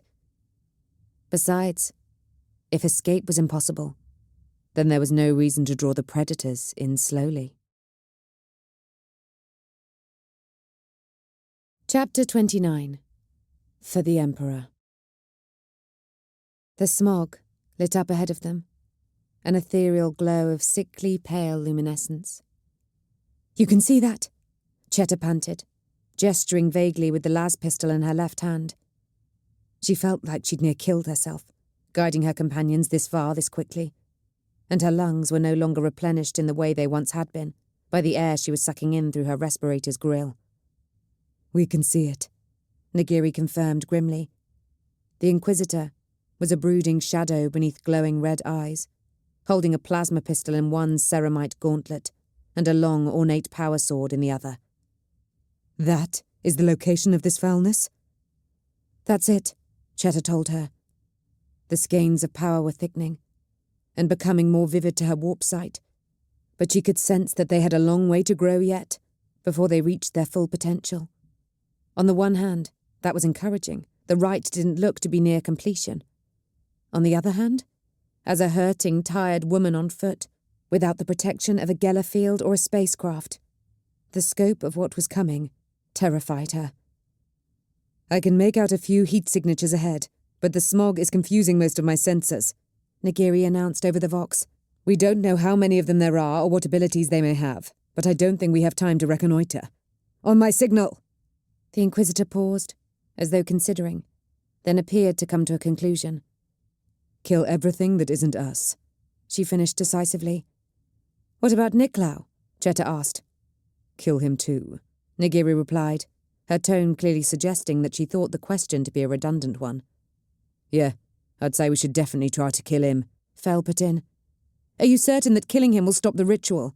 Cheta asked. "No, but I don't have any better ideas," Nagiri said shortly. "If you, Carmine or Nero gain any insights on that front, then please feel free to share them.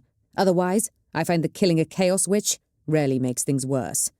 Is everyone ready?" There was a quiet chorus of assent over the vox. "Very well then. Let us bring righteous fury and death to these heretical scum!" Nagiri raised her power sword. "For the Emperor! For the Emperor!" echoed the rest of Cheta's companions, and they all surged forwards. Ahead of them, the darkness and gloom was split by a momentary muzzle flash and the booming sound of a simple but powerful firearm. Granga sprawled backwards, blown off her feet by the force of the shot, and didn't rise again. Rose fired his hell gun from the hip in response, and the muffled scream that sounded indicated that he'd hit his target. Cheta fired blindly, working on the basis that so long as she avoided her fellows' backs, then she was unlikely to do any harm, and might actually hit something. But she was already left behind, and her available angles of fire were narrowing considerably. In a few more moments, her guards and Nagiri's team would be scarcely more distinct than the shadowy shapes of the cultists picked out against the witchlight of the ritual. She tried to increase her pace. The ground was uneven, and her reserves of strength were low. But she didn't want to be left behind in case Radomir Niklau decided to step out of thin air and add another warp eye to his collection. Something huge shifted in the smog, and a stentorian roaring reached her ears. By the Emperor, the cultists had a monster with them! She saw a figure that must have been Carmine make a sweeping motion with his forestaff, and then she winced and wobbled as a crushing pressure enveloped her head for a moment. The huge shape was thrown backwards, but Carmine dropped to one knee from the effort it had taken, and the others formed up around him protectively. Hell guns spat supercharged las bolts and were answered by the bang and chatter of crude stub guns and auto weapons. In the smog-occluded darkness, It seemed everyone's best chance of hitting an enemy was to target muzzle flash. Her companions looked to be better armed, but were there enough of them? "Burn, heretics!" Fell shouted, and suddenly the darkness was lit up by a tongue of brilliant flame. He swept his combi weapon back and forth, heedless of the panicked shots that whined around him. Burning shapes staggered away, screaming. Then fire erupted around Fell himself, and he collapsed to the ground, howling in agony. For a moment, Cheta thought that the ex-guardsman had fallen victim to some sort of horrendous malfunction of his weapon. But then she saw twin points of flickering fire, over to one side, past the coiling tendrils of power that were reaching out from where the ritual had been conducted. It was hard to focus her pineal eye in the material realm when that warp energy was so prominent in her vision. But she thought she could detect the spark of a psyche there. It wasn't a great leap of logic to assume that the two things could be related, and she lifted a trembling hand to fire her las pistol as she stumbled forwards. Half a dozen bolts of highly focused light seared away into the gloom. Cheta had no idea if she hit her target. But if she didn't, then the psyche could not have been anywhere near as calm when being shot at as Fell had been. The twin points winked out, as did the flames that had been consuming Fell. "The enemies are this way!" Jekri snapped at her, discharging their arc rifle with a sizzling crack. "Maybe the ones that you can see," Cheta muttered. But then again, the former Skitarius didn't have a warp eye to pick out psychers. Rose and Villa knelt down in an attempt to tend to Fell's smoking flesh. But Rose jerked and slumped sideways. His helmet hadn't stopped the las bolt that had just pulped his skull. Davis of Rawle sprang in front of Villa and Fell, his storm shield deflecting further hostile fire, and he charged forwards with his power blade crackling in his hand. Cheta saw multiple shadowy shapes throwing themselves at him, wielding crude bludgeons or swinging guns by the barrel in an attempt to succeed by brute force where projectile weapons had failed. Davis's blade eviscerated them all. Cheta caught sight of another approaching shape, firing a weapon not dissimilar to her own. 3 las bolts spanged harmlessly off Nagiri's power armour before the Inquisitor fired back with her plasma pistol. A bolt of incandescent energy at the temperature of a small star left a blinding white afterimage in Cheta's human eyes as it burned a hole clean through the torso of this new foe. Her warp eye, however, saw something ancient, cruel, and malicious begin to unfold from the wreckage of its human shell. "Demon!" she screamed as a single jet-black horn erupted from the figure's head. It shambled forwards, its awkward gait a mockery of human perambulation, and reached out with clawed hands that were twice the size they had been a moment before. Cheta could clearly see the melted ends of ribs in the gaping wound that had been punched clean through its torso. But the damage didn't appear to be slowing it. Davis of Rawle charged the thing from its left and sank his power sword deep into its flesh with a thunderous thrust that skewered it completely. But it paid the blow no mind. Then the blade began to hiss and smoke, and in front of their horrified eyes, the power field winked out. Great blobs of plasteel began to drip to the ground as the weapon started to melt. Davis, to his credit, adapted quickly. He swung his storm shield at the demon with a roar, discharging the power of its inbuilt electrical generator into the monstrosity as the ceramite slab connected. The demon staggered back a step, but that was the only sign that Davis's attack had affected it in any way. Before the Crusader could strike again, or retreat out of reach, one of its black, taloned hands reached out and grabbed him by the throat. Then it seemed to breathe in, with an audible buzzing noise, before it exhaled a swarm of fat, black flies into Davis's helmeted face. Flies, with their soft bodies, should not have been able to penetrate a Crusader's ceramite armour. They should not have been able to pierce his helmet, flay the flesh from his screaming face, and then shatter his very skull. And yet, as Davis of Rawle slumped lifeless and nearly headless to the ground, it was very clear that this was exactly what they'd done. The demon turned back to the rest of them. Hellgun blasts slid off its oily, rainbow-sheened aura, or was somehow intercepted by the cloud of flies that had now come back to encircle its nightmare form. Jekri's arc rifle didn't slow it.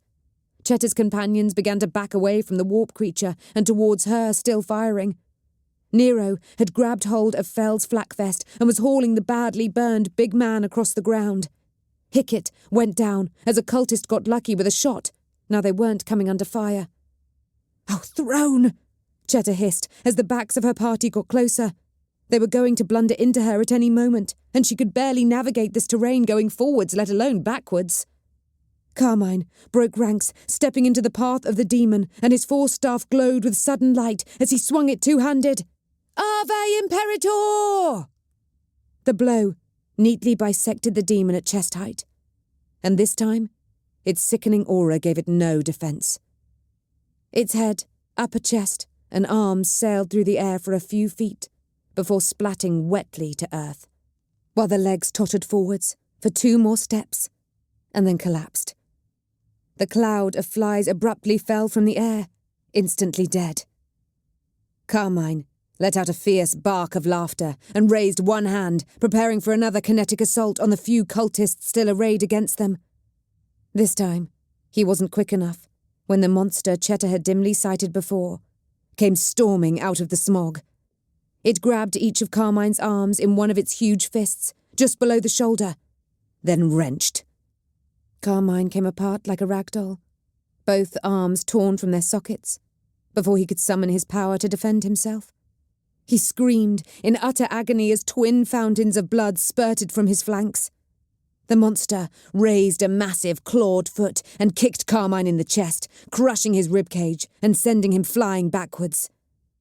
Whatever precognition Alisana Nero might have possessed didn't aid her enough to get clear of the grisly missile.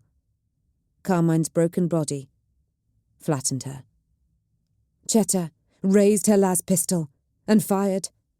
She couldn't really miss, despite the adrenaline and weariness that sent her hand wobbling. But her shots achieved nothing.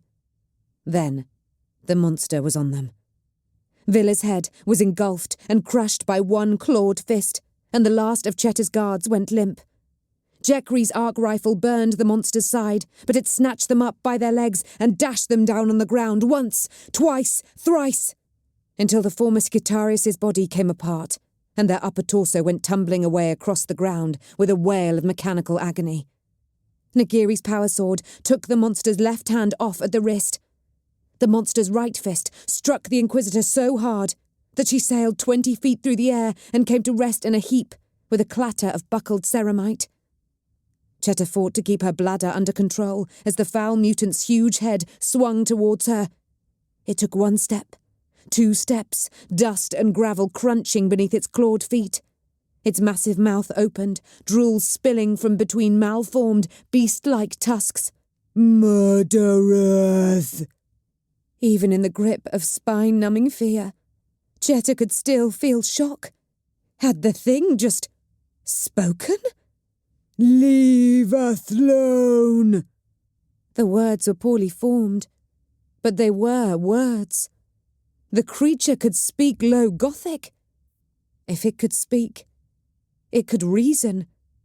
Did it know what was happening here? Did it realize how it was being used? Could Chetta appeal to whatever humanity might still lurk within its altered form? She became abruptly aware of the las pistol in her hand. It was clearly useless against such a being, but the monster was unlikely to have forgotten the burn marks she'd left on its chest mere moments before. She met the monster's eyes, held the weapon out from her body, and dropped it. Perhaps a show of good faith would...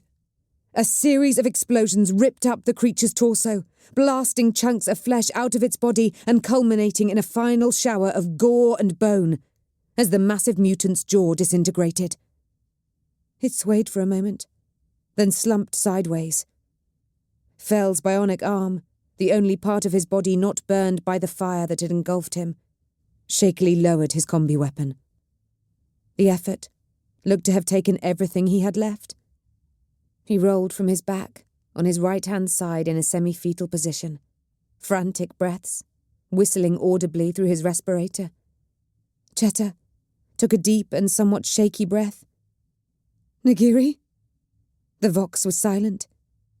Chetta gritted her teeth, braced her right arm as best as she could against her cane and began to crouch, reaching her left hand out for the las pistol she'd just discarded. "Nagiri!" The Vox grunted. "Cheddar, you're alive?" It was another stupid question. But the pistol was nearly within her reach, and most of Cheddar's brainpower was focused on not overbalancing sideways. "I'm fairly sure that being dead wouldn't hurt this much. Emperor's blood." There was another huffed grunt, and Cheddar heard a faint scrape of ceramite from away to her right. "You killed that thing?" The question was an incredulous one, and Cheddar was unsurprised. The notion of her killing anyone or anything was fairly ludicrous. "No. Fell did." "Wait, Fell is alive?" "For the moment," Cheddar grunted, "although he'll need a Medicae soon if he's going to stay that way." Her questing fingers finally closed on the las pistol's still warm barrel, and she clawed it closer until the grip was within reach. "I think we're the only ones left." A shape, moving ahead of her in the gloom. Panic gripped Cheddar's chest, and she fumbled at her newly regained weapon, trying to raise it. The spitting hiss of an arc rifle rang out, and the figure screamed and fell. Cheddar blinked, the white after-image away. "Jekri, was that you?" "Jekri, I saw you torn apart," Nagiri stated flatly. "The severe structural damage I sustained was primarily to my mechanical components," Jekri's voice replied weakly. "I also retained my weapon." "Primarily to your mechanical components?" Cheddar asked, contemplating the struggle that would be getting fully back to her feet again, and wondering if it was worth the effort. "My biological health is also failing," Jekri admitted. "I can currently brace my weapon sufficiently to fire, but I cannot achieve significant locomotion, due to no longer being in possession of my lower limbs. However, I can detect no additional hostiles." Cheddar frowned. "What about—" The ghostly light of the ritual in front of her blazed into full life, drying the words up in her mouth. She squeezed her human eyes shut against it, but she realized after a second that it made little difference. The witchlight was unaffected. This was warp energy, potent and strong, and only her pineal eye could detect it.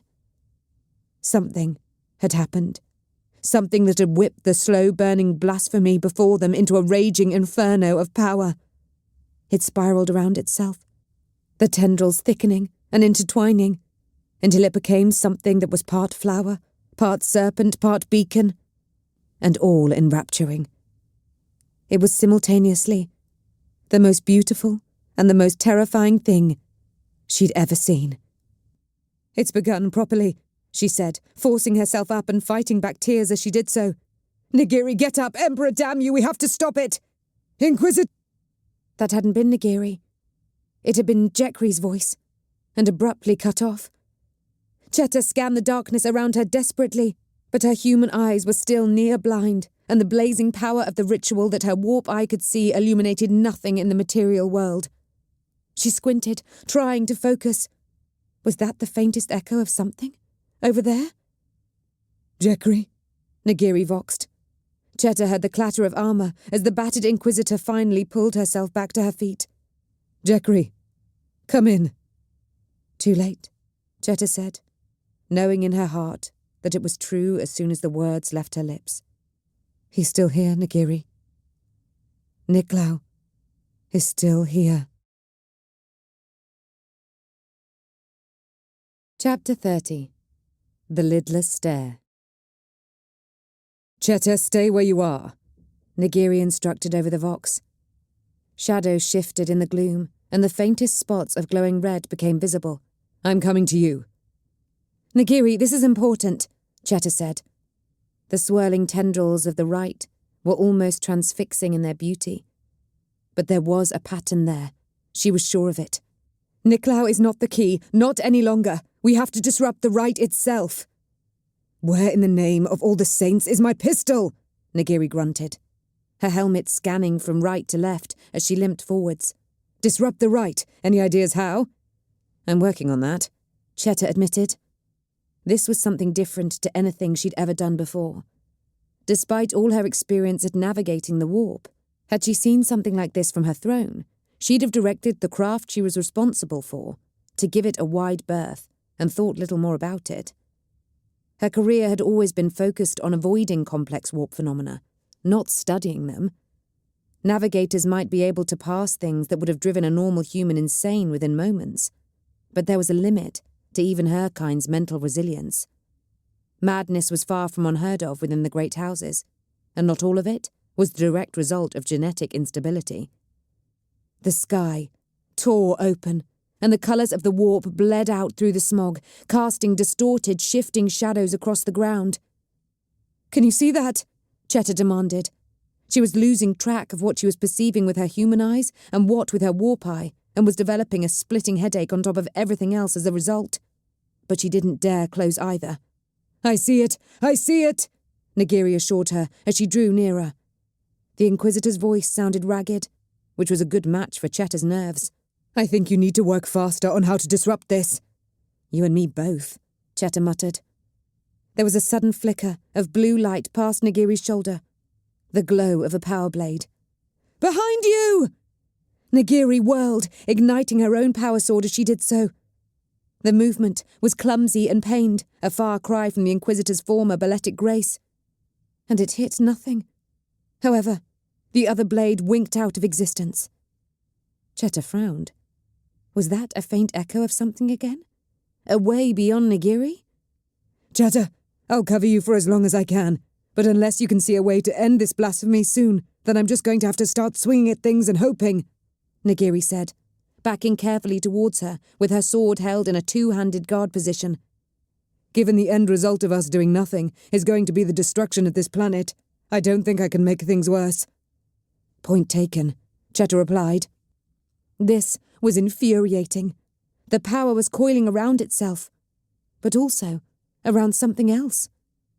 But what? What was the key? Light blazed into existence to Cheta's left, and she swung around, raising her las pistol to target whatever this new threat was. She found herself confronted by a humanoid figure of walking flame, wreathed in fire that somehow didn't consume it, despite Cheta being able to feel the heat even from where she was standing. It seemed the Fire Witch had decided to join the fight again. "You should never have come here," the witch snarled from inside a respirator that was somehow also immune to the fire. That was a shame. If Cheta could have left her to choke on smog, then that would have simplified matters immensely. "I'm inclined to agree," Cheta replied and pulled the trigger. The lasbolt flashed harmlessly 2 feet over the witch's left shoulder. Cheta swore, corrected her aim and fired again, but only succeeded in missing the heretic's right shoulder by an even greater margin. Muscles shifted in what was visible of the witch's flame-engulfed face, suggesting a malicious smile. "My turn." The ground shook. Cheta staggered, briefly wondering what new power the witch was displaying now. But the heretic looked just as shocked as she struggled to keep her balance. Then, as the seismic rumble began to pitch upwards slightly, into the very lowest registers of human hearing, Cheta realized the truth. It wasn't an earthquake or a ground tremor. It was a voice. Cheta was unable to stop herself. She turned her head to look at the rent in the sky. Something looked back. A monstrous eye, the colour of an angry bruise, and slashed diagonally across with triple night-black pupils, focused on her. The surfaces of the pupils rippled, and the suggestion of shapes, mere darker shadows somehow cast without light, rose up within them. Screaming faces, distended in terror and agony.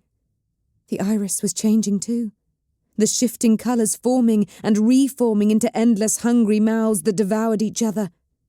The air shimmered as though in a heat haze, and Cheta suddenly got an impression of the vast distance that still lay between her and this thing. But it wasn't an encouraging realization. She knew deep in her bones, that whatever distance there still was between this being and the rift in Vorlisi's sky would ultimately mean little. Also, given how colossal it appeared to her now, The Fire Witch screamed, a sound of primal, animalistic terror, and the flames around her flared white-hot. She turned away from Cheta, lifted both her hands towards the warp rift, and flung twin streams of fire at the creature that lurked beyond it. To Cheta's astonishment, the enormous eye flickered and flinched, and another bone-shaking bellow rang out.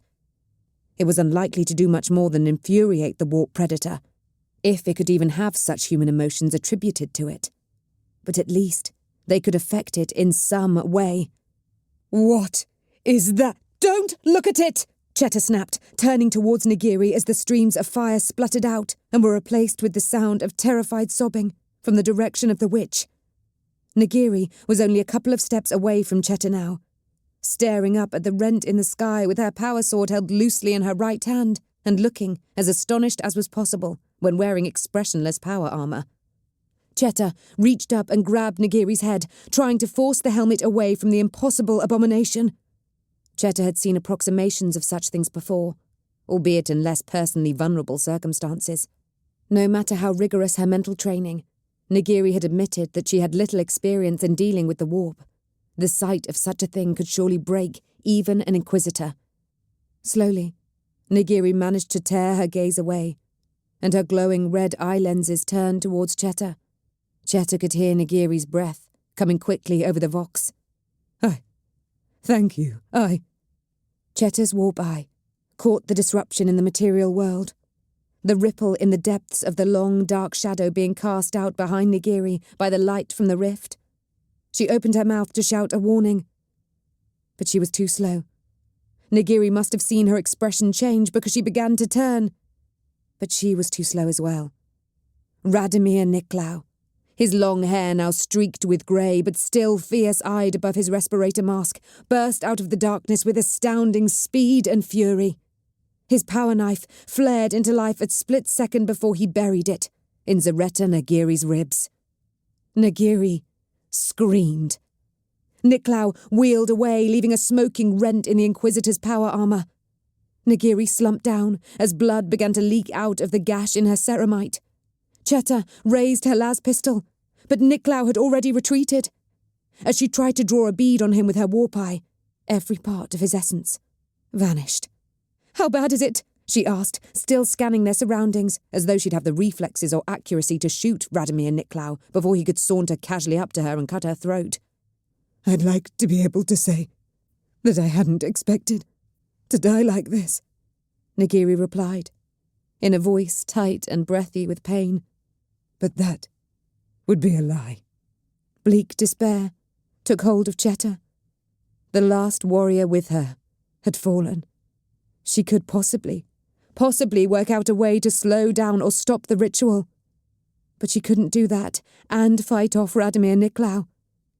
She was vulnerable, and he would surely know it. He'd only need to take one look at this old, broken-down woman, barely able to stand, and... "Give me your sword," Cheta told Nagiri. "Use your pistol," Nagiri replied, somehow managing to sound dismissive even while bleeding to death. "Trust me, I know what I'm doing," Cheta snapped, which was mainly a lie.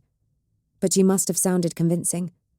Nagiri hesitated for a moment, then, shaking with the effort, managed to raise the hand in which she held her power sword high enough for Cheta to drop her las pistol and take the handle of the blade from her.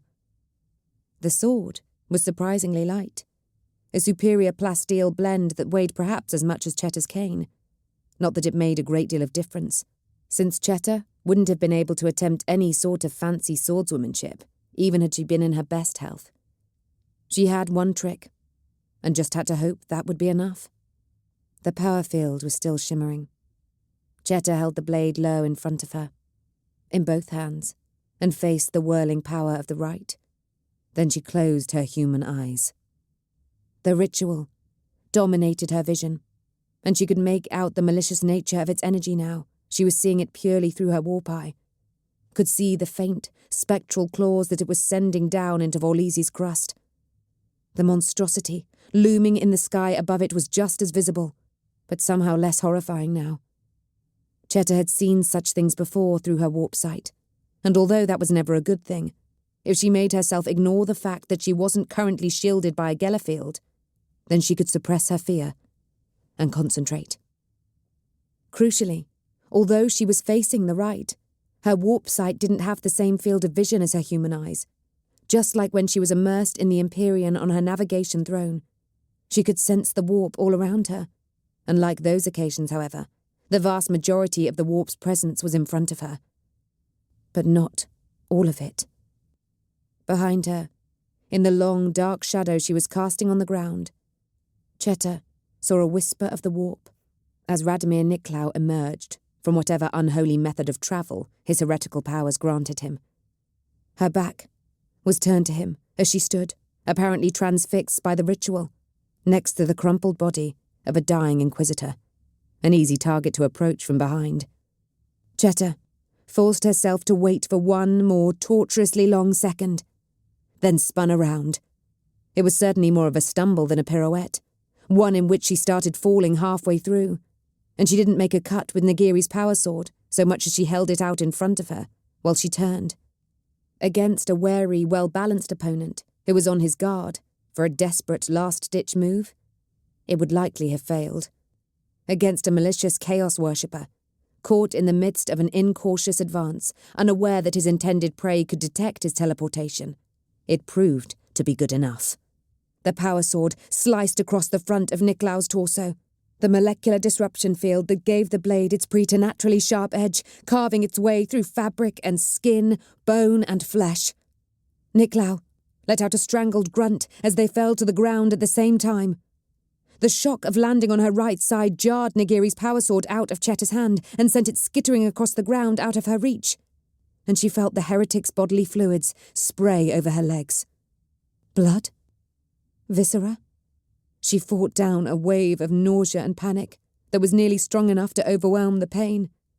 She'd just delivered Niclaw a mortal wound, but he'd take time to die. She was still within his reach, and she no longer had her weapon. She kicked as hard as she could with her left leg, desperately trying to knock him further away from her, make it that bit more difficult for him to get hold of her. Her hand closed on her calf. She tried to kick again, but couldn't get enough power to shake the heretic off. His fingers dug into her flesh. Cheta screamed abuse at him, grabbed a desperate handful of dust and gravel with her left hand and threw it blindly in his direction. Another hand landed on her left hip, gripping hard enough to add one more layer of pain on top of that which already racked her. Niclaw tugged, seeking to pull her towards him or him towards her. He was clawing his way up her body, with the clumsy, desperate strength of a dying man. Cheta reached down to grab his hand, trying to pry his fingers loose, but she couldn't move them. Niclaw heaved with a screaming grunt of effort. Stones dug into Cheta's skin as she was pulled over onto her back, and Radomir Niclaw's heavily bleeding torso landed across her upper legs. He could no longer use his legs properly, with his abdominal muscles sliced apart. His hair was not just greying, it was falling out and leaving bald patches on his scalp. His skin was liver-spotted, his eyes were sunken in wrinkles, and what could be seen of his cheeks were positively cadaverous. But he still possessed a fearsome strength, even after his body had been ravaged by his own foul sorcery. He reached up, towards her face, his eyes flashing with hatred, his fingers clawing towards her respirator. He wanted to see her choke to death. Cheta opened her warp eye as far as she could and fixed him with the full force of her stare. It took Niclaw a moment to realize what was happening, and Cheta felt the faint twitch of his muscles as he tried to look away, but he wasn't quite quick enough to avoid being ensnared. He was a man used to the madness and boiling chaos of the warp, to the extent that any mortal human could be, and she could feel his soul bending, flexing, and resisting, rather than shattering into brittle shards like that of her husband's murderer, back on Necromunda. For a couple of terrifying seconds, she thought that he would shake off the effects and live long enough to kill her. Then something in the heretic's blasted psyche gave way. His pupils dilated, his straining muscles relaxed, and he slumped sideways, off her, to collapse onto his back. Whatever had made him Radomir Nicolaou had been sandblasted away by the power of the warp. And now, he was nothing more than some misfiring neurons in a shell of ailing meat. Cheta fell backwards, as relief washed through her. Finally, after all the pain and misery he'd caused, Radomir Nicolaou was... Her gaze came to rest on the rent in the sky and the malignant triple pupil that glared out from it. Shit. Chapter 31. Navigation. I cannot, Cheta growled, gritting her teeth. Be having, she continued, forcing herself to roll over onto her left side. With this foolishness, she spat, propping herself up on her left arm. She gave Radomir's body a quick kick, out of spite, which achieved nothing except making her knee twinge. The rite was near completed. She could sense that much. The abomination waiting in the warp was closer now, by some unfathomable metric, and simply waiting for the moment when it could get enough of a hold on Vorlisi to drag it to its doom in the immaterium. Nigiri was a prone form in ceramite, over which washed the unnatural colours of the warp. Jekri was in 2 parts, Carmine in 3. Fel was primarily charred meat. Rose and Villa both lacked heads. Granga was missing most of her chest, and Hickett had simply bled out. All around them, and in the smoggy gloom beyond, lay the bodies of heretics. The only living person Cheta could see was the trembling form of the Fire Witch, cowering in a ball. "You!" Cheta shouted. "Witch!" There was no response. "Look at me!" Cheta raged. "Look at me, you warp-damned, demon-loving, slime-sucking, pestilential sack of cowardly, putrescent filth!" She grabbed a rock and threw it. It missed, but clattered noisily across the stones. "Look at me!" The Fire Witch's head jerked up, and even across the distance between them, Cheta could see the faint light of flames in those dark, sunken eyes. "Good," she continued, in a more measured tone. "Now that I have your attention, do you want to die here?" The witch's eyes narrowed. "Because if you don't, you need to get me." Cheta jabbed herself in the chest with her thumb. "Into there!" She pointed at the swirling power of Nicolaou's ritual. The witch began to involuntarily turn her head. "Don't look at the sky!" Cheta yelled. "Look at me! Focus on me!" The witch looked back at her. "Get up!" Cheta urged. "Get up and help me. I can save us both. I can save everyone. I can make all of this go away, but I can't move. I can't do this by myself. So if you want this entire planet to die, and if you want to suffer an eternity of screaming torment in the warp, then you stay right where you are. If you want a chance at living for a while longer, then help me up." For a long moment, the heretic didn't move. Then, just as Cheta was about to either scream in frustration or simply lie down and give up, she honestly wasn't sure which, the other woman scrambled to her feet and ran towards her. She arrived in a clatter of stones and dust, and Cheta shielded her eyes with her hand. When it had settled, she looked up at the slight figure looming over her. "You killed Radomir," the witch said, looking down at Nicolaou's body. Her voice was flat, dispassionate. "He was trying to kill me," Cheta grunted. "I never liked him," the witch commented. "I should have trusted my instincts." She crouched down next to Cheta, dark eyes scanning over her. "Why can't you move? Are you injured?" "My body and I are not currently on speaking terms," Cheta said acidly. "No, I'm not injured. As such, I just can't anymore." The witch nodded and reached out. Cheta stamped down on the revulsion she felt at having the heretic touch her. "This may hurt." "Every day hurts," Cheta replied, gritting her teeth. "Let's get this over with." It did hurt. The witch was neither skilled nor experienced at helping a battered navigator in chronic pain to her feet. However, it hurt less than it would have done had Cheta tried to get up on her own. She clung to that fact, even while her head was spinning and she was fighting the urge to throw up into her respirator. "Right," she gasped when she could speak again, with the witch supporting her on one side. Now, we're going to need to get inside the ritual. Why, I can't walk into that, the witch said in a small voice. I can't. What's your name? Cheta asked. What? Your name, Cheta repeated. She felt like she was wasting valuable seconds. But this would all be for nothing if she couldn't get the witch to do as she wanted. Evelyn? Evelyn, I need you to trust me, Cheta told her seriously. I'm a navigator. I guide starships through the warp. That is literally what my kin and I were created for. For anyone else, trying to walk into that ritual would be suicide. But I can find us a way through. I know that the only chance we have to stop it is from the center. I can see that. What if you're wrong?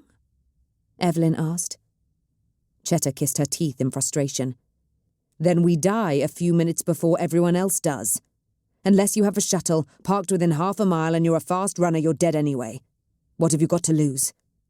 My soul is damned anyway, Evelyn said darkly. Most of us are, if you listen to the preachers, Cheta retorted. That just makes me want to live as long as possible, to avoid what comes afterwards. Are you with me? Evelyn screwed up her eyes for a second, then nodded decisively. All right. I'm with you. Relief washed through Cheta, although her chest tightened up again a moment later when she considered what she was about to attempt. Good. Let's get... Step away from her. The voice was ragged and pain-racked, but recognizable. Cheta twisted her head around with a pop of protesting joints and saw a figure staggering out of the smog. It was covered in blood, and one of its arms hung at an unnatural angle, but the other still clutched a hell gun that was aimed somewhat haphazardly at the pair of them. Deshelle! Alisana! Cheta snapped, correcting herself. Her former aide had the woozy look of someone who'd taken a far harder blow to the head than it was healthy for a human to receive, and her left arm was clearly broken. Both probably suffered when she'd been struck by the flying, bleeding missile that had been Carmine's dismembered body. Alisana, lower your weapon. She's a witch, Nero said, her voice groggy but determined. Her comm-bead was still active, since her words reached Cheta's ears muffled by her respirator, but also with the faint crackle of interference. And you're a witch, and I'm a damn mutant, Cheta told her wearily. We're also the only ones around here with any chance of stopping this insanity. So perhaps we can all work together in the interests of saving the planet. I don't want to die today, Evelyn added, plaintively. Whether it was force of habit of obeying Cheta's instructions, Evelyn's naked truthfulness, the head trauma Nero had suffered, or a combination of the three, Cheta wasn't sure. Whatever the reason, the last member of Inquisitor Zareta Nagiri's band stood indecisively for a second, then flicked the safety on her hell gun, and trudged closer to offer Cheta the shoulder of her non-broken arm for support. My cane, Cheta told them. I need my cane.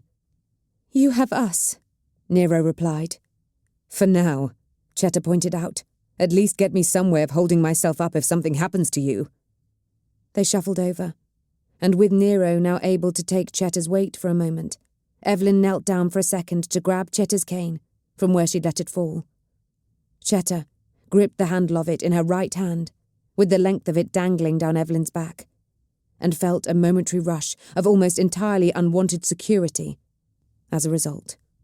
She also kept her thumb near the stud that would turn the cane into a shock maul, just in case the witch proved treacherous, or in some way disastrously craven.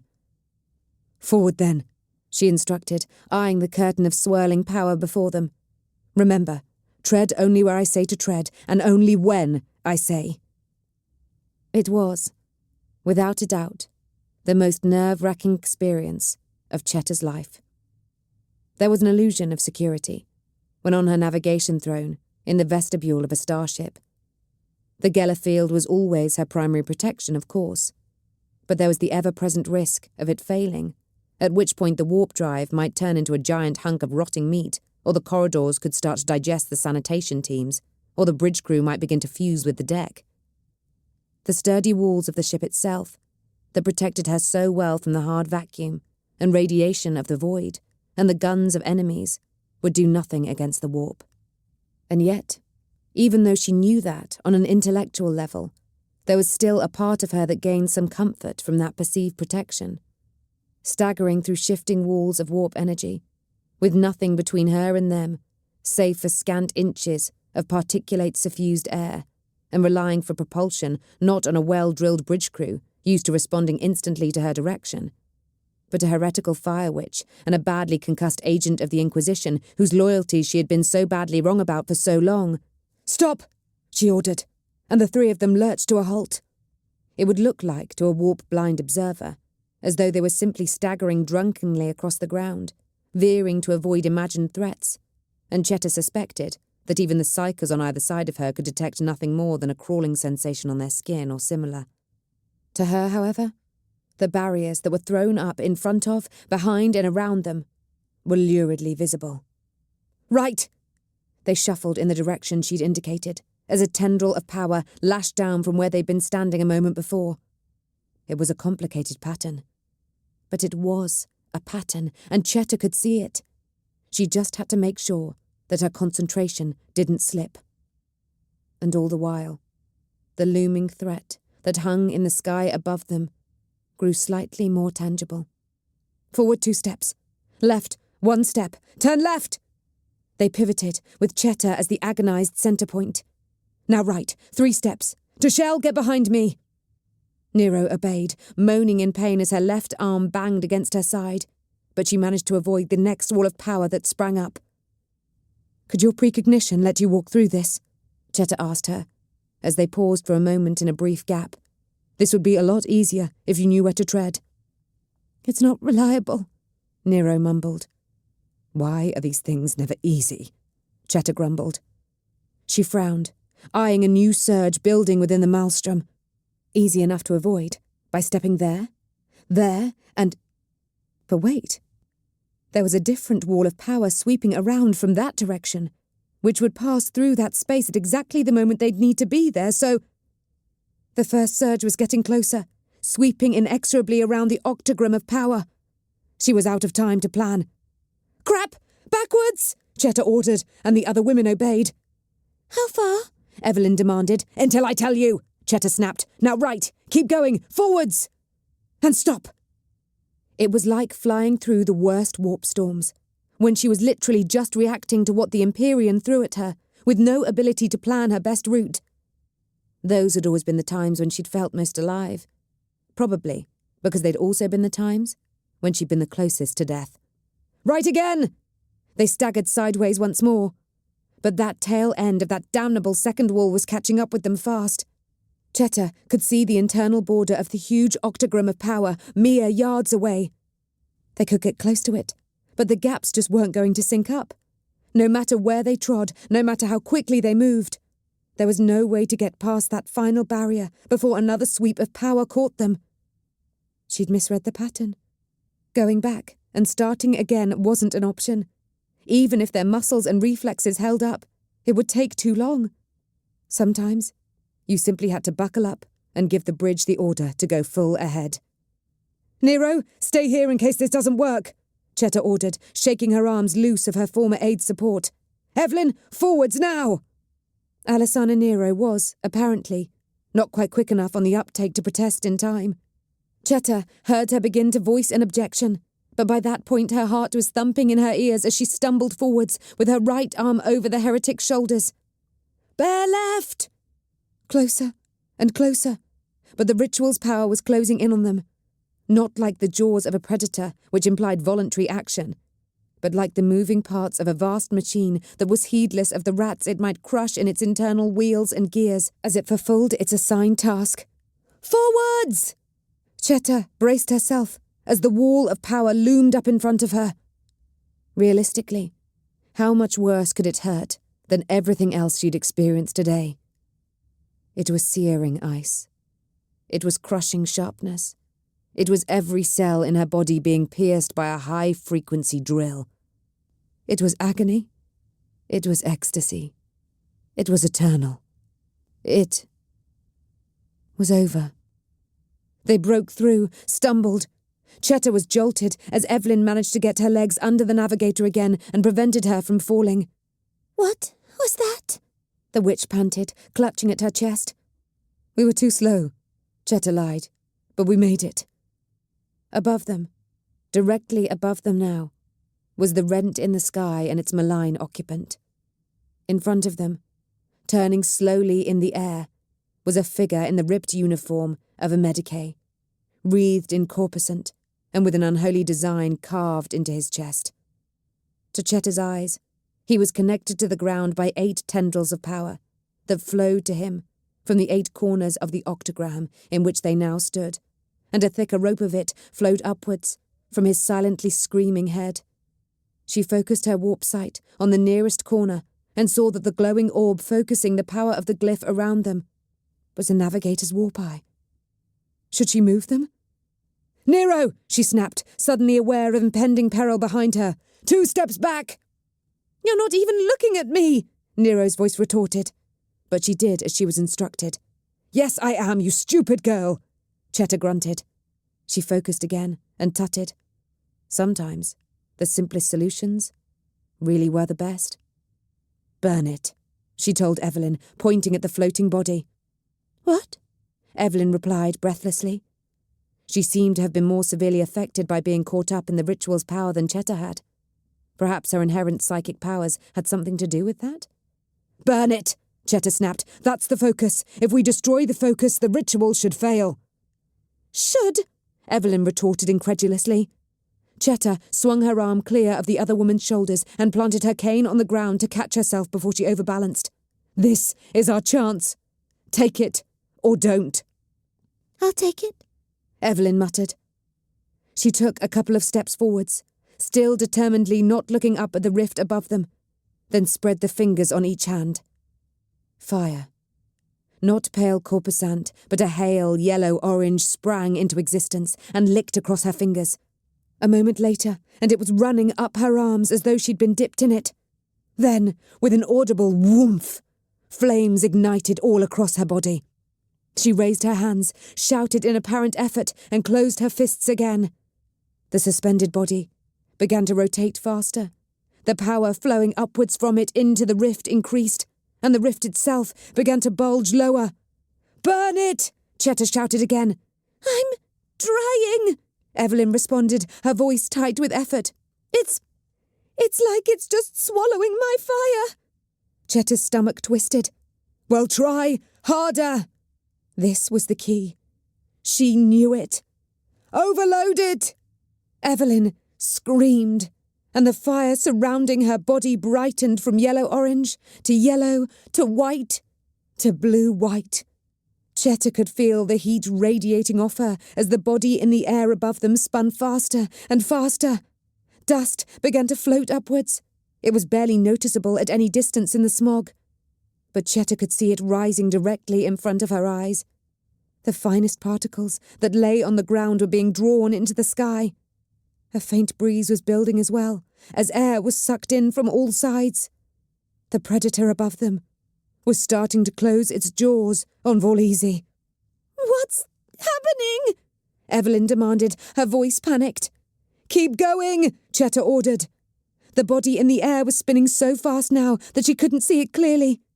But she was sure that there was a dark patch on its front that was starting to occlude the 8-pointed star carved into its flesh. Soil began to rise, then small stones. Everything was drawn together into a column that snaked upwards into the rift and disappeared into the leering, screaming mouths that made up the surface of the monstrous eye. It was almost as though Chetta could reach up and touch it.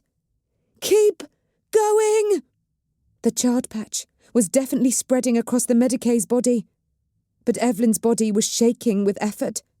Chetta bit her lip with anxiety until she tasted blood for the second time that evening. Come on, come on!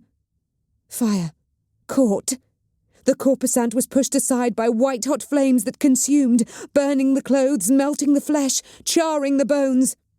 "Yes!" Chetta shouted jubilantly. More! More! You're doing it!" Larger rocks were flying upwards now. One caroomed off Evelyn's right shoulder, drawing a cry of pain. but the Fire Witch's concentration didn't break. Cheta began to feel the draw herself. Not enough to pluck her from the ground, not yet, but enough to tug against Vorlisi's gravity. Any moment now, the ritual would complete, and this slow devouring would become the same near instantaneous destruction that had claimed Galamo Prime. The floating skeleton charred into ash and was sucked upwards, into the ravening maw. Without their focus, to direct them onwards, the tendrils of power from the 8 warp eyes met and gathered for a moment into a single point, invisible to human eyes but brighter in Cheta's warp sight than any of Evelyn's flames. Then it exploded. The backwash of power, accompanied by a gale force howl of wind, knocked Cheta off her feet. As she landed, she saw Evelyn crashing backwards onto the ground, and then dust and gravel and rocks were raining down out of the sky. Above her, Cheta caught a momentary glimpse of triple pupils narrowing in rage before the rent in the sky ravelled up to reveal not the inky blackness of half-mile thick smog, but the light-studded flanks of Ascension City's titanic hab blocks, and far above even them, the faintly twinkling points of the stars. They'd done it. Cheta! Hastily stumbling feet, a hand threaded beneath her armpit, Cheta groaned as Alessana Nero helped her up off the ground. You did it, Nero said, her voice awed. You actually did it? It's over? It's over, Cheta confirmed, planting her cane wearily. Her warp sight could see no remnants of power, save for the faintest of sparks that was Nero's gift. But I didn't do it. She nodded at Evelyn. She did. I just told her what to do. Nero made a noise in her throat that Cheta didn't like the sound of. She liked it even less when her former aide unslung the hellgun from across her good shoulder and took a step towards Evelyn with the weapon stock tucked between her unbroken arm and her ribs. Witch! Evelyn scrambled up to her knees and raised her palms outwards. Cheta flinched, expecting to be caught in the flames that the Fire Witch would surely hurl at Alessana Nero. Nothing happened. Evelyn stared at her hands in disbelief. Nero's first shot flew wide. She grunted with effort, trying to steady the bulky hellgun with one hand. Cheta activated the power switch on her cane and struck Nero in the ribs with it. The shock setting on the weapon sent the inquisitorial agent slumping to the ground, temporarily unconscious. Cheta followed her a moment later as her balance failed. She felt something in her chest snap as she hit the ground. Probably a collarbone. More pain. Nothing unusual there. Grimacing with the effort, she managed to look up at where Evelyn was getting to her feet, still staring shakily at her hands. I'm empty, the witch stammered. I'm empty. Run, Cheta croaked at her. Evelyn's eyes met hers. Why?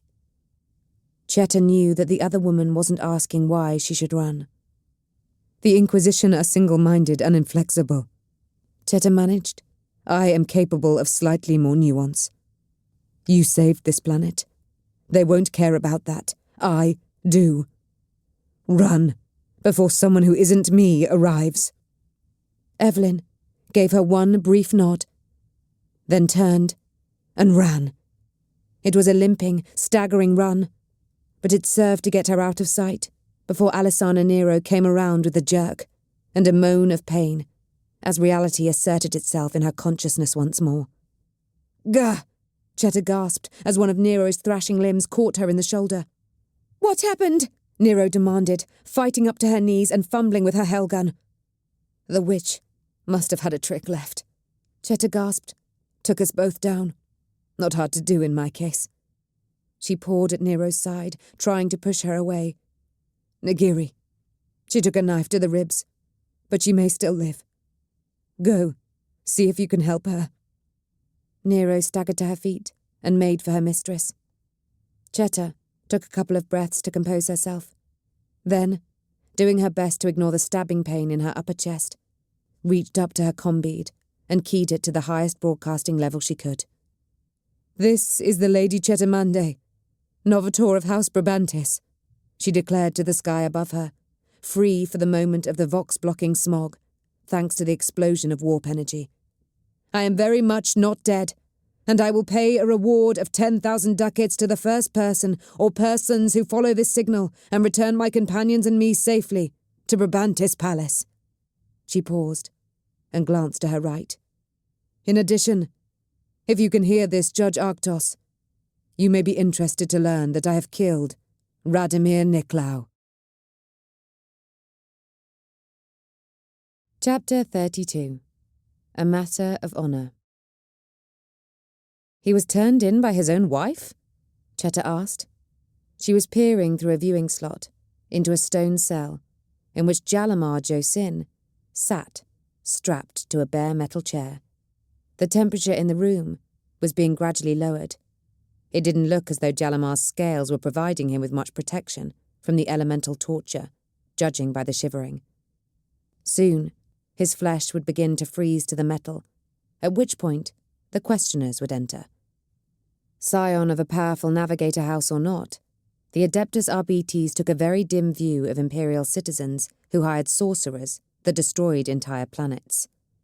"Indeed," Judge Arctos confirmed.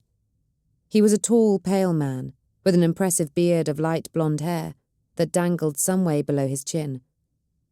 "Lady Mirandia apparently overpowered him shortly after he ordered his craft to fire on yours.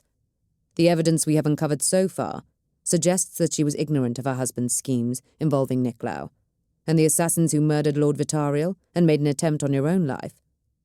Although we are continuing our investigations." He scratched his cheek.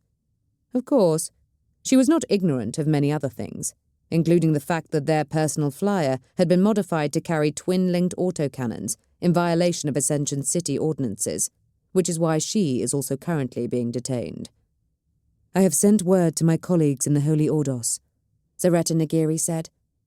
The Inquisitor had lost a lot of blood from Nicolaou's attack, but Cheta's vox call had led to a veritable frenzy of activity, and Chirurgians had been amongst the first on the scene. She was currently using a cane not dissimilar to Cheta's own, but there was every indication that within a few weeks she'd be back to her previous level of health. Fell had also survived, although the amount of sin skin grafts he'd required meant that he wouldn't be returning to duty anytime soon. "There are others who will have a pressing interest in what has happened here, and a greater level of expertise than my own in the nature of those involved." Cheta exchanged a glance with Judge Arctos. He, undoubtedly, had as many reasons to be uneasy about the prospect of new Inquisitors arriving as she did, given the notoriously individual and mercurial nature of that particular breed. However, neither of them were going to show that openly. "They will receive our full cooperation, of course," Arctos said smoothly. "Will you be staying to facilitate the handover, Lady Nagiri?" "I may be present," Nagiri said. She took a step to the side and winced. "Honestly, Cheta, I don't know how you manage this." Cheta, who was currently on her feet solely through a combination of extremely strong painkillers and sheer bloody-mindedness, masked her reflexive acid response with a half-smile. "Long practice. However, my duties may require me to be elsewhere," Nagiri continued, either not noticing or choosing to ignore whatever irritation might have slipped through Cheta's expression. "Apropos of which, I believe that you have another guest waiting." "Indeed." Arctos turned and headed for the elevators, the long robes of his office flowing around him. "If you would follow me." The ride up from the interrogation cells to Judge Arctos's personal audience chamber was a quiet one. The judge's 2 bodyguards, clad in top-of-the-line carapace that wouldn't have been out of place on a senior Astra Militarum officer, were as silent and unobtrusive as 2 deadly warriors could be. Nagiri seemed to be in no mood for idle chat, and Cheta was too exhausted to break the silence herself. Her sleep in the 2 nights since Vorlisi's near destruction had been patchy and pain-filled, and her days had been hectic and even more pain-filled. She had, at least, stamped down hard enough on any vestiges of political ambition amongst her remaining immediate family that her confirmation as Novator had gone unchallenged, although the elders of Brabantis, universally hailing her as the saviour of the house and planet, certainly hadn't heard. Scheming would break out amongst her inferiors soon enough, she had no doubt. But for now, she was riding a wave of gratitude, despite the fact that most of her house had only the sketchiest idea of what had actually happened. The doors of the elevator slid open, and Arctos's bodyguards swept out first. Arctos followed on their heels, effortlessly giving the impression that he hadn't been first not for any fear of his safety, but simply because he had chosen not to move that quickly. Cheta allowed Nagiri to go next, and brought up the rear herself. She wasn't relishing what she knew was coming. Sen Uru Dakar rose from the seat he'd been occupying. He was clearly attempting to give the impression of studied calm, but Cheta saw his hands fussing at the sleeves of his robes. He was nervous, and she didn't blame him. He'd instigated violence in the streets that Judge Arctos was sworn to protect, and hadn't even had the sense to do it surreptitiously. He could join the Josins in Arctos's cells at any moment, and Novator or no, the likelihood was that the rest of his house would let him hang rather than risk themselves trying to protect him, given that he'd stuck his neck out so very far and so very foolishly. "Judge Arctos," Sen Uru said, his usual showy boom completely absent. He was alone. There was no place for aides in Judge Arctos's private chamber. Cheta wasn't unhappy about that. The memory of the 3 eerily quiet, bald assistants still gave her chills, for some reason. "Lady Vass, and Lady Brabantis, of course." No more overfamiliar Cheta from you, then, Cheta thought with satisfaction. "Good. Use my title and choke on it, you buffoon." "Lord Dakar," Judge Arctos replied, politely but with steel. "I would have seen you before now, but you are aware that other matters required my immediate attention." Of course, Sen Uru replied, with a nod. He knew as well as anyone else that Arctos was not apologizing for the delay. Rather, he was reminding Sen Uru exactly how lucky he was not to have already come under his scrutiny. He glanced at Cheta, somewhat sheepishly. "My lord, I understand the severity of these issues, but might we not speak of them in private?" Arctos sighed. "Make no mistake, Lord Dakar. Under normal circumstances, this conversation would be conducted in a very different manner, and it would most certainly not be in private. Rather, it would be witnessed by imperial prosecutors and recorded by court clerks." Now, it was Arctos's turn to glance sideways, although his expression was carefully neutral. "However, I have received a representation from House Brabantis, requesting that I refrain from such an approach. Given that the vast majority of your actions were directed against House Brabantis property and personnel, I have agreed. In theory." Sen Uru's expression froze. He didn't look relieved. He looked like a man who was certain he'd just been outmaneuvered, but hadn't yet worked out how. He turned to look directly at Cheta, his lips tight. "Lady Brabantis, I must confess my gratitude." His lip twitched, but he forged ahead with what Cheta might have considered to be commendable honesty in someone whom she didn't dislike so much. "My gratitude. And my confusion." "A trade war benefits neither of us," Cheta said flatly. "Agreed," Sen Uru said immediately. "Although you gave my house great insult. Since I learned from Lady Vass of your heroic role in saving Vorlisi, not to mention killing the man who took the life of my dear boy." He swallowed back what appeared to be genuine tears. "All honour is more than satisfied. In front of these witnesses, I declare House Dakar's part of the trade war to be at an immediate end. I will gladly offer payment for the damages caused by my operatives when I, grieving, and, I must confess, not in my right mind, erroneously believed you to be responsible for my son's murder." "I accept," Cheta replied. A House Dakar that was humbled, but still considered itself to have got off lightly, served her purposes far better than one brought low, but which seethed with longing for revenge. "Let us draw a line under this." "With pleasure," Sen Uru replied. And for a moment, Cheta caught sight of the man he could have been. Bluff, yes, perhaps a little overbearing at times, but warm and genuine.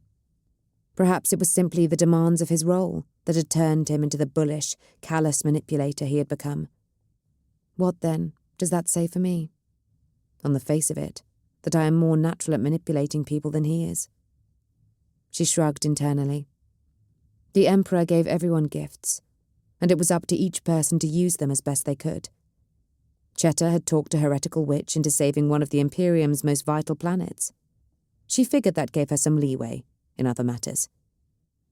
In that case, she continued, in the interests of renewing the good relationship between our houses, I would like to extend to you an opportunity.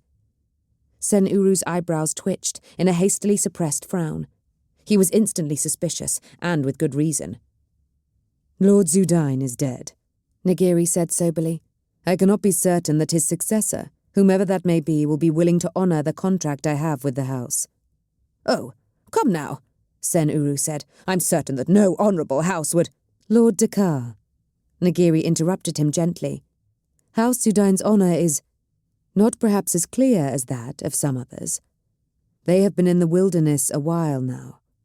Lord Kenavario was a good and noble man, and I had high hopes that he could have led them back to grand things. Sadly, he was killed before he could do so, by the very same man who took your son's life. Sen Uru nodded sadly. He was genuinely affected by Ban Uru's death. Cheta could tell. It hadn't simply been a smokescreen for an assault on her house. The man's genuine love for his children was one of his few redeeming features.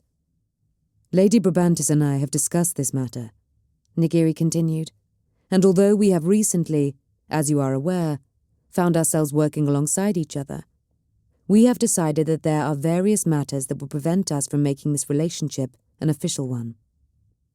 My house has certain pre-existing agreements which would preclude such an arrangement, Cheta put in, and there are other considerations as well, Nagiri said coolly. Sen Uru's eyes flickered between them as they stood a little way apart, not looking at each other. Their body language screamed of polite but deep disagreement, which was, of course, exactly the point. Your letter of marque refers to the Xiniad sector? Is that correct? Sen Uru asked, in a conversational tone. Nagiri nodded. Indeed. A most interesting area, I've always thought, Sen Uru remarked. Cheta could imagine his thought processes. Clearly there was some deep personal disagreement between Lady Brabantis and Lady Vass. Each wished to avoid a working relationship, but to maintain face, they had to find a good reason for it.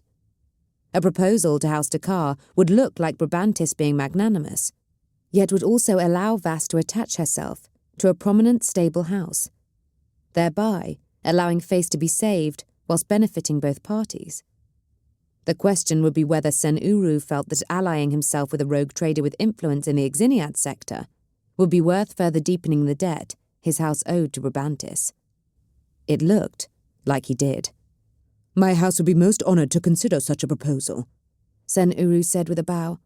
I appreciate that you suffered injuries, while you were most nobly defending us against the foul threats we have faced over the last few days. But please feel free to call upon me when you feel able, and we can begin discussions. My dear Lord Dakar, Nagiri said with a small smile, I am more than recovered enough to discuss such matters. The timing is purely at your convenience. Well then. Sen Uru looked at Judge Arctos, who uttered no word and made no motion. In that case, my lady, I would be honoured if you would accompany me back to my palace, where my factors will make you welcome with the highest honour. You will forgive me, I hope, if I do not treat with you myself immediately. Time and trade wait for no man, it is true. But the claws of grief have a greater claim on me for now. Of course, my lord, Nagiri said, with a gentle smile. Sen Uru surreptitiously checked once more that he was not about to be stopped and arrested, then bowed to Arctos and Cheta and turned to leave. Nagiri followed behind him, her cane clacking across the floor as she did so. Arctos waited until the heavy door of his audience chamber had swung shut behind them, then turned to look at Cheta. What does she want with him? He must have warranted investigation in some way, Cheta said wearily. I played the part she asked me to play, that's all. Yes, but why? Arctos demanded. What has Dakar done? He shook his head. Damn it all, my lady. I understand that you navigators have your secrets, so long as you don't break the Emperor's laws. I maintain that those secrets are your business. But now, I have the Inquisition investigating a navigator house in my city. That suggests to me that there is something I should know. I don't know, Cheta snapped at him, and even if I did know, I wouldn't tell you. She winced, as her collarbone protested the effort of raising her voice. Don't let her fool you, Arctos. She seems nice enough, I'll grant you, and perhaps she is, as Inquisitors go. But they're all stone-hard bastards underneath, I promise you. Do not meddle in their affairs unless you have no alternative. She sighed. Now, if you'll excuse me, I have my own house to put in order. Cheta limped into the Brabantis security hub, flanked by 2 security guards, and with Tekoa Yan shadowing her. She looked around, then grunted in satisfaction, as she saw that the person she'd been looking for was on shift. You, she said, pointing at the Vox operator who had informed her of the Josin's arrival, and then of House Dakar's attacks. Come with me. The room went quiet. The woman's cheeks paled, but she stepped away from her station and followed Cheta out into the corridor. What's your name? Cheta demanded. Leal Jonas, my lady, the Vox operator replied, looking as though she'd dearly like the floor to open up and swallow her. You've served Brabantis for how long? 22 years, my lady, Jonas replied. I've been in service to the house since my majority, like my mother before me. You gave me a lot of bad news a few days ago, Cheta said bluntly. Yes, my lady? Jonas nodded meekly. Were you the only one who knew about the news? Cheta asked. No, my lady, Jonas said. There's always 3 of us on Vox duty.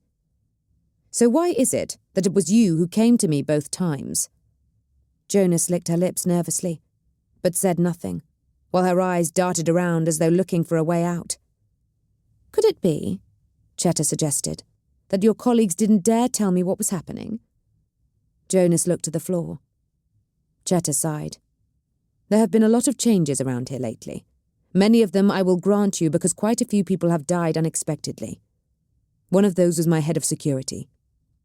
Yes, my lady, Jonas agreed quietly. He was appointed by my husband, Cheta told her, leaning on her cane.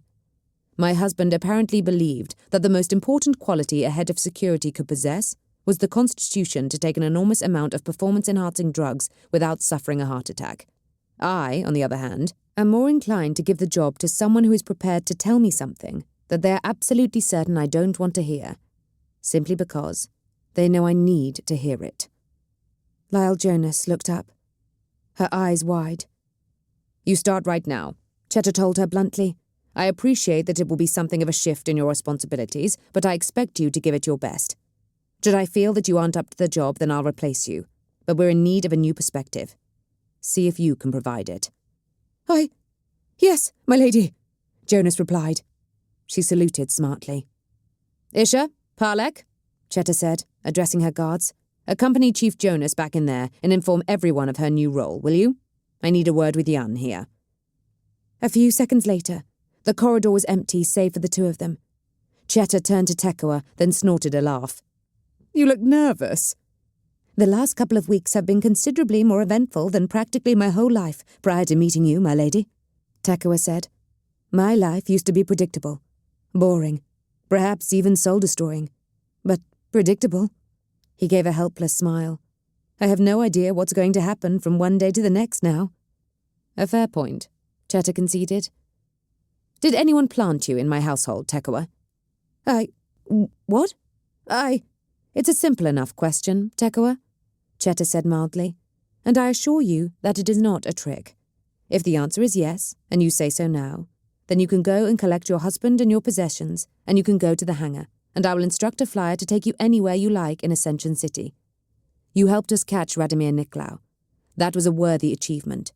If you are honest with me, I will ignore the deception and thank you for the valuable contribution you made. Tekoa continued to be unable to form words. If your answer is no, but I later find out that it was actually yes and you lied to me, then I will personally see to it that both times you and your husband suffer quite the most exquisitely painful tortures that I can devise. Cheta continued conversationally. She hadn't been able to take her frustrations out on Alessana Nero. The girl was now keeping a low profile, on board Nagiri's ship, given that there was no way she was going to continue as Cheta's aide, and for her to serve the same role for Nagiri would have instantly put Sen Uru Dakar onto the defensive. So far as anyone else was aware, Deshelle Duvois had died in action in the Smog Deeps, and her body had been lost to scavengers. However, Cheta was going to try to avoid making the same mistake again. "My lady," Tekua said carefully, "no one planted me. I was a humble administratum scribe, nothing more and nothing less. I swear this by the Emperor and all his saints. If you wish me to leave your employ, then—" "Do you wish to leave my employ?" Cheta interrupted him. "No," Tekua said flatly. "I like it here, so long as I'm not going to be tortured." Cheta studied him. He seemed truthful. She could be wrong, of course, a foolish old woman making the same mistake for a second time. But she could also make the mistake of never trusting anyone again, of relying only on herself, until she either burned out or simply missed something that someone else, someone she could have trusted, would have seen before it was too late. "Then you shall stay," she told him, "and you shall be my new aide." Tekua's hands flew to his mouth. "High lady, He dropped to one knee. "I do not deserve this honour." "Oh, get up," Cheta grunted, nudging him with her left foot. "It's not an honour, it's a bloody hard job. But I think you could do it well." "I am still honoured," Tekua replied, rising with a big, stupid-looking grin plastered over his face. "What is my first task?" "Work with Jonas," Cheta instructed him. "We need a comprehensive overhaul of our security procedures. She's got the mindset to do what needs doing, but you've got the analytical skills to work out what needs doing in the first place." She took a step forwards, then winced as her right hip stabbed at her. "Emperor on the throne." "My lady?" Tekua asked nervously, caught halfway between reaching out to help and standing back respectfully. He cleared his throat. Forgive me if this is too forward, but as your aide, perhaps you could consider a device such as that used by Lord Zudain?" "No!" Cheta snapped. Emperor take her, but her body was not going to defeat her now. Not today. Not today and not tomorrow. After that, she grimaced and tightened her grip on the head of her cane. After that, we'll see. Epilogue. He'd been keeping a safe distance from any other humans, or near humans, eating vermin and fungus, siphoning clean water from a nearby pipe, and generally making himself as scarce as possible. He'd thrown his ring away the moment he'd fled the Smog Deeps, although he'd later regretted that, thinking that perhaps he could have risked a brief visit to somewhere more civilized in order to pawn it and get some better supplies. But he hadn't seen another person, which made it all the more surprising when he came around with a start and an attempted thrashing of his limbs to realize that, rather than waking from another nightmare-filled sleep, he'd been knocked unconscious and tied up. His vision was abruptly filled with a silhouette, thin and ragged-haired. He leaned away, whimpering in fear. "Oh no, oh no, oh no, not him, not him, not him!" "Hello, Silliman." He froze. The voice wasn't the one he dreaded. Then, despite the ache in his head, despite the bonds around his wrists and ankles, he melted into relief. "Evelyn?" The figure made no confirming noise or movement, but Suleiman Eichner recognized her voice. "Evelyn, you made it out as well!" He smiled, widely, frantically, falsely. "By the Emperor, I'm so glad!" He stopped speaking when he felt the blade of a knife at his throat. Not a glowing power knife, not the weapon that he had used. Just a common metal knife, sharp and utilitarian, and pressing into his neck. "Evelyn?" "Did you know?" Evelyn Dark said, her voice barely above a whisper. "Did you know what he was, Silliman? Did you know what he intended to do?" "No," Suleiman whispered back. "No, Evelyn, I swear." "Did you ask him?" Suleiman licked his lips nervously. He knew Dark was a witch. He knew she could set things on fire. He had no idea if she could tell if he was lying or not. "I didn't," he admitted. He said he was bringing enlightenment. He said, "We trusted you!" Evelyn Dark shouted. She slapped his face with an open hand, sending his aching head ringing anew. "We trusted you, Suleiman. Our stupid little cult with our stupid little signs, gnawing away at Ascension City's entrails like a worm. I thought you were my family. I should have known better. People like me don't get to have families, Suleiman. Anyone who speaks kindly to us wants something." "Evelyn," he tried to protest, but she leaned down until her face was a mere hand's breadth from his own. And he couldn't form the words. "I burned Della alive for him," Evelyn hissed, "because I trusted you." Suleiman swallowed painfully. Everything was painful at the moment. His head was throbbing.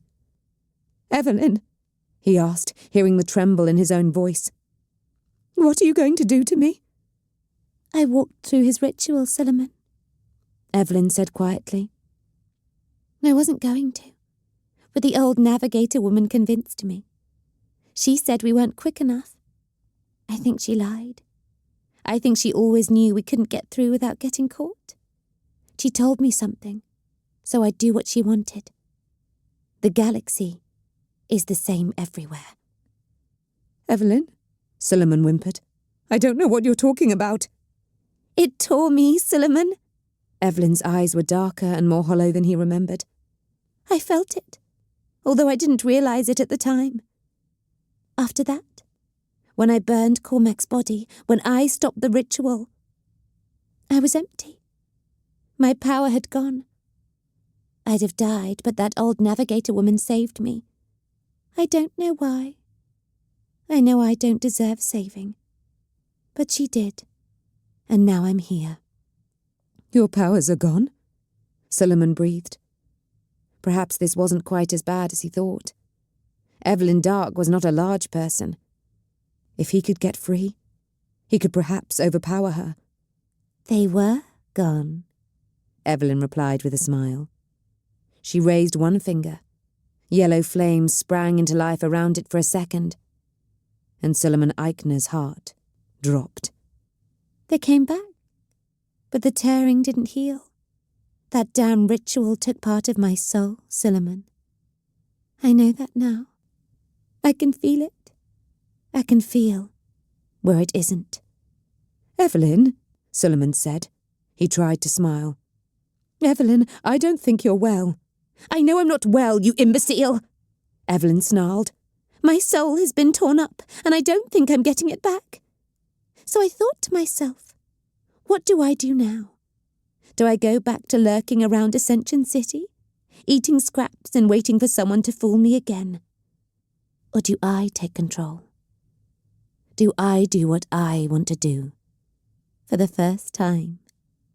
The right side of her face quirked up into a lopsided smile. "I decided to do what I want to do." "What do you want to do?" Suleiman asked, playing along. To his surprise, Evelyn sat back. "There must be others like us, Suleiman. Other groups, other cults, other fools. You were our leader. It strikes me that you might know about them, how to recognize them, how to get in touch with them.